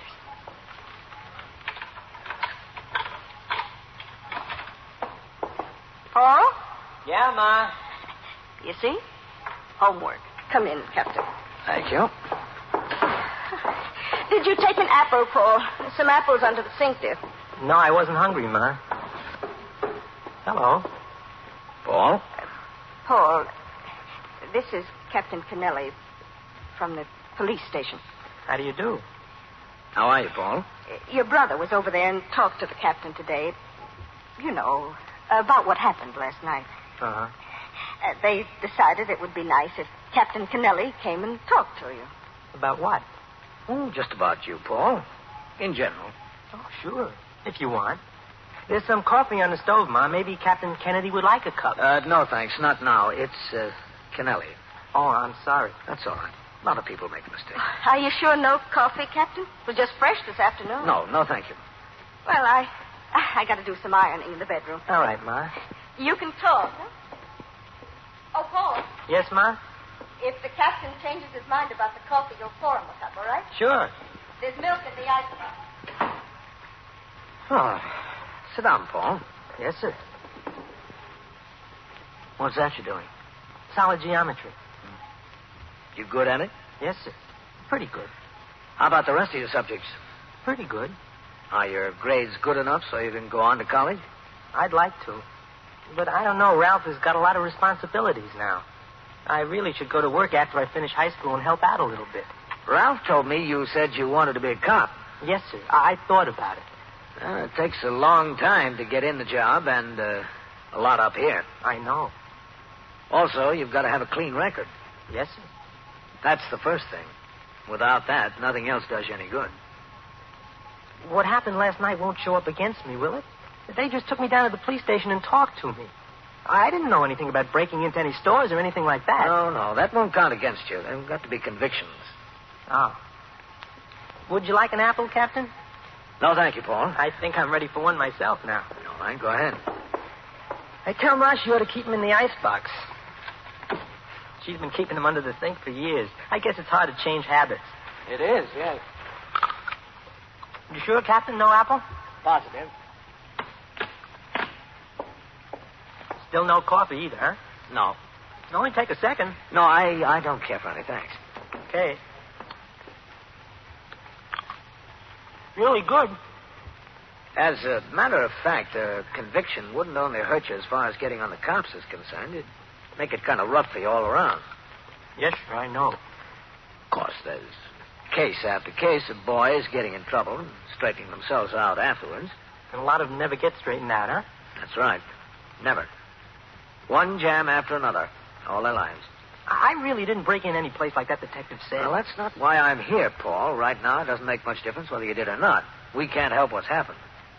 I guess we can't. But what happens in the future is entirely a different story. Yes, sir. You know, a kid breaks in someplace or mugs somebody for the thrill of it or to get a little money out of it, he's a loser. It just doesn't pay. Believe me. I've been in this job a long time. I've seen more kids than I could count, sitting just like you're sitting right now. Nothing's free, Paul. You got to pay for everything. And the hardest way to pay for it is with years out of your life. You can't earn them back. They're gone. Yes, sir. Oh, I know what you're thinking right now. This guy's giving me a lecture. No, sir, I'm not thinking that. Well, I am. I hate to give lectures, and I hate to receive them. But this is one instance where it's called for. I didn't break into any place, my word of honor. I told you that was beside the point. Yes, sir. The point is, what's going to happen from now on? You got my word, Captain. Your word for what? That I'm never going to get mixed up in anything like that. Good. You don't have to tell me it doesn't pay. I know it. I'm glad you do, Paul. It's a sucker deal. I want to make something of myself. I want to get on the cops or something like that. I want to get married like everybody else, like Ralph, and have a family. You can't do that messing around with that other. Okay, Paul. I think you understand what I was driving at. Yes, sir, I do. And I really appreciate you coming over to talk to me like this. I know you didn't have to. When my brother asked you could have said nuts. What do I care for the kid? Yeah, you could have said it. Well, I want to tell you something. If more cops would come around the kids' houses and sit in the kitchen like this and talk, there'd be a lot less trouble you'd have with, juvenile delinquency. I thoroughly agree with you, Paul. That's why I'm here. The only thing is, I don't go for getting picked up in a candy store by a detective and taken into the station house like I was last night, being sat down in a chair and tossed a lot of questions. And then not being believed when I tell the truth. You weren't mistreated in any way, were you? No. Unless you want to call being arrested in front of all your friends being mistreated. Maybe it is. Well, I'll tell you the truth. I was getting mad up there last night. What's the use, I thought? Why go through this for nothing? If you're going to get the business like this, it might as well be for something. Okay, if they think you break into flats and stores and they won't believe anything else, go ahead, break into flats and stores. That's what I was thinking. But you're not thinking that way anymore. Oh, no, sir. Thanks to you. Good. But don't blame the detectives. They've got their job to do. I guess they have. How about that cup of coffee now, Captain? All right, I think I will, Paul. Good. You take milk in it? No, just black. It's good and hot. Well, that's the way I like it. Whoa, that's enough. Sugar, Captain? Please. There's none in the bowl. I'll ask my ma. Oh, that's all right. Ma? Yes, Paul. Where's the sugar? I'll come in and get it. Okay. You didn't have to bother your mother. I like it this way, too. She doesn't mind, I'm sure. There's no sugar in the bowl? No, Ma, it's empty. Well, there's a 5-pound bag in the closet, Paul. Over here? In this closet? That's right. You see it? Yeah, I see it, Ma, yeah. He's a good boy, Captain. I've got a good boy. I think he'll turn out that way, Miss Hance. A good boy. It was 5:15 when I returned to the station house. I signed the blotter and went into my office to read and sign reports and communications that had accumulated during the tour. At 6 o'clock, I changed from my uniform to civilian clothes and walked out into the muster room. Oh, Captain. Did you get to talk to the Hance kid? Yes, I spent about a half an hour with him at his house. What do you think? I think he might turn out all right. Do you, Captain? Yeah. He's an intelligent kid. Told me he wants to do the right thing. Seems to know the direction he's headed in. Yes, sir, that's the trouble. He knows, but we don't. I left Cassidy and went over behind the desk and signed the blotter to go off the job. It had started to snow as I walked to the subway. By the time I got off the train near my home in Queens, the streets were already covered. It continued to snow all night, and by morning, 6 inches of it was on the ground. I was due back on the job at 4 p.m. the next afternoon, but because of the weather, I started out a little early. I got into the station house at 3:25 and walked toward the desk to sign the blotter. Hello, Captain. Oh, Sergeant, what's doing? Oh, it was a quiet tour. Good. Except for the weather. I'll sign the blotter. Yes, sir.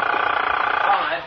21st Precinct, Sergeant Burns. Hello, is Captain Kennelly there? Oh, he's busy right now. Who's this calling, please? This is Ralph Hance. Ralph who? Hance. H-A-N-T-S?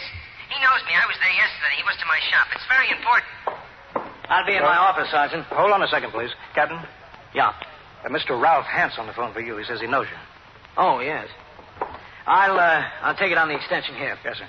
Hold on, Mr. Hance. Captain Kennelly will talk to you. All right, go ahead, Captain. 21st Precinct, Captain Kennelly. Ralph Hance, Captain. I'm glad I caught you in. Oh, what's the trouble, Ralph? Don't you know? I thought maybe you could give me some help. Well, I just now came in. What's the trouble? Well, I was out on a service call. My wife says my mother came in the shop all excited. A detective was at the house and went through Paul's things. The detective told her another detective went to the school to get him. Why? I don't know. That's why I'm calling. My wife said my mother ran out and went to the police station. I don't know what happened. I thought everything was all right. So did I. Can I find out something? As soon as I do, Ralph. You call me back or come over here. Did you see my mother there? No, I told you I just got in. You call me back, Ralph. Yeah, all right, Captain. In about a half an hour. Bye. Is Cassidy upstairs, Sergeant? Yes, sir. I saw him go up about 20, 25 minutes ago. He had a kid with him. Oh? 16, 17 years old, good-looking kid, blonde? Yes, sir. Shall I ring upstairs for Cassidy? No, I'll go up myself. Yes, sir. I'm going upstairs to the detective's, Red. Yes, sir.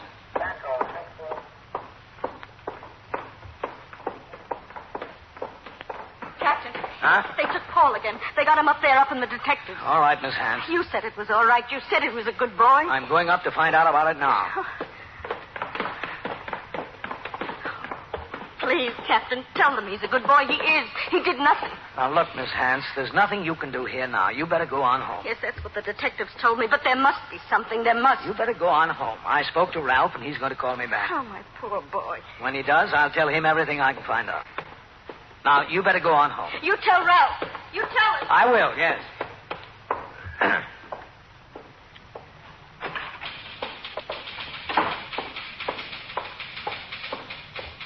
Hello, Captain. Hi, Novak. Cassidy, Hello, Captain. you got Paul Hanson here, huh? Yes, sir. He's sitting in the lieutenant's office. Lieutenant King with him? No, sir. I'm waiting for him to get back to talk to him. What's the trouble? There was a candy store broken into on 2nd Avenue last night. They took about $40 in cash, 2 boxes of cigars, and lifted a postage stamp machine off the counter. Yeah? We got some information on it this afternoon and picked up one boy. He admitted being in on the deal. He said Paul Hanson was with him. We went over to Paul's house this afternoon and found the stamp machine under his bed. I sent down and cut him out of school. Uh-huh. In addition to this, he now admits burglarizing the florist and 3 flats in the neighborhood. I want to talk to him. Yes, sir. Help yourself, Captain. Well, Paul, looks like we wasted a lot of time yesterday, huh? Yes, sir, I guess we did. You're in it up to here now, Paul. I don't know what the cure is, do you? Look, I know I've been greasing you along, you and my mother and my brother. And even me. But I made a mistake, that's all. I made a mistake, and I'm sorry. So did I, Paul. I made a mistake, too.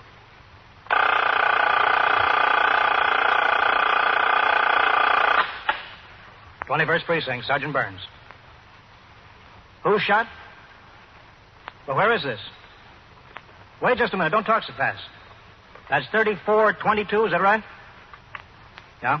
In a restaurant. Well, who shot him? Oh? Yeah. Well, who are you?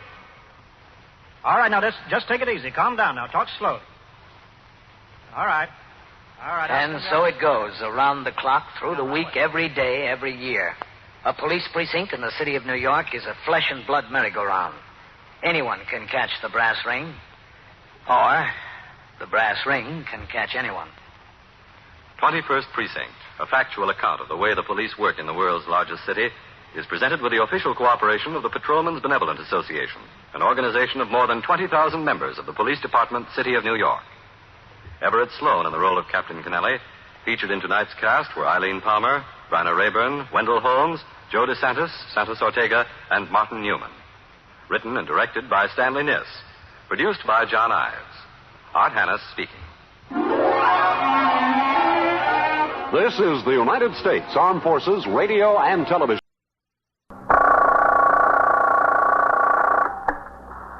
'21st Precinct, Sergeant Burns. Shooting? Where? Well, who shot? Then how do you know there's a shooting? Yeah, I see. Well, who told you to call the police? You are in the muster room at the 21st Precinct, the nerve center. A call is coming through. You will follow the action taken pursuant to that call from this minute until the final report is written in the 124 room at the 21st Precinct. All right, wait there for the officers. Yeah, right there where you are. No, you don't have to call for an ambulance. I'll take care of it. You just wait there for the officers. Okay. Yeah. 21st Precinct. It's just lines on a map of the city of New York. Most of the 173,000 people wedged into the 9/10 of a square mile between Fifth Avenue and the East River wouldn't know if you asked them if they lived or worked here. Whether they know it or not, the security of their homes, their persons, and their property is the job of the men of the 21st Precinct. The 21st, 160 patrolmen, 11 sergeants, and 4 lieutenants, of whom I'm the boss. My name is Kennelly, Frank Kennelly. I'm captain in command of the 21st. I was working my night tour, 4 p.m. to 8 a.m. At 11:15, I returned to the station house from patrol, and after signing the blotter, went directly to my office to read and approve a file folder of reports that had accumulated during the tour.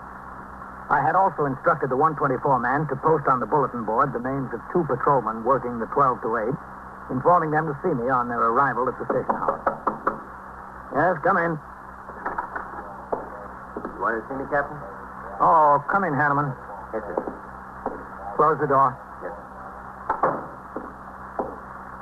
Yes, sir, Captain.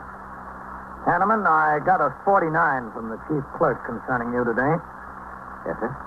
And after I got the 49, I asked to see the payroll sheet. Yes, sir. I just want to know how you do it. Do what, Captain? After deductions for federal withholding tax, the pension fund, the uniform loan account, health insurance, and the garnishment the chief clerk's office sent the 49 up about, the city will give you exactly $52.20 for half a month's pay. I'd like to know how you're going to live on that. I'd like to know, too, Captain. What's this garnishment about? Who'd you owe? Nobody, Captain. Well, you must have owed somebody, or they wouldn't have garnished your wages. I went co-signer on a note, Captain, for my brother-in-law, my sister's husband. And he defaulted? Yes, sir. Well, why did you let it get to court? The garnishment doesn't look good on your record. Well, sir, when I got served with the complaint, I called him up, and he said, don't worry about it. He'd take care of it. He'd get it straightened out. So I didn't worry about it.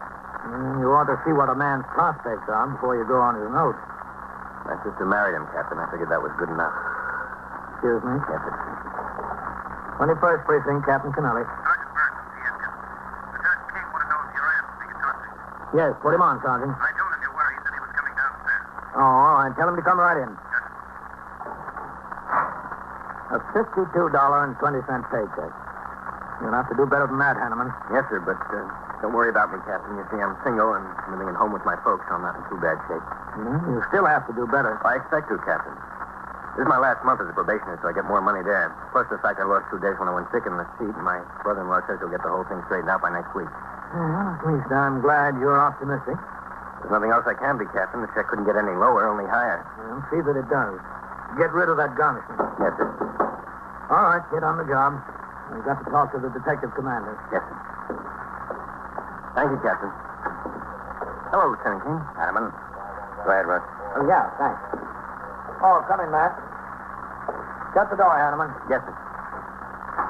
Captain, you know acting Captain Russell Larkin of the Safe and Law Squad? Oh, yeah, sure, Matt. How are you, Larkin? Fine, Captain. Sit down. Pull that chair over, Matt. Yes, sir.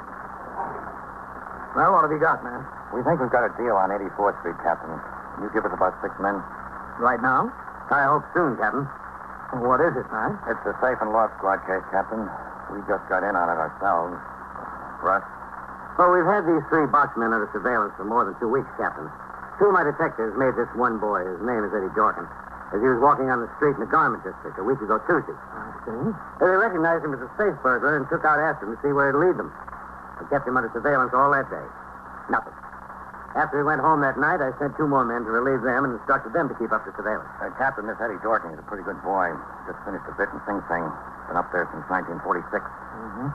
How many deals would he write in when you got him then, Russ? Well, we caught him in the act of burglary, and he admitted to 3 more. So this time I figured we had something.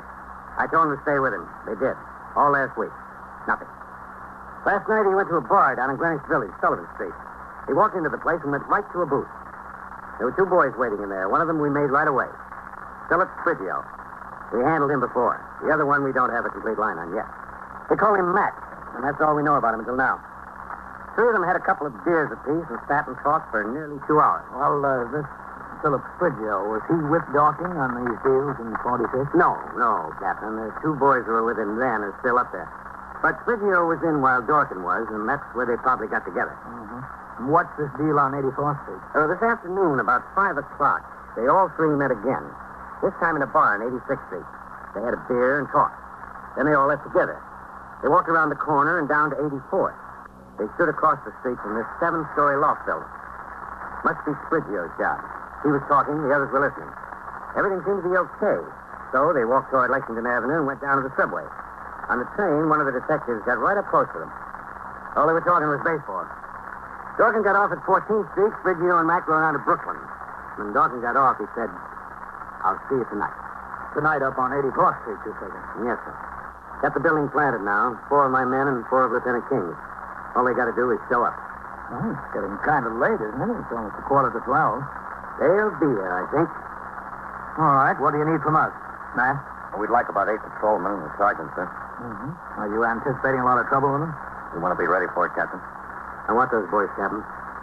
I want to let them go into the building. Get in whenever they're going and start working on the safe.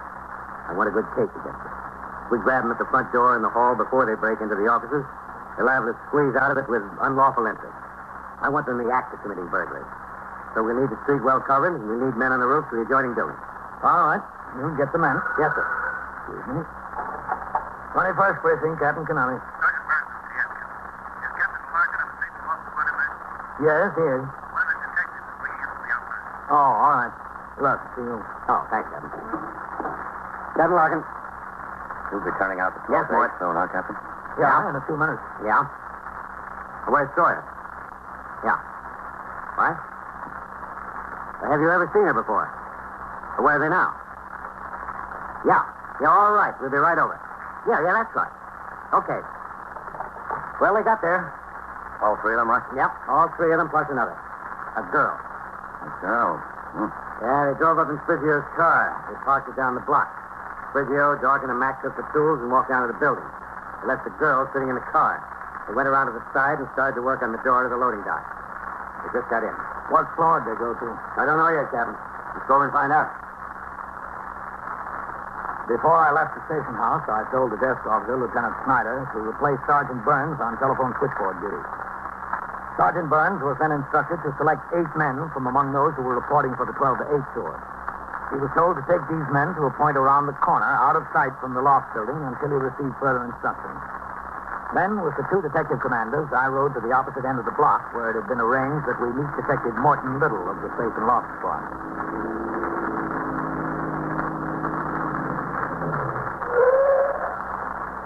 There he is. Go ahead, Captain. Thanks, Matt. Let's go. Mort. Captain Larkin. This is Lieutenant King, Captain Kennelly. Second limit. There it is. Where's the car they came in, Mort? Across the street here, about 45, 6 feet down the block. Oh, yes. Pillar 2-door. Mm-hmm. I don't see the girl in there. Oh, she isn't in there, Captain. As soon as they got inside the building, she left the car and went to the bar and grill there. She's been sitting in there at the bar ever since. Alone? Well, she may think she's alone, sir, but one of the men from the squad here is drinking beer right next to her. Kenny, is that right? Kenny, James Kenny. Oh, yeah. How'd you got the block planted, Russ? There were 4 men in cars in front of the building. There's 6, Captain. Sawyer and Dick Schreiber drove up a few minutes ago there in front of the building, too. Oh, good. There's 2 men on foot close to the loading dock. 2 men in the doorway down the street. Are they still there, Mort? Yes.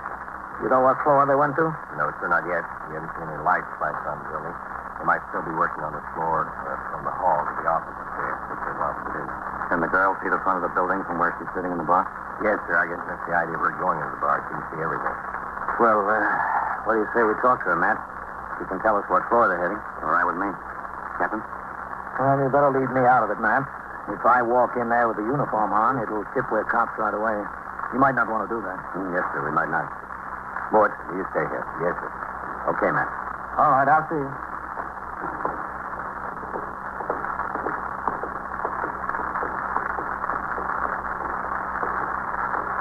You've got a good skipper, this precinct, Matt. He knows what the score is. Well, he came up to the detective division. Yeah? He was a squad commander before the war. Oh. Well, let's see what we can get out of this girl before we tip over the law. We're the law, huh? Okay? Okay with me. Well, there's the 2 men planted at the loading platform. Yeah. Those boys come out, they won't know what hit them. Don't expect them to come out for a while yet, do you? Not if they're at the safe. Your man, Kinney, in the bar, he won't tip anything when we walk. Walk in, will he? He won't even know it. Good. Well, we got a string of about 11 safe jobs. I hope this clears. Hope so, too.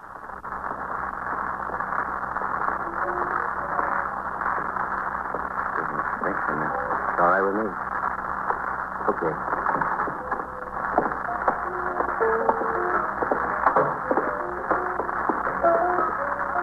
That's her, I guess.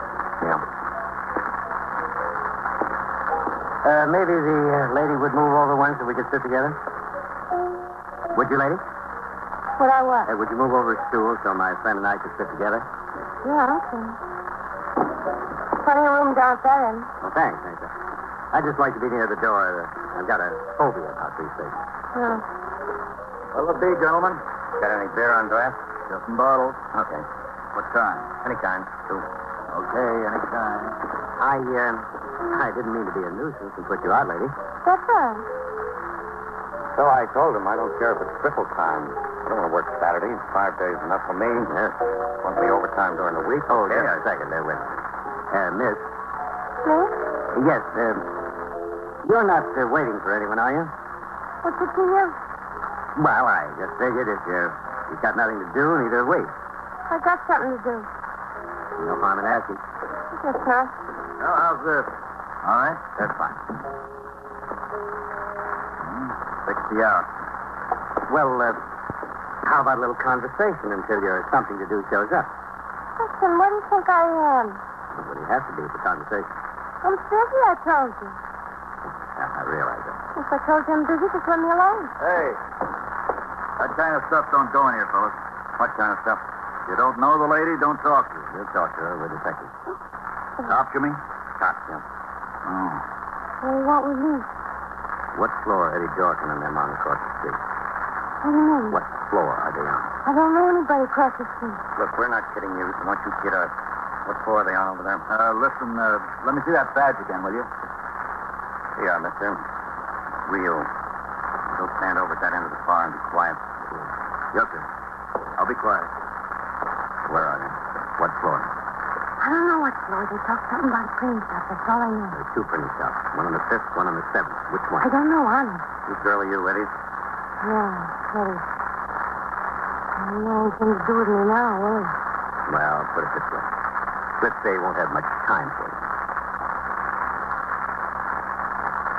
You are listening to 21st Precinct, a factual account of the way police work in the world's largest city.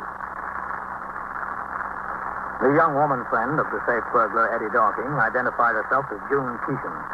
She gave her address as 334 Perry Street, Greenwich Village. While acting Captain Russell Larkin of the Safe and Loft Squad moved her to a booth in the bar and grill for further questioning, Lieutenant Matt King, commander of the 21st Squad, instructed Detective Kinney, who had been in the place, to inform me and the Safe and Loft Detective Mort Biddle that the girl was in custody. The detectives and uniformed officers on the job were to move in closer as planned while all the information available was obtained from the girl. All right. Sit down there in the booth.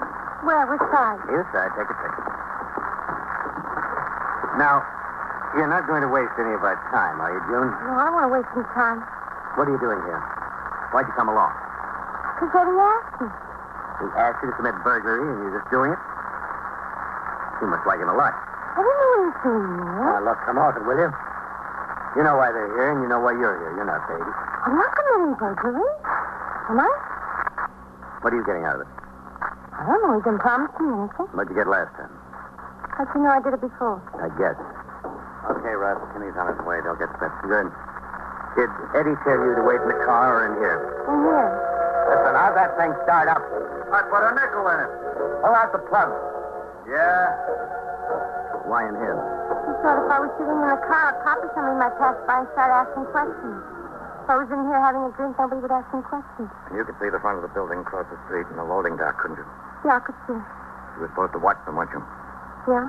What were you supposed to do if you saw the cops come up? Nothing. Now, look. Told you to stop kidding around. Had no time to play. What were you supposed to do? I was supposed to sit in the car while they were working on the door. Behind the wheel.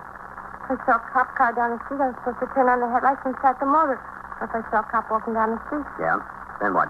After they got inside, I was supposed to get out of the car and come in here and sit at the bar and have a drink. I'd watch the building. And watch the building. The cops. For anything that didn't go right. Somebody going inside, for instance, not cops. What were you supposed to do? Well, fellows, you got your beer sitting there. Want me to bring it over? No, just get over there behind the bar, will you? Hey, whose place of business is this, anyway? Mr. Keenan, we appreciate the favor. Now, what were you supposed to do, Jim? What was I supposed to do when? If you saw the police coming up to the building. Oh, well, Guy sure is curious. Yeah. if I saw the cops or somebody, I was supposed to go to the phone booth and call the number. What number? The number Eddie gave me. What number is it? Colorado 5209. All set outside. With you in a minute, Morse. Yes. You were supposed to call that number and what? I was supposed to call her, ring 3 times and hang up, to warn him. That's the phone number up in this place they're making the safe. Oh, I guess it is, don't you think? Morse. Yes, sir. They're making one of the printing shots. Either the 5th floor or the 7th floor. The number up there is Eldorado 52098. Check it out and see which floor the phone is on, will you? Yes, sir. Right away. He's going to be mad. He's going to be awfully mad. No, I wouldn't be surprised. He's going to blame me. He always does. Wouldn't that be just like him? I think I can. Eddie remember me? That's what I mean. Well, I don't know about the others, but Eddie has, I think. Don't you know? Yeah, he's got one. What kind? A gun, a pistol. Like this one? Yeah, something like that. With the thing that spins around where the bullets go in like that.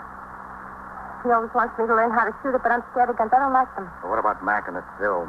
You don't know whether they have guns? Well, I'm not very well acquainted with them. Eddie is my friend. I wouldn't know if they had guns. They don't go around showing them to me, Yeah, we know. But you don't have to worry about Eddie. All he wanted out of there was the money from the safe. He don't want to hurt anybody. He wouldn't shoot anybody. Not Eddie. No. Take it from me, Joe. There's only one reason a man carries a gun. That's to use it. Burglary, defined as breaking and entering with intention to commit a felony, is one of the most difficult crimes to prove. The big-time burglars, the safe-crackers, are so law-wise that a conviction against them is seldom possible unless they're unlucky enough to be caught in the act of committing a crime. They are often caught in the act, but it's seldom due to chance. The Safe, Loft, and Truck Squad, a group of specialists in the Detective Division of the New York City Police Department, charged with the supervision and investigation of this type of crime, have developed the technique of catching burglars in the act. The girl, June Keesham, already in custody, was taken to the station house. The telephone number was checked, and it turned out to be that of the concern on the 7th floor. Officers were posted on the roofs of the 2 adjoining buildings, both only 4 stories high. All doors and exits from the loft building were covered. We waited until 12:30, then 1 o'clock, 1:15. At 1:20 a.m., Acting Captain Russell Larkin of the Safe and Loft Squad, Lieutenant Matt King, commander of the 21st Squad, and I held a conference in a doorway across the street from the loft building. Well, what do you think, Matt? I don't know. Either they're having an awful time getting that safe ripped, or they spotted the activity on the street. They're not going to come out if they know we're down here waiting for them. Captain? Well, they could be taking this long with the safe, couldn't they, Russ? Yes, sir, they could. These boys know their business. They wouldn't tackle anything. It would be too tough a project. They want something they can rip it fast and get out. Well, you think we ought to go get them? Yes, sir. I think it's about time we did. Okay. There's no elevator. Got to walk up. If we turn on the power for the elevator, they'll know we're coming. If they don't know it already. If they don't know, there's no sense in telling them that. Agreed. Now, we've got to cover the inside fire stairs. If they hear us coming up the main stairs, they're liable to head down the others. Yeah. We'll detail 4 men to start up the fire stairs the same time we start up the main stairs. Fire stair doors are locked on the stair side, all up and down the building. So are the main stairs. Well, how do we know we're going to be able to get on the 7th floor from the stairs? And that's the way they went up. They jimmied the door. If they know we're down here, they might have left the 7th floor and gone to some other. Yeah. Possible, Captain. We'll examine all the locks and try the doors on the way up. Okay. Matt, you lead the detail up the firewall. All right? Well, okay. You take one of my men, one of yours, and 2 uniformed officers. You instruct somebody to open up and let us on the floor the first thing, as soon as we get up. Okay. I'll take 2 of my men, 2 of yours, Matt, and 2 patrolmen up the main stairs. What about me, Ross? Do I go with you? Well, sure, Captain, if you want to.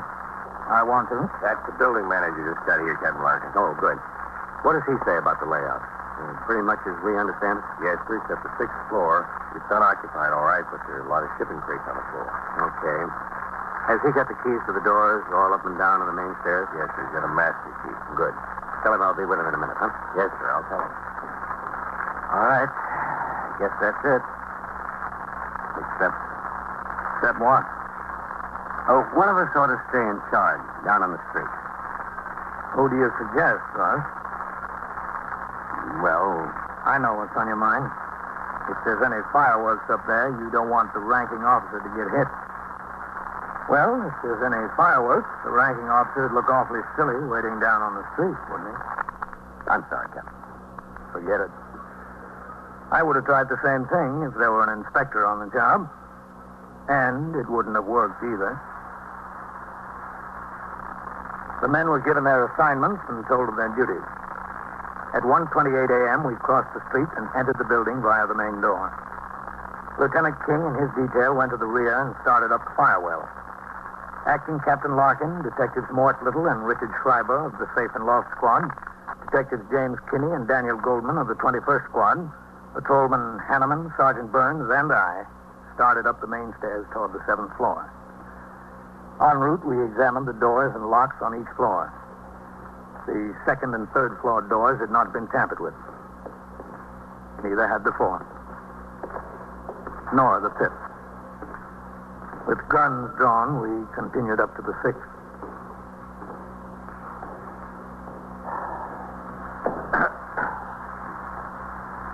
Hold it. Okay.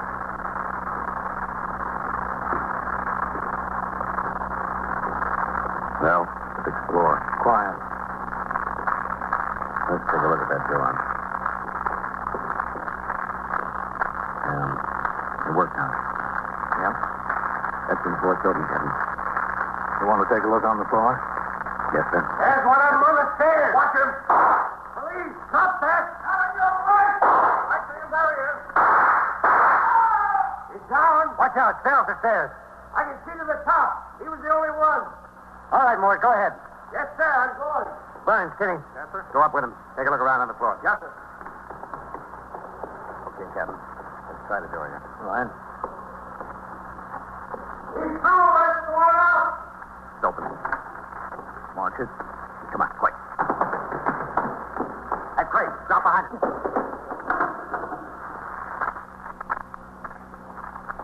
You think they're here? Beats me. Look, I want to get behind that pillar. You cover me from here, huh? Okay. Here goes. That's where I'm shoot.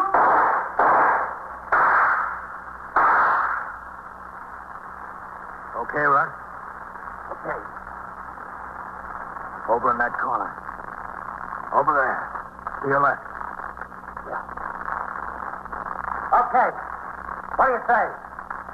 You want to walk away from here or not? We'll walk away.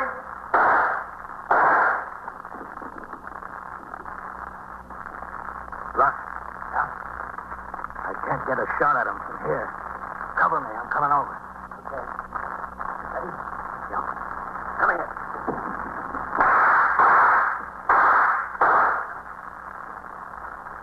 Okay. Yeah, okay. All right.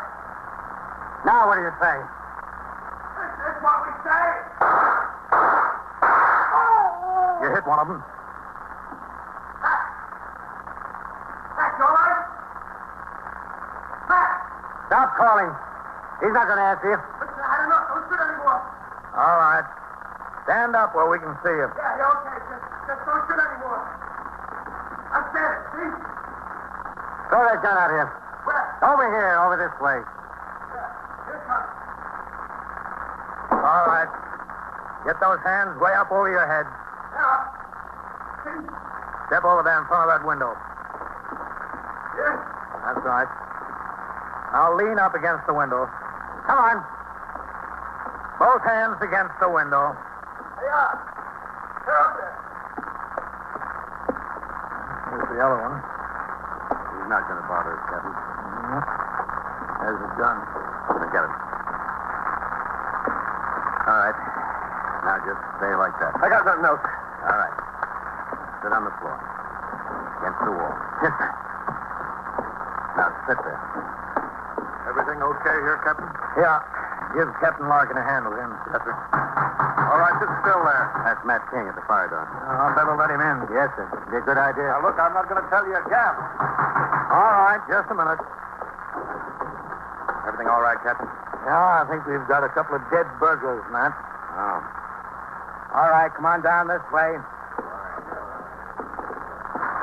Well, I sure wound up on the wrong side of the door, didn't I? Have patience, Matt.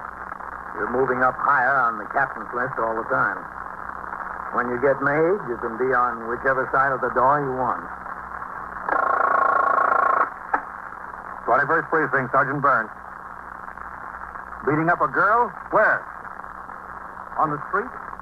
Between 82nd And so it goes, around the clock, through the week, every day, every year. A police precinct in the city of New York is a flesh and blood merry-go-round. Anyone can catch the brass ring, or the brass ring can catch anyone.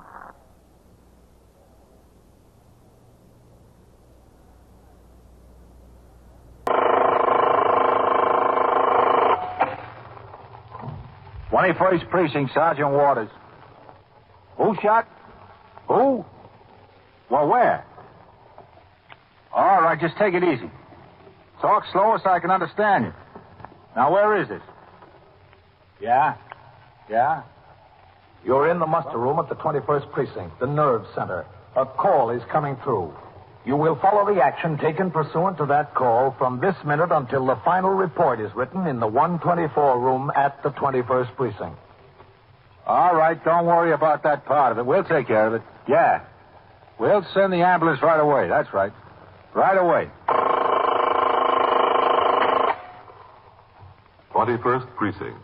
It's just lines on a map of the city of New York. Most of the 173,000 people wedged into the 9/10 of a square mile between Fifth Avenue and the East River wouldn't know if you asked them that they lived or worked in the 21st. Whether they know it or not, the security of their homes, their persons, and their property is the job of the men of the 21st Precinct. The 21st, 160 patrolmen, 11 sergeants, and 4 lieutenants, of whom I'm the boss. My name is Kennelly, Frank Kennelly. I'm captain in command of the 21st. I was working my night tour, 4 p.m. to 8 a.m. It was a dark, foggy night, and between dusk and midnight, we were plagued with automobile accidents. 2 pedestrians were struck by cars, one on York Avenue and one on Lexington. Both were taken to Mount Sinai Hospital in serious condition. Out on patrol of the precinct, I instructed my operator, Patrolman Eisman, to proceed through the streets slowly and with extreme caution. It was impossible to see clearly for a distance of 50 feet ahead. At midnight, I returned to the station house to turn out the platoon for the 12 to 8 tour. The 52 men who would patrol the streets of the precinct on post and in sector cars for the next 8 hours were assembled before me in the muster room, ready to be posted. Sergeant, poster platoon. Platoon, attention. Right, face. Forward, march.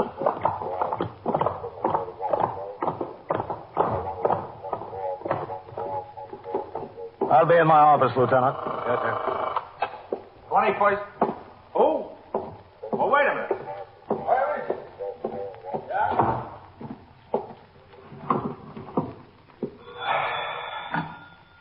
'21st Precinct, Captain Kennelly. Sergeant Waters on TS, Captain. We've got a report a cop has been shot at 96 in the drive. I'll be right out. Yes, sir.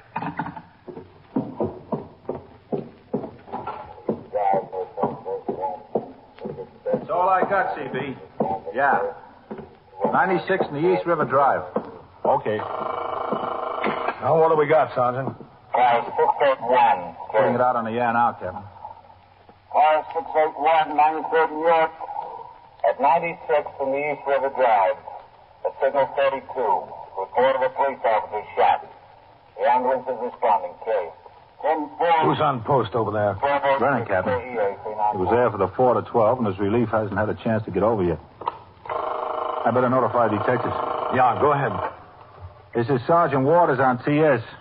We've got a report of a police officer shot at 96 in the East River Drive. I don't know. Well, that's all we got. Okay. There's also a traffic man on the job at the intersection, isn't there? Yes, sir. Well, how'd you get it? A civilian used the call box on the corner there. Told me there was a cop shot. He was excited. Hung up. I couldn't get any more out of him. All right, I'll go over there. Yes, sir. I went to my office for my hat and then back through the muster room to the front door of the station house. Patrolmen Egan and Lewis were waiting at the curb to relieve the operator and recorder of sector car number 3, who were due to go off duty. Within a minute, the car came around the corner and stopped in front of the station house. After the relieving operator, Patrolman Egan, walked quickly around the car to inspect it for recent damage and entered the mileage and gasoline gauge readings in his memorandum book, I got in and instructed him to make the run to 96th Street and the East River Drive. The weather was still foggy and visibility extremely poor.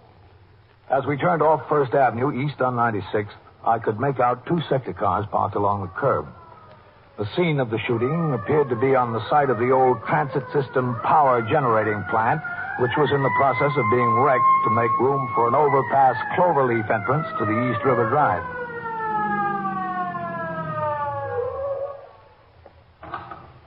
All right, Egan. Hey, watch it, Captain.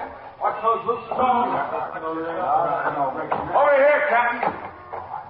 Over there. Sergeant? Where are you? Sergeant Tinney. Over here, Captain, with the light. Oh, okay. There's some of you men there.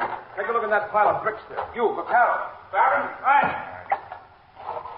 Well, who was it, Sergeant? Who shot? We don't know yet, Captain. He's not identified. The traffic man? No, sir. It wasn't a cop that was shot. No? Nothing over here, Sergeant. Well, look on the other side there, will you? Right. Well, who was it? Cop shot a thief. Brennan. Oh. Over there, Captain. It's pretty bad. Hey, watch your stuff there, Captain. Kind of treacherous. All right. The civilian they sent to ring in got it kind of mixed up. You never did get over this far, Sergeant. Well, look the other way then, huh? What are they looking for, Sergeant? The gun the boy had. Oh, wasn't it right near him? No, sir. Did he have a gun? Well, Brennan says there were 3 shots fired at him. All right, you men. Put the captain in there, huh? Yeah. Yes, sir. Hello, Captain. Hey, you. Put your light on him there. Oh. See, pretty bad, huh, Captain? You say anything, Sergeant? No, sir. He was unconscious when I got here. Hey, that ambulance better get here. Hey, Vaccaro! Barron! Sir? When have you got to the car? Ringing again for that ambulance? Pretty young kid. Yes, sir. Yeah, about 17, I'd say. Maybe 16, huh? How many shots did he fire at Brennan? 3, Captain. That, according to Brennan. Any identification on him? Yes, sir. He had a wallet in his pocket. He says he's Harry Mickleton, 733 East 107th. How many times was he hit? Well, just once, it looks like, Captain. That's all I can see. Get Brennan over here. Yes, sir. Hey, Brennan! Hey, you two. Stick with him until the ambulance comes. Yes, sir. Hey, Brennan! Yes, Sergeant. Come over here. Where? Over here. The captain wants to see you. Yes. Who was next on the scene after Brennan, Sergeant? Well, I was, Captain. My operator and I. Underwood. Well, what'd you find? Well, we stopped the car on the street out there. I saw a flashlight back in here. I called. Brennan answered. I came on back. He was over there trying to do something for the boy. Did he tell you what happened? Yes, sir. He said he jumped him trying to break into a parked car. Chased him back in here. There's some shots fired at him. He fired back. Oh. Sergeant? And you? Yeah, right here. Oh, Captain. Brennan? Any sign of the gun, Brennan? No, sir. You better go help him look for it, Sergeant. Yes, sir, right away. And, Sergeant. Yes, sir. Check on that ambulance again. Yes, sir. Is anyone taking a look over here? Yes, sir. Well, what happened, Brennan? Well, I was walking my post, Captain. It was just about 12 o'clock, almost exactly. I turned the corner of First Avenue onto 96th. Yeah. There was this car parked on the street about 35, 40 feet from the corner. So this fellow standing right at the door there. Looked to me like he was trying to pry open the vent window. 35 or 40 feet? Yes, sir. Well, how could you see that far ahead of you in this fog? Also, the car was parked right under a street lamp. That one there, Captain. I could see what he was doing. All right. And? Well, I saw him, but he didn't see me. I figured I'd get up on him and catch a thief in the act, so I started to him. Yeah? He spotted me when I got within 15 or 20 feet of him and took off. Uh-huh. I hollered at him to hold up, but he kept on going. He cut right in here into the rubble. I came in after him. Well, I didn't see exactly which way he went at first. Then I spotted him again. He was hiding over there, around there someplace. I called into him to stand up. He stood up all right. He stood up and fired 2 shots at me. I thought it was 3. It was 3 altogether, Captain. I had my gun out, and I fired at the flashes. Fog was so thick, that's all I could see. I started to come in on him, and I saw him up on top of that pile of bricks over there. He took another shot at me from there, the third one. I fired 2 shots back at him, and then I heard a scream. I thought for sure I hit him, so went over to the pile of bricks and looked around. There he was. I examined him. He looked pretty bad. I looked for the gun he had. Wasn't anywhere around. I left him and ran back out to the street, stopped the first civilian I saw, and told him to go to the call box and ring in. Then I came back in here. I looked for the gun some more. I couldn't find it. That must be the ambulance, huh? Yes, must be. When you spotted him working on the car window, didn't you see how young he was? It was pretty hard to see anything, Captain. You saw enough to convince you he was trying to break into the car, didn't you? Yes, sir. You chased him off of the sidewalk and into here, over the rubble. That's right, yes. He turned and fired 2 shots at you. Yes, sir. And it wasn't until after he fired the first 2 shots that you returned to fire yourself. No, sir. And when he got up on top of that pile of bricks, he fired at you again.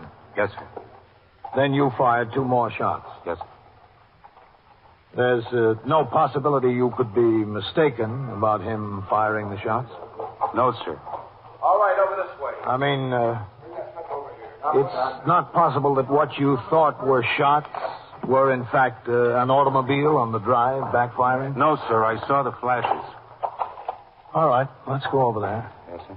All right, here we are. He was shooting at me, Captain. Hey, come on, Underwood. Mikado, Barron. Yes, sir. A little help getting him on the stretcher here, huh? All right, get his legs. I got him. Put him on. That's it. Now, easy. He was shooting at me, Captain. There's no question about that.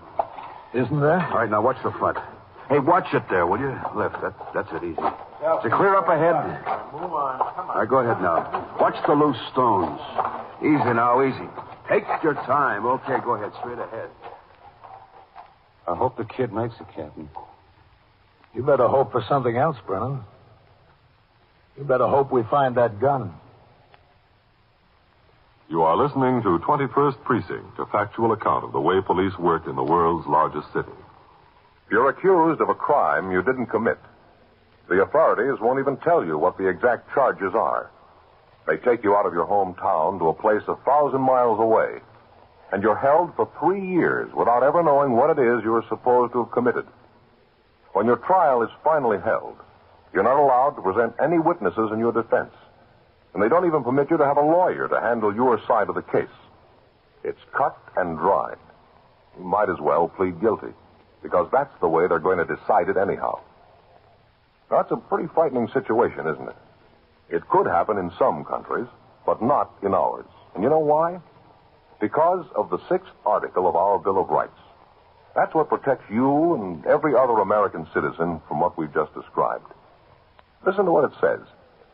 In all criminal prosecutions, the accused shall enjoy the right to a speedy and public trial by an impartial jury of the state and district wherein the crime shall have been committed, and to be informed of the nature and cause of the accusation, to be confronted with the witnesses against him, to have compulsory process for obtaining witnesses in his favor, and to have the assistance of counsel for his defense.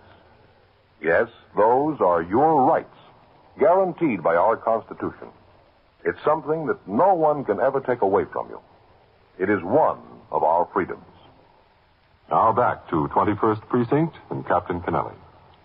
The badly wounded suspect was driven straight down the East River Drive in the ambulance to Bellevue Hospital. Meanwhile, detectives of the 21st Squad, under the command of Lieutenant Matt King, arrived on the scene to take over the investigation. They and the uniformed officers continued to search the area for the gun which Patrolman Edward J. Brennan said had been fired at him. An emergency service truck was sent for. Portable gasoline generators were set up to furnish power for giant floodlights. The search for the gun continued. Extra men were detailed to keep the traffic moving on both 96th Street and the East River Drive, and to keep the curious off the site. At 1:20 a.m., while the search of the rubble was still going on, Sergeant Tierney was sent to the address 733 East 107th Street, the address found in the wounded suspect's pocket. His purpose was to make a notification of the family.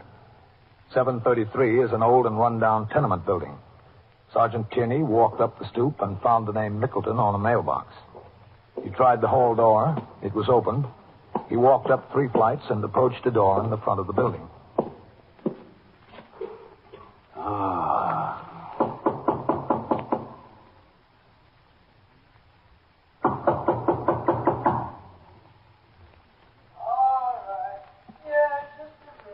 Okay.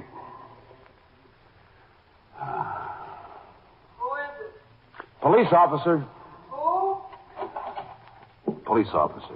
Oh, Does Harry Mickleton live here? yeah. Yeah, I'm his mother. Oh, can I come in? What is it? What's the matter? Did he do something? What'd he do? Well, let's sit down, Mrs. Mickleton. We'll talk about it. What did he do? Well, he was stealing from cars. No, not my Harry. Couldn't be. Suppose we sit down and talk about it, huh? Not my Harry. And he got hurt. Shot. He couldn't. He's in Bellevue. Not my Harry. My Harry's asleep in there. I heard him come in. Oh, did you? I was in bed. Not asleep, just in bed. I heard him come in, go to his room. Come on, I'll show you. Not my Harry. Yeah, I'd like to see. He's asleep. I'll show you. Harry! Harry! What is it, Ma? George, where's Harry? How should I know? Harry isn't here? Hey, listen, what's this all about? Who are you? That's my son, my other son, George. Harry's hurt. Shot. Where? It's in Bellevue. Oh, no. No. All right, Miss Mickleton. Sit down, huh? My Harry, my poor Harry. Is he all right? Tell me. Don't lie to me. What happened to him? He's dead, isn't he? No. He's not dead. But he's hurt pretty bad. But he's not dead. Will somebody tell me what's going on? You answer a few questions first, huh? You live here? I used to. Ma, cut it out, huh? He'll be all right. I know. He won't. You don't live here now? Where do you live? In Jersey. I live over there with my aunt. I work there. Ma, cut it out. My poor Harry, my boy. Bellevue. Can I go to him? Yeah, yes, you can go there.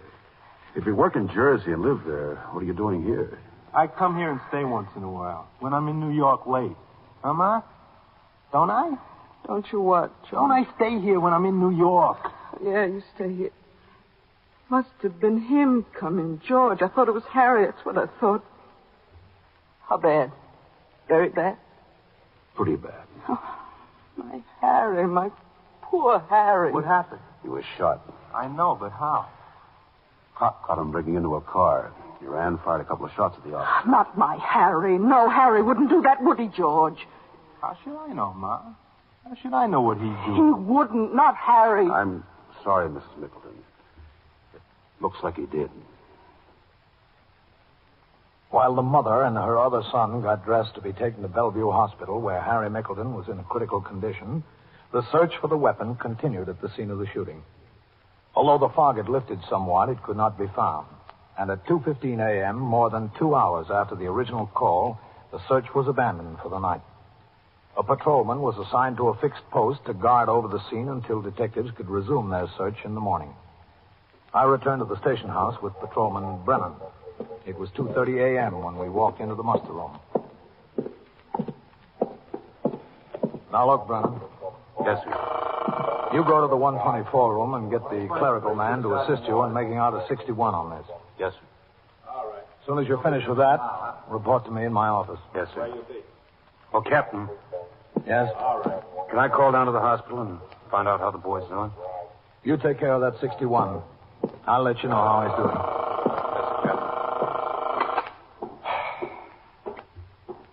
Hello, Captain. Did you hear from Bellevue on that boy? Yes, sir. What about him? Not so good, Captain. It was right through the back and into the stomach. They got him on the operating table now. All right, keep me informed. Yes, sir. Can I see you a minute, Captain? Oh, hello, Matt. Sure. Lieutenant King? As soon as I sign the blotter, I'll be right with you. Yes, sir. That was a rough deal tonight, huh, Lieutenant? Yeah. I heard from the hospital. Not so good. I know. I've got a detective down there myself. Oh, yeah? You want to go into my office, Matt? Yes, sir. That'll be all right. Rough deal, 21st Captain. Precinct, Sergeant Walker. Yeah. Go ahead. Yeah? Yes, sir. Who told you that? Sit down, Matt. Thanks. I don't know Brennan very well, Captain. What kind of 42 has he got? Well, he's a St. John's graduate. He's been in the precinct since he got out of the academy. That's more than a year now. His brother is a fireman. So is his father. He retired about 4 years ago. Been doing a good job. No complaints on his 42.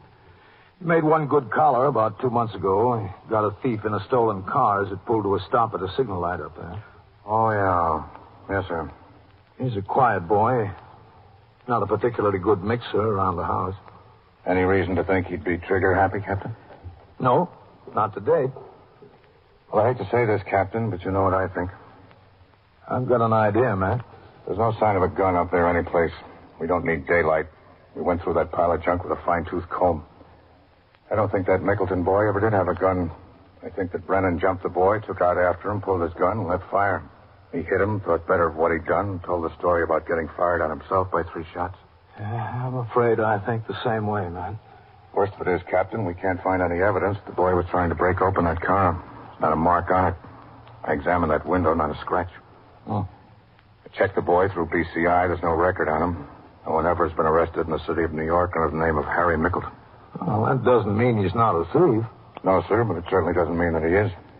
Closest thing BCI shows under the name of Mickleton is the arrest of a boy named George Mickleton. Couldn't be the same. The other one's over 20. He's done a bit in Elmira. He's on parole now. Living and working in Jersey. Oh? Is that so? Records show nothing else. Yes? Brennan, Captain. Come in.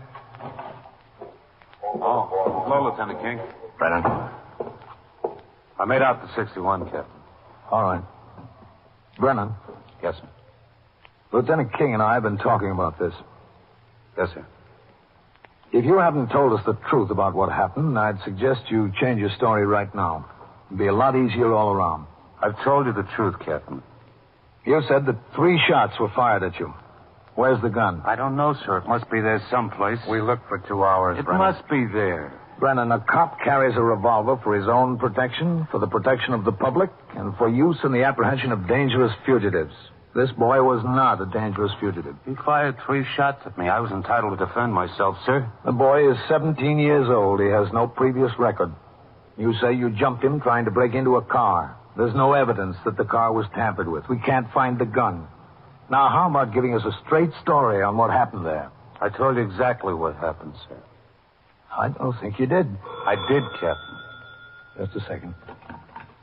21st Precinct, Captain Kennelly. Sergeant Waters on TS, Captain. Yes, Sergeant. We just heard from Bellevue, Captain. Boy died on the operating table. Oh. Mother was down there. Yeah. She insists on coming up here and seeing you. She's on her way. Shall I send her up to the detectives, Captain? No, I'll be here, Sergeant. Yes, sir. The boy died. Oh, it's too bad. I'm sorry, Captain. Brennan, you should be. That mother is on her way up here now. What am I going to tell her? I don't know, sir. Well, you better start thinking of something. We questioned Patrolman Brennan further in regard to the events leading to the death of Harry Mickleton. He stuck to his story without a variation. After a few minutes, Lieutenant King left my office to return to the detective squad upstairs. I instructed Patrolman Brennan to take a chair across from my desk and wait. As I tackled some of the paperwork that had accumulated on my desk, he sat looking straight forward out the open door leading to the muster room. It was a long wait. At 25 minutes to 4 in the morning, Patrolman Brennan saw the front door of the station house open and Mrs. Mickleton walk in. Captain. Yes? I think the mother just came in. If it's her, we'll know about it. Yes, sir. 21st Precinct, Captain Kennelly. Sergeant Waters, Captain. All right. Ask her to come in. Yes, sir. Right. Just a second, sir. What? Who is he? Oh. She has her oldest son with her, Captain. She wants to bring him in, too. That's all right, Sergeant. Yes, sir. It's her, Brennan. Yes, sir. He still fired 3 shots at you? Yes, sir.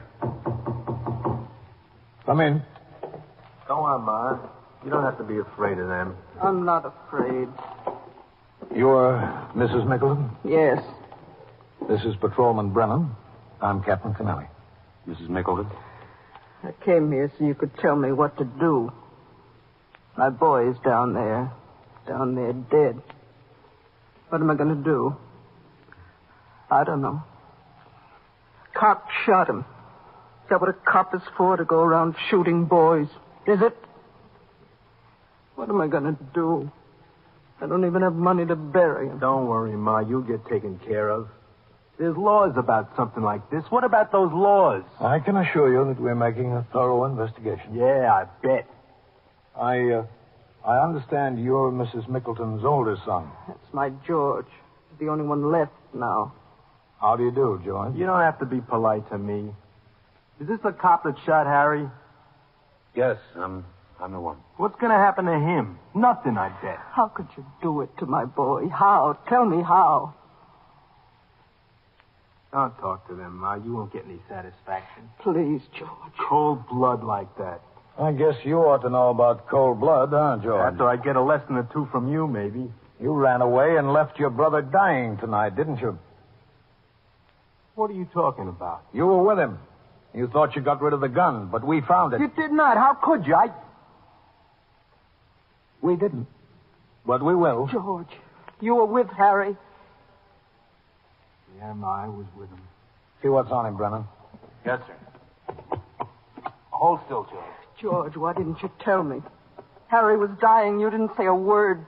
Clean, Captain. Okay. What happened, George? It was me and Harry together. We had a few beers. I said to him, come on, I'll show you how to make some money. My Harry. So I took him over there. I stood him on a lot there off the sidewalk where they were wrecking the building. I had a gun, and I told him to hold it. I said, watch me, and I went to open the car. Then this cop comes along, and I run into where Harry was. Oh, no, my boy. We lit out across the place together. The cop hollered, and Harry turned and shot. I only saw one, Captain, just one. The cop shot back and hit Harry. He dropped, and I tried to see if he was all right. And I picked up the gun, and I ran to the top of a big pile of bricks. The cop saw me up there, and he hollered again. I took a shot at him. He took a shot back. No. He missed me, but I hollered anyway, so he wouldn't shoot anymore. What am I going to do? I ran out across the drive and threw the gun in the river. Almost got hit by a car going across. It was so foggy. George.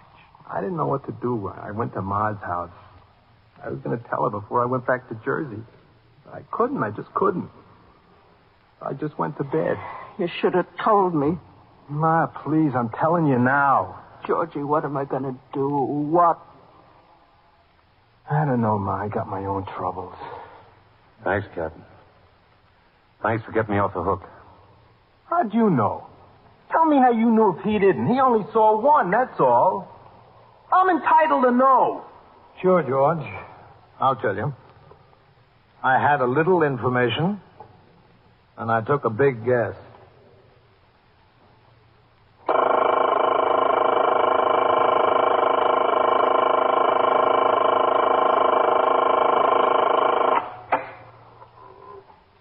"21st Precinct, Sergeant Waters." What kind of a ring? Diamond? Yeah. Yeah, I understand. Well, how do you know she's a thief? Yeah. I see. Uh-huh. Are you holding it there? All right. Sure, I'll take care of it. That's right. I'll send the officers right over there. And so it goes. Around the clock, through the week, every day, every year. A police precinct in the city of New York is a flesh and blood merry-go-round. Anyone can catch the brass ring, Or the brass ring can catch anyone. 21st Precinct, a factual account of the way the police work in the world's largest city, is presented with the official cooperation of the Patrolmen's Benevolent Association, an organization of more than 20,000 members of the Police Department, City of New York. Everett Sloan in the role of Captain Kennelly, Ken Lynch as Lieutenant King. Featured in tonight's cast were Bryna Rayburn, Harold Stone, John McQuaid, Bill Quinn, and Martin Newman.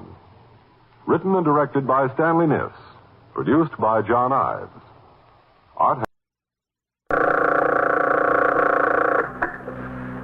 21st Precinct, Sergeant Tierney. Where's that? Somebody is shooting or shot. Yeah? Yeah, well, did you see it? Well, where's the woman? Yeah? Well, which way do they go? Up First Avenue across town. You're in the muster room at the 21st Precinct, the nerve center. A call is coming through. You will follow the action taken pursuant to that call from this minute until the final report is written in the 124 room at the 21st Precinct. Oh, all right, you just wait right there. I'll send the officers right over here. And an ambulance here. Just wait there and show them where it is. Okay. 21st Precinct. It's just lines on a map of the city of New York. Most of the 173,000 people wedged into the 9/10 of a square mile between Fifth Avenue and the East River wouldn't know if you asked them that they lived or worked in the 21st. Whether they know it or not, the security of their homes, their persons, and their property is the job of the men of the 21st Precinct. The 21st, 160 patrolmen, 11 sergeants, and 4 lieutenants, of whom I'm the boss. My name is Kennelly, Frank Kennelly. I'm captain in command of the 21st. I was working my night tour, 4 p.m. to 8 a.m. It was a warm spring night, and I took advantage of the weather to make a thorough survey of conditions in the precinct in connection with the growing problem of youthful offenders. Riding in sector car number 2 with patrolman Patrick E. Cahill as operator, I patrolled the precinct from one end to the other to look for possible trouble spots during the coming months of warm weather. Places where potential teenage troublemakers might congregate, certain street corners, candy stores, playground and park areas, movie theaters, and so forth.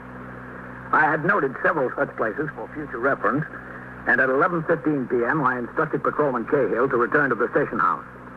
We were at 96th Street and Park Avenue proceeding downtown when a Signal 30 ambulance responding at 1st Avenue and 90th Street was broadcast.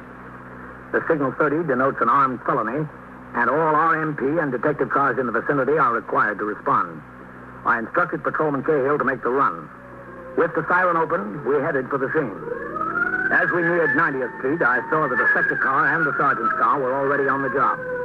As Patrolman Cahill pulled into a stop, I could see a small crowd gathered around an object lying on the sidewalk. The object appeared to be the body of a man. All right, help him keep the sidewalk clear, Cahill. All right. Stand back there. There's nothing to see. Police officer coming through. Coming through. Get back there. What do we got, DeLuca? Oh, he was shot, Captain. He doesn't look good. He's unconscious. All right, I'm not going to tell you again. Stand back there. How did it happen? It appears to be a robbery, sir. He was with a woman. Sergeant Tierney has her sitting over in his car. All right, get back. Go on, get back. Get back. There's nothing to see here. You. Come on, get on the job here. Help keep the sidewalk clear. Okay, Captain. I'll be with Sergeant Tierney. Yes, sir. All right, let me through there. All right, give him a little air. Will you stand back there? Coming through. There's nothing to see here. Hello, Sergeant. Captain. How is he? You all right? You talk to him? All right, miss. Just take it easy. There's nothing we can do now. The ambulance is on the way. It's like if you're seeing her die lying like that outside. She's not dead already. This is Captain Kennelly. Miss June Nayland. Miss Nayland? Is she going to die, dear? The ambulance will be here right away, Miss Nayland. What happened, Sergeant? She said they were in a nightclub downtown, Greenwich Village. You ought to go over and see if I can do anything for him. There's nothing you can do, Miss Nayland. I think you ought to sit right in the car. Yeah. Make them out.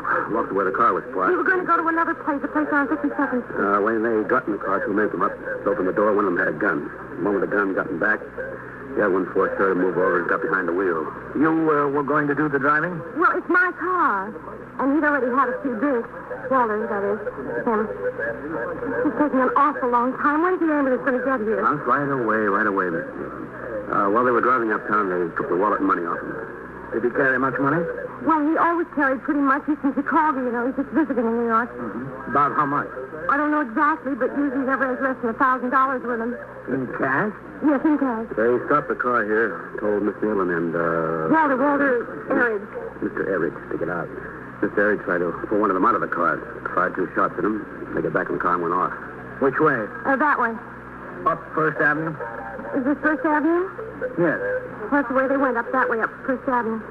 Got an alarm out on the car, Sergeant? Yes, sir. I rang in as soon as she gave me the description of it. It's a 1952 Pontiac convertible, blue, light blue.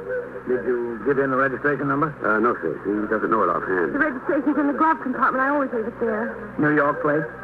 Oh, yes. He lives in Chicago. I live in New York. On 67th Street. He thinks he's very bad. He won't die. We'll see what the doctor says. He was just out to have a good time, that's all. Just a good time. And something like this has to happen. Yeah, it's pretty rough. Have you known him very long? Oh, yes. Several years. We see each other whenever he comes to New York. Is that often? Yes, he's here frequently on business. The ambulance. Oh, that's good. Seems like it took forever. Can we go over there now? I just have to see him. In a minute. Where will they take him, do you know? In what hospital? Mount Sinai is the closest. He'll have the best doctors, won't he? He can afford the best. Yes, he'll have the best. All right, Sergeant. Okay, Miss Nealon. We'll go over there now. Okay. Can I go right to the hospital? Well, the detectives want to talk to you, Miss Nealon. About what? Yes? He has a wife in Chicago. Will someone get in touch with her? I wouldn't want to do it. Yes, we'll take care of it, Miss Nealon. Oh, that's good. I wouldn't know what to tell her. All right, let's go over there. No. The shooting victim was carefully put on the stretcher by the ambulance attendant and police officers.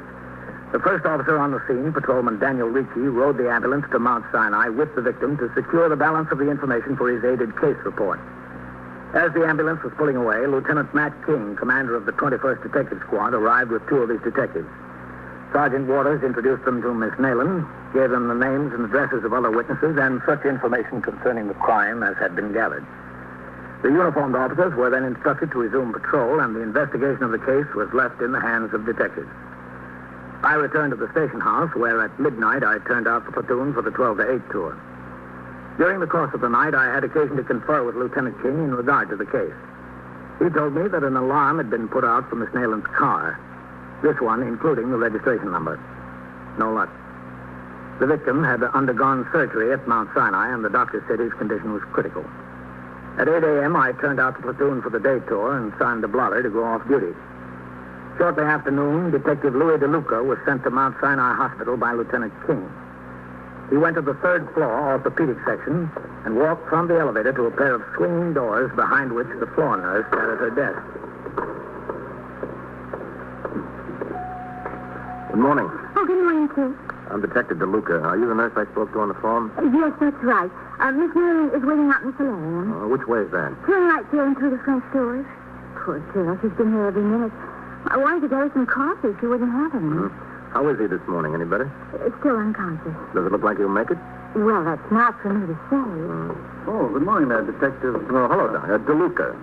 Oh, yes, I'm sorry. There's a lot of excitement when you were here during the night. There was? Yes. You won't be able to talk to him. He's still unconscious. Yes, I know, Doctor. I came to see the young woman. I told her to go home some hours ago. She's still here, Doctor, out in the solarium. Well, thank you. I'll go see her. You're welcome. What do you think his chances are, Doctor? Well, it's hard to say. 50-50? 50-50, or less. Any chance of his regaining consciousness? Not so that you could talk to him. Well, the solarium is that way. Yes, thanks. Oh. Yes, sir? That young woman ought to go home and get some rest. I haven't been able to do anything with her. Maybe you can. I'll try. Is she very close to him?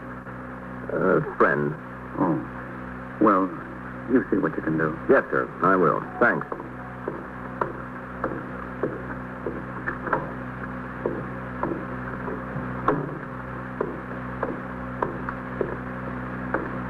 Good morning. Good morning. Doctor says you should have gone home a long time ago. I know. I can't. That's why I found out he's going to be all right. That was a tough break. Why did they have to shoot him? They didn't have to shoot him. They could have had the money without shooting him. Well, they could have, but they didn't.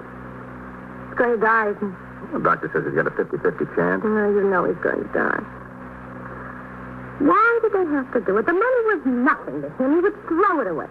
Throw it away like that. They didn't have to shoot him. Why did they do it? We can ask them.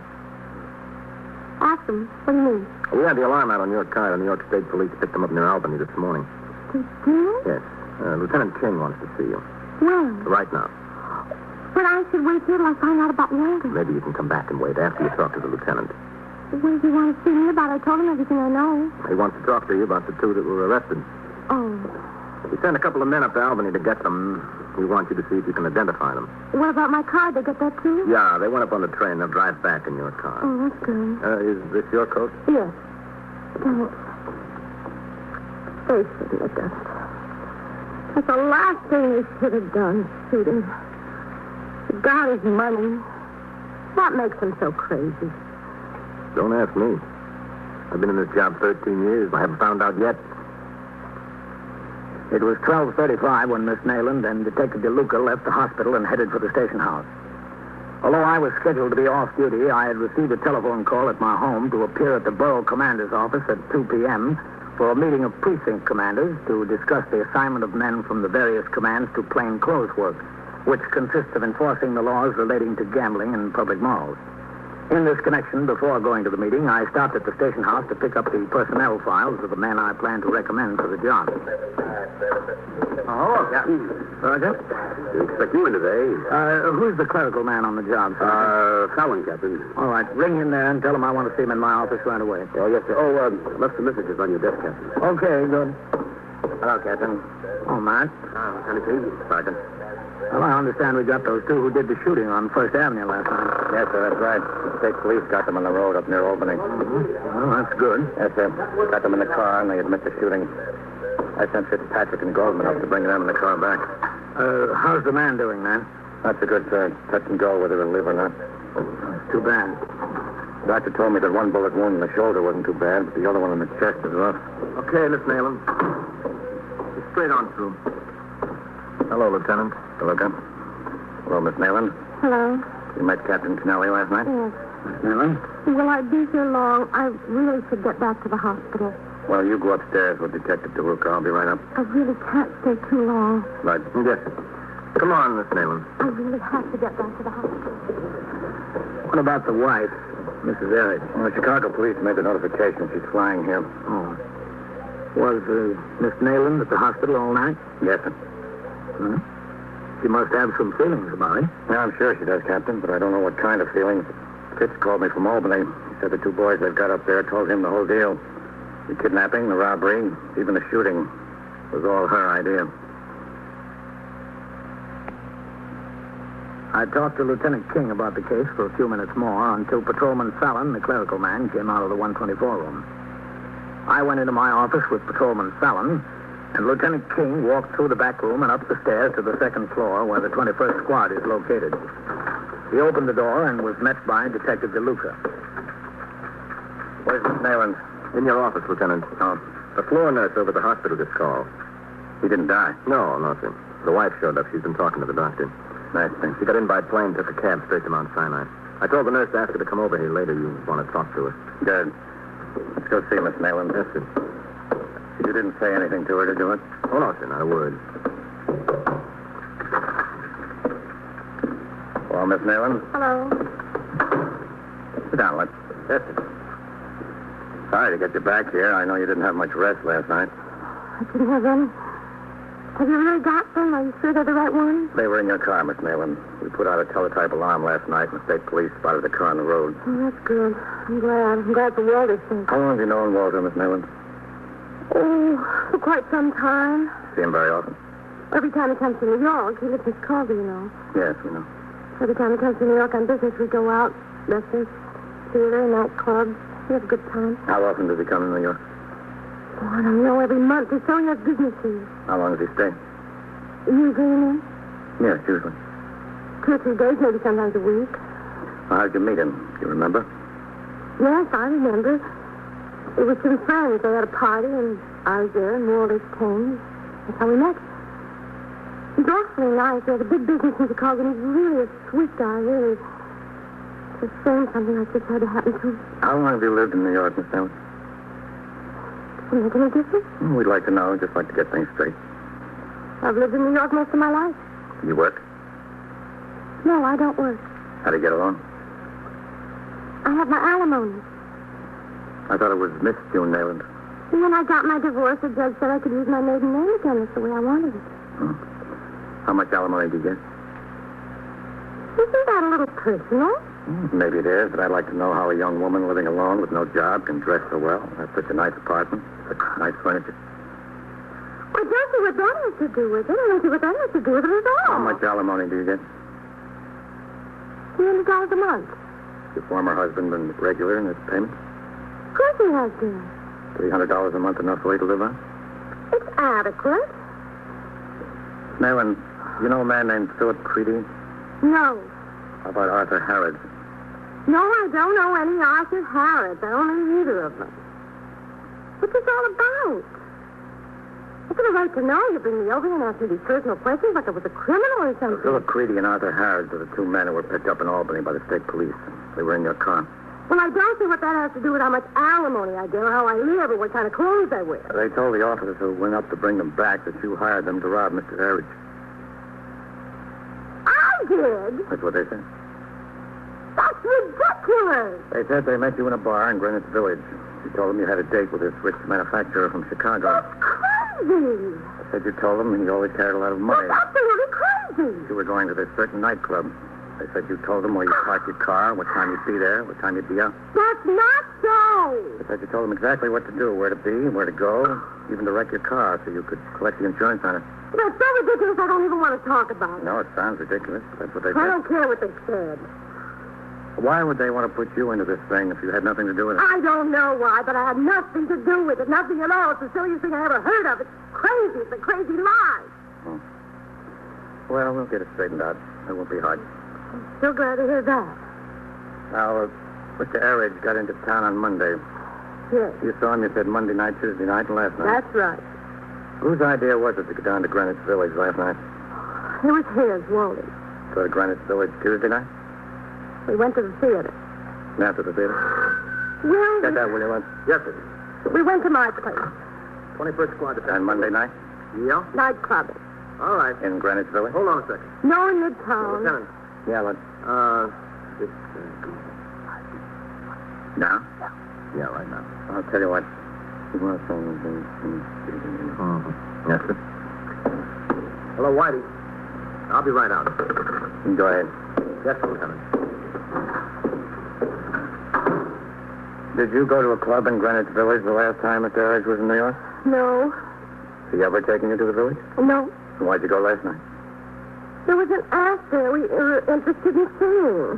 Well, who was interested? You or Mr. Arridge?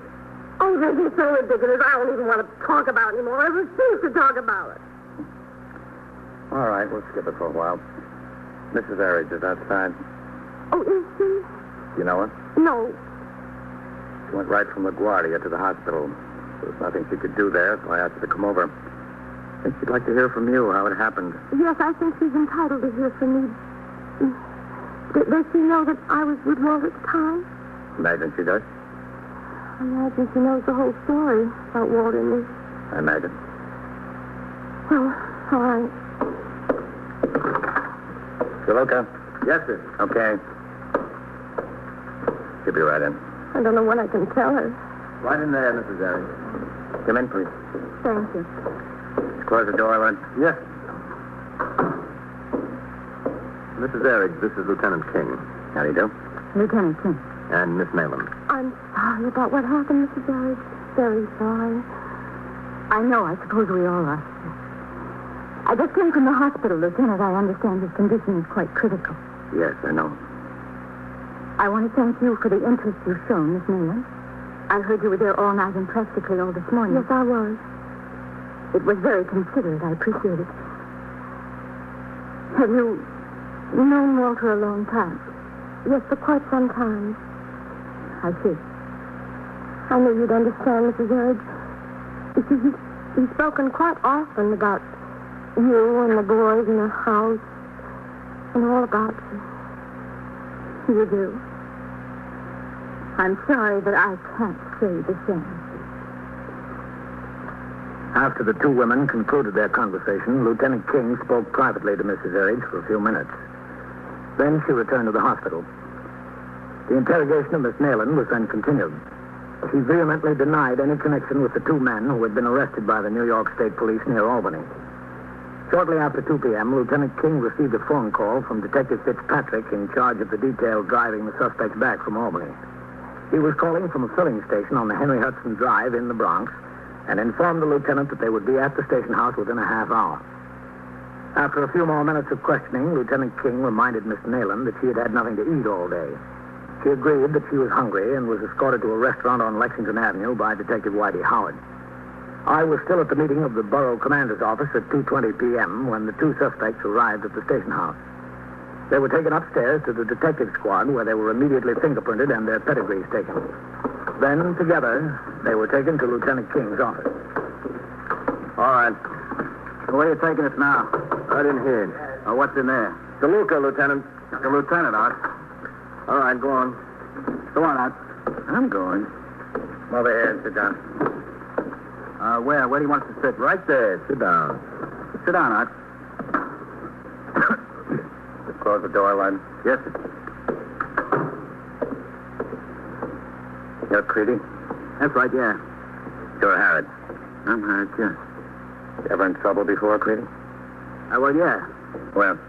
In New York. For what? Grand larceny. What'd you get out of it? 3 years suspended.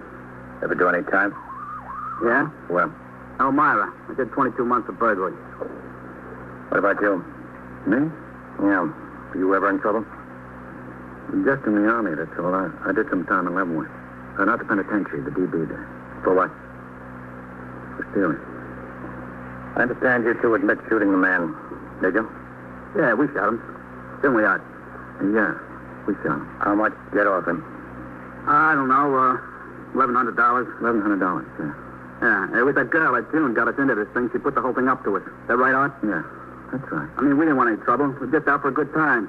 She saw us in that bar in the village, and not the place where they went together, another joint. Tuesday she saw us. When? Tuesday. What time Tuesday? In the afternoon. Is that right, Art? Yeah. Yeah, that's right. I mean, we didn't want any trouble. You ever see her before that? Oh, sure. Lots of times we've seen her around. I knew her for years. When I introduced her out, didn't I say meet an old friend of mine? Yeah, that's what you said, Phil. I mean, she put us up to it. I didn't want any trouble. I had enough trouble all my life. I want to stay out of trouble. She told us she had a date with this fellow, that he always carries around a lot of money, and she'd take him to this place. He'd get a little tight. It'd be a cinch. She didn't tell us we'd have to shoot him then. She said then it's a simple operation, didn't she, Art? That's right. We thought it would be simple. She denies she even knows you. Well, of course she'd deny it. What do you think she's going to do, admit it? She put us up to it. It was all her idea. It'd be a cinch, nothing to it. Art'll bail me out, won't you, Art? Yeah, I'll bail you out. She put us up to it. Where's the gun you shot him with? We threw it out in the parkway someplace. I can tell you where. I know just where, don't I, Art? Yeah. It's a fine thing putting us up to something like this. We didn't want any trouble. She gives us a sob story about how she can't make ends meet. Wouldn't be so bad now she's trying to squirm out of it. Well, she's not going to get off with nothing. Isn't that right, Art? Yeah. Guess so. You look and see at the back, will you? Yes, sir. In here, Lieutenant? Yeah. Yes, sir. Okay. How's the guy today? About the same. I hope he don't die. You'd better hope so. I wasn't thinking about myself. I just didn't mean him any harm, that's all. I don't mind somebody getting hooked for something they did, but when they try to lie their way out of it, when you got them 14 ways to breakfast, that's something else. Is that right, Art? Yeah. Yeah, there she is. That's her. What are you trying to lie your way out of it for? I don't even want to talk about it. Sure you don't want to talk about it because anything you say might get you in deeper, that's all. What are you trying to do to me? I just want you to get what's coming to you. Okay, all right. She's lying, that's all. All right, Phil, keep it quiet. Miss Nayland, you ever see these two before? Yes. They're the two that held us up and shot Walter. Now, you see? She don't mind telling the truth about that. It don't hurt her. All right. She told us exactly what to do and how to get the money. She even told us where he kept it. What pocket? I didn't want anything to do with it. She told us. Isn't that right, Art? Isn't that the honest-to-goodness truth? No, it isn't. Tell him, Art, isn't it? No, she had nothing to do with it. Are you crazy? Sit still there. He thought up the whole idea while we were laying over in Albany. He said when the New York cops get here, let's put it over on the girl and it would go better for us. It was his idea to do that. How do you like that? He said if we could put some of the blame on her, we won't get so much out of it. It would go easier on us if we got to be witness against her. Wait till I get you along. It'll be a long wait. I'm sorry, lady. I didn't want to hurt you. There's enough people hurt already. Thanks. Now, let's go outside, Miss Newland. How do you like that? Keep your eye on them, Lud. Yes, sir. Guy won't make it easier on himself. Well, guess that settles it, Miss Newland. I hope so. I'm sorry for any anxiety we've caused you, but we've got to check these things through. Well, it's over. Thank goodness for that. Hello, Matt. Oh, hello, Captain. You've met Miss Nayland, Captain Kennelly? Yes, who, Matt? Hello. Well, how's it going, Matt? Miss Nayland is just leaving. Oh? We've got the car downstairs, Miss Nayland. You have to put in a claim with the desk officer for it. Do I have to do it right away? No, there's no hurry. I want to get back to the hospital. Well, I can't say it was a pleasure. Bye, Miss Nayland. We'll call you when we need you. Yes. Goodbye, Captain. Goodbye. Well, I'm glad she's cleared, Matt. Would have been too bad. Yes, sir. Well, you want to hear what I've got to say to those boys who are wasting our time? No, thanks, Matt. I'm sure you don't need any help from me.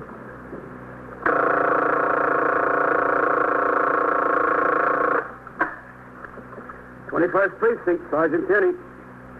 What do you mean, robbed? Held up? Well, where is this? Where? 11:05 or 11:09. Well, who got shot? Who? Yeah? Yeah? Yeah. Well, which way do they go, uptown or downtown? And so it goes. Around the clock, through the week, every day, every year. A police precinct in the city of New York is a flesh and blood merry-go-round. Anyone can catch the brass ring, or the brass ring can catch anyone. You will follow the action taken pursuant to that call from this minute until the final report is written in the 124 room at the 21st Precinct. All right, you stay there. I'll send the officers right over. Yeah, right away. Just stay there and wait for them. Okay. 21st Precinct. It's just lines on a map of the city of New York. Most of the 173,000 people wedged into the 9/10 of a square mile between Fifth Avenue and the East River wouldn't know if you asked them that they lived or worked in the 21st. Whether they know it or not. Security of their homes, their persons, and their property is the job of the men of the 21st Precinct. The 21st, 160 patrolmen, 11 sergeants, and 4 lieutenants, of whom I'm the boss. My name is Kennelly, Frank Kennelly. I'm captain in command of the 21st. I was working my night tour, 4 p.m. to 8 a.m. At 10 o'clock, after having been on patrol of the precinct for 3 hours in sector car number 3, I returned to the station house where Lieutenant Snyder was desk officer and Sergeant Tierney was on telephone switchboard duty.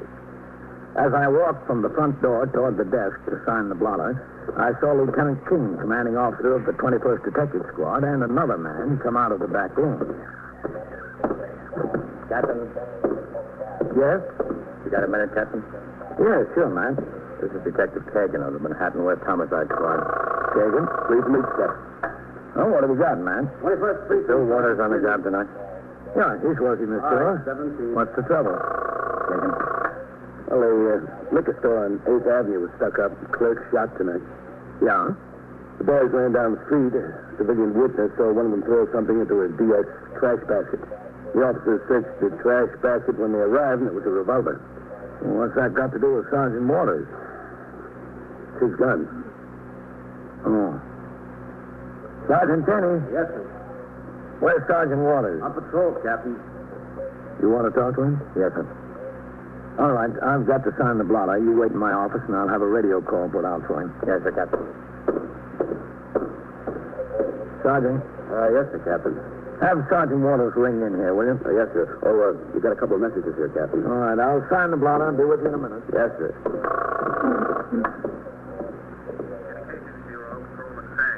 Sergeant Tierney, 21st. Yes, sir. Have 681 call the 21st, will you? Yes, sir. When Sergeant Waters rings in, I'll talk to him. Yes, sir. Oh, here are those messages, Captain. This message here, give it to Fallon. Yes, sir. He knows all about it. I'll be in my office.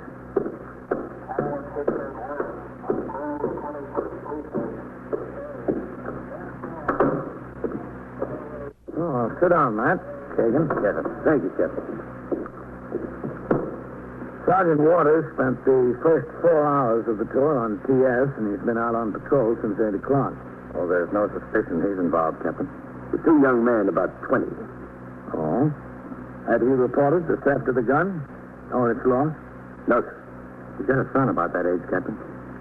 Oh, yes. As soon as we checked the numbers on the guns with the pistol index cards we sent out to his residence, nobody home there.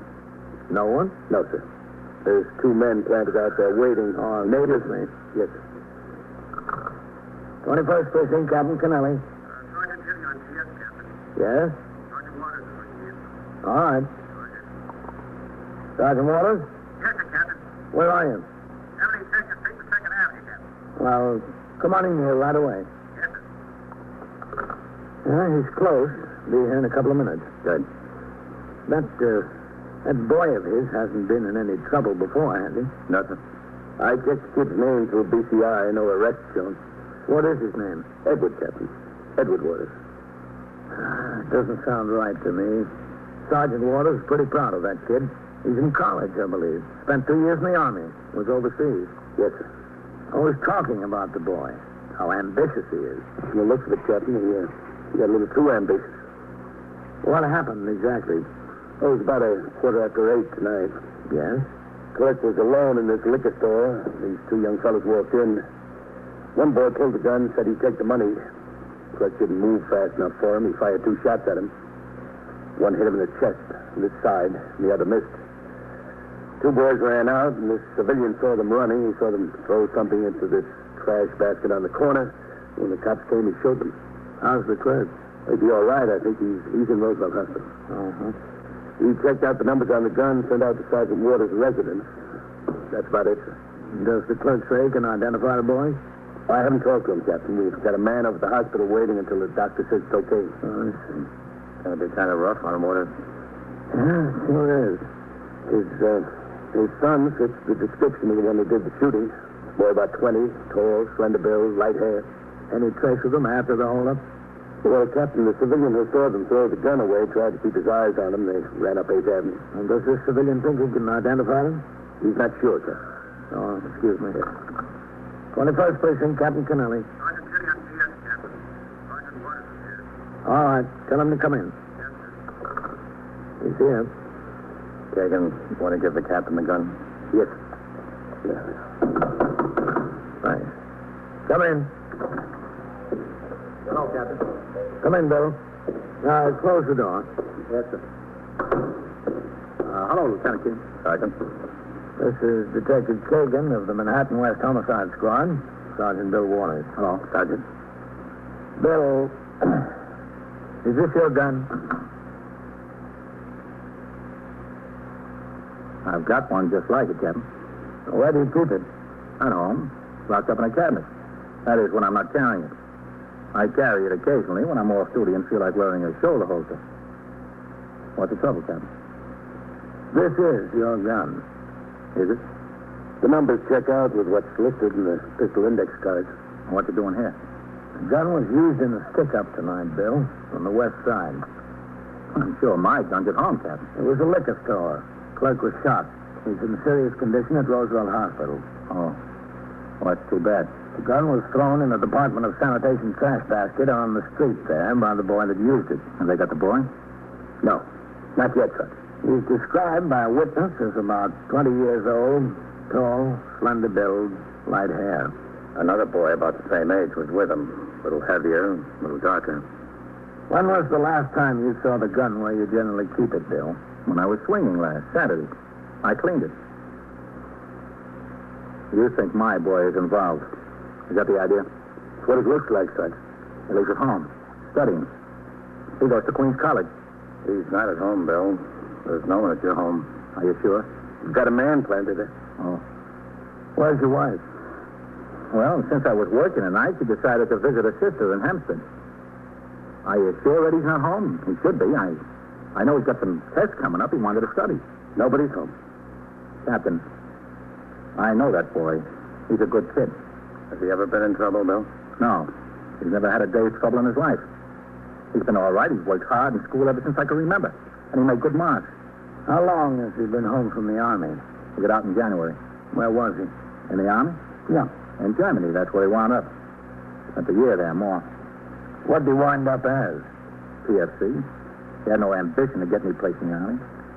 Did he get an honorable discharge, Bill? Yes, sir. Of course.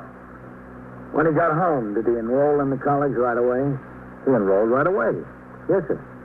But he didn't start until the new term began in February. So he went to Florida for a couple of weeks. Kid was entitled to it, don't you think? 2 years in the service. And he had a little money saved up. He was entitled to it. There's no argument about that, Bill. I'm sorry, Captain. I understand. That's all right. Take my word for it. He's all right, Captain. He's not that kind of a kid. He never was. Sure, he's had his problems since he got home, but who wouldn't after 2 years in the Army? Takes a little time to get adjusted. What kind of problems, Bill? Same kind of problems everybody's got. Just living. Trying to make up your mind what you want to do, what you want to be. Whether to go back to school or get a job or what. And his girl. What about his girl? Well, she's not his girl anymore. He got a Dear John letter over there. She married somebody else. Oh. Oh, that's all right. He understands. You can't expect a girl to wait until somebody gets out of the Army and finishes his education, then first get to start. He understands. Oh, Kagan, take my word for it. He's not that kind of a kid. Something's wrong someplace. My gun's home in the cabinet. Let's go over to your house and look, all right? That's what I'd like to do. All right, go ahead, Sergeant. Take the rest of the tour. Thanks, Captain. It'll take me a minute to change. Sergeant. Yes? I'll go down to the locker room with you. I want to talk to you, okay? Okay, if you want. I'll see you before we ride out there, Lieutenant. Okay. What do you think, man? I don't know, Captain. Doesn't look good to me. Guy breaks his neck all his life to raise a boy. 20 years old. You ought to know better. He ought to know better. Or learn. You are listening to 21st Precinct, a factual account of the way police work in the world's largest city. Back to 21st Precinct and Captain Kennelly. As soon as Sergeant Waters changed to civilian clothes, he left the station house with Detective Kagan. They got into Kagan's car and drove across the Triborough Bridge to Queens. It was 10:45 p.m. when they pulled to a stop in front of the house in which Sergeant Waters lived. Detective Kagan spoke to another detective who was planted there. No one had entered the house. Then he and Sergeant Waters walked up the front steps to the small porch. Well, I guess there isn't anyone home. There'd be some lights. Yeah. Just a second till I find my key. Sure, okay. It's not so. Can't be. Go ahead. Yeah. I'll get the light. Yeah, it's a nice place. 18 years we live here. You own it? Oh, yeah. Practically. Must have bought it right. Let me turn on the light in here. Yeah. 18 years ago, you could buy anything right. It looked like a lot of money at the time. My wife's father had just died, and she had some insurance money, $2,000. So all we needed to put down. Do you expect her home soon? I don't know. I told you she's out of her sister's. Yeah. She goes out there for an evening once in a while when I'm working nights. But she usually gets back before I do. Well, you're a little early tonight. Yeah. Carl, you want to show me where you keep the gun? Yeah, in here. In the dining room, I've got a cabinet in there. Now, wait till I get the light. Okay. That's it. You keep it locked, huh? That's right. And the key in the drawer? I've been keeping the key in the drawer for 10 years. Nobody's disturbed it yet. I'm not worried about my family. Only if a prowler breaks in. That's where you usually keep the gun? Yeah. I guess there's no mistake about it, Sergeant. That revolver was yours. I guess it was. Kid's known that gun was there. I don't know how many years he's known it. Why would he do it? He wouldn't do anything like that. You don't have any idea where he is, huh? He's supposed to be home, study. Think your wife would know where he is? I don't know.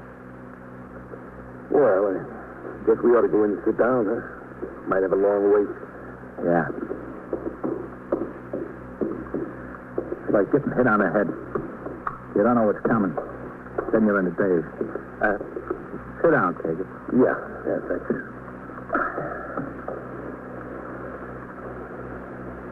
What do? You make some of this furniture yourself? Furniture? Yeah, some of it, like the tables. I got a few power tools downstairs. I fool around with them. That's nice, huh? Very nice work. Thanks. Would you like some coffee? No. I'll put some coffee. No, thanks. Won't be any trouble. That's all right. I make all the coffee around here. You don't have to bother, thanks. Okay.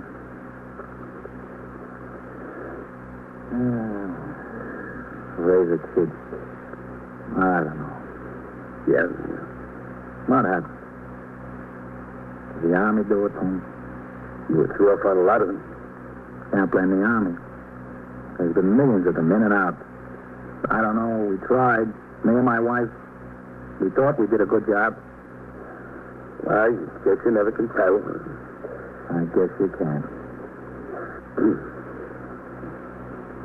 How long you got in on the job, son?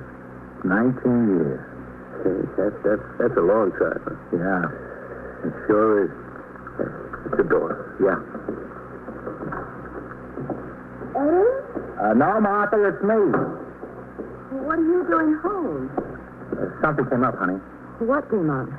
Martha, this is Detective Kagan. Mrs. Waters. How do you do? What came up? Martha, do you know where Eddie is? Where's he home? No. He said he was going to stay home and study. Well, he's not here. What's the matter? Was Eddie here when you left? Of course. I gave him supper and he said he was going to study. What time was that? About 6 o'clock, a little before 6. What's the matter? What happened to him? I don't think anything happened to him. Well, something happened. What is it? Do you know whether he took a gun I had locked up in the dining room cabinet? What would he want with your gun? I don't know what he'd want with my gun. But a liquor store on 8th Avenue in New York was held up tonight and the clerk was shot. With my gun. You think Eddie did it? I don't know what to think. Did Eddie do it? That's what it looks like, Mrs. Waters. Well, he was home. He said he was going to stay home and study. That's what I thought he said. Then why didn't you stay home with him instead of running out to Hempstead? He's not a child anymore. He's 20 years old. Nobody has to watch him. I'm sorry. I'm sorry, honey. That's all right. I can't believe it. I just can't believe Eddie would do something like that.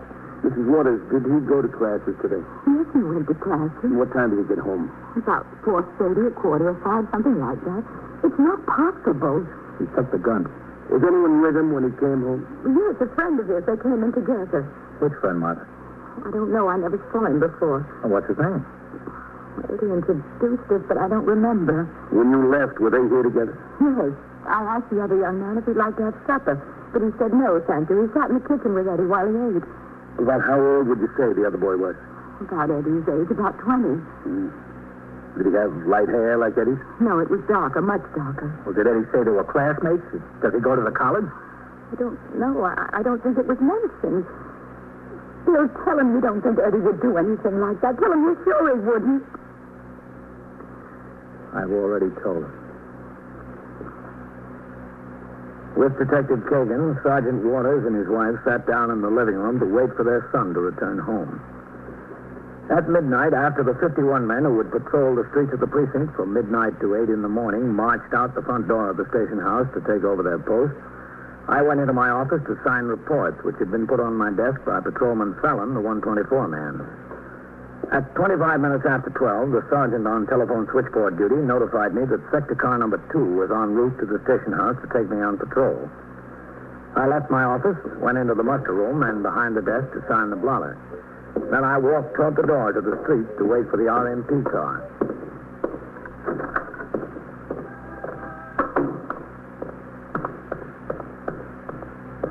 Oh, hello. Yeah?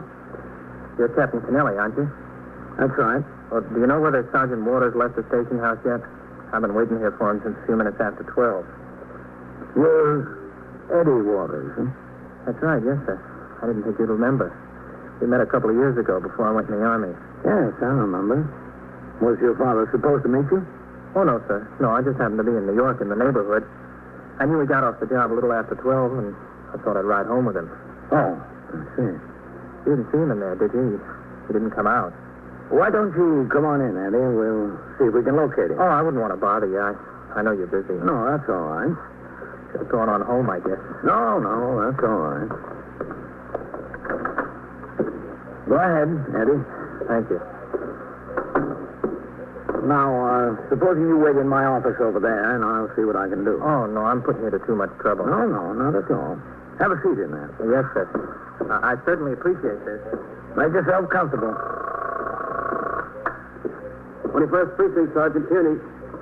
All right, 32. Did the car come by yet, Captain? I don't know. Is Lieutenant King upstairs? I think so, Captain. I'll see if we can get him. Yes, sir.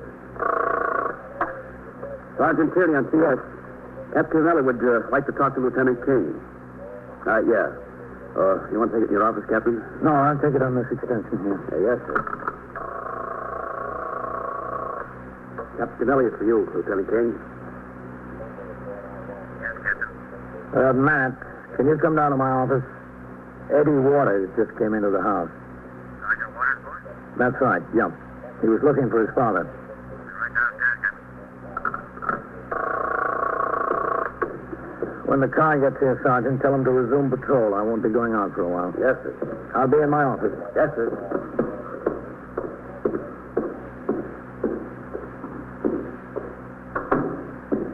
Oh, did you see him, Captain?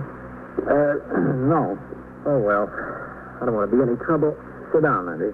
Oh, I don't want to miss him if he's down in the lockers. You won't. This is very nice of you, Captain. I wouldn't say that. Oh, yes, sir, it is. Come in. Is that him? Come in, Matt. Yes, sir. You want to shut the door? Sure. Eddie, this is Lieutenant King in charge of the detectives here. Eddie Waters, Sergeant Waters' boy. Oh, I'm glad to know you, Lieutenant. Yes, same here. Haven't seen my father around, have you? No, he went out home about 10:30. He did? That's right. What's the matter? Was he sick? No. There's nothing wrong with my mother. She's all right. Yes, she's all right. I just spoke to your house on the phone about 20 minutes ago. Well, then, what's the matter? What time did you leave your house, Eddie? I don't know, about 6:30. Listen, what's the matter? I'll tell you what's the matter in a minute. Just answer my questions. Yes, sir. That was how long after your mother left for her sister's? Oh, about half an hour, I guess. As soon as I finished dinner. Who is this friend you had at the house? What's he got to do with it? What's his name? Joe Purley. P-U-R-L-E-Y? Yes, sir. Where does he live? Near us. Known him long? For years. I went to high school with him. When you left the house, you leave together? Yes, sir. Captain, I'd like to know... Just answer the questions, Eddie. Where'd you go? We walked to the subway together to come to New York. Eddie, why did you come to New York not a half hour after you told your mother you were going to stay home and study? I didn't tell her that. What'd you tell her? I didn't tell her anything. Why did you come to New York? I had an appointment. Where? On West 77th Street, 409. With whom? A man named Carnwood and Mrs. Carnwood. They run a summer camp for boys up in Maine. I went to see him about a job. What time was your appointment? 7:30. Get there on time? I was there before time. How long did you stay? Till almost 9 o'clock. Incidentally, I got the job. Got to go up there on June 16th to Maine. I'm going to be their swimming counselor. You were at 409 West 77th Street between 7:30 and 9 o'clock. That's right. Who else was there? Mr. and Mrs. Carnwood and their head counselor and their boy and a couple of more fellas. What's the telephone number of Mr. and Mrs. Carnwood? Well, just a second. I got it in my pocket. Academy 24599. Listen, Lieutenant, it was hard getting this job. I want it. Eddie, these people will vouch that you were there between 7:30 and 9 o'clock? Well, of course. Why shouldn't they? Listen, Captain, what's going on? What's the matter? Eddie, how did you happen to bring this Joe Purley home to your house? I met him on the street.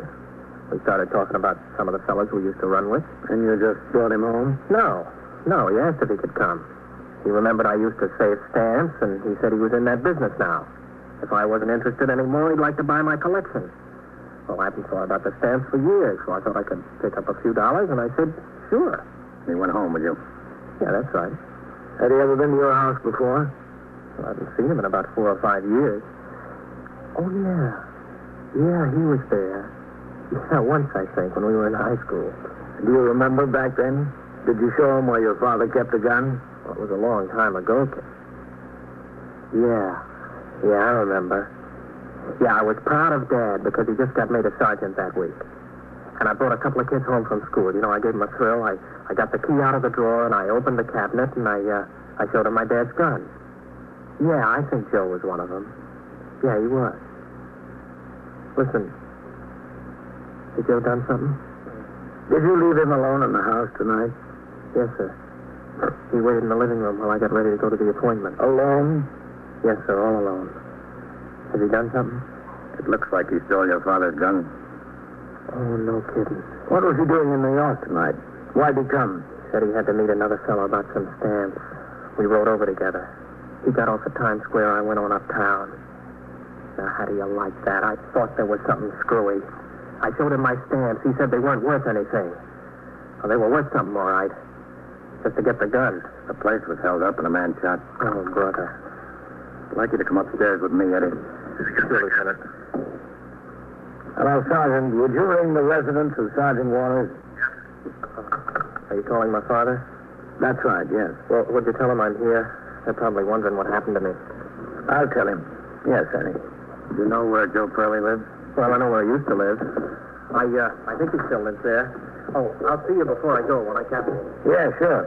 That way, Eddie. 21st Precinct, Captain Kennelly. Sergeant City on CS, Captain. I got Sergeant Waters for you.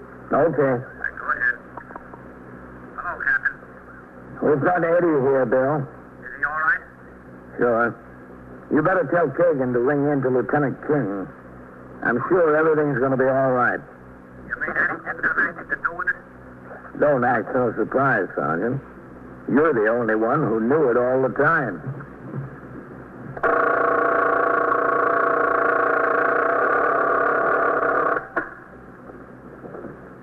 First Precinct, Sergeant Kearney.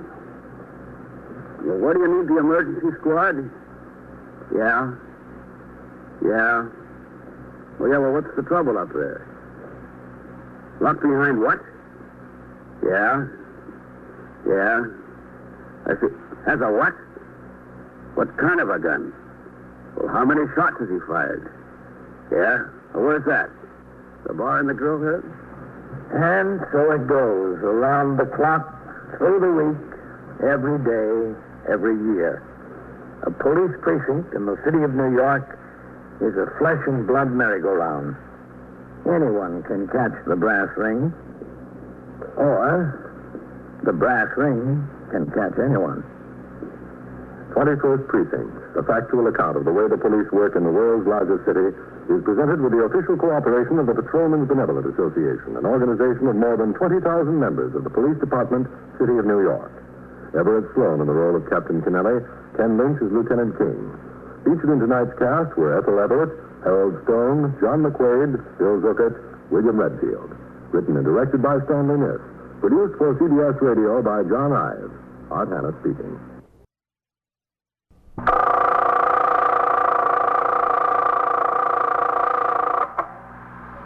First Precinct, Sergeant Waters. He caught a thief or he saw a thief? Yeah? Well, where is it? Where are they holding him? Oh, it's a woman. Where has he got it? Yeah? You're in the muster room at the 21st Precinct, the nerve center. A call is coming through. You will follow the action taken pursuant to that call from this minute until the final report is written in the 124 room at the 21st Precinct. Yes, sir. I'll send the officers right over there. That's right. Yeah. You stand out on the sidewalk and show them where to go. All right. Okay. 21st Precinct. It's just lines on a map of the city of New York. Most of the 173,000 people wedged into the 9/10 of a square mile between Fifth Avenue and the East River wouldn't know if you asked them that they lived or worked in the 21st. Whether they know it or not, the security of their homes, their persons, and their property is the job of the men of the 21st Precinct. The 21st, 160 patrolmen, 11 sergeants, and 4 lieutenants, of whom I'm the boss. My name is Kennelly, Frank Kennelly. I'm captain in command of the 21st.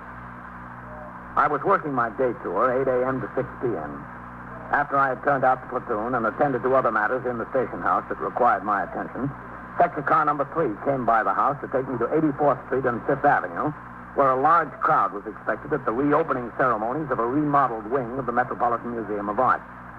Although the museum itself is in the 22nd or Central Park Precinct, 3 patrolmen from the 21st had been detailed to handle the traffic on 5th Avenue. On arrival, I determined that the congestion was not nearly as heavy as anticipated, and I returned to the car with the intention of inspecting other conditions in the precinct. During the course of the patrol, we had occasion to drive downtown on 2nd Avenue in the 70s. There, I spotted the sergeant's car double parked at the corner a block ahead. As we approached, I saw a group of pedestrians peering into the window of a small neighborhood drugstore. I instructed the operator of my car to stop. I got out and crossed the sidewalk to the store. Coming through there, please. Coming through. Hello, Captain. Oh, Carol, what do we got? I don't know. The sergeant posted me here, sir. Sergeant? Hello, Captain. Oh, what do we got? I'm trying to find out, Captain. We just got here ourselves. It's the first time anything like that ever happened to me. This is Mr. Crowe, the druggist, sir. Captain Kennelly. Captain, how do you do? Mr. Crowe?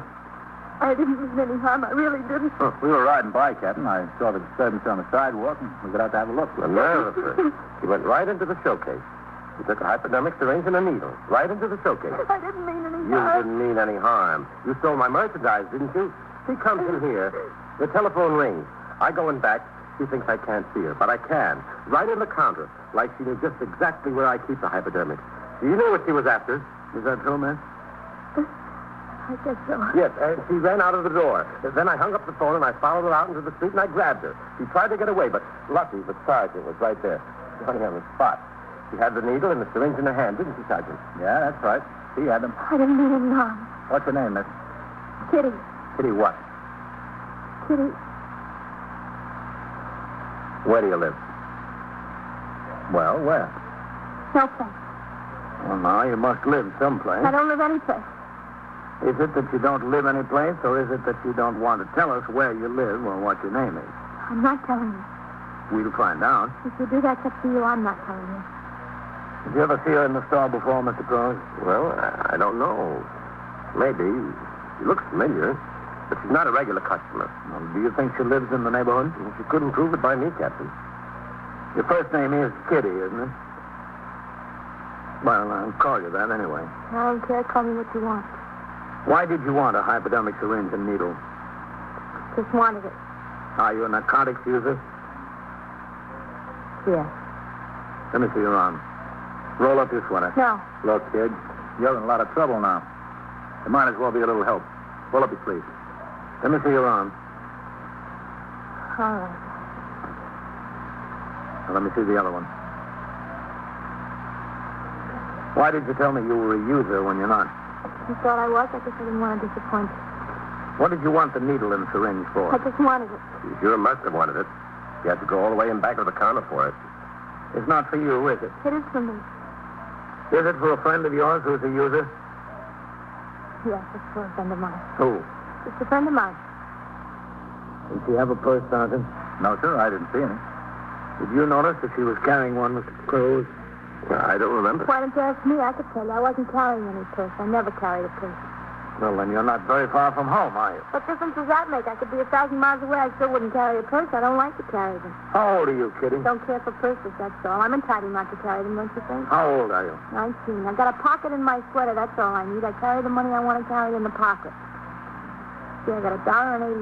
What do I need a purse for? $1.80. Want to count it? If you want to count it, it's all there. It's $1.80. Put it back. Well, I guess you better take her on in, Sergeant. Let the detectives figure it out. Yes, sir. Take me in where? Into the station house. I don't want to go. Well, I don't think you have any choice in the matter. We'll have to take this needle and syringe along for evidence, Mr. Close. Well, that's all right. It's all right with me.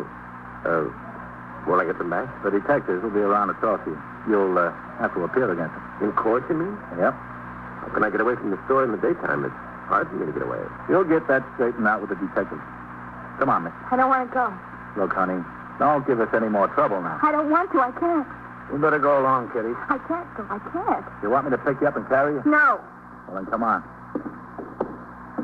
All right. I'll see you at the station house, Captain. Okay. I don't know, Captain. Okay, pal. Day and age. Customer comes in, you don't know whether they're a thief or a millionaire. Pretty young girl like that. I don't know. Well, you can take one thing for granted, Mr. Crowe. There are a lot more thieves than millionaires. After I left the drugstore, I had my operator drive to Public School 79, where I conferred with the principal in regard to a delinquency problem he was experiencing among a group of older boys. I suggested a course that could be taken in connection with the situation and told him I would send the precinct youth patrolman and a detective of the Juvenile Aid Bureau around to talk to him and aid in correcting the condition. When I came out of the school and got into the car, I instructed the operator to return to the station house. It was 10:40 a.m. when we arrived. I crossed the sidewalk, walked up the stone steps, and into the muster room where Lieutenant Snyder was desk officer and Sergeant Waters was now on telephone switchboard duty. Hello, Captain. Sergeant? You got a call from the borough commander's office. No? Yes, sir. Go ahead, take your call. I left a message on your desk. All right, I'll sign the blotter. Hello, Lieutenant. What's doing? 21st Precinct, Sergeant Waters. Yes, ma'am. Yeah. Yeah. Well, we can't stop them from building the building, lady. Yeah. Well, they need rivets to hold the girders together. They can't help the noise. It's the machine they use. Yeah, I understand. But it'll only be a couple of more weeks and they're through, lady. Well, and after the steel workers come the bricklayers. They work quietly. Yes, ma'am. You're welcome. What happened to the girl, Sergeant? What girl? The one you arrested in the drugstore. Oh, yes, sir. She's upstairs in the detective. Did she say who she is? Not that I know of, Captain. I've been talking to her. Mm-hmm. Have they booked her in yet? No, sir. What do you think she wanted with the hypodermic outfit? She's not a user. Didn't she have any identification on her at all? No, sir. A policewoman came up from the 19th Precinct and searched her. Found nothing. Strange. Pretty little girl, too. Yeah? Hello, Captain. No, man. Oh, Lieutenant King. Sergeant. You on your way in or out, Captain? I just got in from patrol. Oh, good. Got time to talk for a minute? Yeah, sure, man. What's on your mind? Well, let's go in my office. All right. Lieutenant Snyder. Go ahead, man. Thank you. Wanted to talk to you. Have a seat. I just want to wash some ink off my hand. That pen we've got out there is like a sieve. Hey, you find anything out about that girl with the hypodermic syringe and needle? What'd you say, Captain? I said, you find anything out about that girl with the hypodermic syringe and needle? Who is she? Hasn't said a word yet, Captain. Nothing? No, nothing. She's a strange one. Sure is. Well, what are you doing to find out who she is? Well, we made her fingerprints. We sent them downtown to be checked out. If she'd been arrested before, we'll know right away. Well, what if she hasn't? Well, they put out a general appearance description on a teletype, checking through the alarms. Funny kid. Well, what's on your mind, man? Oh, sir. Have you got just a second? I want to make this call. Yes? What? 21st Precinct, Sergeant Waters. Sergeant, would you see if you can get Deputy Chief Caruso at the borough office? Yes, sir. Do you want to wait on, or shall I ring in there? No, I'll ring in. Yes, sir. Yes, man. Well, I understand you're in the process of making your inspection of the building and equipment. Yeah, that's right. Captain, could you put in an extra special plea for a coat of paint up in the detective squad?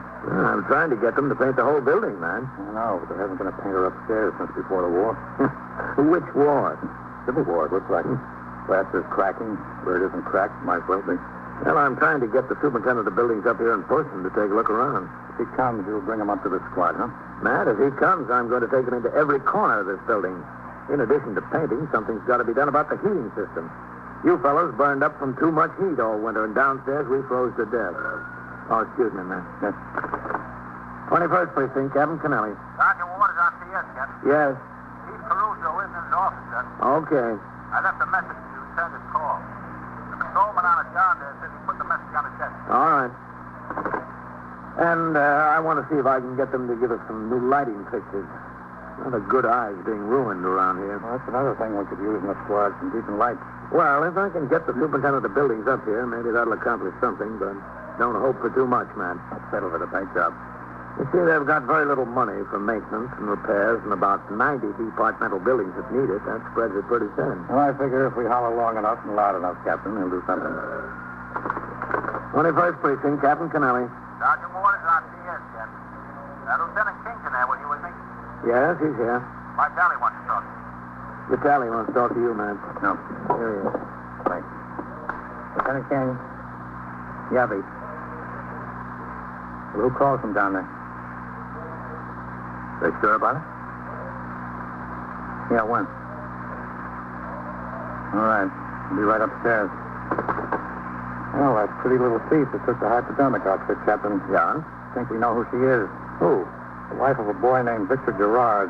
And who's he? Took up 2 delicatessens downtown on the west side. Oh? When he went to stick up the third one, there was a detective planted in the back. The detective fired 2 shots, and Gerard fired 3. Well, the officer got hit, didn't he? Yes, sir. He's still in St. Vincent's Hospital. Caught one on the side. Yes, it was in the 10th Precinct last week. That's right. The detective felt sure that he hit the boy with one of his shots. Squad commander of the 10th rang up here and spoke to the tally. He saw the description on teletype and thought it fit the girl. The girl they knew was married to this Gerard. Well, if the boy was hit, maybe she wanted the needle and syringe for him. That's what it looks like. Going upstairs to talk to her again. You want to come along, Captain? Yes, Matt. I think I do. I walked out of my office with Lieutenant King, and we headed through the muster room toward the back room where a motorcycle patrolman from Traffic Precinct F was sitting at the table going through his summons book, preparatory to turning the stubs over to the desk officer. Together, we went up the stairs towards the 2nd floor where the 21st Detective Squad is located. You see? Look at the hall even, Captain. Plaster's cracking out here, too. Yeah. I don't know why it's so hard to get someone up here with a bucket of paint. Not asking for the world. Almost the world, Matt, but not quite. Go ahead. Thank you. Pete. Yes, sir, Lieutenant. Where is she? In my office still? Yes, sir. Someone coming up here from the 10th Precinct? Yes, sir. There's 2 men on the way. Do you think it's a girl? They think so. They had her husband identified, is that right? Yes, sir, Captain. According to the information I got, they made him from mugshots. 2 of these delicatessen store operators identified him and the detective he shot. They traced him out to an apartment down in Greenwich Village. He just moved out of there a day or so before, left no forwarding address. None of his friends knew where he went. Mm-hmm. They knew he married this girl named Kitty. Well, then Kitty's her right first name, at least. Yes, sir. They've been watching her parents' apartment. They got a plant there. No one's heard from her. We heard from her. Yes, sir. Well, let's go in and talk to her. Who's in there with her? Goldman and Cassidy, Lieutenant. Good. Okay. Hello, Captain. Hi, Captain. Goldman. Hello, Cassidy. Close the door, Pete. Yes, sir. Well, you ready to tell us who you are, miss? I told you I can't. I can't. You have to believe me. Well, we haven't gotten very far, have we? I can't tell you. I want to, but I can't. Well, if you won't tell us who you are, supposing we tell you. You're Kitty Gerard. Isn't that right? Isn't that right? Oh, look, Kitty. There's no sense wasting any more time. They know who you are, and they know who your husband is. They know your husband is Vic Gerard. They know he stuck up 3 delicatessens, and they know he shot a detective. Now, you're in a lot of trouble, and so is your husband. You want to help yourself, you better help us. I'm not looking for any help. I don't need any. I don't want any. But you are Kitty Gerard. Yes. Yes, I'm Kitty Gerard. Where's Vic? Not going to tell you. Now, look, you're a pretty little girl. You're 19 years old. You've got long blonde hair and a sweet, innocent little face. Might do you a lot of good in some places. But right now, you're in a police station. It doesn't help you here. You take about 10 seconds and think over what you're facing. After you think it over, your mind better be made up to tell us what we want to know. Now, you go ahead and think. Nothing to think about. I'm not going to tell you. He's my husband, and I love him, and I'm not going to tell you. Your husband isn't worth loving. He held up 3 delicatessens, and he shot a detective. That's something that's worth loving? Yes, he's worth loving. Not in my book, it isn't. I don't know what your book is. All right, Kitty. What did you want with the needle? I wanted it. You sure must have wanted it to steal it. Runs in the family. It's for Vic, isn't it? Yes, it's for him. Is that why he held up the delicatessen? Because of the habit? He hasn't got the habit. He hates it. He saw it happen to a couple of his friends. Told me time and time again, lay off the stuff. It's no good. He said, don't touch it. I don't touch it. And he doesn't touch it. Well, then why did you want the needle? He's hurt, isn't he? Yes, he's hurt.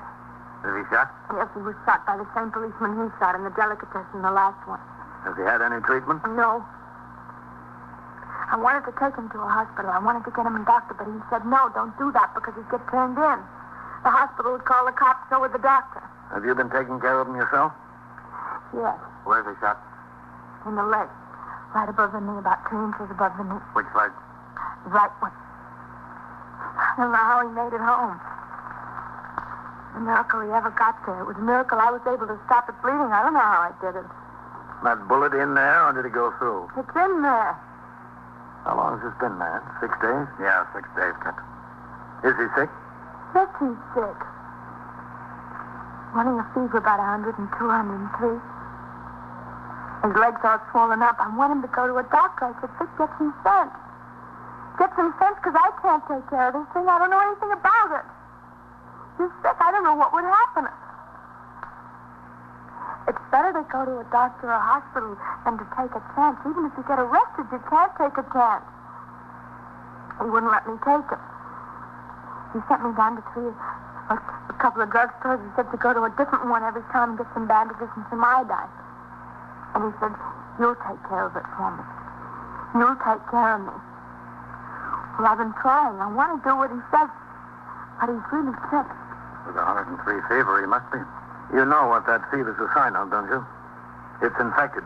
Badly infected. I know. I read it in the first aid book. He didn't sleep all night hardly last night. Got up this morning. He was so hot you could hardly touch him. Been taking aspirin by the dozen. He says it gets the fever down. I told him it's not the fever that's so bad, it's the infection. Well, he had an idea this morning.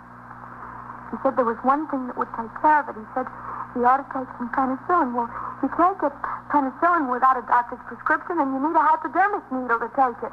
I told him I couldn't give him a hypodermic. He said he'd give it to himself. And he told me to go out and get penicillin and a hypodermic and not to come back until I got him. Well, I tried to buy a hypodermic. He told me to say I was diabetic, that I had to take insulin.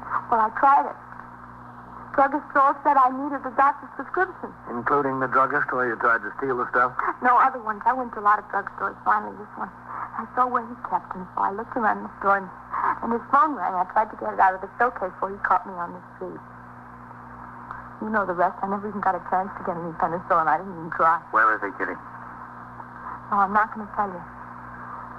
He's my husband. I'm not going to go against anything that he says. Just because he's your husband, that doesn't make him right. I know it doesn't. But he's my husband. Kitty, he's got a bad infection in his leg. He's been running 103 fever.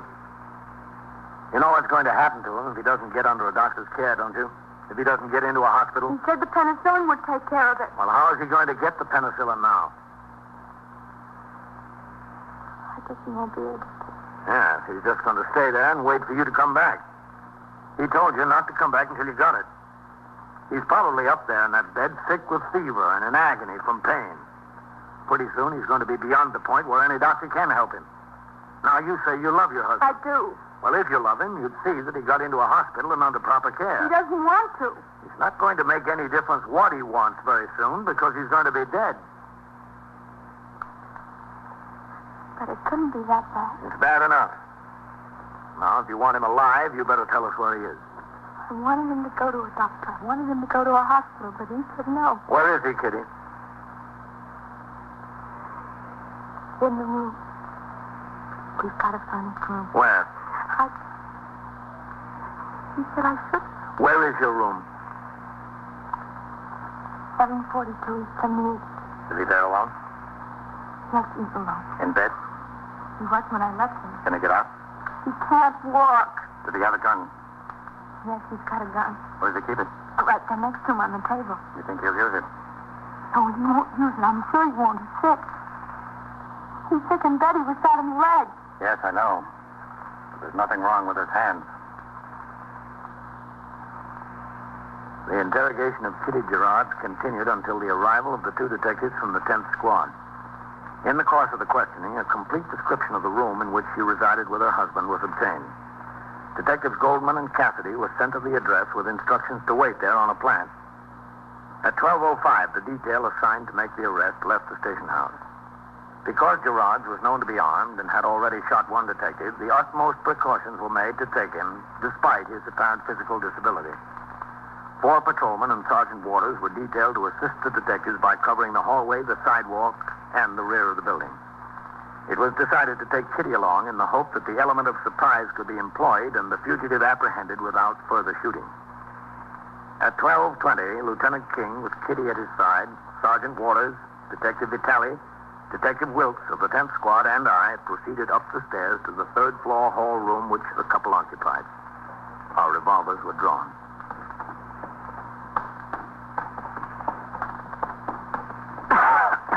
One more slide up. Yes, I know.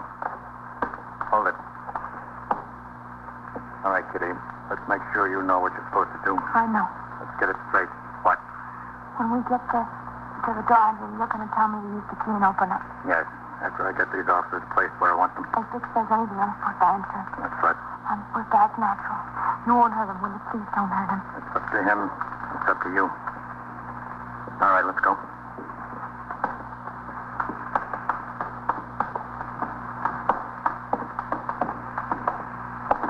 You won't get hurt, Captain. No, not if you help us. All right. Better keep quiet. Okay, upstairs. To get that fixed.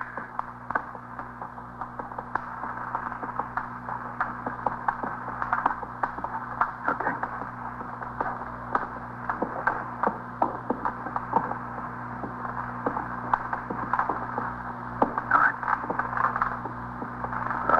Over there.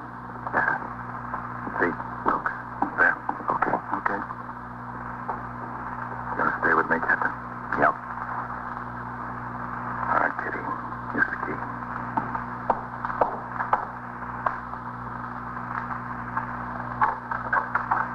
Oh.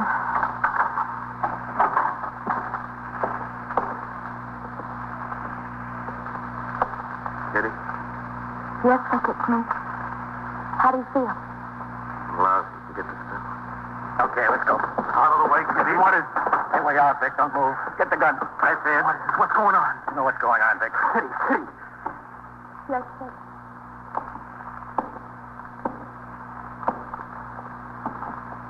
I'm right here.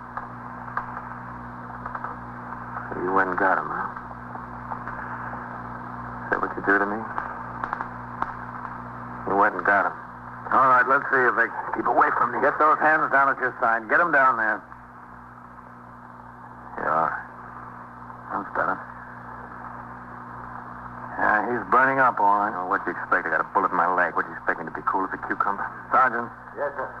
You better go down and ring in for an ambulance. Yes, sir, Captain. Right away. Who's got the gun? Wilkes. Wilkes, bring the gun over here. Yes, sir, Lieutenant. Here you are. Thanks. What did you expect to accomplish with this, Vic? I don't know. Shoot another cop?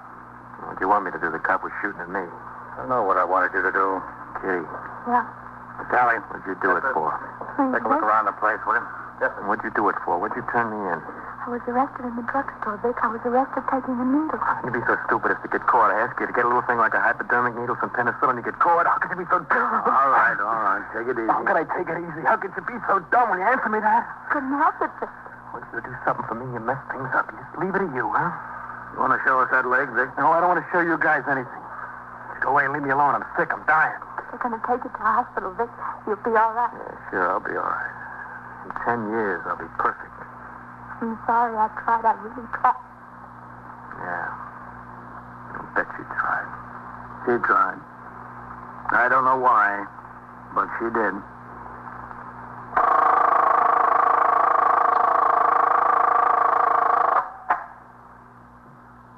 21st Precinct, Sergeant Waters. Who's shooting? A cop is shooting or a cop is shot? Yeah? Yeah? Where is it? 75 or 79? Wait a minute now, not so fast. What about a taxi cab? Yeah? Yeah? And so it goes, around the clock, through the week, every day, every year. A police precinct in the city of New York is a flesh and blood merry-go-round. Anyone can catch the brass ring, or the brass ring can catch anyone.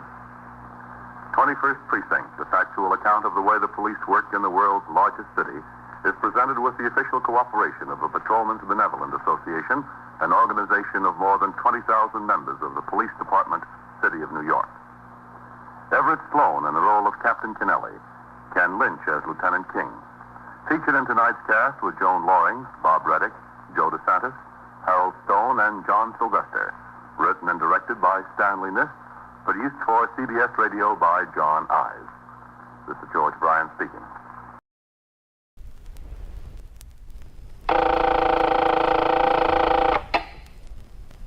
"21st Precinct, Sergeant Waters. It's sinking. What is it, a freighter? Oh, a barge.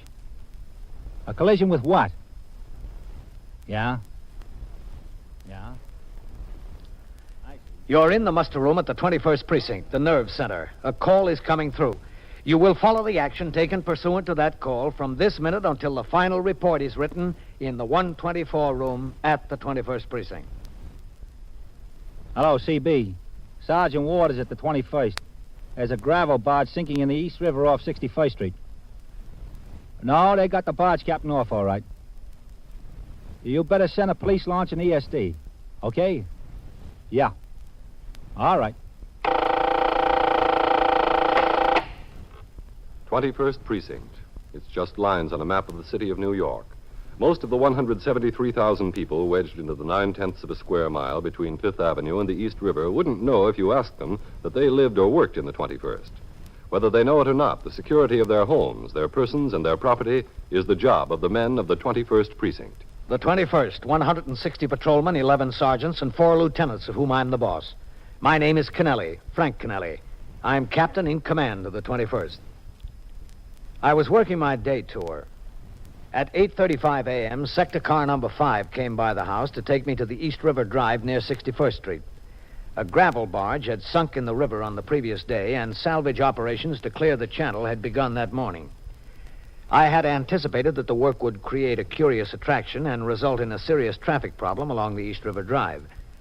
As Patrolman Dillon, the operator of sector car number 5, drove me to inspect this condition, I saw in the block ahead of us a large moving van parked at the curb in front of 181 Sutton Place North, one of a row of large and elegant residences which had in recent years been converted into multiple dwellings of medium-sized, very expensive apartments.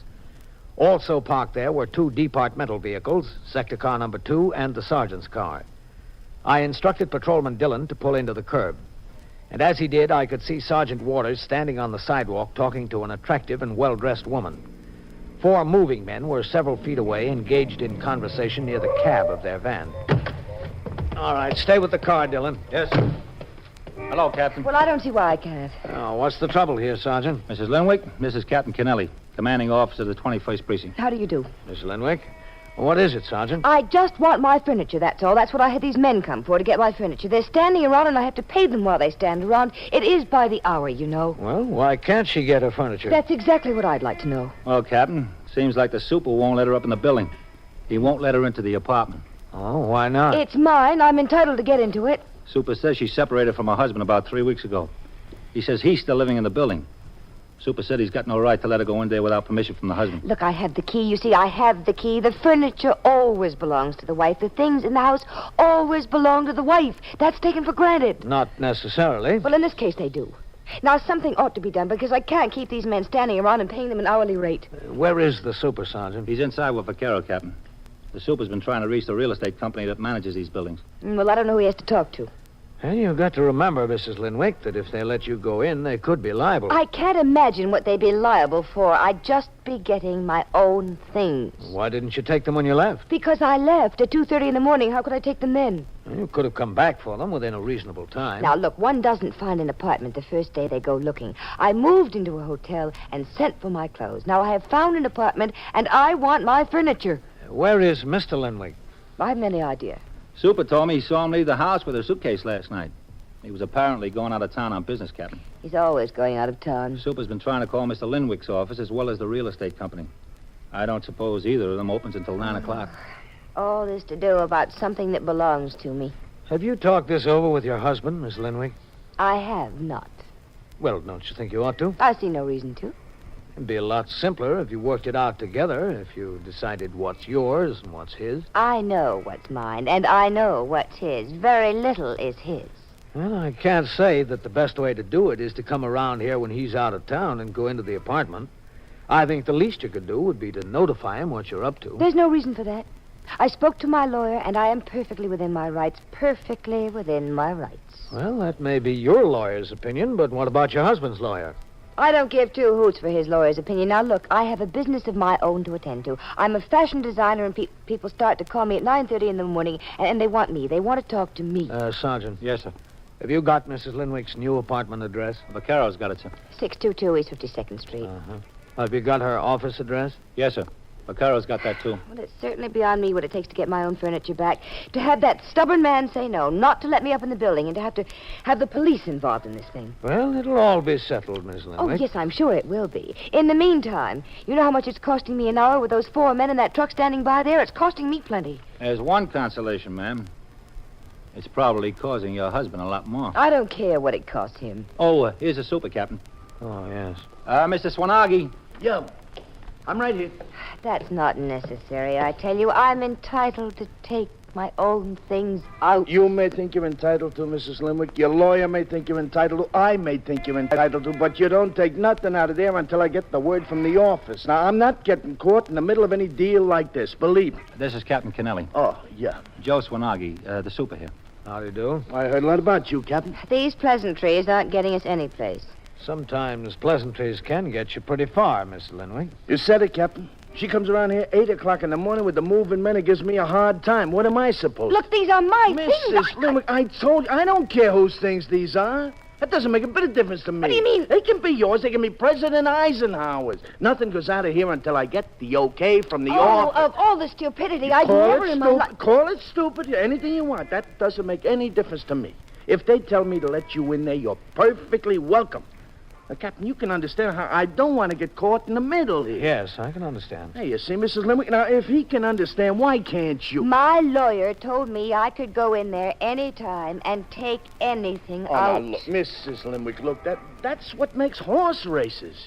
Your lawyer may have one opinion, somebody else's lawyer may have another opinion. That's what keeps the Supreme Court in business. Mr. Swanagi, where did you use the phone? Down in my apartment, down there in the basement. And you tried both the real estate company and Mr. Linwick's office? Yes, I tried them both. I don't get any answer anyplace. It's too early. Well, I think you might try again. I'll try if you want me. I'll go downstairs with you if you don't mind. Yes, I wish you would, Captain. I wish you would see to it that he does try. I don't want to keep these men in this truck waiting any longer than I have. You don't believe that I tried? All right, she believes you. Sergeant, you stay here with Miss Linwick. Yes, sir. Let's go try the phone again. Yeah. And just make sure that he does try, Captain. Yes, I will. She thinks her husband slipped me $10 not to let her in. Evil mind, you know. I'll get the gate here. You? He does take care of me once in a while, yeah, for small favors, you know. But I swear, Captain, he never mentioned a word about letting her into the apartment to get any furniture. We're downstairs.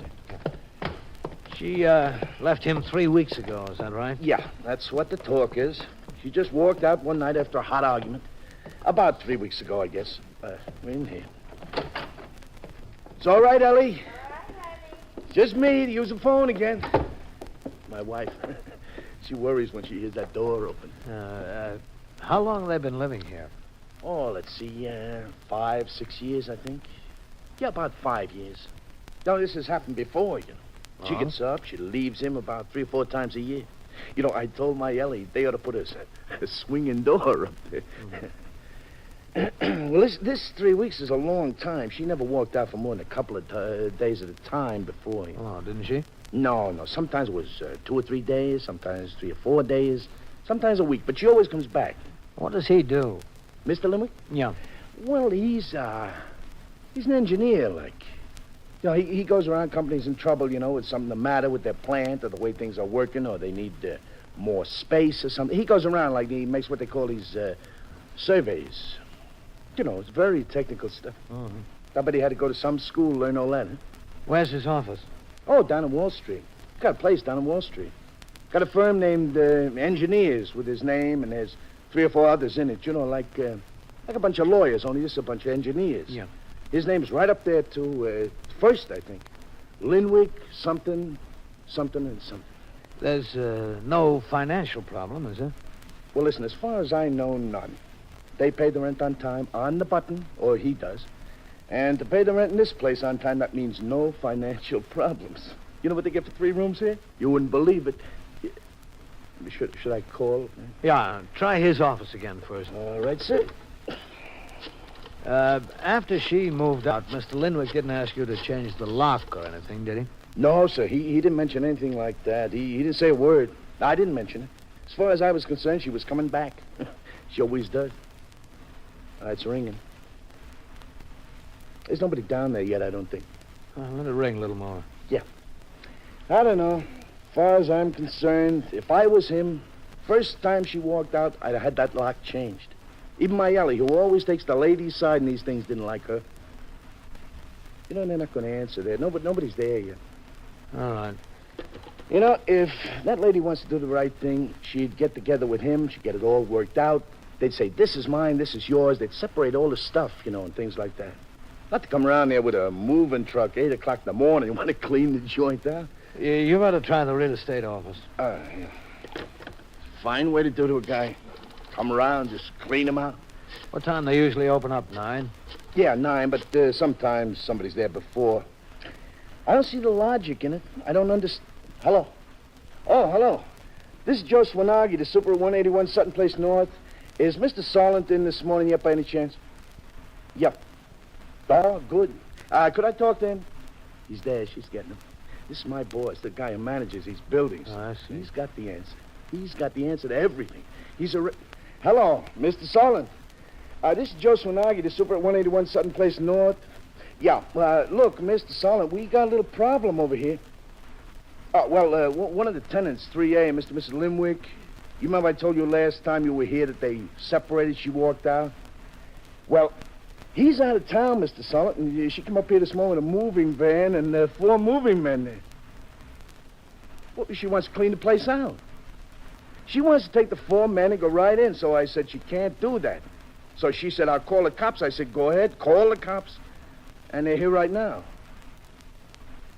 Yeah. Yes, sir, yeah. I was polite. I just didn't want to get in the middle. Or was she who wanted to call the cops? I didn't want the cops around here. Yeah. Yeah. No, sir. He didn't ask me to change no locks or anything like that. No, he gave me no instructions to let her in or keep her out or nothing, so... Yeah. Yeah, well, what I want to know, Mr. Solomon, is what am I supposed to do? Well, I mean, there's 5 cops here, and there's 4 moving men, and her, and this big moving van. What am I supposed to... Yeah. Yeah. Yeah, I understand, yeah. All right. All right, Mr. Solomon. All right, yeah. Thank you, Mr. Solomon. All right, sir. Goodbye. Well? He said let her in. He said let her take whatever she wants. This is supposed to be a man's world. You are listening to 21st Precinct, a factual account of the way police work in the world's largest city. There were many people of your religion before the authorities decided to outlaw it. You all had the same faith, the same creed. You believed in the same things. One of the things you believed in was that man should worship God freely, in the way he desired, in the church of his choice. But that, in particular, was against the law. So your churches were taken away, your books were burned, and your ministers were sent to prison. Well, that's a picture of what could have happened to you in different times throughout history. It is happening today in certain countries, but you are protected against such things. Whatever your religion may be, the Constitution and the Bill of Rights say that you're entitled to follow it, to live according to its principles, to follow its rituals, and abide by its precepts. It's an absolute guarantee in 16 clear words. Congress shall make no law respecting an establishment of religion or prohibiting the free exercise thereof. For 165 years, those words have endured. They will last as long as time itself. They're only a part of rights which belong to all the people. They're only a part of what we call our way of life. But they're a stirring example of how man has learned one lesson in his short time on earth, that these things cannot exist for a few people. They must exist for all. Now back to 21st Precinct and Captain Kennelly. As I left the Sutton Place address, the moving men had started upstairs to the Linwick apartment. Sergeant Waters instructed his men to resume patrol, and I got back into sector car number 5 with Patrolman Dillon. He continued to the East River Drive and 61st Street, where the salvage operations were underway. The sight of deep-sea divers and their gear had, in fact, attracted much attention. Traffic on the drive was slowed to a crawl, and the 2 patrolmen on the job had additional trouble keeping curious pedestrians from crossing the road. After observing conditions for a few minutes, I got back into the car and had Patrolman Dillon drive me to the nearest call box. There, I rang into the station house and spoke to Lieutenant Gorman, the desk officer. I told him of the condition and gave him instructions for him to detail 2 more men to the job. I continued on patrol of the precinct until 11:30, when we drove downtown to the 15th Precinct station house at 160 East 35th Street. There, I attended a meeting of all precinct commanders in the 6th Division, which was called by Inspector McBride in regard to a proposed new recruiting program for civil defense volunteers. The meeting ended a few minutes before 1, and I returned to my command, where in the muster room, Sergeant Tierney was on telephone switchboard duty, and Sergeant Waters was sitting in as desk officer. I walked around the desk to sign the blotter. 21st Precinct, Sergeant Tierney. Hello, Captain. Sergeant? All right, 14. Where's Lieutenant Gorman? He had to take his meal late, Captain. The Mendicant squad picked up 9 mooches on 3rd Avenue and dumped them in here. Oh? Lieutenant Gorman didn't get finished writing up the arrest until 1:45. Well, where are they? Back in the cells? No, sir. The patrol wagon came, and they were on their way down to court. Okay. Anything doing around here? Oh, that fellow over there came in about 5 minutes ago, Captain. He's waiting to see you. Yeah? I told him I didn't know when you'd be back. Well, who is he? He gave me one of his cards. Yes, sir, here it is.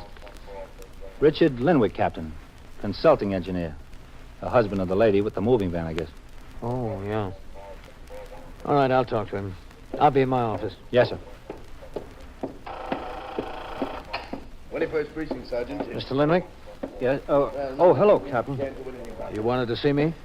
Yes, if you have a minute. I understand you were over at my apartment this morning. That's right, I was. Very sorry. But you understand there wasn't any law violation. There was nothing we could do. No, well, that's not what I wanted to talk to you about, Captain. I didn't expect you could do anything. Would you like to come to my office? Yes, thanks. Go ahead, Mr. Linwick. Yes, thank you. Have a chair. Thanks. Well, what can I do for you, Mr. Linwick? Well, it's really not very much, Captain. You see, the super of the building finally got in touch with my office right at 9 o'clock this morning. Yes? He told my secretary what had happened, and she called me in Boston. I was in Boston on business. She reached me at my hotel, and I took the next plane back. I went right to the apartment from LaGuardia. The truck was already gone. Yeah, they can work pretty fast if they want to. Yes, so can Joanne. The only thing that she left was my clothes hanging in a closet. The clothes I had in the drawers, my shirts and things, she just took out and piled in a corner. Everything else was cleaned out. She didn't even leave a bed for me to sleep on. Well, as I told you, Mr. Linwick, there's nothing there that calls for police action. Well, I know that, sir. Excuse me. Yes, of course. 21st Precinct, Captain Kennelly. This is Sergeant Waters, Captain. Yes? Captain, there's a two-alarm fire at 761 East 89th Street. All right, have a car come by for me. Yes, sir. Was what she took out yours or hers? Well, Captain, I paid for it, but I don't care. I mean, she can have it all if she wants it. There were some very nice things there. I had several $1,000s in furnishings, but I don't care. The only thing I'm really angry about is a large Copenhagen bear that she took. I got it as a gift from a friend of mine after she left, and she took that with everything else. Uh-huh. Well, what do you want? Well, I'd like to get that Copenhagen piece back. I called her office, but they say she's not in. I understand she gave you the address of her new apartment. No, she gave it to one of my men. Does he have it? Well, I'm sure it's in his memorandum book. Well, could he give it to me? Well, I don't see why not. You're her husband, aren't you? Yes, I'm her husband. We've been married 6 years. You know how many times she's walked out in the 6 years? 9, that I remember. When she did it, I always used to hope that she'd come back. I prayed that she'd come back. And I was very glad to see her. All my friends told me I was crazy. But this time she stayed away too long. I'm glad she's gone. The only thing I want back is that Copenhagen bear. She's not entitled to that. You're not going to make any trouble if you get her new address. Oh, no, sir, no. All I want is that one thing that belongs to me. That's the one thing I care about. As far as the rest of the stuff is concerned, she can have it. She can sell it. She can keep it. She can do anything she wants with it. Now, this is the best thing that's ever happened to me. I don't know why I didn't let it happen years ago. I guess you know what's best for you. Yes, sir, I think I do. When I got back to the apartment, I told the super to change the locks. After the horse is stolen, that's me. Change the locks after the horse is stolen. He did it right then. Why didn't you do it before? Well, I've been trying to figure that out, Captain. I guess I have. I think I wanted her to come back. Unconsciously, at least. My lawyer told me she might do exactly what she did. He advised me to change the lock, but, well, I left it. I was hoping that she'd come back. I thought maybe I needed her. But I don't. I'm sure of it now. I don't want any part of it. I instructed the super that if she does show up and wants to get in the apartment now, not to let her in. I gave him explicit instructions. Yeah, well, I'll get the officer on the job over there and see if we can find her new address. Oh, fine. I certainly appreciate that, Captain. And I guarantee you I won't cause any trouble. All I want to do is go by there and see how I can get that piece of Copenhagen. It's a beautiful thing. You know, it stands about this high. You interested in Copenhagen? No. Uh-huh. Well, I used to have a collection of it, but, well, she didn't like it, so I got rid of it. Had some very nice things. This friend of mine sent it to me from Denmark, you know. He was on a job over there. Excuse me. Oh, yes. 21st Precinct, Captain Kennelly. Sergeant Waters, Captain. Yes? Two-alarm fire just hit out, Captain. Oh? Yes, sir. Vaccaro rang you. He said it was an automobile on fire inside a filling station. The first fire officer on the scene turned in a second alarm because it was near all his gasoline and oil. But it's all right. It's out. All right, Sergeant. Cancel the car. I won't roll. Just a second, Captain. Yeah? Yeah? Is that so? Captain. Yes? That superintendent from 181 Sutton Place North just rang in again, Sergeant Tierney tells me. Oh, what's the trouble there now? The sergeant said he asked for Mr. Linwick. I told him he's in your office. Is he still on the phone? Yes, sir. All right, put him through to here. Yes, sir. Tom, put that call through to the captain's office. Hold on, Captain. Right. Hello. 21st Precinct, Captain Kennelly. Hello. Oh, hello, Captain. I just wanted to talk to Mr. Linwick. He told me he was going there. Yeah, he's right here. Well, I can tell you, his wife is here again. So is the moving van. She wants to move all the stuff back in. Well, is she doing it? Well, he had me change the locks, and he gave me specific instructions not to let her in the place. Well, you want to talk to him? No, if you just tell him to get right over here. She's giving me a hard time. All right, I'll tell him. Please, and tell him to run, not walk. All right, I will. Yeah, thank you. Ah, that was a message for you, Mr. Linwick. Oh, it was? Yeah, it was the super at your building. He says your wife is back at the apartment. So is the moving van. She wants to put everything back in again. Oh, does she? He wants you to come right over there and get it settled. Well, she's not going to. I'm not going to let her. Well, she's waiting there, Mr. Linwick. Don't you think you ought to go over and get it settled? Oh, it's settled. It's settled now. But I better go over and talk to her. That's the least I can do, talk to her. Mr. Linwick left my office in a dejected frame of mind. He said he was going right to his apartment and get the matter settled. I remained in my office, cleaned up some additional paperwork, and talked to a delegation of 2nd Avenue merchants who were complaining about vandals breaking their store windows during the night. I told them we had increased our patrol activities in that area in order to prevent the vandalism, and that Lieutenant Matt King, commander of the 21st Detective Squad, had his men investigating the case. I promised them that I would check with Lieutenant King to determine how far his investigation had progressed and whether any arrests could be expected shortly. At 2:25, a car came by the house for me, and once more I went out on patrol of the precinct. At 3:20, during the course of the patrol, we had occasion to turn into Sutton Place North. There, in front of 181, was parked the same huge moving van that had been on the scene in the morning. Standing on the sidewalk were the 4 movers, and several feet away from them, Mrs. Linwick was talking to the superintendent of the building, Joe Swanagi. I instructed the operator to stop the car. All right, stay here, Dillon. Yes, sir. Well, it's about time somebody got here. Oh, did you expect me, Mrs. Linwick? She expected her husband? I most certainly did. I understood that he left the police station 2 hours ago and was coming right over here. Where is he? Oh, I haven't any idea, Miss Linwick. Well, he must have told you where he was going. He said he was coming here. Where did he want at the police station, anyway? He just wanted to know where he could find you. Oh, did he? He told me they said at your office that you were out and wouldn't be in for the rest of the day. He wanted to know if we had the address of your new apartment. Did you give it to him? It wasn't necessary. In the meantime, we found out that you were here. Yes, I've been here. I've been here for 2 hours. 2.5 hours almost, and he won't let me upstairs. Well, it's a different story now than it was this morning, Mrs. Linwick. Well, I don't see why entirely different story. We got instructions from Mr. Linwick not to let you in the apartment, and I changed the lock for him. Now, that situation's a little bit different than the situation was this morning. I understand you want to move all the furniture and things back. Well, that's what I wanted to do, but after 2 hours, I'm not so sure. Now, if you moved them out this morning, why do you want to move them back this afternoon? Now, there's a question. Because I thought that I would give him another chance. Are you sure he wants it? Doesn't look like to me he wants it. He told me to keep her out, change the lock. That doesn't look to me like he wants it. I'm still his wife. Yes, that's true. And I demand the right to get into my apartment and put our furniture back. Mrs. Linwick, you were standing right there when I checked with the office again, and they told me in as much as Mr. Linwick gave me instructions not to let you in, and you had moved out already, and the lock had been changed, not to let you in. And what more could I do? Where could he be? I haven't any idea. He knew I was here. Yes, he did. Maybe that's why he didn't show up. Joe, you've been making sly remarks all afternoon. Now, I wish you'd stop it. Yes, ma'am. Yes, sir. I'm still paying those movers by the hour. 4 men in a truck can mount up, you know.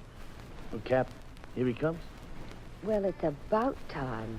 Mr. Swanagi, you better go back into your apartment till they need you. Oh, Captain, I stuck it out this long. Go ahead. All right. You say so, Captain. Look at him. He sees me standing here. He sees me. Keeps me waiting 2 hours, and he comes down the sidewalk as if nothing in the world concerned him. As if there was nothing happening around here at all. Mm-hmm. Richard! Richard, here I am. Oh, how do you like that? Richard! Yes, I see you, Joanne. Where have you been? Oh, hello, Captain. Mr. Linwick? Where have you been? I brought everything back. I'm willing to give you another chance. And you keep me waiting here for over 2 hours. 2.5 hours almost. Well, I'm sorry about that, Joanne. Well, come on, give me the keys so we can get the furniture upstairs. No, I'm not going to do it. What do you mean, no, you're not going to do it? Just that, Joanne. I'm not. Richard, I'm willing to come back to you. Don't you love me, Richard? I always thought I did, Joanne. Now I only feel sorry for you. Sorry for me? That's right. I've been walking for 2 hours. I've been trying to figure out whether I should take you back just because I'm sorry for you, and I decided not to, Joanne. I see. Don't I have some say in the matter? You had your say. You walked out. I just can't take you back because I'm sorry for you, Joanne, so that's it. Captain, tell him he's got to let me in. He's got to. That's the law, isn't it? Well, I couldn't give you an opinion on the law, Miss Linwick. Well, he can't turn his wife out on the street. He can't just evict her from his mind. I don't know whether I can or not, Joanne, but I'm going to try. 21st Precinct, Sergeant Waters. Wait a minute, who is this? Where? What's the address? Yeah? And so it goes, around the clock, through the week, every day, every year. A police precinct in the city of New York is a flesh and blood merry-go-round. Anyone can catch the brass ring, or the brass ring can catch anyone. 21st Precinct, a factual account of the way the police work in the world's largest city, is presented with the official cooperation of the Patrolmen's Benevolent Association, an organization of more than 20,000 members of the Police Department, City of New York. Everett Sloan in the role of Captain Kennelly.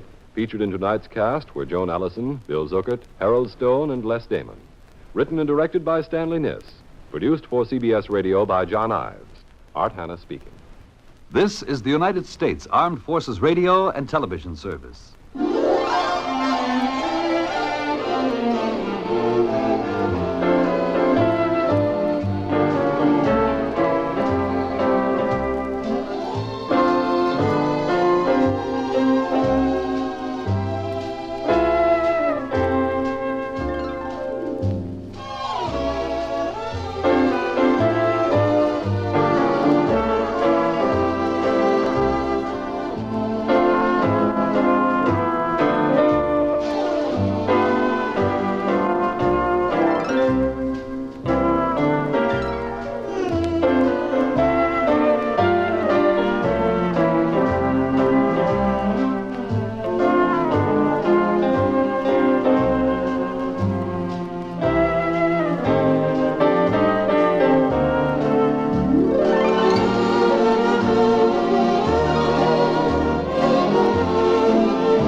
First Precinct, Sergeant Waters.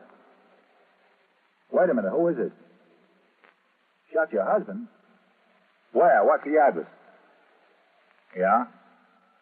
Yeah? 45 or 49? Well, where's the gun? You're in the muster room at the 21st Precinct, the nerve center. A call is coming through. You will follow the action taken pursuant to that call from this minute until the final report is written in the 124 room at the 21st Precinct. All right, you stay right there. I'll send the officers right over. Yeah. Right away. 21st Precinct. It's just lines on a map of the city of New York. Most of the 173,000 people wedged into the 9/10 of a square mile between Fifth Avenue and the East River wouldn't know if you asked them that they lived or worked in the 21st. Whether they know it or not, the security of their homes, their persons, and their property is the job of the men of the 21st Precinct. The 21st, 160 patrolmen, 11 sergeants, and 4 lieutenants, of whom I'm the boss. My name is Kennelly, Frank Kennelly. I'm captain in command of the 21st. I was working my night tour, 4 p.m. to 8 a.m. The 4 to 12 tour had been exceedingly quiet, due in part to a heavy downpour of rain, which began early in the afternoon and continued until nearly 11. Troublemakers like to get wet no more than anyone else, and a good rain keeps them off the street. By midnight, when I turned out the platoon for the late tour, the sky had turned clear, although the streets of the city were still wet and glistening. After the men had marched out the front door of the station house, I went into my office to dispose of some accumulated paperwork and await the appearance of Patrolman Daniel Ritchie. He had requested to see me when he came off the job at midnight in regard to a leave of absence for the purpose of attending to personal business in Florida in connection with his father's estate. At 12:25 a.m., while I was so engaged, Sergeant Waters, who was supervising patrol, instructed his operator, Patrolman Elton Tyler, to pull their car to a stop at the curb near a call box on First Avenue, close to the northern boundary of the precinct.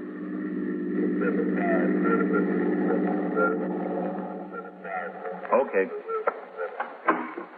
I want to ring in. Yes, sir.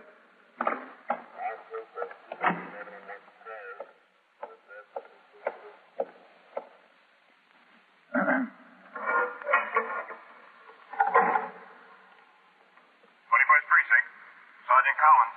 Sergeant Waters, box number 11. Let me talk to the lieutenant, will you, Vince? Yeah. Hold on just a second. Okay. 21st Precinct, Lieutenant Gorman. Sergeant Waters, Lieutenant. Yeah? I went up there on First Avenue to take a look at that condition. Yeah? There's about a foot of water in the street at that spot, Lieutenant. Looks like the catch basin in the sewer is stopped up there. Excuse me, officer. Just a second, lady. What did you say, Sergeant? A woman just walked up and was speaking to me, Lieutenant. Oh. I'll be with you in a minute, lady. All right. All the water from the rain is just hung up there, Lieutenant. I think it'd be a good idea to notify the borough president's office and have them send a crew up to clean out that catch basin. All right, I'll notify them. Officer. In a second, lady. They ought to get up there as soon as they can, Lieutenant. The traffic's slopping around that water. Okay, I'll notify them right away. Yes, sir. Sergeant. Yes, sir? Detectives have a woman thief upstairs. Ring in about 15 minutes. You might have to ride down to the 19th and get a policewoman to search her. Yes, sir. Yes, ma'am. What is it? I wanted to tell you I just shot my husband. Yeah? I did. I just shot him. Where is it? In that house there next to the corner. I live in there. Where is he? Upstairs in the flat. All right. Let's go have a look. I couldn't help it. I really couldn't. Just a second.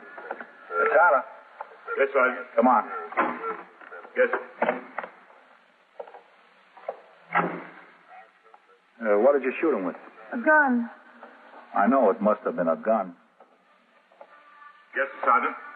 Come on with us. We've got a shooting.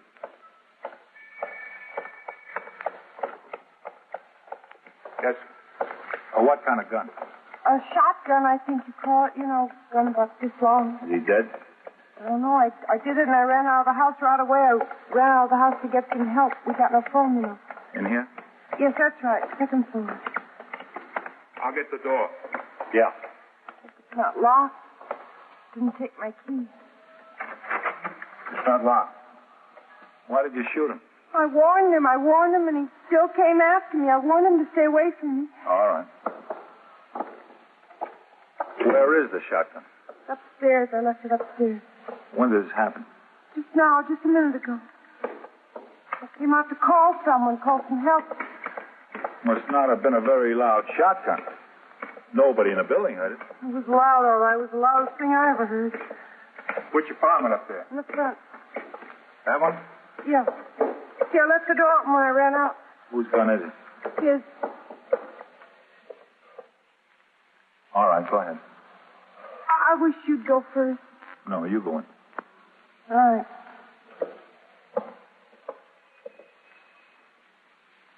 Well, where is he? In there, in the bedroom. Where's the gun? In there, too. All right. You go sit over there on it. Where? Over there. Sit down on the couch if you want. All right. I think I ought to sit down and... Okay, Tyler. Yes, sir.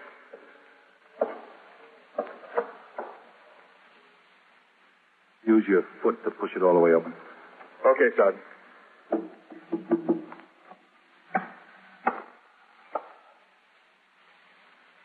Brother. Stay there. Keep an eye on her. Yes.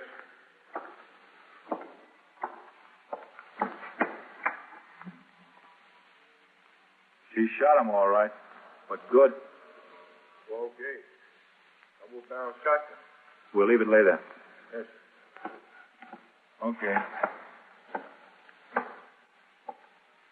She was good. See? See what I mean? Yeah, I see. Go on down and ring in, Tyler. Tell them what we got. Yes, sir. Right away, Sergeant. Close that door. Yes, sir. Is he dead? I think so, yeah. Well, I couldn't say I didn't warn him. I've warned him over and over again. That'll be in my favor, won't it, that I warned him? Lady, take my word for it. You'll need a lot more than that in your favor. On instructions of Sergeant Waters, Patrolman Tyler went downstairs to the street and walked to the police call box. From there, he notified Lieutenant Gorman, the desk officer of the homicide. Lieutenant Gorman, in turn, immediately informed the 21st Detective Squad and the Manhattan Communications Bureau. He then rang into my office and gave me what information he had obtained. I instructed him to have a car come by the station house to take me to the scene. As I walked out into the muster room, Detectives Novak and McInerney, who were on their way, stopped long enough to tell me that Lieutenant Matt King, the commander of the 21st Squad, had been called at his home, as is required in all homicides and all other serious crimes.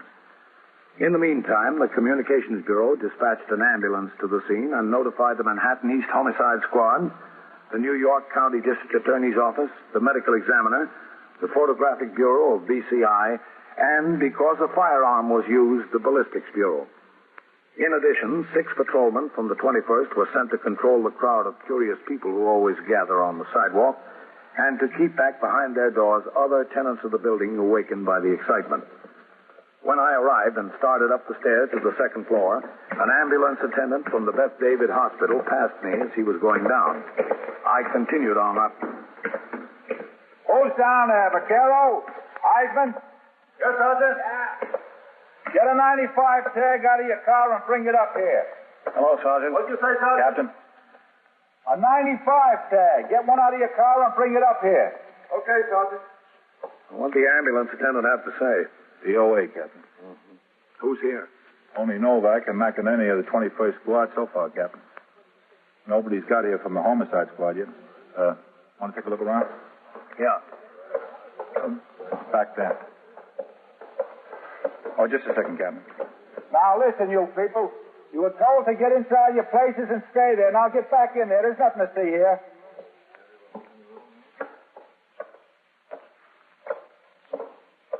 That's just the way the door was standing open when we came up the stairs. Uh-huh. That's her, sitting on the couch.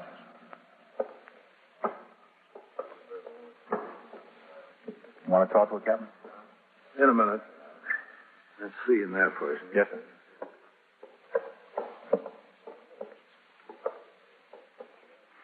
They've got 2 kids, you know. Where are they? At a fresh air camp. Girl 10, the boy 7. Rough. Yeah.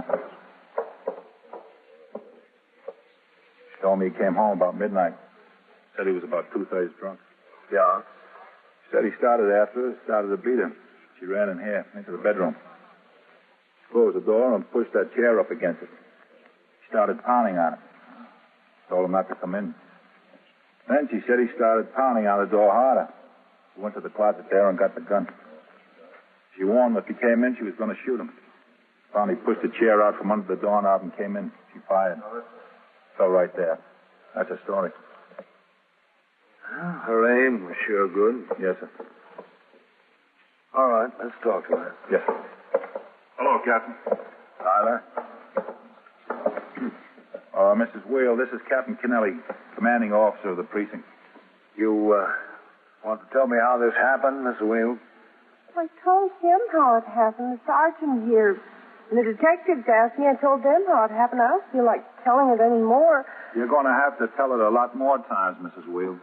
What's your first name, Mrs. Wheel? Eva. How do you spell the last name?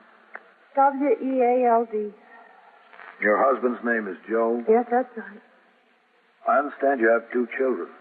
Yes, Margaret and Joseph Jr. How old are they? She's 10, the boy's 7. Where are they? They left Monday for a fresh air camp. They've been going for 2 years now. To the country. It's nice. Does them a lot of good. What happened tonight? Well, he was out drinking. He's an electrician. He gets off work 4:30 in the afternoon. He didn't show up for supper and he didn't show up all night. Came home about 11:30, 11:45, something like that. All I asked him was where he was all night. I just pushed me around. I said, well, Joe, I'm not going to stand being pushed around anymore. So I fought back a little bit. I said, he stopped him and he pushed me around some more, so I ran in there in the bedroom. I closed the door and I put the chair behind it. And he started hitting on the door and I yelled to him. I yelled, Joe, you're not going to touch me. You're not going to put your hands on me. He said he was going to kill me. So I went to the closet and got out the shotgun, and I said to him, I yelled through the door, I yelled, Joe, if you come in here, I'm going to kill you. I'm going to shoot you. So he did. And I did. How did you learn to shoot? Oh, I knew. He showed me. He always wanted to take me duck hunting. He always wanted me to go with him, but I never did. He just showed me how to use the gun. Was that the first time you ever fired it? Yes, that was the first time. Listen, what can they do to me, do you know? I've got 2 kids to take care of. Can you tell me what they're going to do to me? Well, we don't decide that, Mrs. Wield. We just find out what happened and report it to the district attorney. He takes it up with the courts.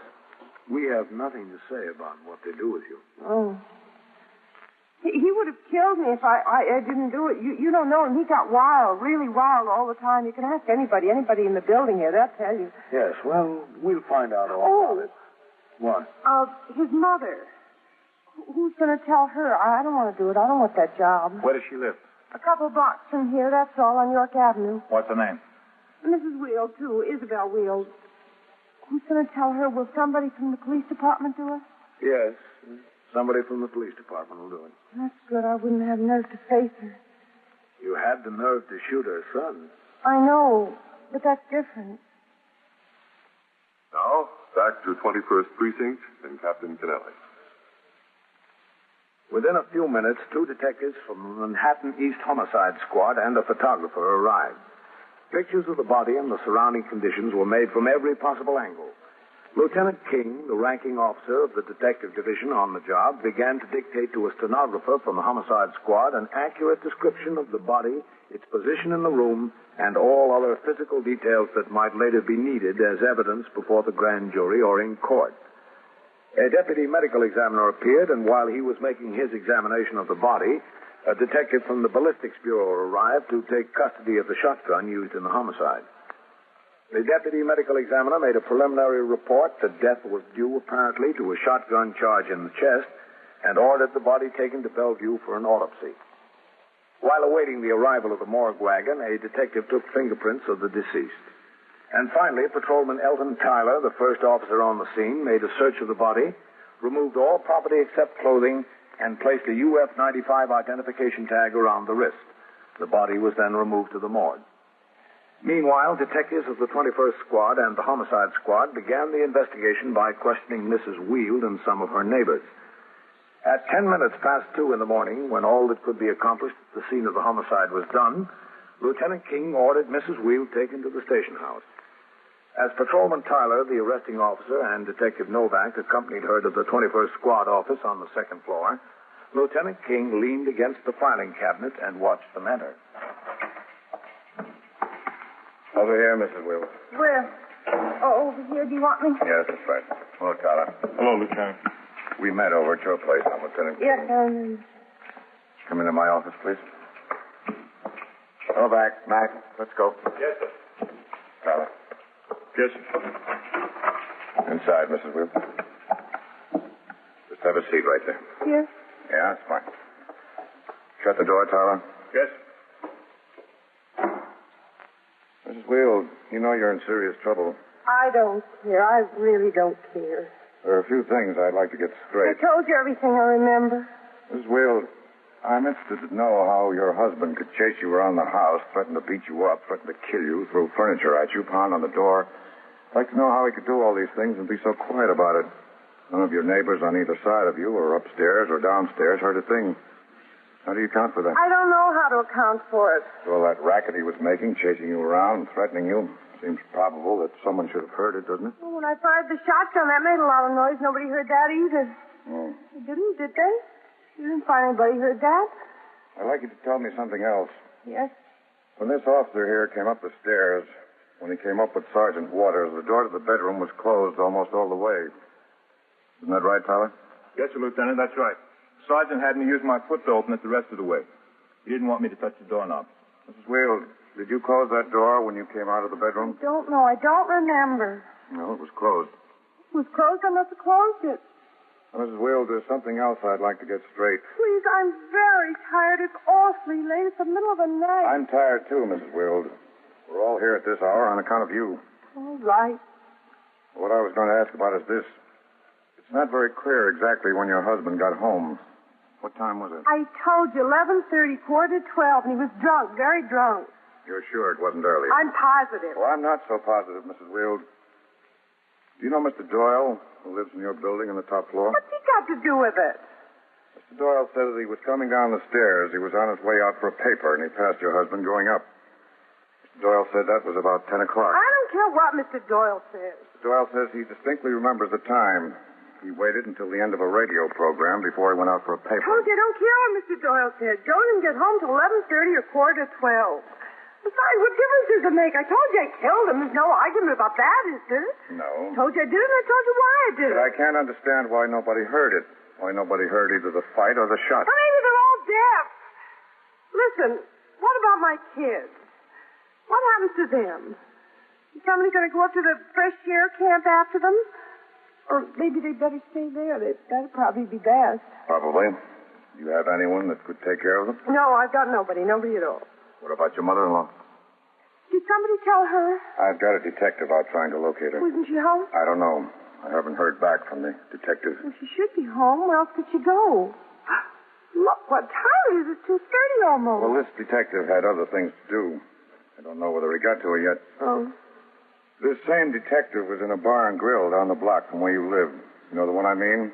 Your husband used to spend a little time in there. I know the one you mean. This detective talked to the bartender. Now, the bartender told him something that checks out, Mr. Doyle, pretty close from the time that your husband got home. The bartender said he remembers your husband left the place about 9:45 in the pouring rain. Thundering and lightning in the pouring rain. You said he was drunk and nasty, didn't you? He's always drunk and nasty when he comes out of there. Yes, the bartender said something like that, but he said it was 9:45. He might have left there at 10:15, but he didn't get home till 11:30 or 11:45. But where did he go for 2 hours? How should I know where he went? He came home and we got in this fight, and I didn't ask him. I didn't care. Please, now, I'm tired. I'm tired of answering questions. I've been answering questions almost all night now. I killed him. I told you I killed him. What else is there to it? There's a lot to it, Mrs. Wield. Why you killed him is very important. I killed him because he was coming after me. Did you love him? I hated him. I really hated him, but I didn't kill him because I hated him. I killed him because I was afraid he was going to kill me. Now, Mrs. Wield, let's be honest, huh? I'm being honest. The medical examiner said he'd been dead for at least an hour before midnight, probably more. How could he tell Oh, that? we can tell, all right. Even if it was so. You know it's so. I do not. You know that he came home about 10 o'clock, that you had your fight then, that you killed him then. You know, it was thundering and lightning out. You know, that's apparently why nobody heard the shot. Now, isn't that true? Wasn't it around 10 o'clock that you fired that shotgun at him? Can I smoke? Has anybody got a cigarette? Wasn't it? Yes. Have one of these. Thank you. That's all right. You like a light? Yes.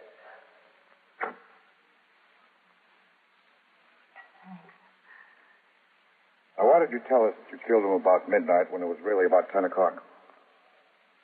I don't know. Sounds kind of silly, I guess. As long as I killed him, why should I try to keep it a secret? What did you do between 10 o'clock and nearly 12:30 when you came downstairs and told the officers? I just sat there. I just sat there in the room. I just sat there and thought about the 11 years I've been married to him and kids and the place we live in and being drunk all the time. His mother. I just sat there and thought about it. For 2 hours, you just sat and thought? No, not all the time. Sometimes I just sat. I didn't think. Were you worried that you killed him or sorry? I wasn't sorry. I wasn't even worried, not at all. I just couldn't think of anything that I could say to his mother. I tried to think of something to tell her, but I couldn't think of a thing, so I just sat there. For over 2 hours.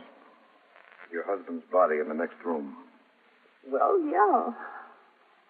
But the important thing was I couldn't think of anything to tell his mother. I don't wonder. I don't see what there is you could tell her.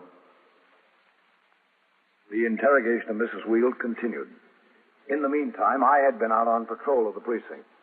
At 1 a.m., a fire truck responding to an alarm had collided with a taxicab on Lexington Avenue, and 2 firemen were slightly injured. I had been out with the battalion chief of the fire department looking over the scene of the accident and assisted him in gathering the information he needed for his report.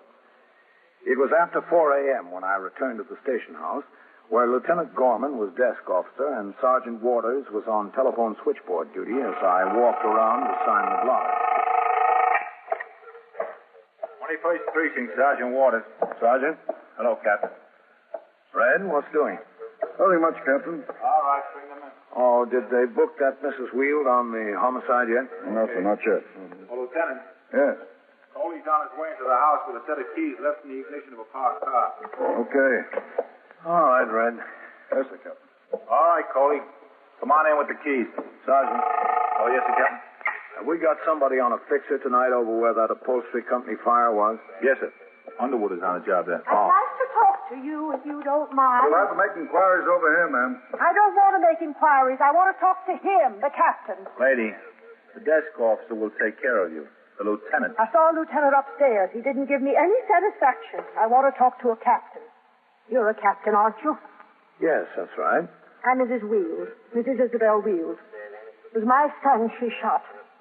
She shot him in cold blood. Well, the case is in the hands of the detectives, Mrs. Wield. I don't care whose hand it's in. That lieutenant upstairs wouldn't give me any satisfaction.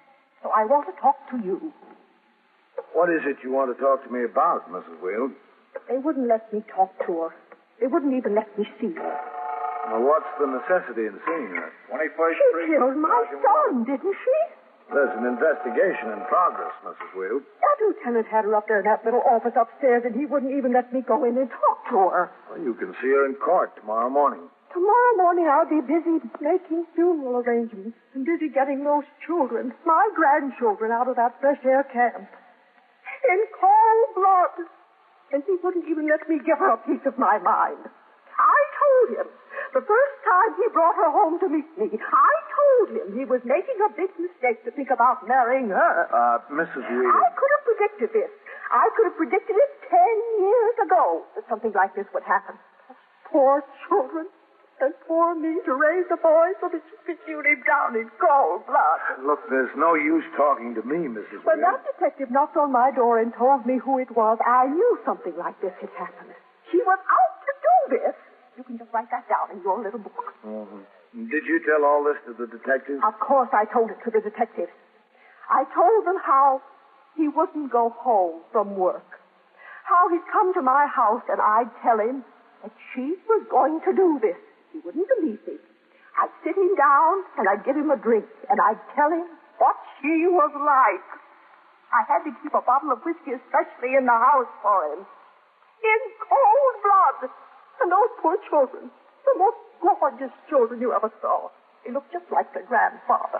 Mrs. Wield, it's 4 o'clock in the morning almost. I'd suggest that you go home and... There she comes. I want to talk to her. Now, Mrs. Wield, they're going to book her. You can't talk to her now. I have my rights. You don't have a right to talk to her now. I want to book her, Red. All right.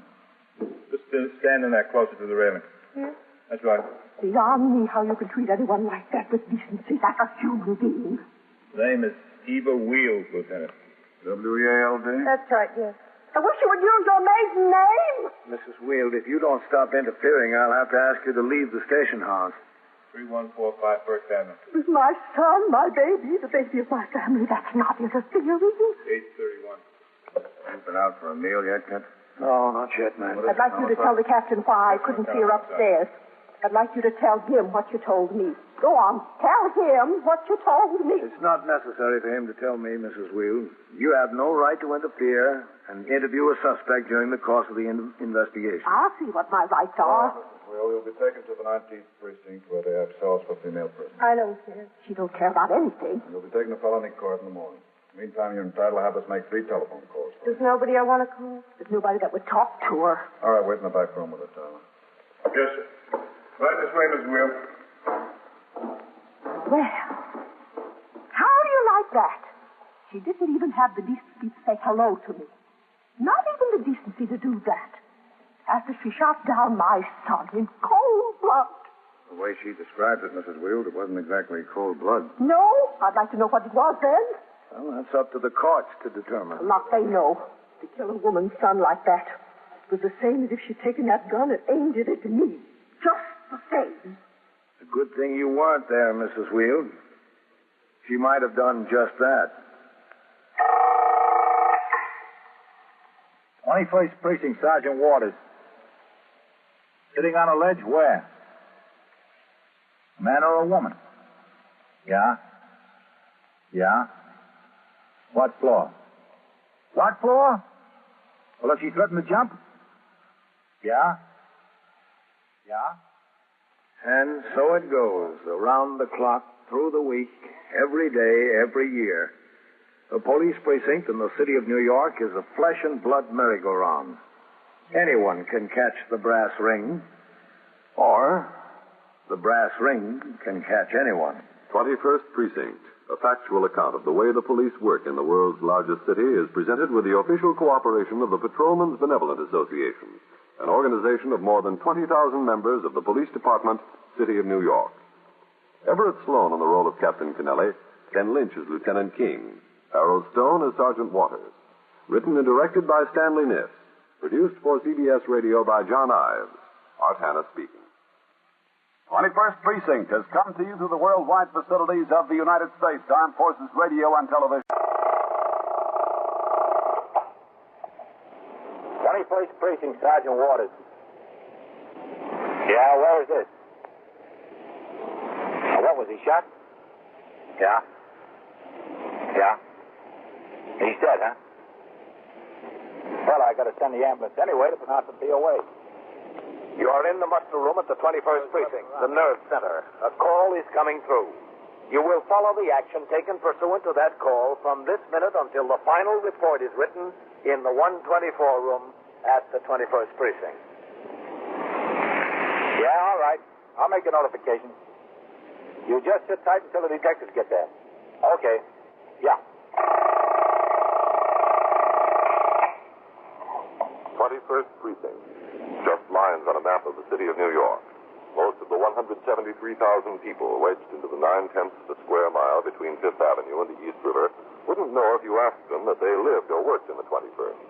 Whether they know it or not, the security of their homes, their persons, and their property is the job of the men of the 21st Precinct. The 21st, 160 patrolmen, 11 sergeants, and 4 lieutenants, of whom I'm the boss. My name is Kennelly, Frank Kennelly. I'm captain in command of the 21st. I had been off duty since completing my night tour, and I was not due back on the job until 8 the following morning. At midnight, the 12 to 8 platoon was turned out by Lieutenant Gorman, the desk officer.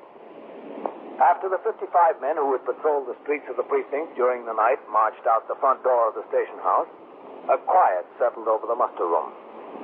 For the next 15 or 20 minutes, the quiet was broken occasionally by the men of the 4 to 12 tour coming into the station house singly and in pairs to go off duty.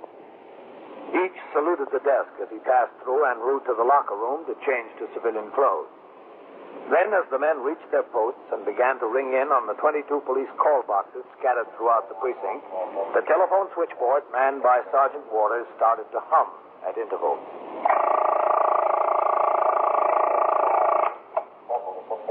21st Precinct, Sergeant Waters. Patrolman Farrell, box 11. Okay, Farrell. There's a body of a man under the loading platform of the laundry over here. Yeah? It looks like he was shot, Sergeant, once right between the eyes and again in the chest. Where's that? Well, it's the Sunningdale Laundry, 672 East 80th Street. Under the loading platform? That's right, sir. It's open to the street. I went in there to try the freight door, and I saw the feet sticking out from under the platform. At first, I thought it was a drunk, then I put my light on his face. Is the weapon there? No, sir, I couldn't find any weapon. What is he, a bum? Oh, he looks pretty well dressed to me, Sergeant. He's a man of about, 65, 70. All right. Get back on the job. I'll send someone right over there. Yes, sir. Lieutenant. Yes. That was Farrell ringing in. He's found a body of a man under the loading dock of a laundry at 672 East 80th Street. He thought it was a drunk at first. Yeah? So the man was apparently shot twice, once between the eyes and again in the chest. No sign of a weapon. All right. Jimmy, Communications Bureau on here. You notified the detective. Yes, sir. Okay, Lieutenant. Hello, CB. Lieutenant Gorman at the 21st. We got what looks like a homicide at 672 East 80th Street. No, a gunshot, apparently.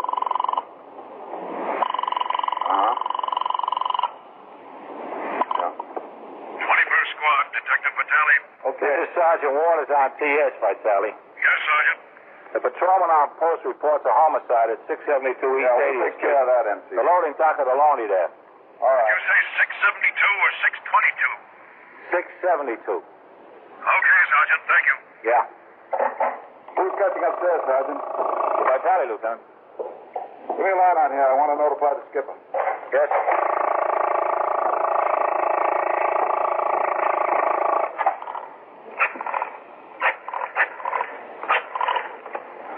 Figures, Lieutenant. Been too quiet around here. Yeah.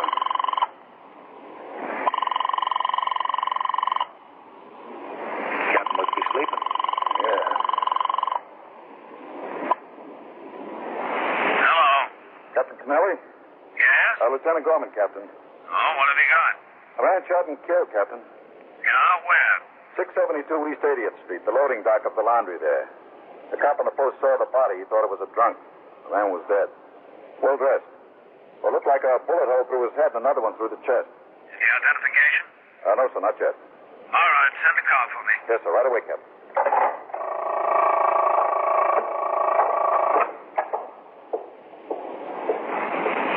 Send a car over, Captain. While the car was en route to pick me up at my home, detectives of the 21st Squad and the Manhattan East Homicide Squad were beginning to arrive at the scene of the homicide. In addition to Patrolman Farrell, who discovered the body, 6 more patrolmen and a sergeant were also on the job. An ambulance surgeon from Roosevelt Hospital pronounced the victim dead.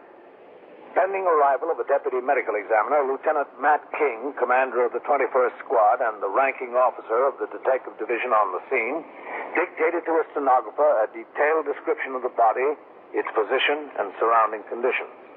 A police photographer took pictures from every possible angle. The deputy medical examiner on arrival made a preliminary examination of the body. Then, following fingerprinting by a homicide detective and a search by Patrolman Farrell, the body was removed to the Bellevue morgue. In the meantime, detectives were sent to question neighbors who may have witnessed either the shooting or, as appeared more likely, the dumping of the body where it was found. By the time I arrived on the scene from my home, the body had already been removed to the morgue, and Lieutenant King had returned to the station house. I talked to Sergeant Collins, who was still on the job, with 3 patrolmen, while the detectives completed their search of the loading dock and the nearby area for physical evidence. I then instructed the operator of my car to take me to the station house, where I signed the blotter and immediately went upstairs to the 21st Detective Squad on the 2nd floor. 21st Squad, Detective Vitelli. Where's Lieutenant King, Novak? Oh, he's in his office, Captain. Okay, thanks. We've got the Jersey State Police trying. All right, let's see what we can do. Captain Kennelly. Come in, Captain. Okay, thanks. Hello, Matt. Well, I hear you've got a heavy one, man. Yeah, that's what it looks like, Captain. Any identification on Yes, sir, we think his name is Edward L. Burgess, B-U-R-G-E-S, 71 years old. He had an auto registration showing address of 316 New Era Drive, Marble Hill, New Jersey. Vitaly. Yes, sir. Any luck on that Jersey number? No, sir, not yet. We're trying. All right. Got a postcard addressed to him on 23rd Street. 2 addresses and an automobile. We're standing still. Well, at least at 4:30 in the morning, Matt, the press and the brass aren't breathing down your neck wanting the answers to a lot of questions. Yes, sir. I don't have the answers to. Any money in his pocket? 83 cents in change. How does it look for robbery? I don't know how it looks for anything, Captain. There's a telephone listed in the name of Edward L. Burgess at that New Jersey address. I rang it for 3/4 of an hour. No answer. We asked the New Jersey State Police to go around there and have a look. You heard back from him yet? No, sir, not yet. What is this Marble Hill? Down close to Trenton. Yes. Novak, Lieutenant. Yes, Novak. Lieutenant King, this is Mrs. Audley. Mr. Burgess has been rooming at her house down on 23rd Street. How do you do, Mrs. Audley? Frankly, not so good. Won't you come in? You got to wait until this hour and be given such horrible news. Rest your soul. Not so good. This is Captain Kennelly. Mrs. Audley? Hello. Shut the door, Novak. Stick around. Yes, sir. Have a seat, Mrs. Audley. Not so good at all. I'm sorry to get you up here, Mrs. Audley, but I'm sure you understand. Oh, yes, I understand. I'm sure you want to help us get to the bottom of this thing. Excuse me. Oh, yes, sure. 21st Squad, Lieutenant King. Vitaly, Lieutenant. Yes. That party from Jersey is ringing in on the straight line. All right, hold on to him. I'll be out there and take the call. Yes, sir. Captain, you want to come outside with me a second? Yeah, sure, man. I'll be right back, Mrs. Ortley. I have a very important telephone call. Oh, that's all right. Detective Novak will stay in here with you. He doesn't have to. The telephone answered at the New Jersey address, Captain. Oh, on this one, Lieutenant. Who is it on the phone, Lieutenant? It's the victim's son. He knows his father's dead. New Jersey State Trooper was waiting for him when he came home. He gave him this number to call. All right, I'll take it. Hello. This is Lieutenant King, commanding the 21st Detective Squad in New York. Yes, I understand. There was a state policeman waiting here when I came home. He told me my father died. Yes, that's right. We've been trying to reach you for some time. Well, there wasn't anybody here. My wife's visiting in Philly, and I work the night shift at the assembly plant here. Are you sure it's my father? Is your father about 70 years old, 5'5" or 6, bushy gray hair? Yeah, that's him, all right. We'd like to have you come to New York, Mr. Burgess. We'd like to have you identify him. You want me to come there to the 21st Precinct? You know where it is? Yes, the state trooper gave me the address. Oh, good. We should get here as soon as possible. We're conducting an investigation. What kind of investigation? The man we're talking about was murdered. Oh, was he? Yes. So get here as fast as you can, Mr. Burgess. Yes, as fast as I can. Yes, goodbye. Goodbye. What a job. Well, somebody's got to do it, man. Yes, sir, I guess they do. I'll be in my office, Vitaly. Okay, Lieutenant. Whitey, any news on the alarm on that car? All right, Captain. Thank you. Sorry to have kept you waiting, Mrs. Audley. Well, that's all right. I was talking to this nice detective here. Well, Mrs. Audley, I understand Mr. Burgess has been roaming at your house for the last 3 weeks. More or less, yes. And all these years, I've never met a nicer gentleman.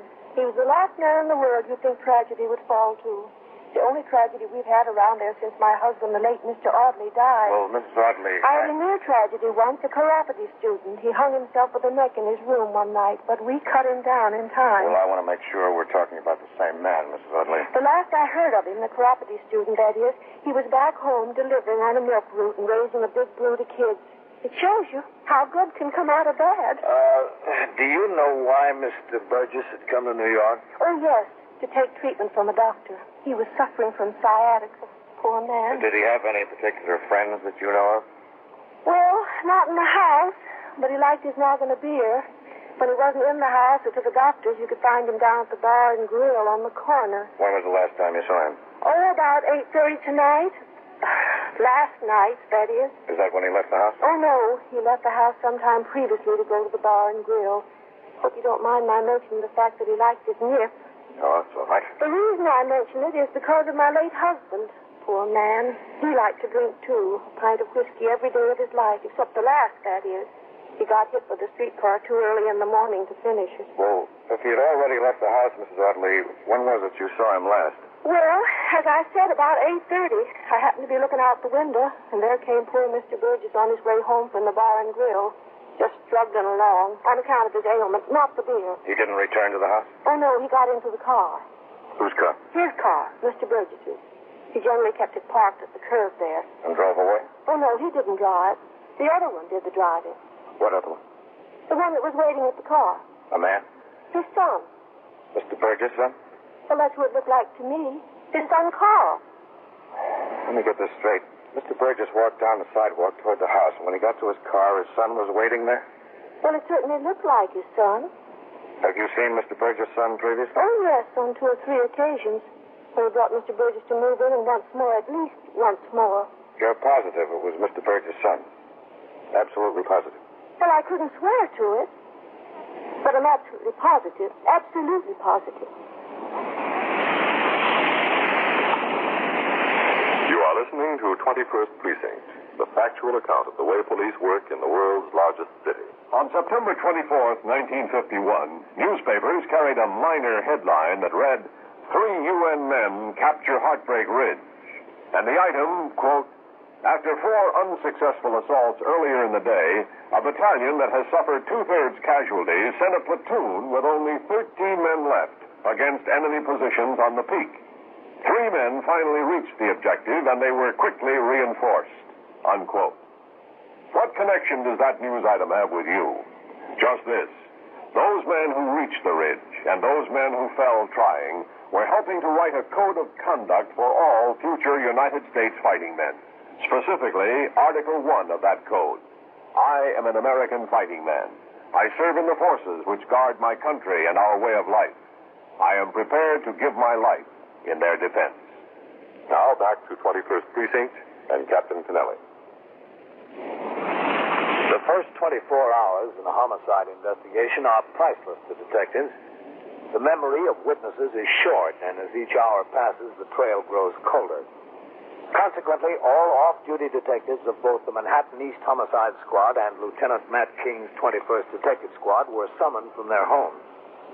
Paired off into teams of two, they sought out and spoke to every person known to have had contact with the homicide victim, Edward L. Burgess. By 7:30 in the morning, a good picture had been drawn of the last several days' life of Mr. Burgess, his background, his financial condition, his family, and his social life. I had gone downstairs to my office to change to my uniform, preparatory to turning out the platoon. Lieutenant King sat behind his desk, drinking a cup of coffee, waiting for his detectives to show up with still another witness in the case. Come in. They got the car, Lieutenant. Burgess' car. Where? In the 15th Precinct. It was parked in the garage on 1st Avenue about midnight last night. An attendant was moving it to another floor this morning and noticed what he thought were blood stains on the front seat. He called the cop on the post. The cop remembered seeing the car and the alarms. Where have they got the garage attendant? At the 15th Squad, Lieutenant. All right. Get that attendant in here. Send Whitey. Well, he's going to pick up that waitress from the bar and grill. Oh, yeah, all right. Send Fitz. Yes, sir. I'm supposed to see Lieutenant King. I'm Lieutenant King. Oh, my name's Carl Burgess. We were wondering what happened to you, Mr. Burgess. Come into my office? Yeah, thanks. Sally. Right with you, Lieutenant. Go ahead, Mr. Burgess. Thank you. Have a chair. I didn't think it'd take you this long. Well, I told you my wife's in Philly. I had to get in touch with her and tell her the news. Also, I didn't trust my car to come up here. I had to wait for a train. Oh. This is Detective Vitale. Sorry about your father, Mr. Burgess. Yeah, so am I. You know who did it, Lieutenant? No, not yet. Do you know why it was done? Why would anyone want to kill my father? Well, he was in the habit of carrying quite a sum of money, wasn't he? Not too much. He always had a couple $100 in cash on him. Someone do it to rob him? His wallet was on his person, Mr. Burgess, but there wasn't any money in it. All he had in his pocket was 83 cents in change. Maybe. Do you have any idea? You know, we're working on a few angles. Oh, good. I'm glad to hear that. Well, where is he? The Bellevue morgue. We have to get down there to make identification. Aren't you sure it's him? Yes, but it's a formality we have to go through. I'm sorry. Oh. You were the closest living relative, Yeah, my mother died in 1939. No brothers or sisters. My father been living with me since. Except recently. Well, he came up to New York for treatment. Oh, yes, we know. Suppose you want to claim his property, what was in his room at Mrs. Audley's? Yeah, but there's time about that, isn't there? Oh, yeah, sure. It's all been taken into the station house here and inventoried. Did you know there were two $10,000 insurance policies naming you as beneficiary? Yeah, I knew it. Who recommended this New York doctor to your father, Mr. Burgess? A friend of his that lives in New York. Man friend or woman? As a matter of fact, a woman. Did your father ever say anything to you about planning to remarry? No. Was he? That's what I'm trying to find out. You're positive now? Of course, I'm positive. You just want the truth? Well, I've been telling you the truth. Have you? Hey, what do you mean? Burgess, when I finally reached you on the telephone, you told me you weren't home at that hour in the morning because you were working the night shift. Yeah. Well, that's what I told you. I just wanted to make sure about that, so I had a detective call the personnel office at the plant. They said you didn't work at all last night. You rang in sick. Is that so? No, I didn't work. Well, why'd you tell me you did? Look, Lieutenant, you gotta be a good fella. My wife was in Philly. I was out having a good time. Man's wife doesn't get away often. He doesn't have much chance, you know that. I know a man's wife doesn't get away often. Neither does a man's father get murdered often. You didn't come to New York to have your good time by any chance? No. Where were you? In Trenton. By yourself? Yeah. Did you see anyone you knew? No. No one, Mr. Burgess? No, sir. Where'd you go? Maybe someone would remember you. I was by myself. I just went from one bar to another and to a movie. Till 3 o'clock in the morning? Well, not in the movie until that time. I went to a few bars afterwards and I drove home. That took some time. I see. You're positive you weren't in New York? I swear I wasn't in New York. Novak. It's not possible, is it, Mr. Burgess, that you got a little mixed up, that you were in Trenton the night before, and last night you were in New York? I told you I wasn't in New York last night. Yes, sir, Lieutenant. Novak, I want you and Goldman to take Mr. Burgess down to Bellevue. Yes, sir. Mr. Burgess? Yeah? This is Detective Novak. He's going to see that you get down to Bellevue where you'll see if that's your father. All right. You coming, Vitaly? No, I want to talk to the Lieutenant. All right. All right, that way, Mr. Burgess. Okay. Well, he's hooked. We'll see after that garage attendant gets a look at him. That Trenton story sure wasn't very convincing. No. He didn't have much faith in it himself, did he? The Manual of Procedure specifically states that commanding officers must keep in constant touch with developments in all homicide cases. Consequently, after I had turned out the platoon at 8 a.m. and discussed a few matters concerning patrol of the precinct with the oncoming desk officer, Lieutenant Snyder, I went upstairs once more to the 21st Detective Squad where Lieutenant King filled me in on the latest developments. As I left the squad room and started back down to my office, Detective Novak was headed up the stairs with an attractive but slightly overdressed girl in her middle 20s. I don't know what I'm doing here. I really don't. Just hold it here, Kitty. Hello, Captain. Novak?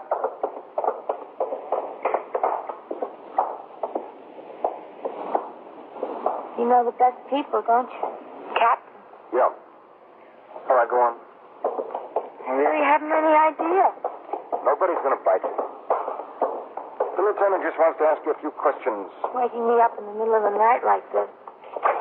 It's 8:30 in the morning. Go ahead. For me, it's the middle of the night. Right over here. First squad, Detective Vitaly. Sit right down here, Kitty. Right here? That's right. Well, I won't be able to make it today. I'll go get the lieutenant. Up here last night. But there's nothing I can do about that. Yes. No, that, Lieutenant. I'll call you tomorrow. Yes, Novak. I've got the girl, Lieutenant, the waitress in the bar and grill. Oh, yeah. That's her. Want me to bring her in? No, I'll talk to her out here. Yes, sir. What's her name, Kitty? What? Kitty Crows. Oh, Miss Crows? I'm Lieutenant King. How do you do? You were working last night?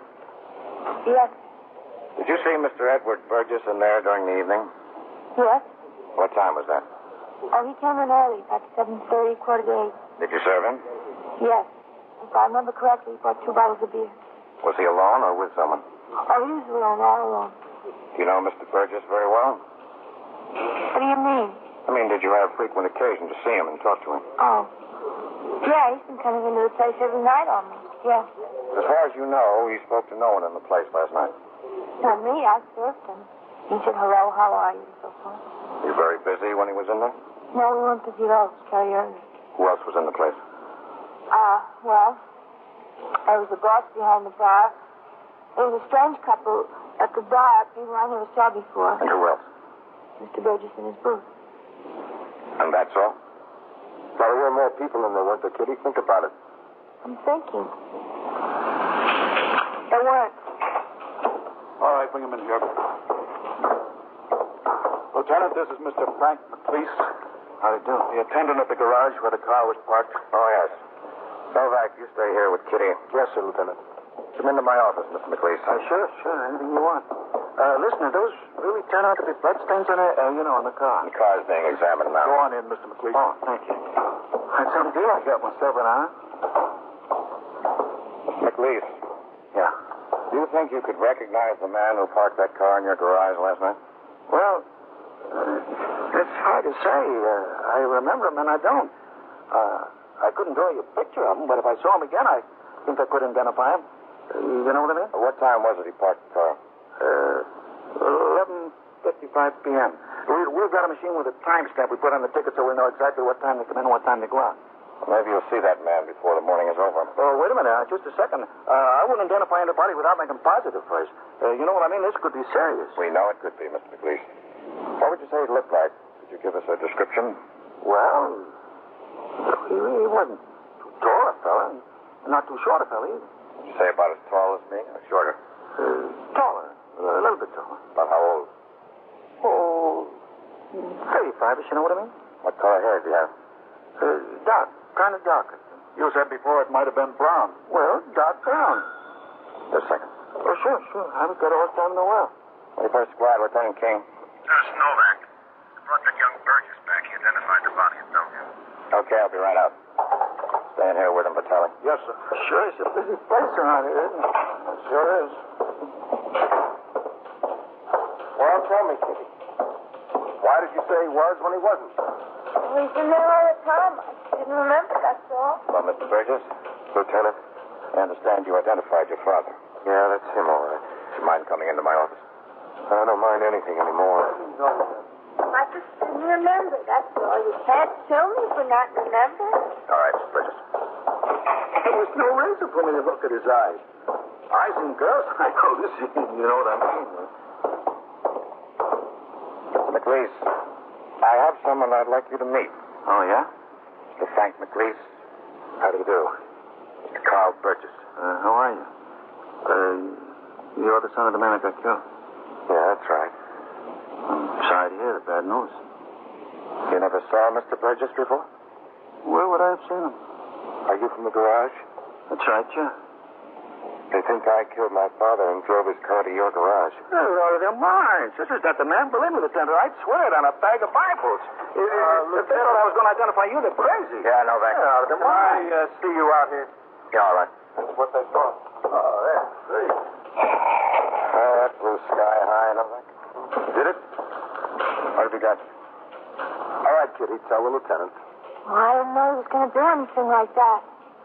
He just wanted to hit the old man up for a little money, that's all. I had no idea it'd be anything like that. Anything like what? She forgot to mention that her boyfriend was in the bar when Burgess was last night. But her boss didn't forget that he told Whitey Howard. I had no idea, honest. I mean, I wouldn't stand for anything like that. You saw him after he killed the old man. Well, he came back to the bar and grill later, after midnight. It's way after midnight, and he was drunk. He said he was in a jam. Well, I mean, I had no idea what it was until I heard about that old man.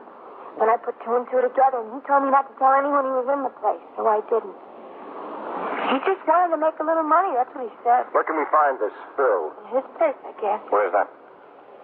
342 Charles Street. He's got an apartment there. Think he's there?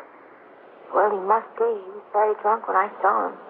Very drunk. Where else could he go? All right, Novak, get the 6th Squad on the phone. I want to tell him we're coming down and take a look for this boy. Yes, sir. You won't hurt him. You'll try not to.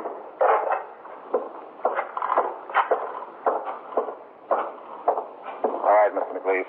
You get back to the garage. We'll call you when we need you. When will that be? Maybe in a little while. We might have someone else for you to look at. Well, say, could I use the phone? I've got to call my boss. I'll ask one of the detectives out there. He'll show you which one. Oh, sure. Thanks a lot. This other person you have for him to look at, Lieutenant, you think he's the right one? I don't know. I thought you were the right one. Were you really in Trenton last night? Yep. What were you so vague about?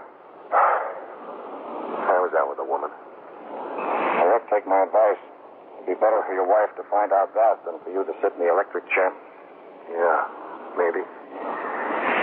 Maybe it would be.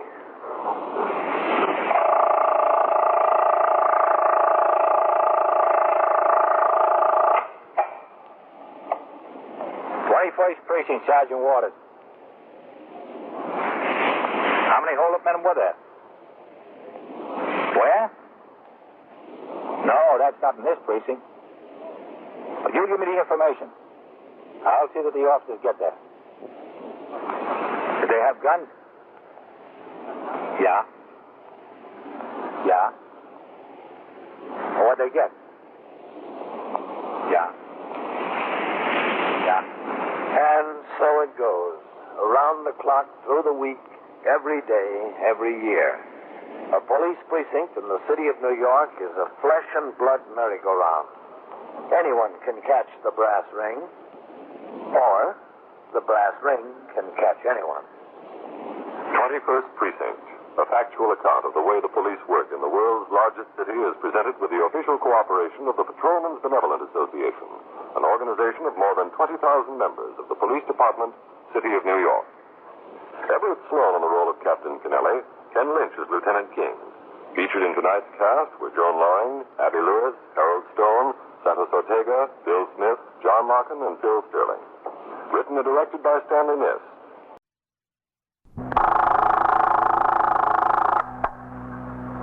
21st Precinct, Sergeant Waters. How many hold-up men were there?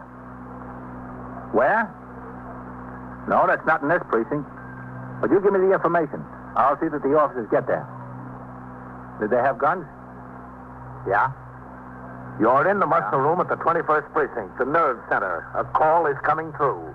You will follow the action taken pursuant to that call from this minute until the final report is written in the 124 room at the 21st Precinct. All right. You just stay right where you are. The officers will be right there. Yeah. Right away. 21st Precinct. It's just lines on a map of the city of New York. Most of the 173,000 people wedged into the 9/10 of a square mile between Fifth Avenue and the East River wouldn't know if you asked them that they lived or worked in the 21st. Whether they know it or not, the security of their homes, their persons, and their property is the job of the men of the 21st Precinct. The 21st, 160 patrolmen, 11 sergeants, and 4 lieutenants, of whom I'm the boss. My name is Kennelly, Frank Kennelly. I'm captain in command of the 21st. I was working my day tour. At 12:55, plainclothesmen who are responsible for the enforcement of laws relating to gambling and public morals in the 21st and other precincts of the 6th Division raided a policy drop on Upper Madison Avenue and made 7 arrests.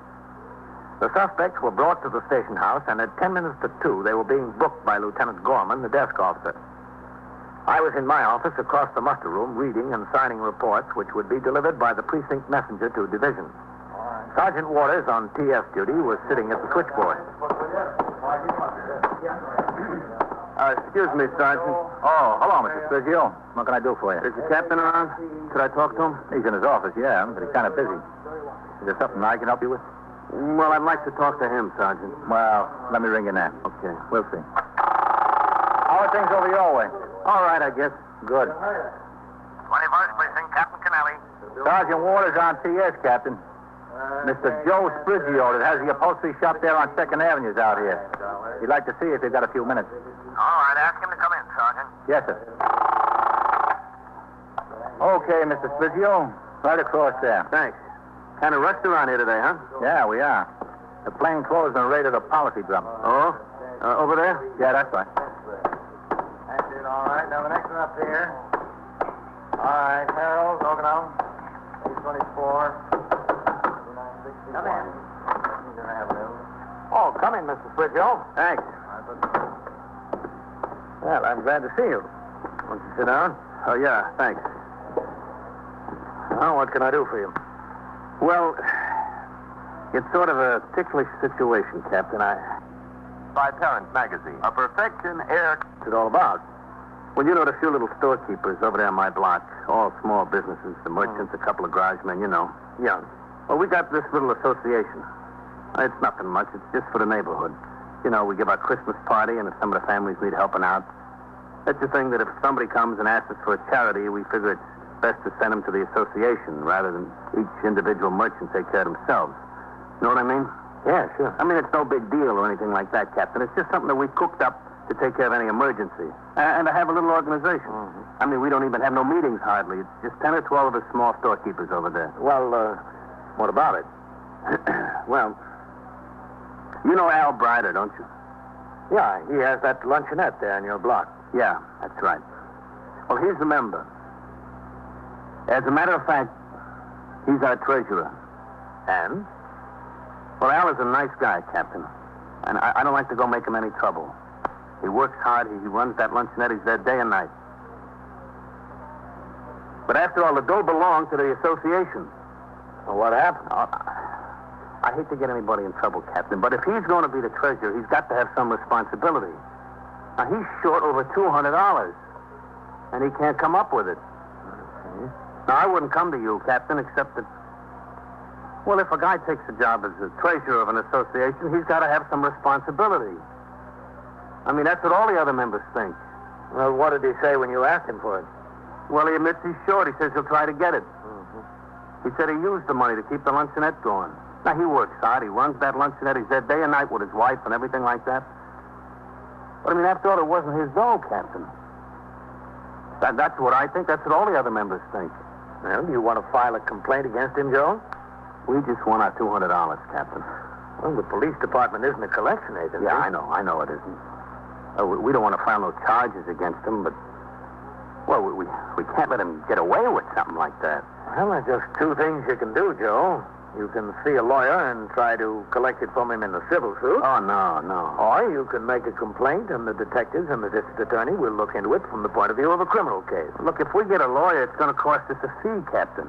And if he's got nothing, we're out to $211 plus the lawyer's fee.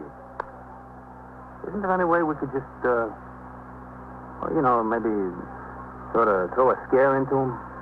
Not through the police department. Well... Thanks, Captain. I'll walk out with you. I appreciate your help, if I've been any help. Only wish I knew what to do. Go ahead. Nothing else you can think of, huh, Captain? No? It'd be a shame for us to be out that $211. All right. We're not big businessmen, you know. It's just a little association. It's not like the United States Chamber of Commerce. Hello, Captain. Matt? What have you got over there? Well, the plainclothesman raided a policy drop up on Madison Avenue. Oh? Lieutenant Matt King, Mr. Joe Sprigio. Oh, yeah. Hello. Mr. Sprigio runs the upholstery shop over there on 2nd Avenue. Oh, yeah. Lieutenant King is in command of the 21st Detective Squad. Oh, I'm glad to know you. Well, I won't take up any more of your time, Captain. I'm sorry I couldn't help you. That's all right. I guess this is a problem we have to work out ourselves. I think it is. Well, so long. Bye. Glad to have met you, Lieutenant. Yeah, same here. Social Security card. I hear that fellow does nice work, Captain. He's cheap. Yeah. My wife wants some foot covers made. I think I'll send her in there. Well, I hope he uses more judgment in his business than in picking a treasurer for his organization. No, what's the trouble? Well, the treasurer's short $200. Oh. And out of all the members, they picked the one guy who's done time for being a thief. Who's that? You know, Al Brider that runs the luncheonette over there. Oh, yeah. He doesn't know any short time, does he, Miss Brider? No, he got finished up last year, I think. Lieutenant King. Yes, Sergeant. Matt and I bring you down from the squad. He wants to talk to you. All right. Take it in my office, Matt. Thanks, Captain. I'll take it in here, Sergeant. Help yourself, man. Yes. 21st Squad, Lieutenant King. Yeah, Matt. Yeah. Uh-huh. When was this? What do they want from us? All right, who's upstairs? Yeah, okay. Take Novak and Howard and ride on down there. Yeah, all right. Well, that's a big one, Captain. What? The payroll on a construction job in the 9th Precinct. 3 boys walked into the office shack and made the paymaster raise up. Got over $26,000. The borough office called and asked me how many men I could spare. I'm sending Novak, McInerney, and Howard down to give them a hand. Only $6,000. That's a good touch. Yes, sir. Especially tax-free. After the 7 suspects arrested in the raid on the policy drop were booked by Lieutenant Gorman, a patrol wagon came to the station house and took them directly to Gamblers Court in the New York County Criminal Court building at 100 Center Street. Shortly afterwards, the alarm came through on the teletype concerning the payroll holdup in the 9th Precinct. It described 2 armed bandits who entered the construction company's shack, held up the paymaster and 2 assistants, and escaped with $26,000 in cash. The description of the 3rd man, thought to be driving the car which waited on the street, was lacking. The payroll, which included more than $1,000 in silver, had been delivered by an armored truck only 30 minutes before the robbery. I signed the blotter to go off the job at 6 p.m. At the subway, I bought the evening papers. The story of the robbery was played in big headlines. There had still been no break in the case by the time I came into work at 3:40 the next afternoon to begin my night tour. Lieutenant Gorman was desk officer and Sergeant Waters had PS duty. Hello, Captain. Sergeant, you've got a visitor. I told him to wait in your office.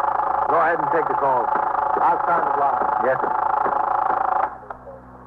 21st Precinct, Sergeant Waters. Oh, man, let's do it. Okay, 22. Well, who's the visitor, Sergeant? Oh, it's Joe Sprigio again. Yeah? He called the first thing this morning. They told him you weren't due in here until about 3:45. He asked if he can see you then. They told him it'd be okay if he wanted to take his chances that you'd be able to. He's been here since about 3:30. I told him to have a seat in your office. Okay, I'll be in there. Yes, sir. 21st Precinct, Sergeant Waters. Oh, hello, Mr. Spithill. Oh, Captain. Gee, I hate to bother you again, Captain. That's all right. What's on your mind? Well, excuse me. Sure. 21st Precinct, Captain Kennelly. Sergeant Waters on TS, Captain. The paychecks are here. All right, send them into the 124 room. Yes, sir. Well, what'd you decide to do about Al Brider, Mr. Spithill? Well, that's what I want to talk to you about. Nothing. Nothing? You were pretty steamed up at him yesterday. Yeah, I know, but he came into my store last night. He said he wanted to see me. He said to come into his luncheonette after I closed up. So I went in there. You know what? He gave me the money. $211. $211. Every cent he was short. Oh, that's so. You could have knocked me over with a feather. So, I guess we'll just kind of forget about it, huh? Well, it's up to you. But we're making him resign as treasurer. That's the least we can do. Here he was all the time complaining to us about how he spent the money in his business and he didn't have a nickel and all that. And he comes up with $211 all of a sudden. Well, I guess it's a good thing you didn't make a complaint yesterday. Yeah, I guess it is, Captain. But, Captain, it don't do a guy any good that's got a little business if he gets a reputation like that. You know what I mean? Mm-hmm. I mean, I thought I ought to come over and just get it straightened out with you. Well, I'm glad you got your money. So are we. Even if it almost took a truck to carry it home. What do you mean? Well, out of the $211, nearly $60 was in small change. Oh, was it? Yeah, I said, what are you doing, Al? What's the idea? He said it was just change he took in over the counter. Change he'd been saving up. Oh. Telling you it'll take a long time to get $60 in change in that luncheonette. But I don't know. Don't make any difference as long as we got the money. It's a real load off my mind, I'm telling you. I want to thank you again, Captain. Oh, that's all right. Just want to make sure you didn't get me wrong ideas about Al. He's a little slow, maybe, but you paid up. I understand. Well, I'll see you around, huh? Yes, I'll see you, Mr. Spithill.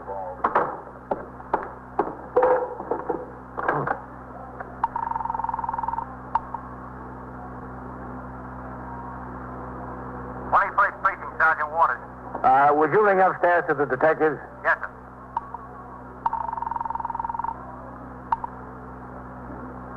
21st Squad, Detective Goldman. This is Captain Kennelly, Goldman. Is Lieutenant King around there? Yes, sir, he's here. Hold on a second. Lieutenant King, Captain Kennelly on 2. He's coming, Captain. All right.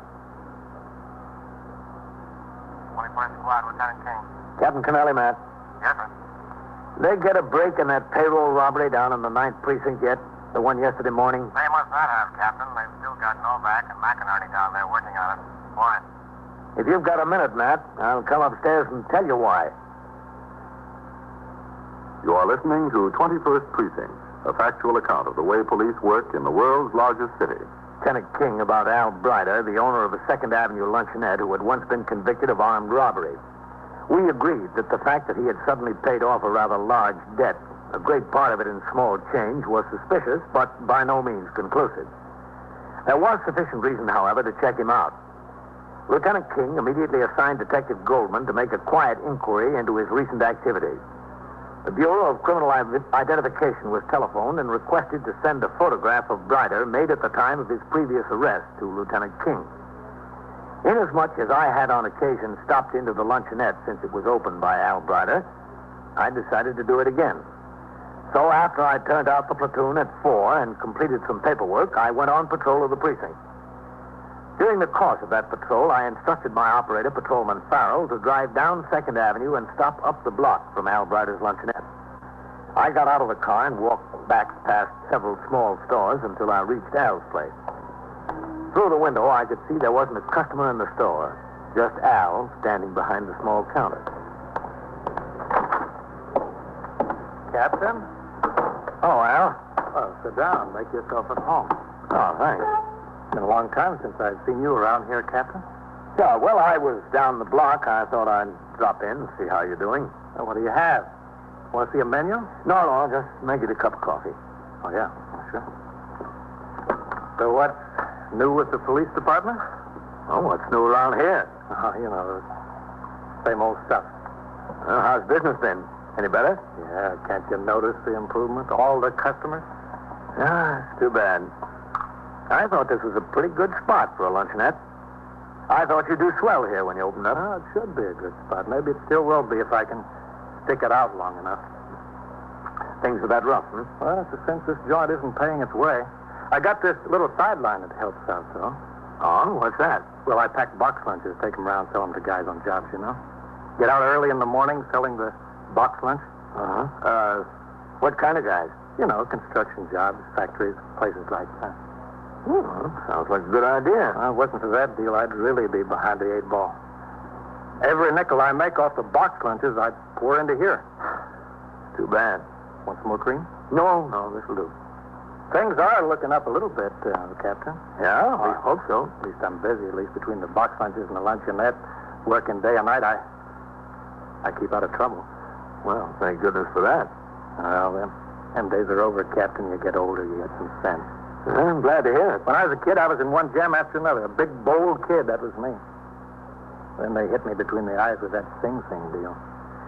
I'm through with that kind of stuff. Don't pay. Well, that's good to hear.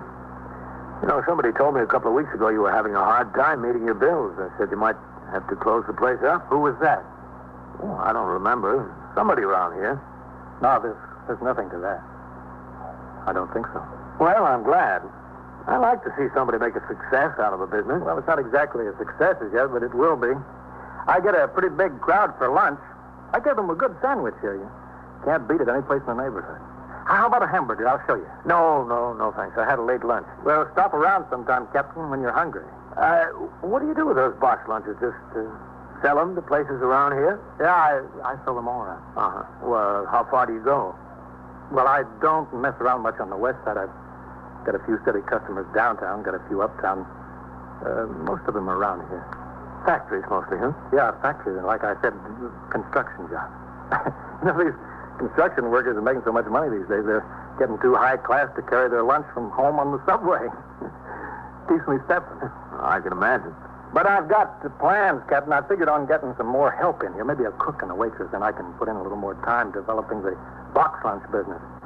If I can expand that a little bit and keep the luncheonette going, I'll be doing all right.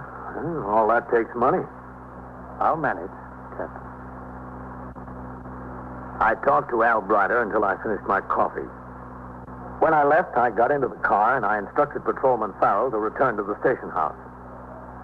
Lieutenant King and his detectives had already begun the investigation that might link Al Brider to the payroll robbery. I told him about my conversation. I went off the job at 6, and when I returned at 3:30 the following day for my night tour, there was a message that Lieutenant King wanted to see me. I went upstairs to the 21st Squad. I saw Lieutenant King sitting in his office with Detective Goldman. I walked over.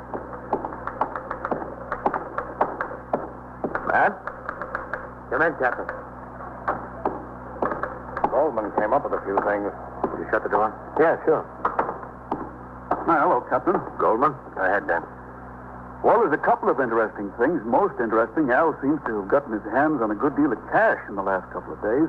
In addition to the $211? Yes, sir. He owed a pretty big meat bill to a butcher around the corner from him there. Meat for the luncheonette. He sure got prosperous suddenly. Oh, when I was in there, he told me that things were pretty rough. But he did say that he had prospects that they'd get better. Well, the prospects seem to have come about pretty fast, Captain. Well, Captain, that's not the best of it. Yeah, tell the captain about the other, Goldman. This is a clincher to me, Captain. That box lunch business he has. Yeah? Well, from the description I get, he's been stopping down at that construction job where the robbery was every morning with 6 or 7 orders. Now, he's got one customer in the office there, one of the assistant payroll clerks. Oh? He's had plenty of opportunity to look it over and know exactly what goes on in there. Well, but he doesn't answer the physical description of any of the bandits. No, but he could have been driving the car. Yeah, he could have. Captain, I'd say he did. Yeah, I guess you're right. Good work, Goldman. Thanks. You too, Captain. Well, what are you going to do about it? You going to pick him up? I'll have to call down to the commander of the 9th Squad. It's their case. Yeah. Oh, do you have any idea who he's been running with, Dan? Well, that's pretty hard to say, Captain. I haven't had much time to check, but I Found out his wife's brother has a record as long as your arm. Oh, who's that? A fellow named George Van Teller. One of the neighbors where Al lives told me about the brother-in-law. He said Al and his brother-in-law are always together. I called down to BCI, and they checked out the name. Guy's got 5 or 6 arrests and 2 convictions for armed robbery. Goes all the way back to when he was a kid, 17. Oh, from the way it looks, right up to the day.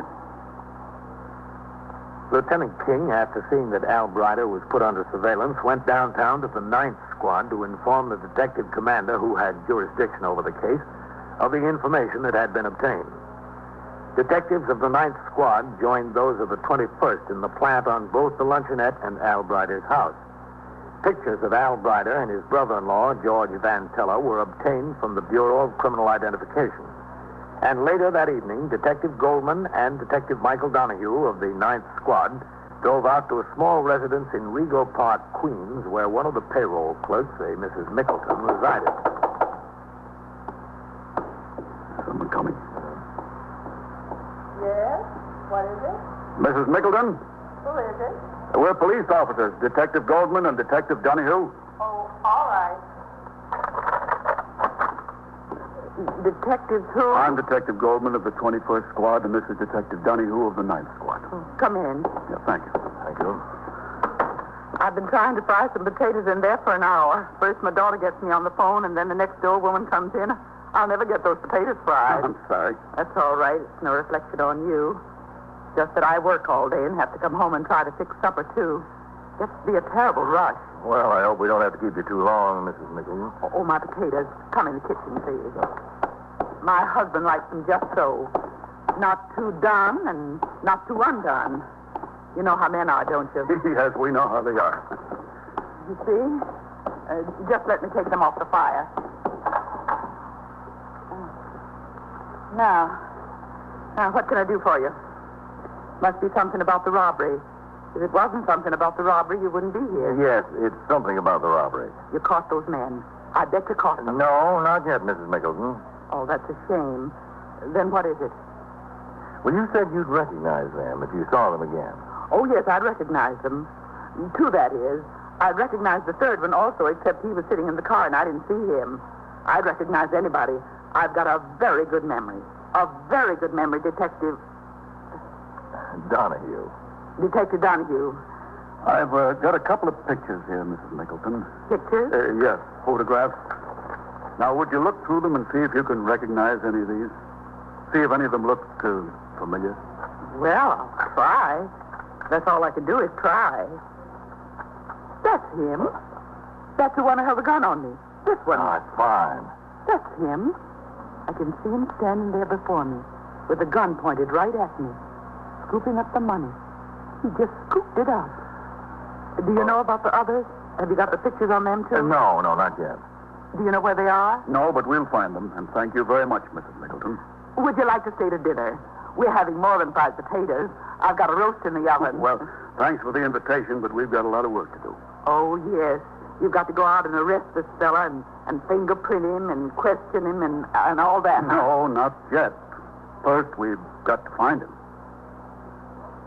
When these officers returned with the information that one of the victims had identified the brother-in-law of Al Brider as one of the bandits, Lieutenant King and the commander of the 9th Squad prepared to make the arrest. Because it had been my suggestion that led to the correct information, I was asked if I wished to participate in the arrest. I agreed to, and at 10:35 that night, we drove over to the luncheonette on 2nd Avenue. When we walked up to the door, there were 2 customers sitting at the counter. Al was behind the counter.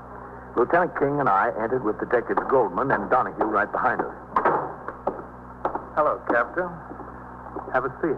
Al, this is Lieutenant King, commander of 21st Detective Squad. Hiya. Hello, Al. I see you've got a few customers. Yeah, I told you business was picking up. Can we talk to him? Yeah, sure. What's on your mind? How about going in the kitchen? Yeah, sure, if you want. Well, what's the trouble? There's nobody out there, is there? No, there's nobody there. I didn't get that chef I was telling you about. I didn't hire him yet. Okay, let's go in. Sure, this way. Come on. If you fellas want anything, just holler. I'll be in the kitchen. In there. Yeah.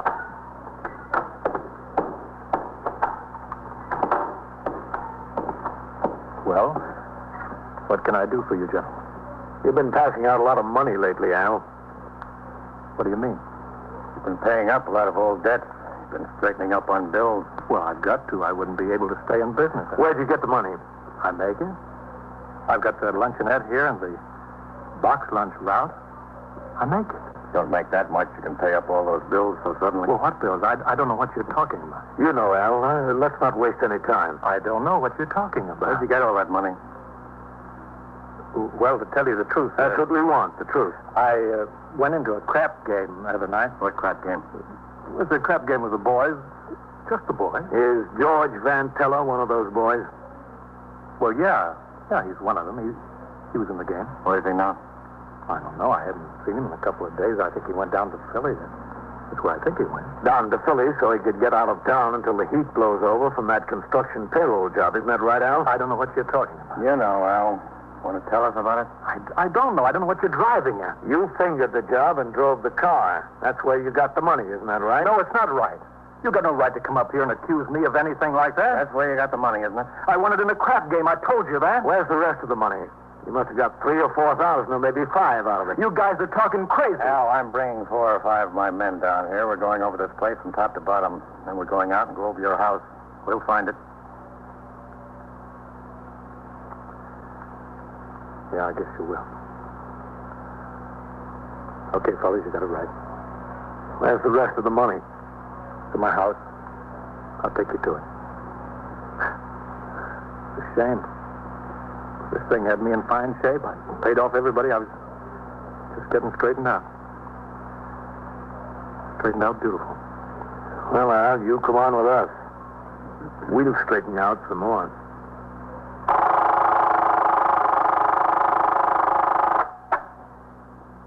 "21st Precinct, Sergeant Waters." Yeah, CB. No, the call was for a car to go to 71st and 1st to meet the officer and bring in a prisoner. He counted a boy carrying a loaded revolver. Yeah, that's right. 681 will be okay. And so it goes. Around the clock, through the week, every day, every year. A police precinct in the city of New York is a flesh and blood merry-go-round. Anyone can catch the brass ring, or the brass ring can catch anyone.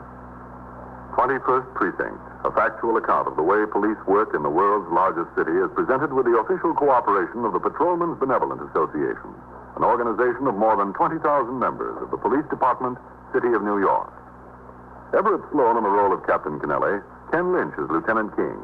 Featured in tonight's cast were Gladys Thornton, Harold Stone, Mandel Kramer, Wendell Holmes, Bill Smith, and Don McLaughlin. Written and directed by Stanley Niss. Produced for CBS Radio by John Ives. Art Hanna speaking.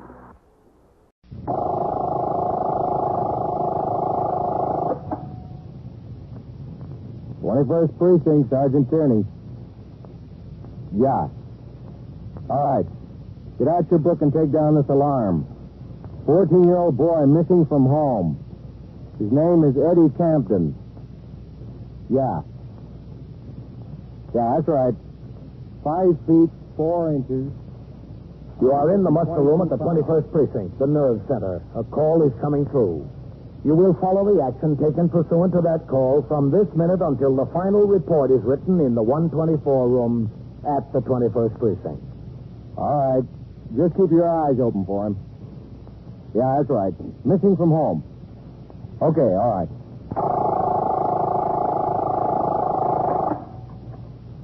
21st Precinct. Just lines on a map of the city of New York. Most of the 173,000 people wedged into the 9/10 of a square mile between Fifth Avenue and the East River wouldn't know if you asked them that they lived or worked in the 21st. Whether they know it or not, the security of their homes, their persons, and their property is the job of the men of the 21st Precinct. The 21st, 160 patrolmen, 11 sergeants, and 4 lieutenants, of whom I'm the boss. My name is Kennelly, Frank Kennelly. I'm captain in command of the 21st. I was working my night tour, 4 p.m. to 8 a.m. When I came into the station house at 3:35 p.m., I went around the desk to sign the blotter. Lieutenant Gorman, who would be desk officer during the forthcoming tour, was already there and getting a summary of patrol conditions in the precinct from Lieutenant Snyder, who was working the 8 to 4. I walked into my office where I found a message to call the district surgeon of the department. As the call was being put through, I glanced at a few reports and communications which seemed important to the 124 man who left them in a prominent place on my desk. When I spoke to the doctor on the phone, he told me that the neurological tests and x-rays that had been made of me after an accident between an RMP car in which I was riding and another automobile were all negative. There was no sign of a head injury. I thanked the doctor for the good news and went out into the muster room and around behind the desk for the turnout of the platoon.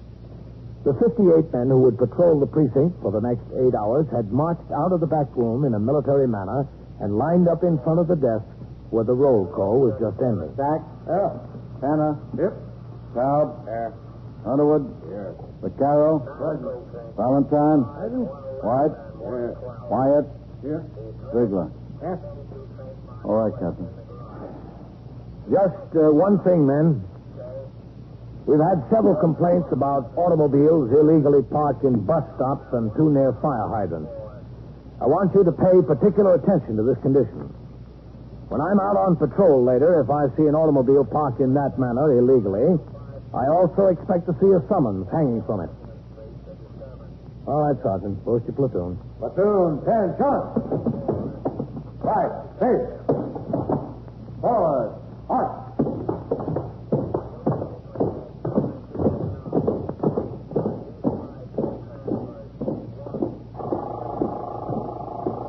Okay, Red. Just a second, Captain. Yes, Red.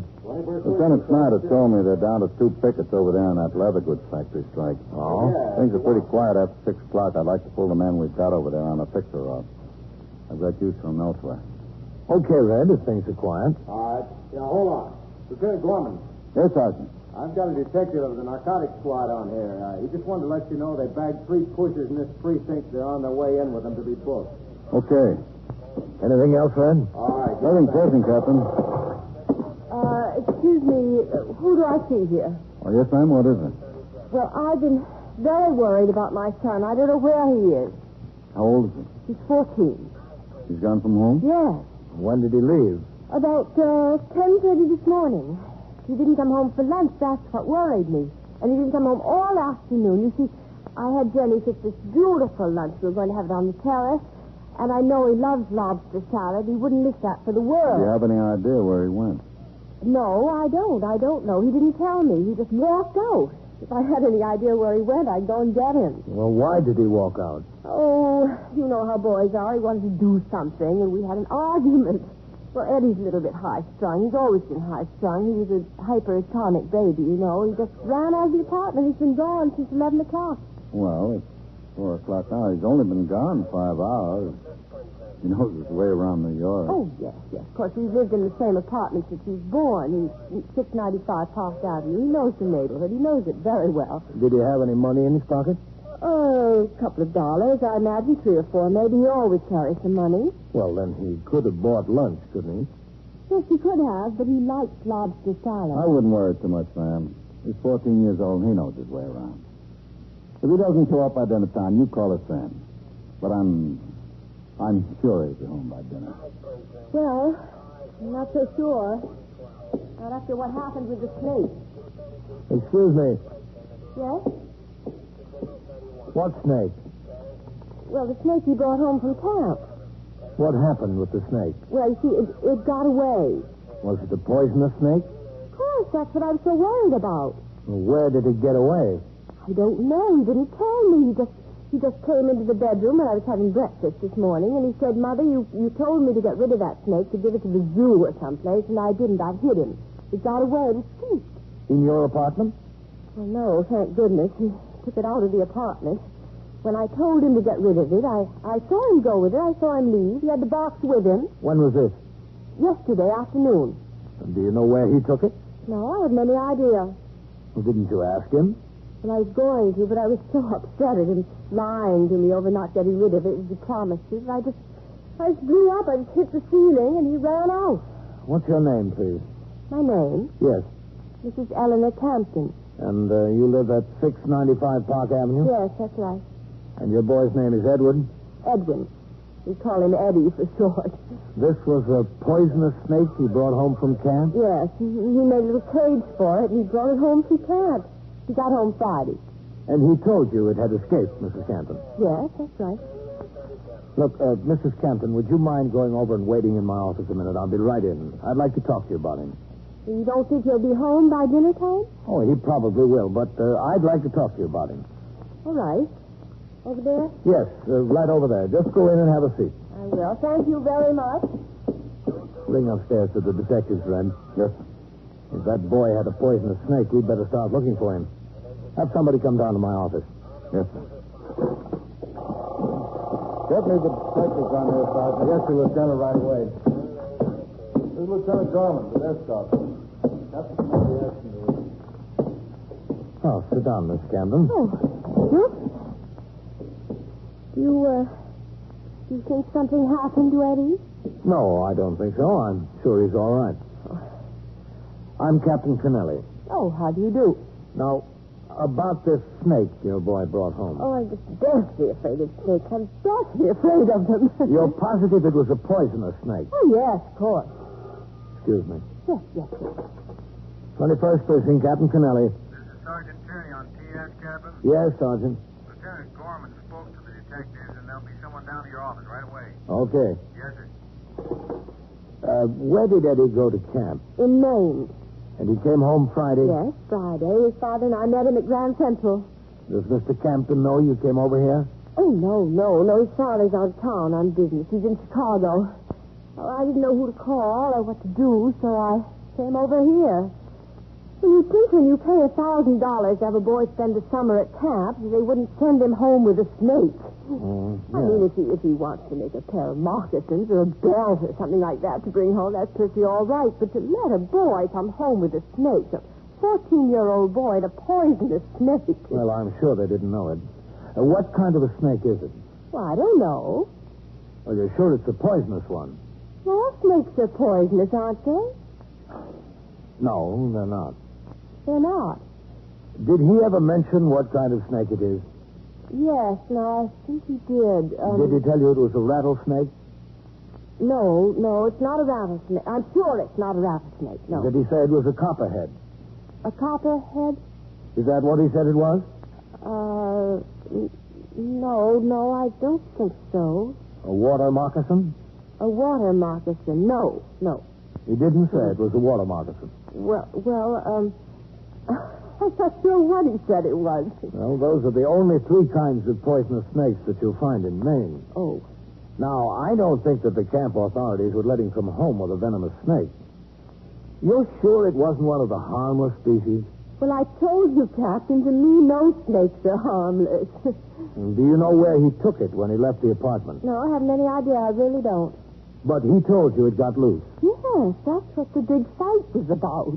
And did you call his friends before you came over here? Well, he only has 2 friends that he'd possibly go to. You see, he doesn't know many boys around New York. He goes away to school, and these 2 boys happen to be in his class at school. I called both of them. He wasn't with either one of them. Well, had he been? Well, he'd been over at Roger's yesterday, but he wasn't there today. Did you speak to Roger or to his mother? I spoke to both Roger and his mother. He hadn't been there today at all. Roger was home all day. He was in the apartment. Well, that's what his mother told me. I see. And what about the other boy? Did you speak to him or his mother? Yes, I spoke to him and his mother. Now, does Eddie have any place that he might go? Any other friends where he might have taken the snake, where it might have gotten loose? Captain, if I knew, I would have been there. I really would have. You don't know whether the snake was a water moccasin, a copperhead, or a rattlesnake? I was not that curious. I just wanted him to get rid of it. And do you think his friend Roger would know what kind of snake it is? He might. He probably would. Well, before we go any farther, I suggest you call Roger and ask him if he knows what kind of snake it is. Do you know his telephone number? We could look it up. Oh, there's no need to look it up, Captain. Roger's mother and I are very good friends. I know the number. It's Regent 78098.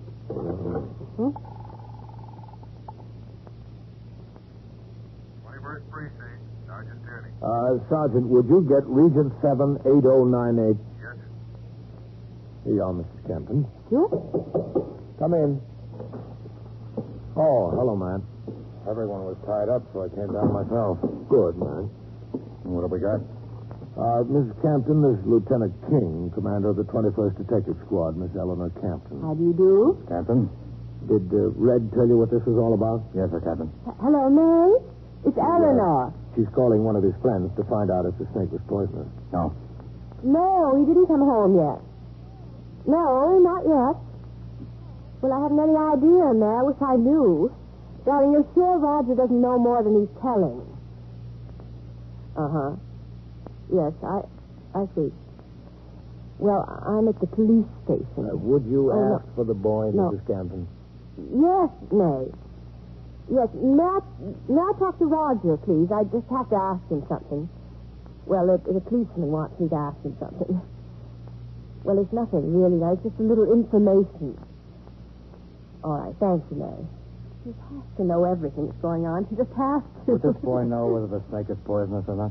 Well, he should. He's almost as bright as Eddie. And he's a very good friend of Eddie's, too. He's really... Oh, hello, Roger.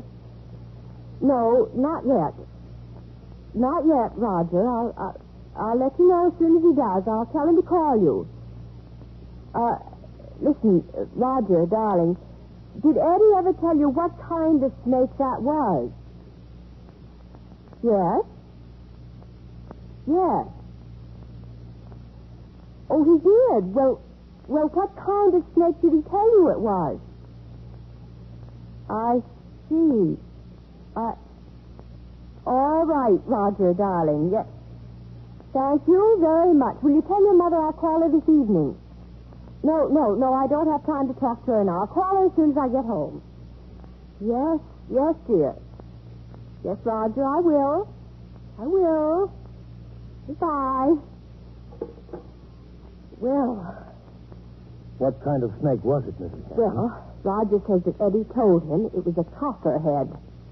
Oh? Now, that's one of the bad kind, isn't it? Yes, it is. Especially when it's running around loose. You are listening to 21st Precinct, a factual account of the way police work in the world's largest city. Here's George Flame with a word of advice. Get on the right track, baby. Get on the right track, baby. And what track's the right track? The one that leads to the bank, or wherever you're keeping those Series E United States savings bonds you've been getting through the payroll savings plan. Sure is a good feeling to know those bonds are coming in regularly, isn't it?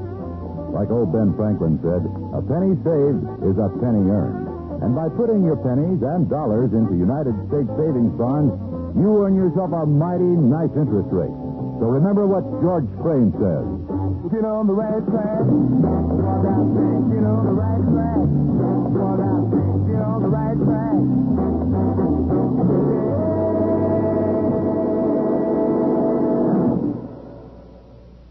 Now back to 21st Precinct and Captain Kennelly. There was very little doubt in the minds of either myself or Lieutenant Matt King, commander of the 21st Detective Squad, that the 14-year-old boy, Eddie Campton, would return to his home before long. My concern at this time was not so much the boy, but the fact that it was he alone who knew where a venomous snake was loose. As anyone under the age of 18 who was reported missing from home for any reason can technically be considered a missing persons case, the investigation was undertaken on that basis. Lieutenant King assigned 2 detectives to start work immediately to locate the boy. Lieutenant Gorman, the desk officer, notified the Missing Persons Bureau.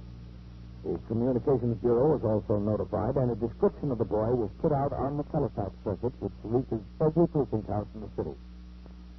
In the meantime, as each patrolman on post and those on radio motor patrol in the 25th First made his hourly ring into the station house from call boxes scattered throughout the precinct, he was given a description of the boy by Sergeant Tierney on telephone switchboard duty. The adjacent 19th and 23rd precincts and the 22nd precinct, which covers Central Park, were notified and requested to give similar alarms to patrolmen on post. By 6 p.m., when I went out on patrol, there was no sign of the boy. I toured the entire precinct in sector car number 2 with Patrolman Paul Vaccaro as operator, and at 20 minutes after 7, we were driving north on Madison Avenue in the 70s. 675, 24, 337. Take a turn up to 86, Vaccaro. Yes, sir. Then we'll come back on Lexington. Yes, sir. But stop at the next call box. I want to ring in. Yes, sir, Captain.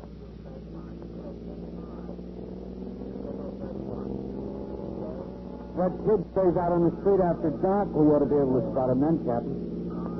Maybe he's not out on the street. Yes, sir. You want to ring in from there, Captain? Yeah, that's all right.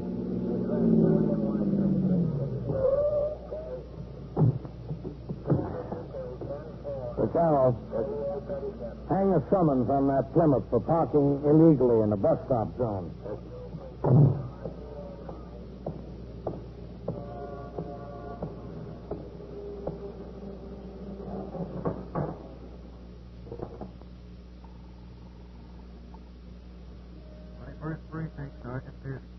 Captain Kennelly, box 17.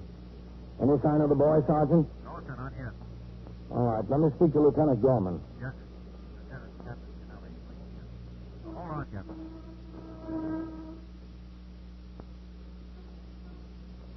First Precinct, Lieutenant Gorman. Captain Kennelly, what's going on, Red? Nothing much, Captain. It's quiet, too. Did you talk to the detectives? Any sign of that boy? Yes, sir, I spoke to him. I spoke to Lieutenant King. There's no line on him at all. Nothing. All right. I'll be in the house in about 10 or 15 minutes. Just a second, Captain. Yes, Sergeant? Yeah? Yeah? Where? We've got him, Captain. The boy? Yes, sir. Where? Jacoby's right here. He saw the kid sitting on a bench outside the front door. Is he sure of the kid's identity? Just a second, Captain. Sergeant, is he sure that's the boy? Yes, sir, Captain. Sure. I'll send a car to bring him in to the station. Oh, that's all right, Red. I'll go. We're right close to there. Okay, Captain. Oh, notify his mother. We've got him. Yes.